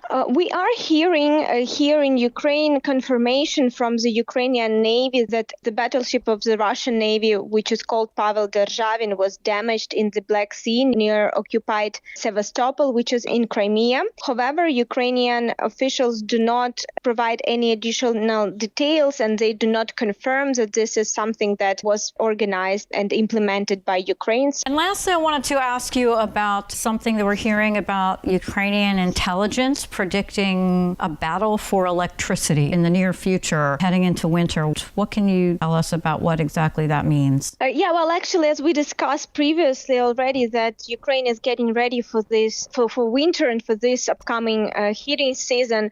And in his recent big interview to the Ukrainian, one of the Ukrainian media outlets, Kirill Budanov, who is the head of Ukrainian intelligence, basically said that this upcoming winter, Ukraine will again face a battle for electricity, as this is a quote, as he called it. And he mentioned that, according again to him, Russian forces had certain success in accumulating additional missiles and additional equipment to basically implement these attacks and to target Ukrainian electricity infrastructure. So Ukrainian energy system and energy industry will be the main target, according to his latest updates. We always appreciate your insights. Thank you so much. Anna Chernikova reporting for VOA from Kyiv. Thank you. Russia has remained largely silent on the outbreak of hostilities between Israeli forces and Hamas, but the Kremlin this week gave signs that it's weighing its role and its relationships with Israel, Hamas, and Iran. Without giving a date, Russian officials have announced an upcoming visit by Palestinian President Mahmoud Abbas. Luis Ramirez narrates this report from the VOA Moscow Bureau. Just 2 days after Hamas militants launched their attacks on Israel, the Secretary General of the Arab League was received in Moscow by Russian Foreign Minister Sergei Lavrov, who repeated Russia's prescription for lasting peace between Israelis and Palestinians. Инициатива может быть только одна. Решение. Lavrov said there can only be one initiative, and that is a decision to settle the Palestinian issue, one which was adopted by the United Nations. He said that implies the peaceful coexistence of two states as good neighbors. Those states, he said, are Israel and Palestine. Russia has for a long time sought to strike a delicate balance in its relationships with Israel and with battling Palestinian leaders in the West Bank and the Gaza Strip. That includes leaders of Iran-backed Hamas, whom the Russian foreign minister hosted in Moscow in September 2022, with full knowledge that it would strain relations with the Israelis. In breaking Russia's silence on the latest outbreak of fighting between Israel and Hamas, President Vladimir Putin did not miss the opportunity to blame Washington for the current bloodshed. Putin called it a clear example of the failure of U.S. policy in the Middle East. He accused Washington of trying to monopolize the solution, but said the U.S. was, in the Russian leader's words, unconcerned with finding compromises acceptable to both sides. U.S. officials on Wednesday had yet to comment on Putin's remarks. Beyond criticizing the U.S., observers say Russia is looking for opportunities to boost its influence in the Middle East. Galip Dalai is a consulting fellow with the Middle East and North Africa program at Chatham House. Russia has much more established links with Israel. I mean, let's not forget the nature of Israel's stance on Ukraine war that has also generated kind of much criticism in the West. On the other hand, Russia does have long-standing access and relationship with Hamas as well, but I think this is more of an engagement of convenience rather than an engagement of partnership. But it is Iran, a big supporter of Hamas and Hezbollah in Lebanon, and one of Moscow's priority partners, that is the most problematic factor for the Kremlin. That is the opinion of Russian political scientist Arkady Dubnov, who says he believes Russia's involvement means the conflict in the Middle East threatens to escalate into a third world war with what he says would be innumerable consequences. In such a situation, Dubnov says he is certain Moscow would not take such a risk. Iran, he says, would. That, he said, is one of the scenarios to consider if Hezbollah, as Iran's proxy, gets involved by launching an offensive in northern Israel. With Moscow bogged down in its invasion of Ukraine, the new hostility hostilities in the Middle East bring new questions not only for the Kremlin, but for global peace prospects. For the VOA Moscow Bureau, Luis Ramirez, VOA News. With the recent massacre in Israel, some generations of Ukrainian Jews who call Israel home are reliving the trauma of war for a third time in their lifetimes. I talked about it with Adrian Karatnitsky, co-director of Ukrainian Jewish Encounter. Thank you for being with us. Do you have any idea how many Ukrainian Jews are actually currently living in Israel? It would be in the hundreds of thousands. The question is,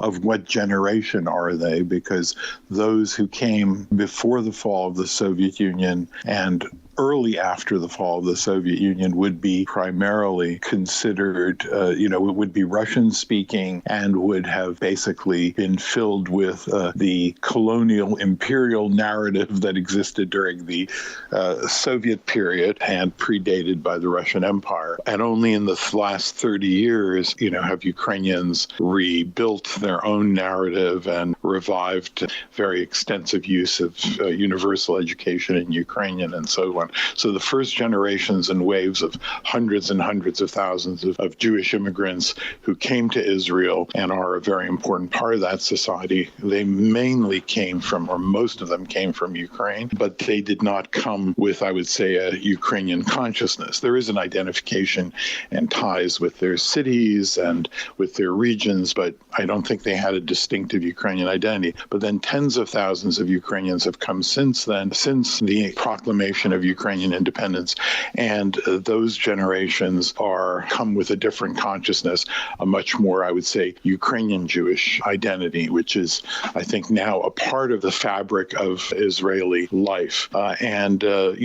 That said, I think in general, the Israeli public has been, polls have indicated very substantial sympathy for the Ukrainian people who have been under attack. So in general, I would say there is a strong Ukrainian presence, but there's also a Ukrainian Jewish presence, but there's also a strong Ukrainian presence. There are also tens of thousands of people who've come for economic reasons, through reasons of intermarriage. And then there's a whole category of people who are, I would say, they're not quite bi-coastal, but they're binational, meaning they have businesses or they maintain apartments in Ukraine while also primarily living and having taken Israeli citizenship. So there's there was before the war, very extensive commerce. There were 4 or 5 flights daily from Kiev, for example, and also less frequent flights from Odessa, but just that showed a very, very active commerce. And of course, we know very many Haredi Jews, Hasidic Jews, make pilgrimages to what they refer to as their holy lands, the holy lands of the creation of Hasidism, and they are all predominantly on Ukrainian territory where Hasidism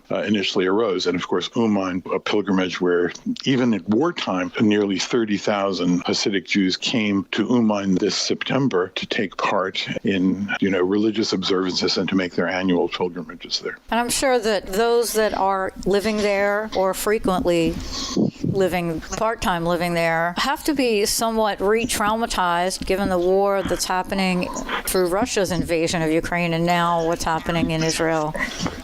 Yeah, absolutely. I mean, and I can even say that there is a sort of a triangulation between the United States, Ukraine, and Israel. I know of some friends from Brooklyn who were in Ashkelon visiting friends who are of Ukrainian Jewish ancestry and were there visiting friends and more distant family. When the attacks happened, they fled immediately quickly from the area, leaving behind their passports. So they still haven't gone back to pick them up. But yes, it's there's even another form of double trauma there, or even triple trauma, and that is there have been Holocaust survivors, elderly Holocaust survivors, especially in places like Odessa and Kiev, where there are larger Dnipro, 3 cities with very large Jewish populations in Ukraine that have been subjected to bombings on a regular, systematic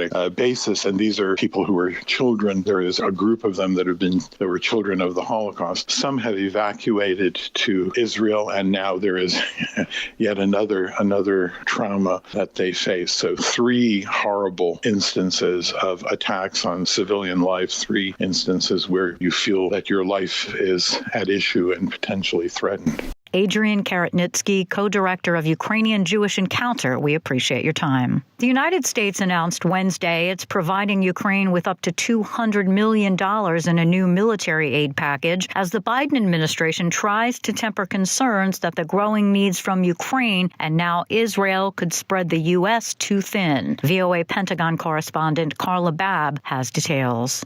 The U.S. will support both Ukraine and Israel as they fight to protect their homelands, one against Russian invaders, the other against Hamas militants.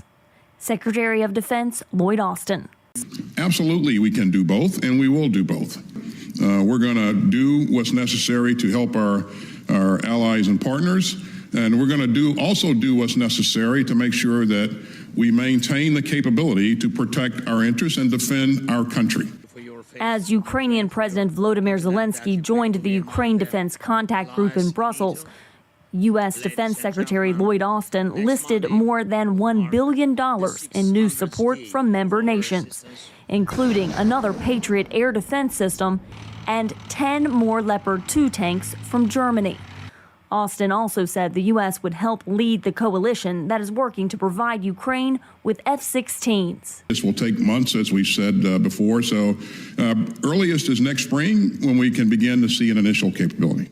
Wednesday marked the first Ukraine Defense Contact Group meeting since the U.S. Congress omitted new aid for Ukraine from a stopgap spending bill passed last month to prevent a government shutdown. There is still bipartisan support for Ukraine. And of course, democracies will take their time to work things out. The U.S. also announced an aid package that would provide Ukraine with up to $200 million in more weapons from American military stockpiles. General C.Q. Brown Jr. is the chairman of the Joint Chiefs of Staff. I realize during the winter months, it gets more challenging, but Ukraine has intent to continue their offensive operations throughout the winter months. And I do believe, based on what I heard today from each of the nations, we're doing all the right things to posture them to be successful. The U.S. package includes more ammunition for HIMARS artillery systems and more TOW missiles to counter Russian tanks.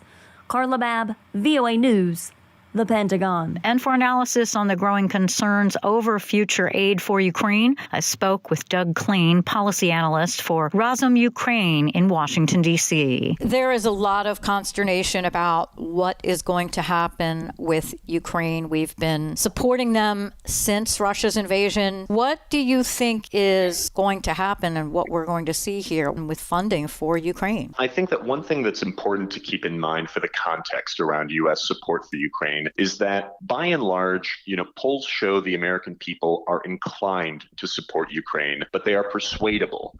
Whoever is trying to persuade them and make the argument to the American people about whether or not they should support Ukraine, that can have a really big impact. And so with that context, I think that unfortunately Ukraine's friends in Washington, they've gotten a little complacent and didn't realize just how politicized aid to Ukraine is becoming. It is getting increasingly more political and less bipartisan, certainly from how it was just after Russia's illegal invasion last year. And so that gap is starting to widen.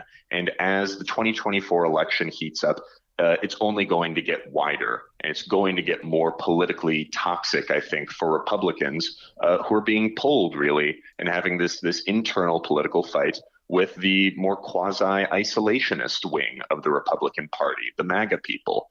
And so at this moment, I do think that there remains strong consensus. More aid to Ukraine is going to pass through Congress. The White House is going to make sure it happens. Democrats and the Senate and more moderate Republicans are going to make sure it happens. But it could be a bigger fight. I think that that's one of the reasons why there's more energy for a big package of Ukraine aid that will last through the election next year. A big package meaning combined with Israel or separately? Potentially combined with Israel. That's something that, since there is clearly an immediate need to help both Ukraine and both Israel at the moment, I think that there probably is quite a bit of energy to combine these. Unfortunately, Congress is so dysfunctional that adding in multiple votes on different things can make it more difficult to get anything done. By packaging them together, it might be more likely that all these priorities are taken care of. But when I say a major package, I mean a significant package of supplemental assistance for Ukraine. The White House originally requested for about $24 billion to help Ukraine. That would have lasted through the end of this year, and then they would have had to vote on additional aid going into 2024. With how increasingly politicized and difficult helping Ukraine is becoming, there is significant interest in the White House and on Capitol Hill to instead do not a $24 billion package, but maybe closer to a $100 billion package. That will guarantee assistance to Ukraine all the way through the 2024 election so that this doesn't keep ending up being a political football through the election.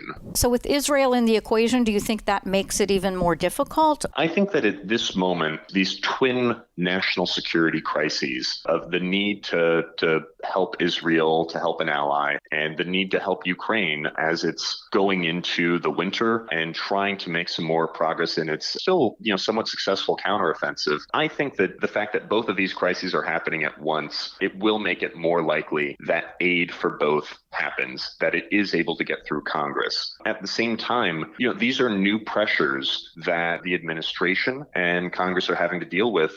We've got limited supplies of ammunition and artillery shells and whatnot. Israel and Ukraine need very different kinds of weapons. So, it's not splitting the same thing between them both. But the U.S. is reckoning, I think, with being woefully unprepared for these kinds of major conflicts to happen in the world and for us to have to meet obligations and responsibilities over it. So that's going to be a pretty significant challenge that the U.S. just has to deal with. They have to ramp up production and make sure they can respond to crises like this in the future and make sure that Ukraine has what it needs to win. Doug Klain, policy analyst for Razom Ukraine in Washington, D.C. You're listening to VOA's Flashpoint Ukraine. I'm Lori London. Russia's president has arrived in Kyrgyzstan on a rare trip abroad. We hear more from Associated Press correspondent Karen Shamus. President Vladimir Putin stood on a podium alongside his Kyrgyz counterpart, President Sadir Japarov, as a military band welcomed the Russian leader. It's the first time this year that Putin has travelled outside of Russia and Russian-held territories of Ukraine. Putin was indicted earlier this year by the International Criminal Court for war crimes in Ukraine. He came to attend the Commonwealth of Independent States Summit, which Kyrgyzstan is hosting. Leaders of Azerbaijan, Belarus, Kazakhstan, Tajikistan, Turkmenistan and Uzbekistan will also attend the summit. I'm Karen Shamas. Farmers say the harvest season that is just ending in Ukraine was a good one, but they face another year of falling profits due to the skyrocketing costs of getting their products to international markets during wartime. Lisha Bakalets reports from the Kyiv region. When Russia launched its full-scale invasion of Ukraine, operating a combined harvester became a dangerous profession for Roman Vitsko. He says the fields he worked on get shelled. One time, Vitsko says there were explosions on both sides of the field he was working in, and parts of the rockets were sticking out of the ground, so he had to go around them. Roman Vitsko harvests sunflowers for Makariv Agrobud, an agricultural company in the Kyiv region. The company's land was occupied for a month at the start of Russia's assault on Ukraine. Mykola Horovy is the chief agronomist at the company. He says the Russians destroyed an office building and warehouses. He said the company still cannot use 50 hectares of its land for fear that it could be mined. Horovy says it hasn't been checked yet. The company lost several $1 million, says its director, Sergei Valinovich. He says conditions are better this year, but revenue forecasts are still disappointing. Will the company have any profits? Valinovich asks. He says it's not even a question anymore. He says it will be lucky if it even breaks this season. The main factor is the rising cost of logistics. Denis Marchuk, deputy chair of the Ukrainian Agrarian Council, explains. He says Ukrainian farmers have foreign markets to export their products, and the demand is also high. But he says there is question of how to take those products out of the country. The main road for Ukraine's agricultural exports is the Black Sea. Since the beginning of the war, that corridor has been almost inactive. The Black Sea Grain Initiative, an agreement between the UN, Turkey and Ukraine, as well as Russia, to ensure the safe export of Ukrainian agricultural products, expired in July. Using alternate roads means added expenses. Marchuk says there are two options left. He says the first one is using the river ports on the Danube that he says Russian forces are constantly shelling. He says using the river ports means farm exporters must now charter more vessels.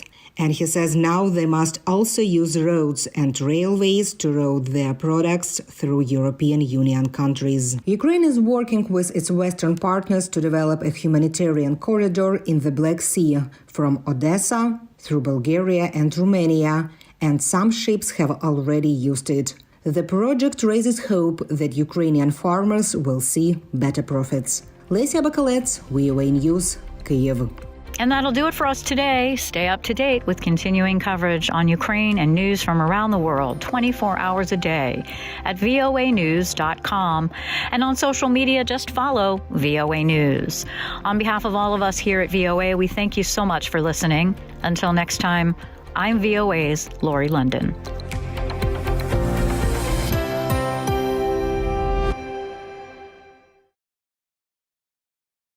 This is the voice of America.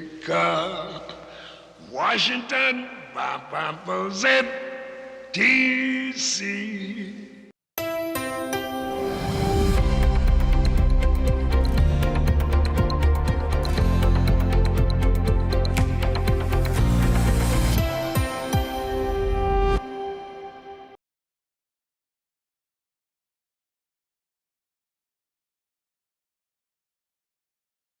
Today, heavy fighting in Israel and Gaza continues. Blinken said he plans to meet with leaders in the region to try to prevent spreading of violence that has claimed at least 2,800 lives on both sides. Plus, we visit a village on Israel's northern border. Hezbollah is just a few kilometers from here, and their military outposts can be seen from the Israeli side of the border. One local worker tells us he sometimes can also see fighters across the fence. And later, a close look at upcoming elections in Poland.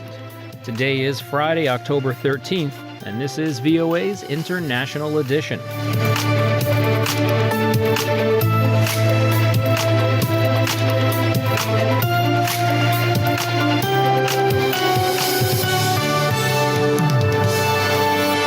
From VOA headquarters in Washington, I'm Steve Karish. Syria is accusing Israel of trying to widen the conflict by bombing Damascus and Aleppo. We'll get the latest in a moment. We begin today, though, with U.S. Secretary of State Antony Blinken. He was in Israel on Thursday to hold meetings with senior Israeli officials in response to the crisis triggered by Saturday's brutal attacks by Hamas. Blinken says that he plans to show solidarity with Israel, but will also seek to prevent the conflict from spilling over into the greater Middle East. VOA's senior diplomatic correspondent Cindy Sain has the story. Israelis have begun to bury the dead, including this man who was killed during the fighting at the Be'eri kibbutz in southern Israel. Secretary of State Antony Blinken spent the day in Israel meeting with top officials, including Israeli Prime Minister Benjamin Netanyahu, and Israelis grieving the loss of their loved ones. Blinken said he arrived in the country not just as a U.S. diplomat, but also as a Jew, father, and husband. In this moment where he said the suffering is hard to fathom. The message that I bring to Israel is this. You may be strong enough on your own to defend yourself, but as long as America exists, you will never ever have to. We will always be there by your side. Blinken said he plans to meet with leaders in the region to try to prevent spreading of violence that has claimed at least 2,800 lives on both sides, and to try to win the release of some 150 hostages Hamas is still holding. From here, I'll go on to Jordan, where I'll meet with His Majesty King Abdullah and with Palestinian Authority President Abbas. And then over the coming days, we'll visit with leaders in Saudi Arabia, the United Arab Emirates, Egypt, and Qatar. As Israel continued to pound Gaza City with airstrikes, Blinken said he and Israeli leaders discussed ways to address the humanitarian needs of Gaza residents. Blinken said he also planned to bring up the possibilities for safe passage of civilians out of Gaza during meetings with regional leaders in the coming days. Israel is gathering massive forces, tanks, and other heavy armor around the occupied Palestinian territory as it continues its retaliatory campaign against what Prime Minister Netanyahu called the sheer evil of terror attacks by Hamas. Cindy Sain, VOA News. As mentioned, Secretary Blinken is trying to prevent the conflict from widening. He's got his work cut out for him. Syria has accused Israel of carrying out missile strikes on airports in Damascus and Aleppo on Thursday. News of the strikes come as there are growing fears that the conflict between Israel and Hamas could spiral into a regional war. Henry Ridgwell has the story. Israel has mobilized up to 360,000 reservists following the attack by Hamas militants. Hundreds of tanks have been positioned at the border with the Gaza Strip. A ground invasion appears imminent. Iran is a major supporter of Hamas, and there are fears that the attack could spiral into a broader conflict in the region. Barbara Slavin is from the Stimson Center in Washington. If Israel is going to mount a ground invasion of Gaza, I think there is real concern that these other groups that have gotten Iranian support and that share Iran's goals and share Iran's animosity toward Israel, that they might get involved as well. That includes Hezbollah, a powerful militant group based in Lebanon and backed by Iran. Israeli forces have exchanged sporadic rocket fire with Hezbollah fighters in recent days. Syria said Thursday that Israeli missiles had targeted airports in Damascus and Aleppo, damaging their runways. Israel did not comment, but has previously accused Syria of facilitating arms shipments from Iran to militant groups in the region. In the wake of the Hamas attack, Israeli politicians, riven by bitter internal divisions, have formed a unity government. That may give pause to the country's foes, says former U.S. Middle East envoy Dennis Ross. I don't rule out the possibility there'll be an all-out war, although Hezbollah was counting on divisions in Israel, and I think they've seen what they were thinking about Israel in terms of divisions is no longer the case. So that may also temper their interest in all-out war. And as I said, Iran may have an interest in keeping Hezbollah in reserve in the event that they think they may be attacked. Israel could seek to expand its strikes against Iran's allies and proxies beyond Gaza. Benam Ben Taleblu is from the Federation for Defense of Democracies in Washington. There's always the potential for Israel to strike elsewhere, of course, not just Lebanon, which would invoke a third Lebanon war, but potentially the widening of what is already underway between Israel and Iran indirectly, which is the war between the wars, the cyber element, the maritime element.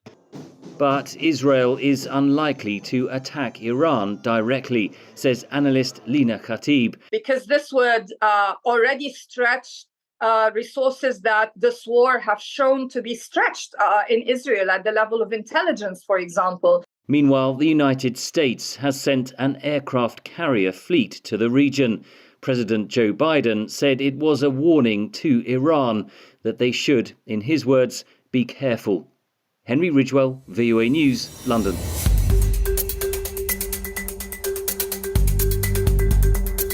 And here are some other stories we're following from around the world. Afghanistan's Taliban has blocked earthquake-related relief assistance from Pakistan because of a social media post by Pakistan's prime minister. The post implied that Afghanistan had asked for assistance after the deadly earthquake, while Afghan officials maintain they made no such requests. European Union Foreign Policy Chief Joseph Borrell arrived in China on Thursday. He's looking to manage the EU's strategy with its largest trading partner while laying the foundation for a planned summit later this year. On Wednesday, a Swedish court fined climate activist Greta Thunberg once again for disobeying police during an environmental protest. The Malmö District Court ordered her to pay a fine amounting to just over $200. And singer Rudolph Isley, one of the founding members of the influential R&B group the Isley Brothers, died at his home in Chicago. The Isleys were responsible for many hits, but perhaps their most enduring was 1959's Shout. Isley was 84. You know you make me wanna shout, kick my heels up and shout, throw my hands up and shout, throw my head back and shout, come on now, don't forget to sing. This is Science in a Minute. A rare astronomical event called an annular solar eclipse will be taking place on Saturday, October 14th. This event is also being called the Ring of Fire eclipse. A Ring of Fire eclipse takes place when the moon appears slightly smaller than it does during a normal eclipse when it passes in front of the sun. This will make the sun look like a ring of fire in the sky when in totality. The moon will look smaller than usual because it is at its farthest orbital point from Earth, or apogee. People in parts of the western United States, Central and South America are expected to lie within the path of a total eclipse, while those who are just outside of this trajectory will witness a partial eclipse. NASA says a full or at least partial eclipse will be visible throughout the continental United States. Rick Pantaleo, VOA News.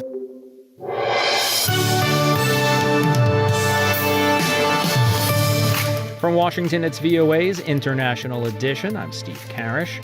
Still to come, Russian President Vladimir Putin is traveling. We'll find out where to and why in just a moment. But up first, Polish voters face a choice in parliamentary elections set for October 15th. They're likely to have a significant impact not only on a deeply polarized Polish society, but also on the future of Europe as a whole. For more insight, Kim Lewis speaks with VOA's Miroslava Gangadze. She's in Warsaw, Poland, covering the elections. So it appears this is going to be a close race between the ruling right-wing Law and Justice Party and the opposition Civic Coalition for seats in the two-house, 460-member parliament. Is this a surprise? It is indeed a very close race. The Civic Coalition trails the Law and Order and Justice Party by just several percentage points in the polls. The Law and Justice Party came to power in 2015, and they are governing Poland for 8 years. So it is very logical that a big part of the population is looking for change. The opposition is trying to galvanize its voters to come and vote to change the government, and the Civic Coalition bloc, headed by Donald Tusk, he's 66 and former president of the European Council and the former Polish prime minister. He pledged to revise the judiciary amendment that Law and Justice Party proposed. He promised safeguard media independence and protect civil liberties. The Tusk coalition assert that it will work to restore Poland's international reputation as a democratic nation and rebuild its cooperative relationship with the EU, particularly with Germany, which has faced strong criticism from the current government in the recent months. At the same time, Law and Justice Party are claiming that they fulfill their promises and are ready to govern one more term. That would be a very unique political situation to govern for 3 terms. Looking at the people, what do the people of Poland want? people of Poland concerned about their security and well-being, but they are very divided. There is 10 million pensioners in Poland. It's a quarter of the population. So they just want to maintain their pensions and have free healthcare as Poland has. For the younger generation, these elections are about civil liberties and free choices that they would like to make. These elections will be critical for the direction of Poland as a democratic state and basically direction of Europe as a whole. The political force that comes out as the winner, what will they have to do regarding the support of Ukraine? According to analysts I have talked to, Civic Platform can score, we talked about possible coalition, right? So the Civic Platform can score enough votes to form a parliamentary majority in partnership with other forces like Poland's New Left. Alternatively, Law and Justice most likely will form the coalition with far-right Confederation Party. Initially, due to the war in Ukraine and Russian aggression, there was a rare moment of national unity in Poland with widespread agreement on supporting Ukraine and against the Russian aggression. However, consensus has eroded during this election campaign. The Law and Justice Party, as analysts say, is adjusting its rhetoric, particularly in terms of Ukraine, to feed off competition from the far-right Confederation, who are perceived as pro-Russian. Additionally, there is a crisis in agricultural imports, especially grain delivery in rural areas, which is influencing the ruling party messaging. The member of the current government and special envoy for Ukraine, Jadwiga Emilevich, told me in recent interview that at the start of the war, 38 million Poles were standing face to face with Ukrainians and helping them and opening their homes. And today, she said, it does not matter whether Poles will vote for Law and Justice or Civic Platform. They feel a bit disappointed and even offended sometimes, being treated, as she points, not very seriously by their Kyiv partner. During this election campaign, the support for Ukraine dropped 10%, but still, majority of Poles believe that they have to support Ukraine. And irrespective of the election outcome, as observers say, both political forces share a consensus on the necessity of providing continued support for Ukraine in the face of Russian aggression. That's VOA's Eastern Europe Bureau Chief Miroslava Gongadze. She's speaking with my colleague Kim Lewis. U.S. President Joe Biden is facing several challenges in his 2024 re-election bid, and one of them is rather surprising for a Democrat. We'll find out what that is coming up in a little bit. Now, though, we look to Central Asia, where Russia's president has arrived in Kyrgyzstan on a rare trip abroad. AP correspondent Karen Chamas reports. President Vladimir Putin stood on a podium alongside his Kyrgyz counterpart, President Sadir Japarov, as a military band welcomed the Russian leader. It's the first time this year that Putin has travelled outside of Russia and Russian-held territories of Ukraine. Putin was indicted earlier this year by the International Criminal Court for war crimes in Ukraine. He came to attend the Commonwealth of Independent States Summit, which Kyrgyzstan is hosting. Leaders of Azerbaijan, Belarus, Kazakhstan, Tajikistan, Turkmenistan and Uzbekistan will also attend the summit. I'm Karen Chamas. Hollywood writers have ended their strike and many have returned to work. However, talks between Hollywood studios and the SAG-AFTRA Actors Union aren't going as well. Reuters' Olivia Zolino has more. Negotiations between the SAG-AFTRA Actors Union and Hollywood studios broke down on Wednesday. The two sides clashed over streaming revenue, the use of artificial intelligence, and other issues. The 3-month work stoppage, which has put most U.S.-based film and television productions on hold, has cost the California economy billions and left thousands of crew members out of work. The union resumed negotiations with studios last week after the Writers Guild of America ended its work stoppage. But the Alliance of Motion Picture and Television Producers, or AMPTP, said talks were suspended once it reviewed the most recent union proposal. In a statement, the group, which represents Netflix, Walt Disney, and other media companies, said, quote, "It is clear that the gap between the AMPTP and SAG-AFTRA is too great, and conversations are no longer moving us in a productive direction."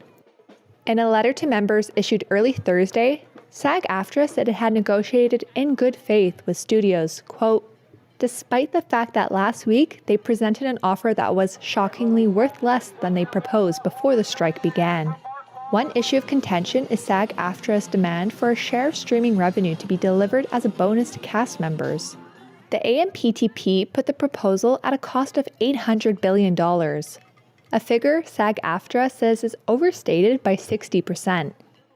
The union also said studios, quote, "refuse to protect performers from being replaced by AI." The AMPTP said it had promised to obtain actors' consent before using any digital replicas of their likenesses. That's Reuters' Olivia Zellino reporting for us.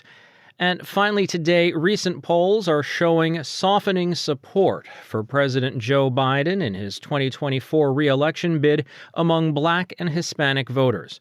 While analysts stress that the shifts aren't extreme, in a close election they could be pivotal. And the Biden campaign tells VOA that it's not taking any votes for granted. Veronica Balderas Iglesias has the story. When Democratic President Joe Biden was elected in November 2020, he had the support of more than 70% of non-white voters, the New York Times reported. But that support appears to be waning. A Times analysis shows Biden leading Trump by just 53% to 28% among the same voting group as of early September. The analysis is based on an aggregation of New York Times Siena College polls from 2022 and 2023, according to the Times. The daughter of Peruvian immigrants, Madeleine Bushi, favors Biden's re-election in 2024, but isn't surprised that some Hispanics are leaning toward voting Republican next year. You know, Latinos are a little conservative. Like, if you hear in the news, everyone's talking abortion, LGBTQ plus rights, and to our fault, our community is a little, conservative about that. So I think Republicans they're doing a good job getting to them. Analysts acknowledge the shift in voting patterns to the right is real, but with a word of caution. Omar Wasso is a political scientist at the University of California, Berkeley. We're seeing some working class Hispanics and African Americans who are more conservative sorting into the Republican Party. And that reflects this kind of ideological sorting that's been happening over decades. Zoltan Heinel is a professor of political science at the University of California, San Diego. We certainly haven't seen enough years of that shift to know, where it's going in the future or whether it will persist. Historically, about 90% of the black vote has consistently gone to the Democrats. But some black voters told VOA they are undecided about 2024. Lonnie Persley is concerned about the economy. Inflation is crazy right now, but we're not seeing a monumental increase in wages. Denise Williams says there are unresolved social and economic inequities. Health-wise, money-wise, it's not on, the same scale as, ones who are not of a minority group. The Biden campaign maintains that the president's agenda is popular among blacks and Hispanics, and that efforts to communicate the administration's achievements to those communities in particular are in full swing. Spokesperson for the Biden campaign, Kevin Munoz. We're not focused on every poll. We're focused on putting in the work to reach every community that's going to be decisive in this election. We know we can't take the Black or Latino vote for granted, and that's why we're putting historic investments early in on this campaign to reach every voter. It's a $25 million communication effort, and it includes a series of digital, TV, and radio ads that since August have been targeting Hispanic and African American voters on battleground states. Veronica Balderas Iglesias, VOA News, Arlington, Virginia. And that's going to wrap it up for us today. This has been International Edition on the Voice of America. On behalf of everyone at VOA, thanks for listening. For pictures, stories, videos, and more, follow VOA News on your favorite social media platform and online at voanews.com. Until next time, I'm Steve Karish in Washington. Stay safe and have a great day.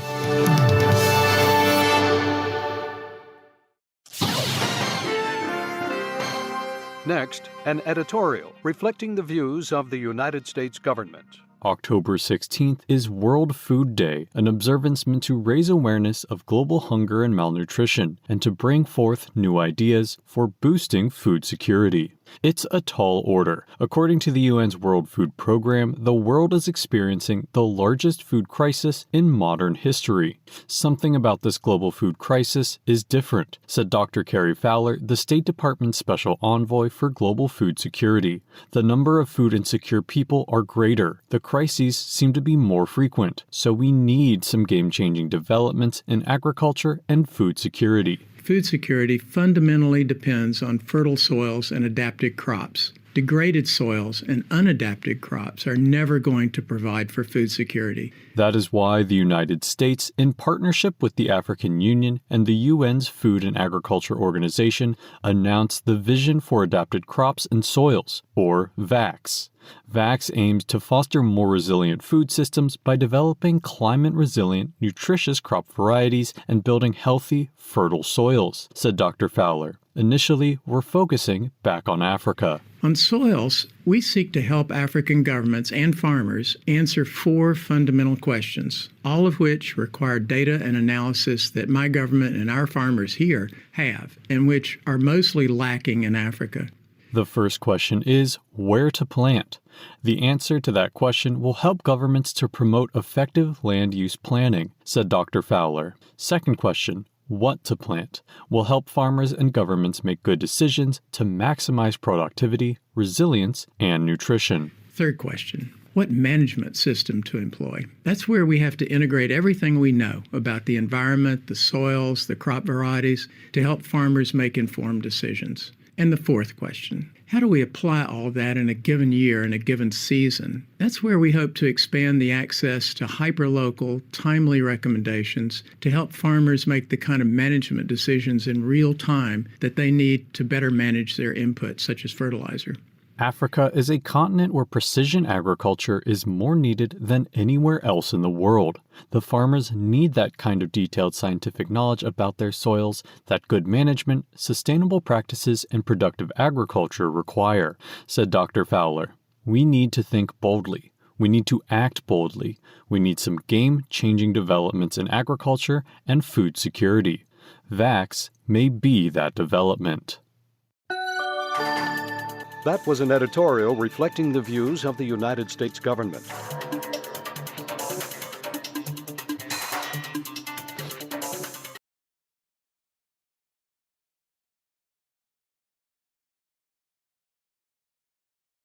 The international community turns its focus to Israel's war with Hamas.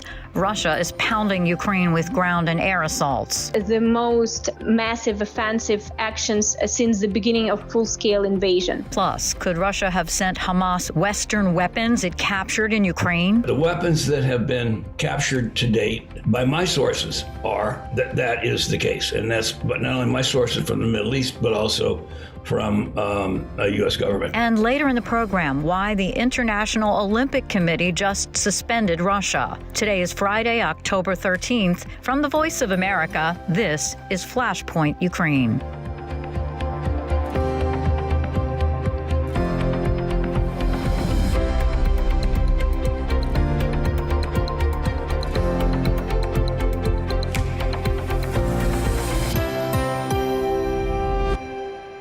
Good evening. I'm Lori London in Washington. While the world turns its attention to Israel's war against Hamas, Russia has been launching some of its fiercest onslaughts of air and ground assaults since its invasion in February of 2022. I got an update from Anna Chernikova in Kyiv. So, Anna, a fourth day of intense fighting in this biggest offensive by Russian forces we've seen in months. They are pummeling the East Ukrainian town of Avdiivka. What's the latest that you're hearing? Well, yes, actually, it's the fourth day in a row that the city of Avdiivka in the Donetsk region is getting this super intense attack, super intense shelling.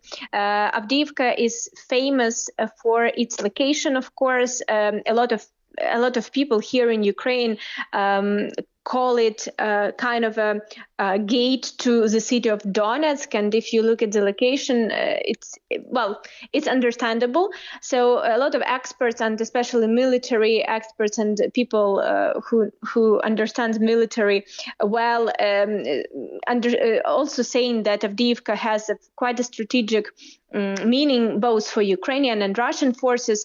It is under Ukrainian control, and Russian forces are kind of trying to, first of all, shell it and destroy the logistics, but at the same time, it looks like the Russian forces are trying to get through and to move forward and get control of Avdiivka. However, the latest what we're hearing from the local military administration representative, there are reports that situation is very tough, but Ukrainian forces remaining in the area, and Ukrainian forces keep control. The head of the Avdiivka city military administration, Vitaly Barabash, reported that actually this shelling, which is happening right now, in his opinion, is the most massive offensive actions since the beginning of full-scale invasion. Also, what we understand from the recent updates from that area is that Russian forces are getting a lot of equipment in there and manpower in there, and also the attack is happening not only on the city of Avdiivka, but also in the surrounding area of 20 to 30 kilometers. President Zelensky also mentioned this situation in one of his latest speeches, and he said that Ukrainian forces are holding their positions in Avdiivka, and that this is an extremely important area at the front line at this point, and Ukrainians will protect it and will not let Russian forces in. So this is what the latest we have from there. And what are you hearing about the reports that Ukraine struck a Russian missile carrier and a patrol ship in separate attacks this week involving seaborne drones carrying experimental weapons? We are hearing this information. Again, I will just point out that we do not have any independently confirmed information or any official comments on that. However, we're hearing reports both in the Ukrainian media and also in the international media, and from basically it's coming from Ukrainian security service and Ukrainian intelligence that reportedly Ukrainians' latest attacks on the Russian Navy was done with the use of the experimental weapons, which Ukraine is working on. Also, this information was getting public some time ago, but again, no one really confirmed it officially, of course. But what we're hearing that this experimental weapon is actually getting its way through and has certain success. Ukrainian sources also saying that this is just the beginning and that this weapon is at the developing process, so we might hear more on that. Anna Chernikova reporting for VOA from Kyiv. U.S. Defense Secretary Lloyd Austin is in Israel for meetings to discuss America's security assistance. At a joint news conference with his Israeli counterpart, Austin was asked about U.S. support for Ukraine. And we remain fully able to project power and uphold our commitments and direct resources to multiple theaters. So we will stand with Israel even as we stand with Ukraine. The United States can walk and chew gum at the same time. VOA Ukrainian service correspondent Irina Salamko spoke with Philip Carber, president of the Potomac Foundation and assistant professor at Georgetown University, about concerns that Israel's war is overshadowing Russia's intensifying attacks on Ukraine. Obviously, any of the magnitude of the attacks in Israel, and given the very close American relationship and the large Israeli diaspora, Jewish diaspora in the United States, those attacks have just an enormous significance, and they've removed Ukraine off the front page, which it was already sort of interest was declining, and put it to the back of the newspaper, if you will, if it's even covered on a daily basis right now. So yes, it has an impact of stealing the coverage. I think though there are several other aspects of it that are interesting. There's also concern that given that one of the arguments against sending a lot more aid to Ukraine is that the U.S. stocks are running low, and the Israelis use American tank ammunition, American artillery ammunition, and aircraft bombs and parts and so forth for their Air Force, which is basically all American, that this is going to take up our valuable stocks and also available money, and thus there to be an argument for less resources for Ukraine. I think that is something that is of concern, but I think it's a short-term phenomenon. And when I say short term, I mean right now while everybody's focused on Israel. I think the longer term significance of it is actually has the potential of moving quite dramatically to the other side. For example, there are reports that are coming out that American weapons and European weapons have been used by Hamas, and that those came from Ukraine. And Russian intelligence and information agencies are promoting this as if Ukraine sold those. That isn't true. In fact, if one looks at the serial numbers of these, and the forensic evidence will come out, it's just important right now to stop that story before it becomes perceived reality, is that those were weaponry that were captured by the Russians in the early days of their invasion in 2022 when they overran a number of Ukrainian units. Well, the Russians don't have American ammunition, American type of weaponry that would be consistent, that could be used in the weapons that they captured. So it's very natural that other than exploiting them and taking them apart and trying to understand them, that they might want to supply them to a friendly group, which ostensibly takes their fingerprints off the weapons, and that group also can find ammunition elsewhere in the third world to be used. A couple U.S. Congress people were mentioning this, saying, oh, Hamas is using U.S. Western weapon, and of course Russia tried to sell it as like a black market and all the stuff. The messages they tried to impose, like in Security Council,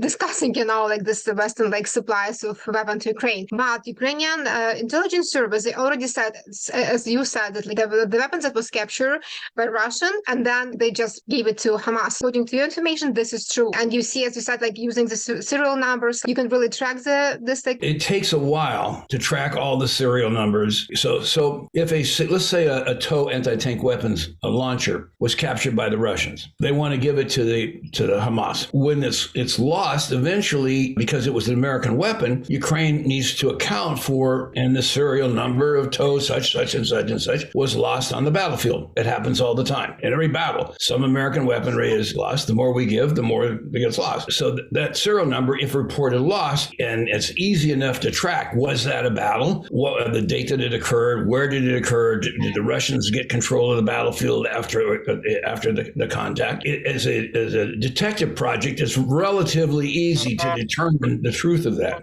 It takes a while to do that for any and all weapons that would reportedly have been there. But the weapons that have been captured to date, by my sources, are that is the case. And that's but not only my sources from the Middle East, but also from the U.S. government. Yes, let's wait for the definitive answer after we've had weeks of forensic analysis and look at all of them. But let's also put a stop to that story, because it's utter Russian disinformation. Now, the reverse of that story is really powerful, because it shows who's on whose side. So Russia, along with, or obviously its ally Iran, have been arming Hamas. So it really challenges, there's a lot in this incident that challenges Netanyahu's policy, a policy that by himself, admittedly, very cynically, nationalistic oriented. And his argument was, yes, we identify with the slaughter. Yes, we think the Russians are bad, but we and the Russians have a deal over Syria, and we want to, and that's in the interest of Israel's survival. So that has to come above human rights, above siding with the deal,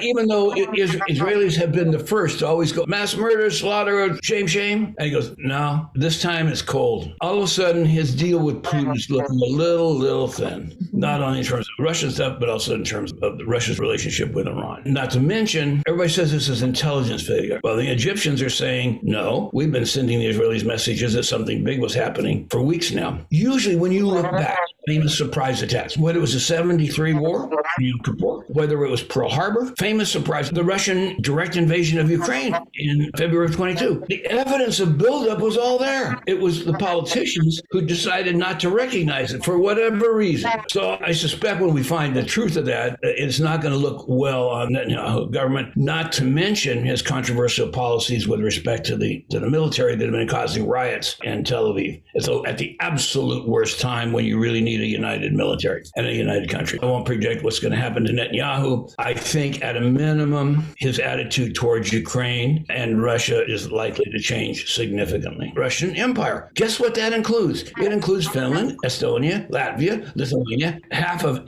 eastern Poland, Ukraine, on and on and on. The first 5 of those I just mentioned are NATO members. So when Putin comes to them, guess what? Uncle Sam is going to be up to our neck, if not over our head. Some people say, oh, well, we got to worry about China. Who is Russia's strategic ally? Who's financially undergirding the Russian invasion of Ukraine? China. Who's Iran's big exporter? China. So when you put this puzzle together, it becomes increasingly obscene for people to sit there and have their eyes closed and pretend that this is about saving a little bit of money or worrying about domestic problems. And so I think what's going to happen, there is going to be, as a result of this, if for no other reason than because of the attitude towards Israel and the Jewish diaspora in the United States, you're going to have, instead of having this increasing bifurcation of American politics to the extremes, I think you're going to see on coming back together a joint effort for a bipartisan American foreign policy. A foreign policy that is focused on realistically addressing who are the bad guys, who are our friends, and what do we need to do about it. That was Philip Carber, president of the Pacific Foundation and assistant professor at Georgetown University, speaking with my colleague, VOA Ukrainian service correspondent Irina Salamko. Polish voters face a stark choice in parliamentary elections set for this Sunday, October 15th, which are likely to have a significant impact not only on deeply polarized Polish society, but also on the future of Ukraine and Europe as a whole. My colleague Kim Lewis spoke with VOA's Eastern Bureau Chief Miroslava Gongadze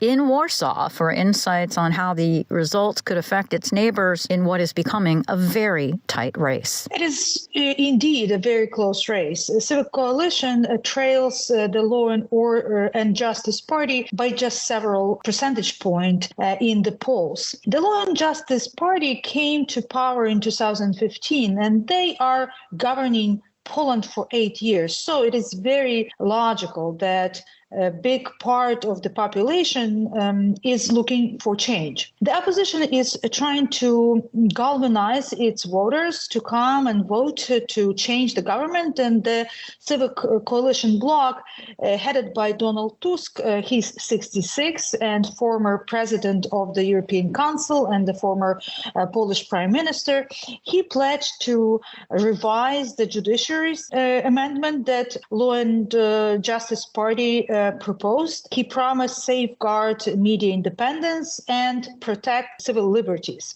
The Tusk coalition assert that it will work to restore Poland's international reputation as a democratic nation and rebuild its cooperative relationship with the EU, particularly with Germany, which has faced strong criticism from the current government in the recent months. At the same time, Law and Justice Party are claiming that they fulfill their promises and are ready to govern one more term. That would be a very unique political situation to govern for 3 terms. From behind the scene by former Prime Minister Jarosław Kaczynski, he's 74 now, the party pledged to maintain traditional values and ensure the country's security, especially in the light of Russian aggression in neighboring Ukraine. The analysts say that most likely none of the political forces will be able to win outright, and they will have to form the coalition with smaller parties if they will enter the parliament. What do the people of Poland want? People of Poland concerned about their security and well-being, but they are very divided. There is 10 million pensioners in Poland. It's a quarter of the population. So they just want to maintain their pensions and have free healthcare as Poland has. For the younger generation, these elections are about civil liberties and free choices that they would like to make. These elections will be critical for the direction of Poland as a democratic state and basically direction of Europe as a whole. The political force that comes out as the winner, what will they have to do regarding the support of Ukraine? According to analysts I have talked to, Civic Platform can score, we talked about possible coalition, right? So the Civic Platform can score enough votes to form a parliamentary majority in partnership with other forces like Poland's New Left. Alternatively, Law and Justice most likely will form the coalition with far-right Confederation Party. Initially, due to the war in Ukraine and Russian aggression, there was a rare moment of national unity in Poland with widespread agreement on supporting Ukraine and against the Russian aggression. However, consensus has eroded during this election campaign. The Law and Justice Party, as analysts say, is adjusting its rhetoric, particularly in terms of Ukraine, to feed off competition from the far-right Confederation, who are perceived as pro-Russian. Additionally, there is a crisis in agricultural imports, especially grain delivery in rural areas, which is influencing the ruling party messaging. The member of the current government and a special envoy for Ukraine, Jadwiga Emilevich, told me in recent interview that at the start of the war, 38 million Poles were standing face to face with Ukrainians and helping them and opening their homes. And today, she said, it does not matter whether Poles will vote for Law and Justice or Civic Platform. They feel a bit disappointed and even offended sometimes, being treated, as she points, not very seriously by their Kyiv partner. During this election campaign, the support for Ukraine dropped 10%, but still, majority of Poles believe that they have to support Ukraine. And irrespective of the election outcome, as observers say, both political forces share a consensus on the necessity of providing continued support for Ukraine in the face of Russian aggression. VOA Eastern Bureau Chief Miroslava Gongadze in Warsaw, speaking with my colleague Kim Lewis.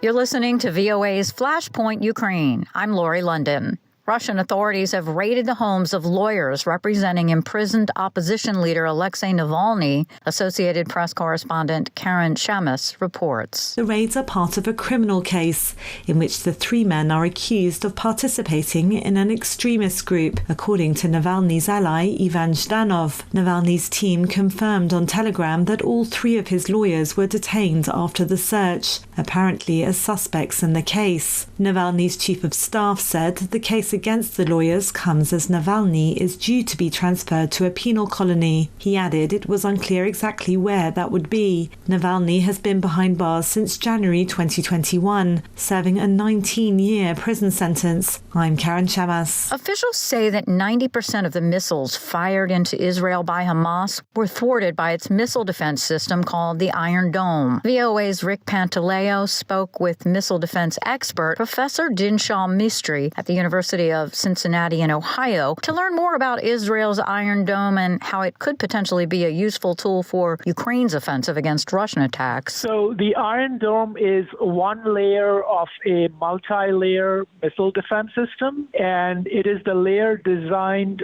for the shortest range incoming rocket, a range of about 2 to 40 miles. And then there are other layers of missile defense, such as the David Sling and the Arrow, that defend against rockets coming in from greater ranges. So that's the short definition of the system. And what does it do? I understand that it has intercepted 90% of projectiles fired toward Israel since it was attacked by surprise by Hamas. That is right. It has a fairly good interception rate of 90%, and it's been used since about 2012. So Hamas fired rockets in 2012, 2014, 2018, 2021, and in each of those incidents, the Iron Dome intercepted over 90%.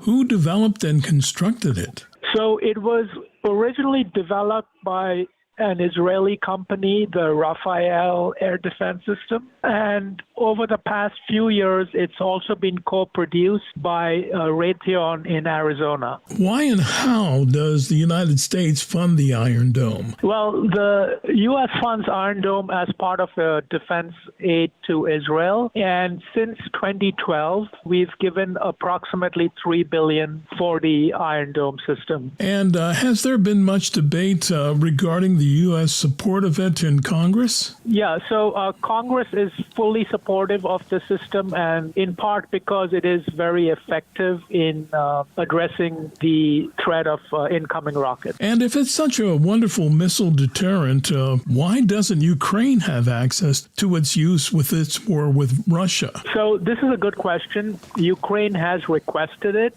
Israel has held back on supplying this to Ukraine in part for political considerations, its relationship with Russia, but also because it does not want Russia to get a hold of that technology in case Russia captures it in any military operations in Ukraine. Since the U.S. plays a role in its development and construction, does the U.S. have access to this technology? Yes, the U.S. does have access. It does co-produce this. Raytheon co-produces it, and the U.S. Army has also purchased a few batteries of this missile defense system. And finally, Professor, what is this new iron beam system that's supposed to work in tandem with the Iron Dome? The new iron beam is currently undergoing research and development. It should be operational within a year, and it is designed to intercept rockets at even shorter ranges than the Iron Dome. So, in fact, it would complement the Iron Dome. Thank you very much for taking my questions today, Professor Dinshaw Mistry, a professor in the Department of Political Science at the University of Cincinnati in Ohio. Thank you, Rick. After nearly 20 months of waging war in Ukraine, Russia was suspended by the International Olympic Committee on Thursday. The IOC's executive board imposed the suspension on the Russian Olympic Committee for breaching the rules and principles by incorporating sports councils in 4 regions illegally annexed in eastern Ukraine. Namely Donetsk, Kherson, Luhansk and Zaporizhzhia, constitutes a breach of the Olympic Charter because it violates the territorial integrity of the NOC of Ukraine as recognized by the IOC in accordance with the Olympic Charter.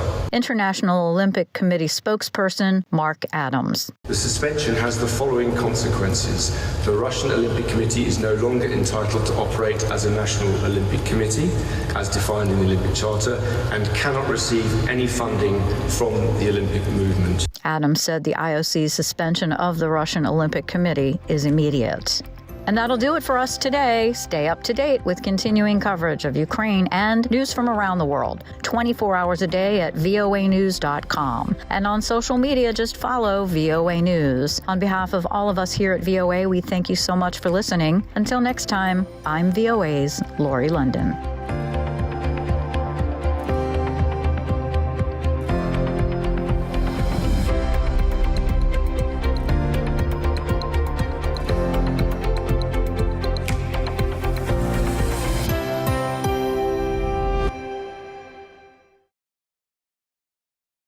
This is the voice of America. Washington, D.C.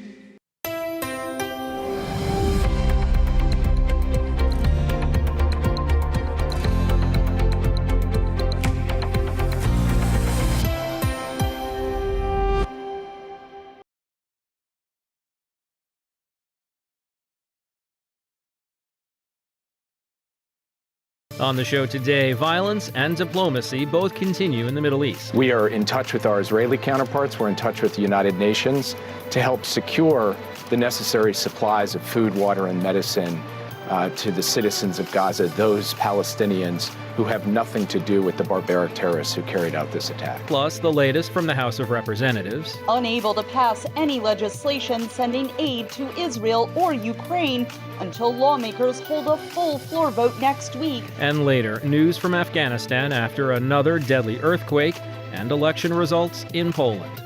Today is Monday, October 16th, and this is VOA's International Edition.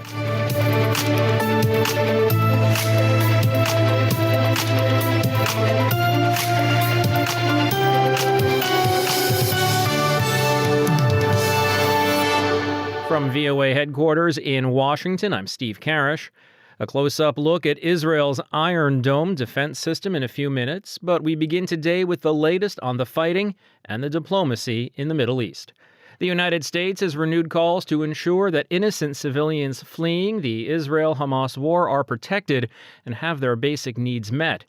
Separately, concerns about a wider regional conflict are leading an American senator to issue a strong warning against Iran and the Lebanon-based militia Hezbollah.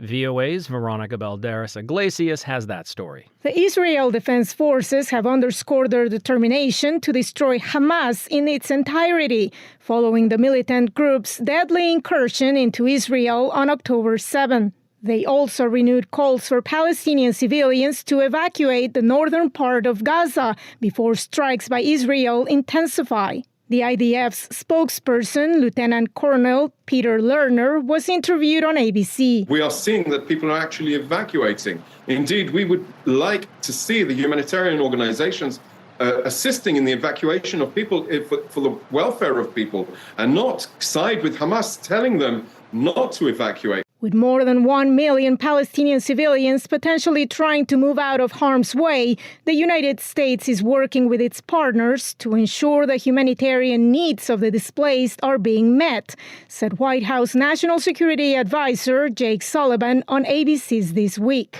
We are in touch with our Israeli counterparts. We're in touch with the United Nations to help secure the necessary supplies of food, water, and medicine to the citizens of Gaza, those Palestinians who have nothing to do with the barbaric terrorists who carried out this attack. The exchange of fire continued over the weekend at the Israeli border with Lebanon, where the Iran-backed militia Hezbollah operates. Republican Lindsey Graham, who plans to visit the region in the coming days with a bipartisan group of U.S. senators, issued a strong warning against Tehran and its allies, intending to play a more active role in the conflict. If Hezbollah, which is a proxy of Iran, launches a massive attack on Israel, I will consider that a threat to the state of Israel, existential in nature.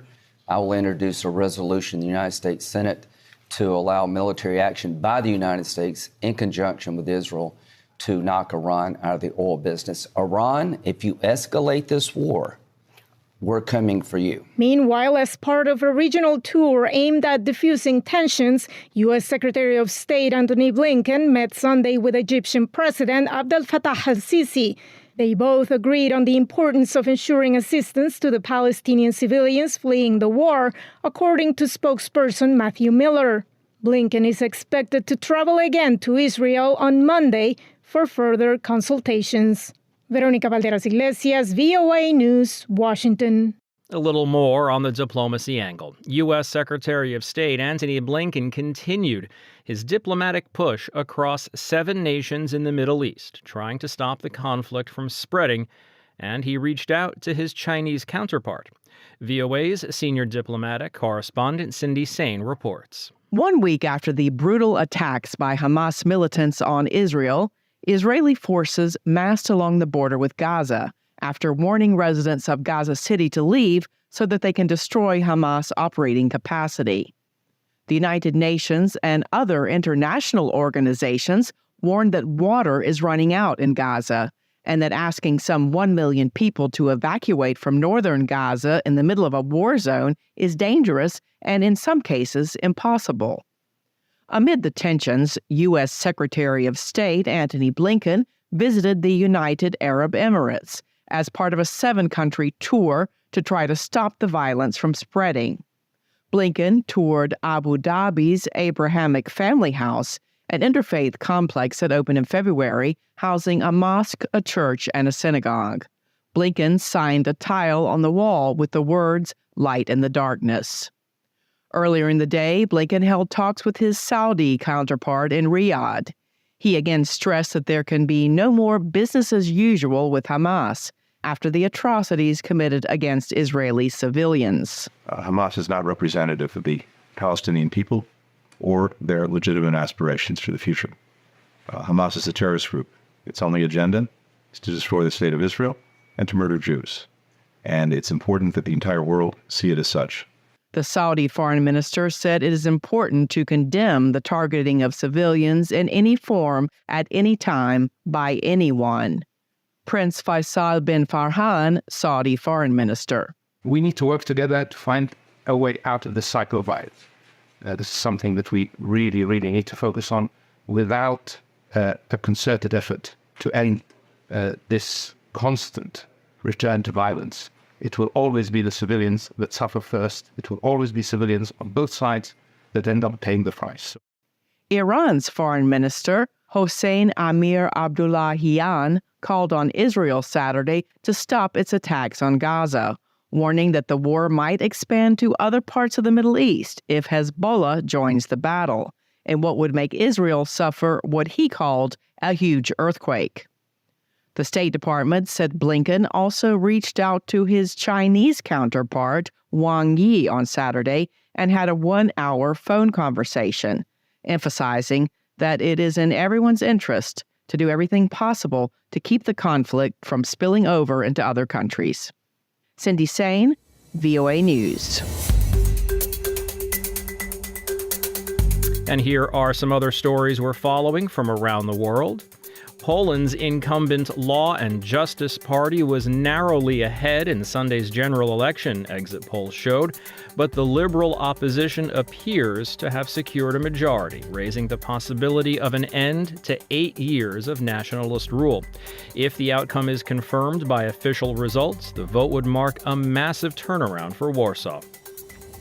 The search continued on Sunday for the 167 people still missing after a boat capsized on the Congo River in the northwestern Democratic Republic of Congo on Friday. At least 30 people are known to have drowned. And Taylor Swift is setting records again. Her Eras Tour movie has earned over $95 million in its opening weekend, making it the largest grossing concert film of all time, and it's only been in the theater since Thursday. Oh, look what you made me do. Look what you made me do. Look what you just made me do. Look what you just made me. Oh, look what you made me do. Look what you made me do. Missiles continue to fall on southern Israel as Israeli troops gather at the border for an anticipated incursion into Gaza. VOA's Celia Mendoza is there. I am Celia Mendoza reporting from Sderot, Israel, on the border with Gaza, where today I am witnessing the Iron Dome in action after missiles fired from Gaza to Israel were intercepted by the sophisticated system. Hamas has maintained the capability to launch these strikes even after the constant shelling by the Israel Defense Forces. The Israeli government has cut off access to Gaza of electricity, water, food, and gas, leaving the civilians in a dire situation, according to the United Nations. The UN is warning against the strategy implemented in Gaza by Israel. As I left Sderot, the sound of explosions continued and thousands of troops are gathering along the border with Gaza in an area that has been evacuated. I am Celia Mendoza from Sderot, Israel, for Voice of America. In Celia's report, we heard about the Iron Dome defense system in Israel, but what is it and how does it work? VOA's Rick Pantaleo spoke with missile defense expert Professor Dinshaw Mistry from the University of Cincinnati. So the Iron Dome is one layer of a multi-layer missile defense system, and it is the layer designed for the shortest range incoming rockets, a range of about 2 to 40 miles. And then there are other layers of missile defense, such as the David Sling and the Arrow, that defend against rockets coming in from greater ranges. So that's the short definition of the system. And what does it do? I understand that it has intercepted 90% of projectiles fired toward Israel since it was attacked by surprise by Hamas. That is right. It has a fairly good interception rate of 90%, and it's been used since about 2012. So Hamas fired rockets in 2012, 2014, 2018, 2021, and in each of those incidents, the Iron Dome intercepted over 90%. Who developed and constructed it? So it was originally developed by an Israeli company, the Rafael air defense system. And over the past few years, it's also been co-produced by Raytheon in Arizona.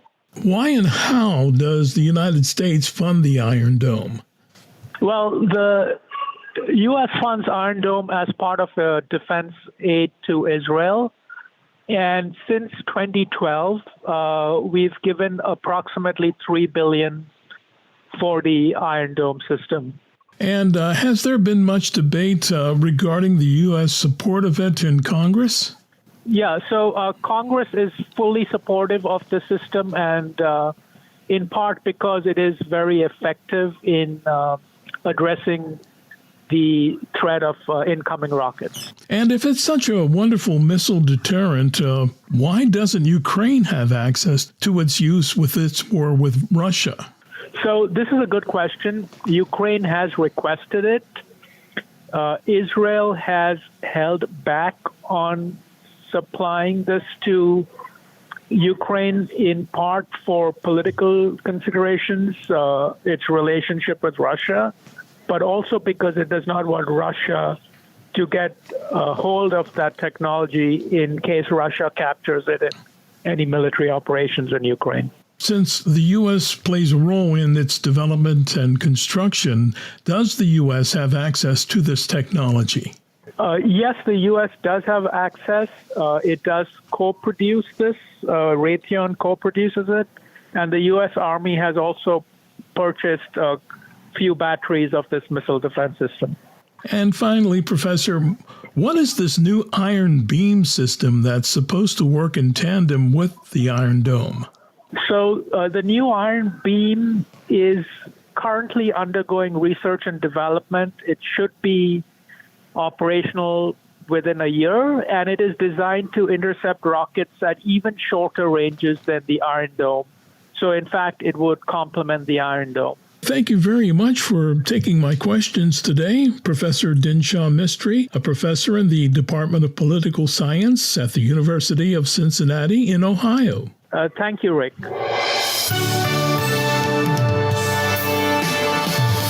From Washington, it's VOA's International Edition. I'm Steve Karish. Still to come on the program, a look at the dysfunction inside the U.S. House of Representatives and an answer in Saturday's referendum in Australia to include native peoples in the country's constitution. But before any of that, there's been another powerful earthquake in Afghanistan. This latest disaster follows a pair of strong earthquakes and aftershocks that recently killed thousands of people. VOA's Arash Arabasadi has more.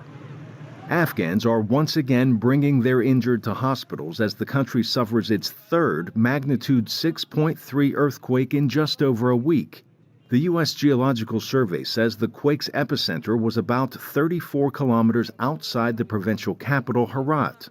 Authorities report a handful of people dead and at least 150 injured, according to the head of the emergency relief team, who cautioned that those numbers may rise as rescuers reach more affected areas. Some in Herat had already been sleeping in tents following last week's earthquakes that killed thousands and leveled buildings. They say they don't feel safe returning home. Herat resident Barat Ali speaking with Reuters. We have been staying on the road for the last 5 or 6 days since the first quake struck because our homes are not strong enough. So we came out living here for fear of more quakes. The United Nations says aid deliveries have been underway as of midweek, but they fall far short of Afghanistan's needs. Head of communications for the UN's World Food Program, Philippe Kropf. This is a disaster on top of a disaster on top of a disaster on top of a disaster. Currently, we have 15 million people who do not know where their next meal will come from. And the World Food Program is only able to support 3 million people due to a massive funding shortfall. So we're really calling on the international community to support the Afghan people, stand in solidarity, and also support the World Food Program. Despite budget shortfalls, the UN says it may consider cash distributions in the coming weeks. Afghanistan's healthcare system widely relies on foreign aid, which has been drying up since the Taliban took control more than 2 years ago. Arash Arabasadi, VOA News. Republicans in the U.S. House of Representatives have nominated conservative Jim Jordan from Ohio on Friday in a chaotic third day of attempting to elect a Speaker of the House. As VOA's congressional correspondent Katherine Gibson reports, Jordan needs substantially more support to win a full floor vote, expected for this Tuesday, to become the person who will be second in the presidential line of succession. The U.S. House of Representatives at a standstill, unable to pass any legislation sending aid to Israel or Ukraine until lawmakers hold a full floor vote next week to decide if conservative Republican Jim Jordan will become Speaker. I think I can unite the conference. I think I can go tell the country what we're doing and why it matters to them. Jordan won the Republican conference vote 124-81 in a secret ballot. He now has several days to build support to get to the 217 votes he needs to be elected.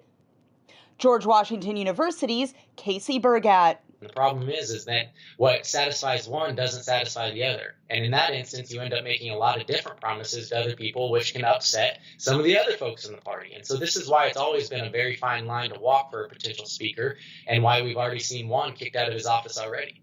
Jordan, a 9-term congressman known for his investigations into the Biden administration, earned the endorsement of Kevin McCarthy, who was removed from power as Speaker of the House in a historic vote last week. And I think Jim Jordan could do an excellent job. Democratic Minority Leader Hakeem Jeffries is expected to win the support of all 212 Democrats when the decision goes to a full House floor vote. House Republicans have just elected a Speaker nominee who in 16 years in this Congress hasn't passed a single bill, because his focus has not been on the American people. His focus has been on peddling lies and conspiracy theories and driving division amongst the American people. Some Democrats have suggested a power-sharing agreement to reach the 217 needed for election. Republicans are also exploring giving temporary Speaker of the House, Patrick McHenry, more permanent powers to pass legislation for a period of several weeks. Casey Burgat. With 218 votes, with a majority in the House, you can do almost anything, including change the rules, create new precedents. So if they did want to empower him, the Speaker pro tem, McHenry or otherwise, into basically a speaker in waiting kind of position, they could do that. The House is expected to return to Washington for the full floor vote Monday. Katherine Gibson, VOA News. And finally today, following up on a story we first brought you last week. On Saturday, Australia decisively rejected a proposal to recognize Indigenous people in the Constitution. It's seen as a major setback to the country's efforts for reconciliation with its First Peoples. Reuters' Ilan Rubens has the story. Australians had to vote yes or no in the referendum on the question of whether to alter the Constitution to recognise Aboriginal and Torres Strait Island people through the creation of an Indigenous advisory body, the Voice to Parliament. Australia's Prime Minister, Anthony Albanese. At the outset, I want to say that while tonight's result is not one that I had hoped for, I absolutely respect the decision of the Australian people and the democratic process that has delivered it. Australian media projected that at least 4 states would vote against altering the 122-year-old constitution, including New South Wales, Tasmania, Queensland and South Australia. A successful referendum requires at least 4 of the 6 states to vote in favour, along with national majority. Because of Australia's time zones, voting in Western Australia was still underway as it became clear the referendum was lost. Emotions ran high in the Yes campaign camp. Auntie Shirley Lomas is an Indigenous leader. I imagine today most of the visceral voters would have voted no, and that's because of an ingrained and deep-seated fear, and they wouldn't use their intellect to vote yes. Australia's Indigenous citizens, who make up 3.8% of the country's 26 million population, have inhabited the land for about 60,000 years, but are not mentioned in the Constitution. They are, by most socio-economic measures, the most disadvantaged people in the country. Many Indigenous people favoured the change, but some said it was a distraction from achieving practical and positive outcomes. The political opposition has criticised the measure, saying it is divisive, would be ineffective and would slow government decision-making. That's Reuters' Alon Rubens reporting. And that's going to wrap it up for us today. This has been International Edition on the Voice of America. On behalf of everyone at VOA, thanks for joining us. For pictures, stories, videos, and more, follow VOA News on your favorite social media platform and online at voanews.com. Until next time, I'm Steve Karish in Washington. Stay safe and have a great day.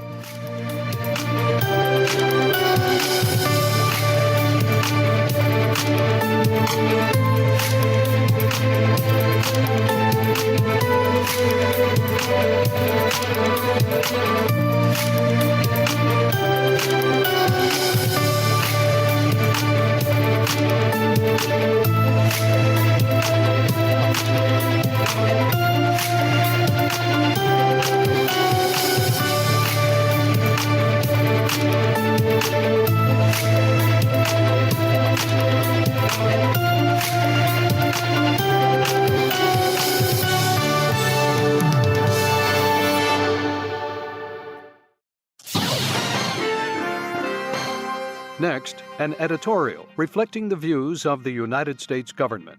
The relationship with China is arguably the most consequential and the most complex of any that we have, said U.S. Secretary of State Antony Blinken during a conversation at Rice University in Houston, Texas.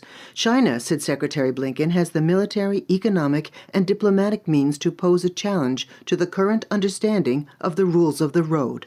We don't shy away from the notion that we're in an intense competition. And as Americans, there's nothing wrong, and in fact, in many ways, everything right with competition, as long as it's fair and as long as we are properly resourced to succeed in that competition. There are two foundations the Biden administration has put in place to deal with the challenges posed by China, Secretary Blinken said. It starts at home, because our strength at home goes directly to our ability to have a strong standing around the world and to deal with competition from other states. The investments that we've been able to make over the past 2.5 years, truly historic in nature. The Bipartisan Infrastructure Act, the CHIPS and Science Bill, the Inflation Reduction Act, which goes to 21st century climate technology and energy technology. This is a demonstration that America is determined to compete and America is determined to lead. The second foundation is to work with other countries to build what Secretary Blinken calls convergence. There's tremendous power in that convergence of approaches, because just take economic issues where we have differences with China. If it's only the United States that is opposing something that China's doing, well, that's significant, but we're 20% of world GDP. If we're aligned with European partners, with key partners in Asia, Japan, Korea, Australia, India, suddenly we're 50 or 60% of world GDP. And that is a weight that no country, including China, can ignore. There are also areas where the United States is directly contesting China's activities, and Secretary Blinken said, "We will do whatever we have to do." However, he stressed the United States and China do have overlapping interests where there is opportunity for cooperation, including climate change, global health, and non-proliferation. "I don't think these things are in contradiction," said Secretary Blinken, "but the common denominator is approaching each of them from a position of strength." That was an editorial reflecting the views of the United States government.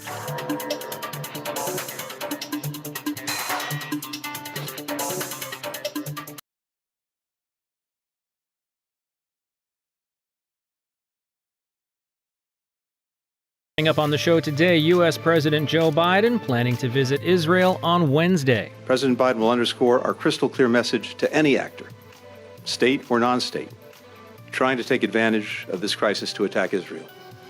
Don't. Plus, VOA is in Warsaw for Polish election results. It is a very close race, and as a result, Poland is entering the time of some political turmoil. And we stroll through the deserted ancient streets in the old city of Jerusalem And we revisit the Turkish border with Armenia following Azerbaijan's capture of Nagorno-Karabakh. Today is Tuesday, October 17th, and this is VOA's International Edition.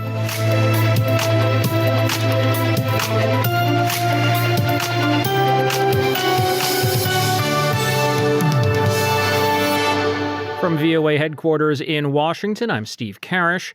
We start today with a developing story from Israel. U.S. Secretary of State Antony Blinken wrapped up a 7.5-hour meeting with Israeli Prime Minister Benjamin Netanyahu in the early pre-dawn hours of Tuesday. They agreed on a plan to get much-needed humanitarian aid to Palestinian civilians in Gaza. We'll hear about that in a minute. And they made arrangements for President Biden to visit Israel on Wednesday. He's coming here at a critical moment for Israel, for the region, and for the world. And he's coming here to do the following. First, the President will reaffirm the United States' solidarity with Israel and our ironclad commitment to its security. President Biden will again make clear, as he's done unequivocally since Hamas's slaughter of more than 1,400 people, including at least 30 Americans, that Israel has the right and indeed the duty to defend its people from Hamas and other terrorists and to prevent future attacks. The President will hear from Israel what it needs to defend its people as we continue to work with Congress to meet those needs.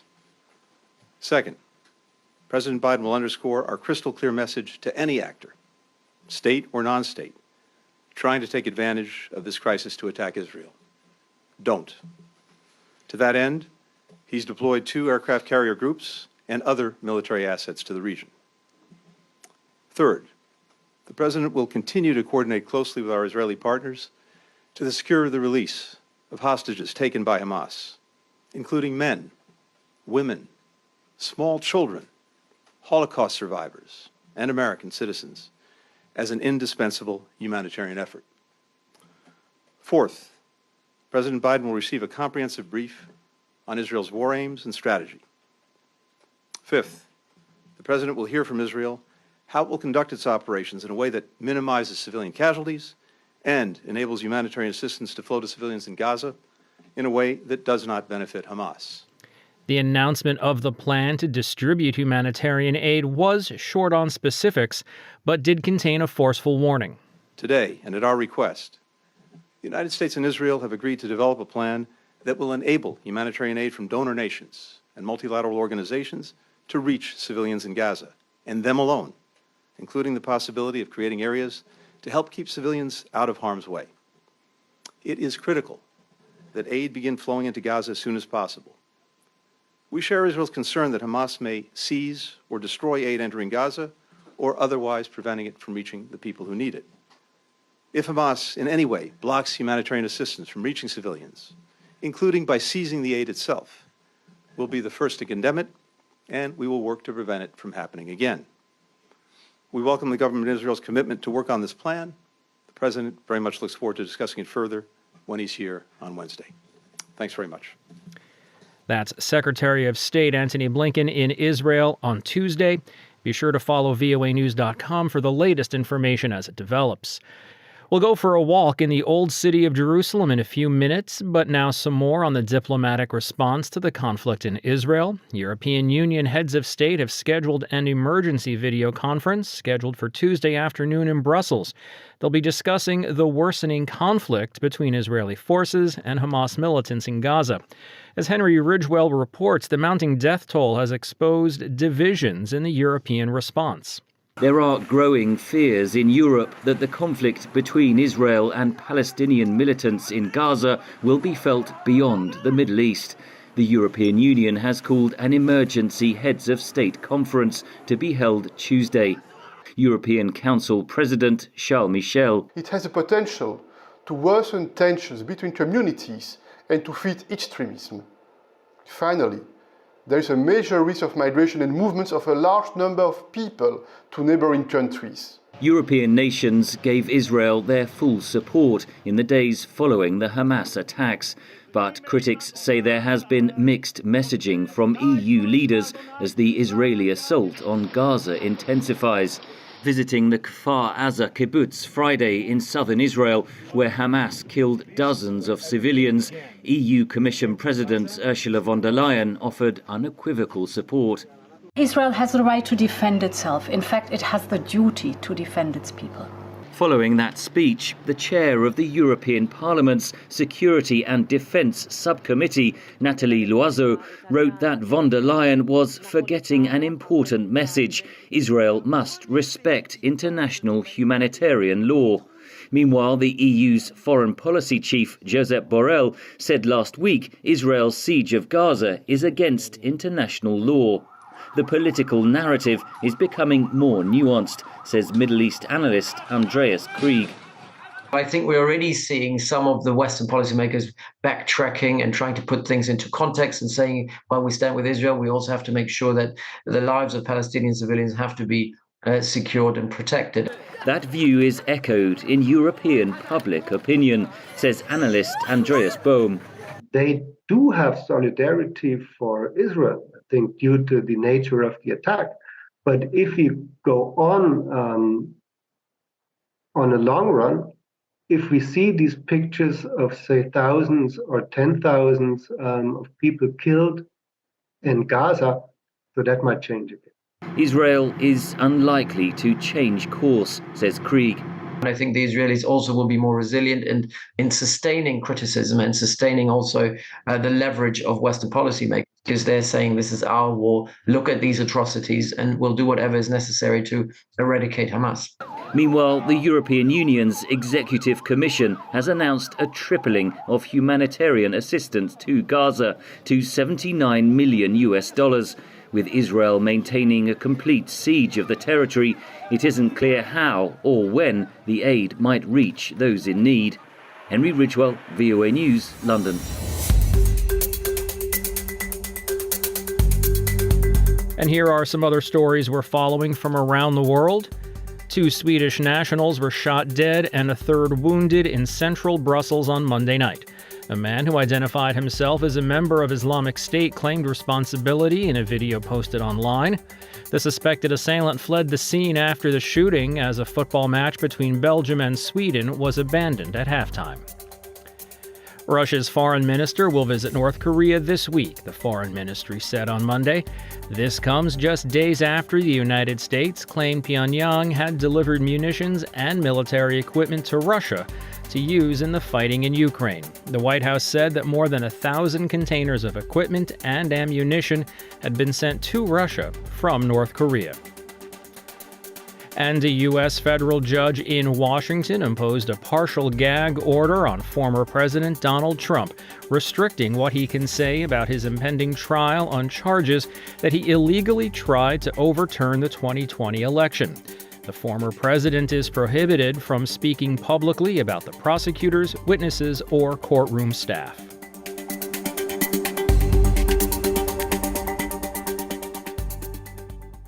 Jerusalem's Old City, one of the most visited places in the world, is empty. Since the beginning of the war between Israel and Hamas, tourists and pilgrims have fled, fearing an escalation of violence, especially as Israel prepares for a possible ground war in Gaza. As Jan Boychat reports from Jerusalem's Old City, shops are closed, churches are empty, and locals avoid leaving their homes. Just a few days ago, these once bustling streets were teeming with people.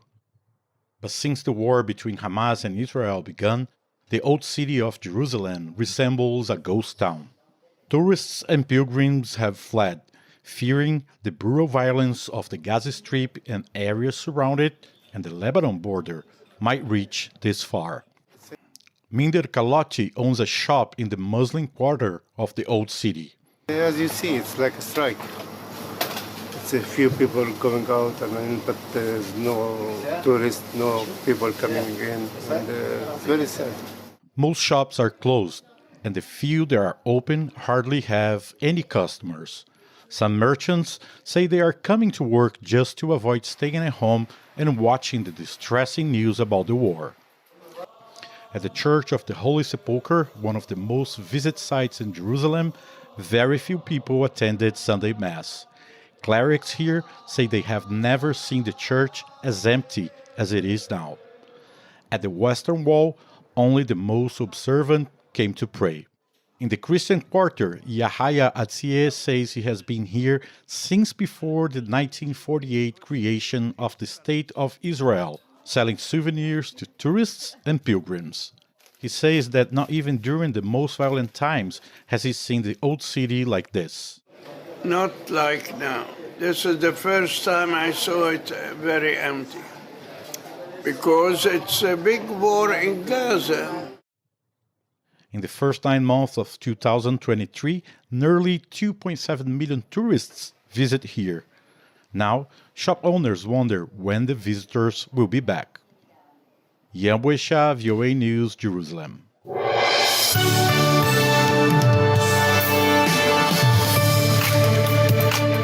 From Washington, it's VOA's International Edition. I'm Steve Karish.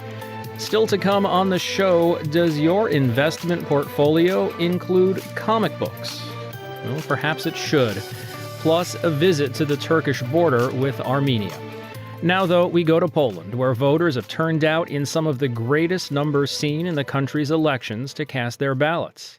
PiS, or the Law and Justice Party, is ahead in the polls, but does not yet have a clear majority needed to form a government. Opposition parties promised to repair the nation's constitutional order and its relationship with allies, including the EU and Ukraine. However, it's uncertain if there will be a clear winner. VOA's Eastern Europe Bureau Chief Miroslava Gongadze is in Warsaw. The governing coalition, right-wing Law and Justice Party, that has been in power for 8 years, got, according to the exit polls, most of the votes on Sunday.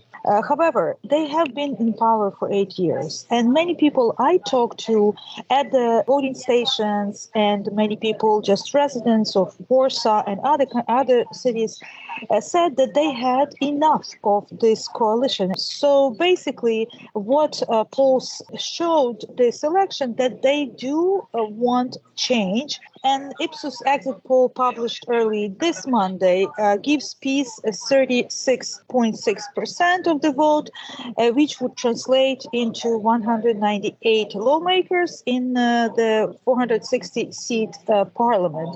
Opposition parties, led by the former European Council President Donald Tusk's Civic Coalition, are projected to win combined 248 seats. Again, it's a 50% of the voting have been counted. However, as we predicted, it is a very close race, and as a result, Poland is entering the time of some political turmoil. The opposition leader, Donald Tusk, is already declaring the beginning of a new era for Poland. So what are the implications of this new era? I would not talk about new era yet, because this will be a longer, possibly longer process than maybe Polish voters or even outside observers want. If President Duda will let Law and Justice Party to try to form the coalition and then their government, he has a right to do that, because the Law and Justice Party won majority of the votes. However, the experts say it is almost impossible for them to be able to form that coalition. So that means that the parliament opposition coalition will get the second try at the forming the government, and then President Duda could also decline to ask Law and Justice to try to form the government, given the parliamentary mass. So this is like a very, very difficult process. If the second parliamentary attempt fails, then President Duda will select another candidate for PM. And if that will fail, he can call a fresh election. So if all these stages pan out, Poland could be without a government into November and December, or heading toward a fresh election. That's VOA's Eastern Europe Bureau Chief Miroslava Gongadze in Warsaw. She was speaking with my colleague Kim Lewis. Comic books are anything but funny to some investors. That story's up next. Now, Azerbaijan's recapture of the Nagorno-Karabakh enclave from ethnic Armenians could mean that Turkey will soon reopen its border with Armenia after more than 30 years. Dorian Jones reports from Istanbul. Turkey closed its border with Armenia in 1993 after ethnic Armenians seized the disputed Nagorno-Karabakh enclave from Turkey's close ally, Azerbaijan. After Azerbaijani forces last month recaptured the enclave, some analysts say there is an opportunity to end Turkey's embargo that has damaged Armenia's economy and forced it to rely on neighbouring Russia. Hussein Baja is the head of the Foreign Policy Institute, a research organisation in Ankara. Turkey can play a very constructive role for the economic development of Armenia. The Armenians have to make a choice between poverty and prosperity. The more confrontation means more poverty. The more engagement means prosperity. In a sign of improving relations, Ankara opened its border to allow Armenian aid after February's deadly earthquakes in Turkey. And Armenian Prime Minister Nikol Pashinyan attended Turkish President Recep Tayyip Erdogan's inauguration after his May election victory. To reopen the Armenian border, Ankara is demanding Yerevan recognise the Turkish border and a peace agreement between Armenia and Azerbaijan.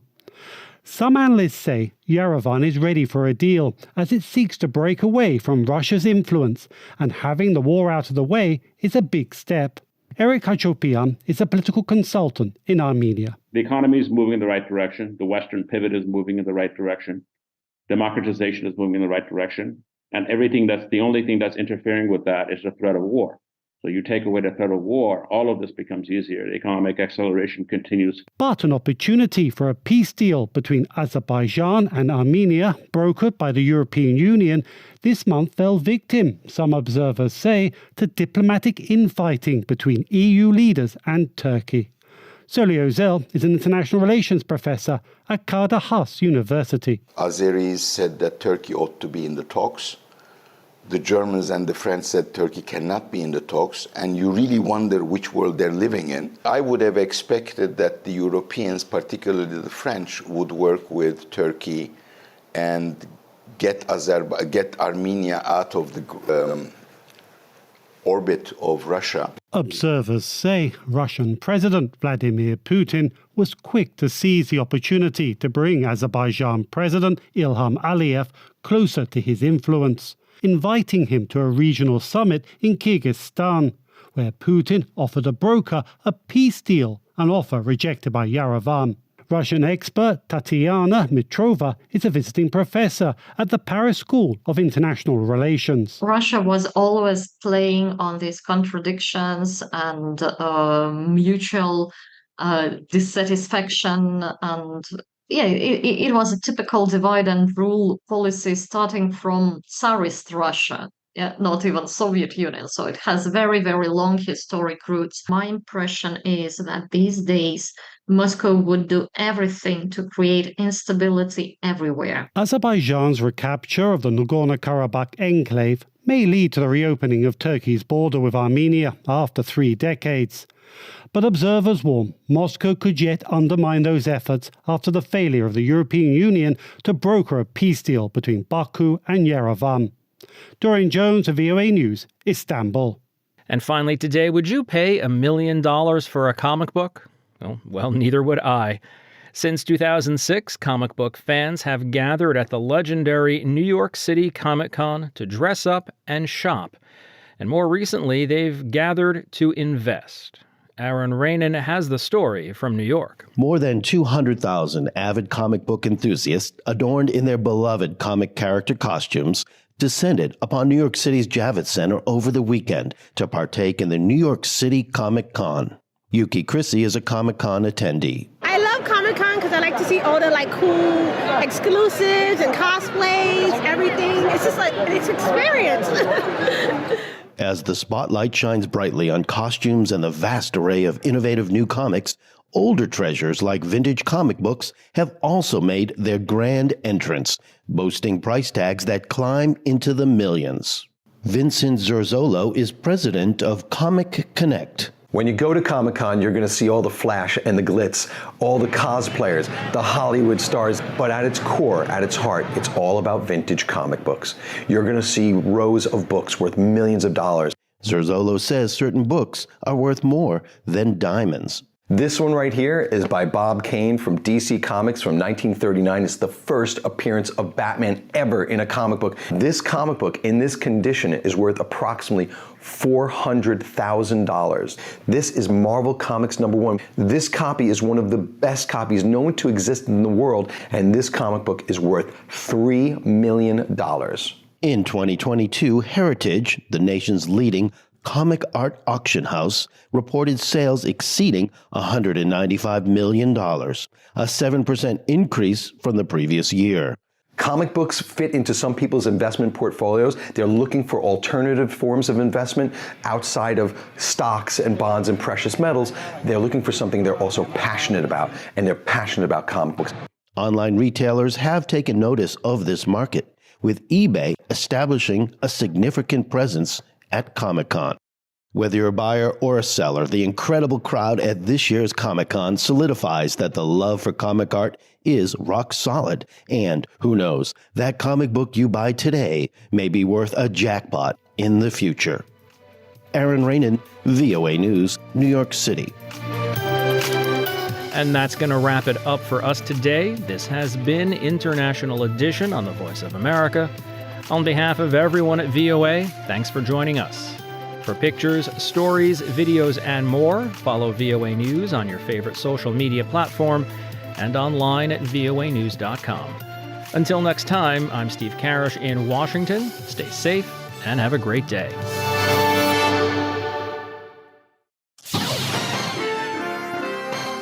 Next, an editorial reflecting the views of the United States government. Gender equality is one of the United Nations' 17 Sustainable Development Goals, set forth in 2015 and intended to be reached by 2030. Yet with little more than 6 years to go, progress is slow. Today, women stand at the head of only 28 countries and represent 1 in 4 members of parliament. According to UN Women, at this pace, the world will reach gender parity in another 130 years. The gender gap in power and leadership remains entrenched. Gender-based violence, including technology-facilitated gender-based violence, is increasing, and discrimination remains commonplace, said United States Permanent Representative to the UN's Economic and Social Council, Lisa Carty. Those who stand in the way of the advancement of women and girls also reduce the prosperity and security of all persons, especially vulnerable groups. They erode the full potential of the democratic way of life. They undermine the achievement of the Sustainable Development Goals and the 2030 Agenda, and they make way for the unyielding grip of authoritarianism. On the other hand, those who stand with women and girls create a space for the promotion and protection of human rights and fundamental freedoms for all persons, regardless of gender, said Ambassador Carty.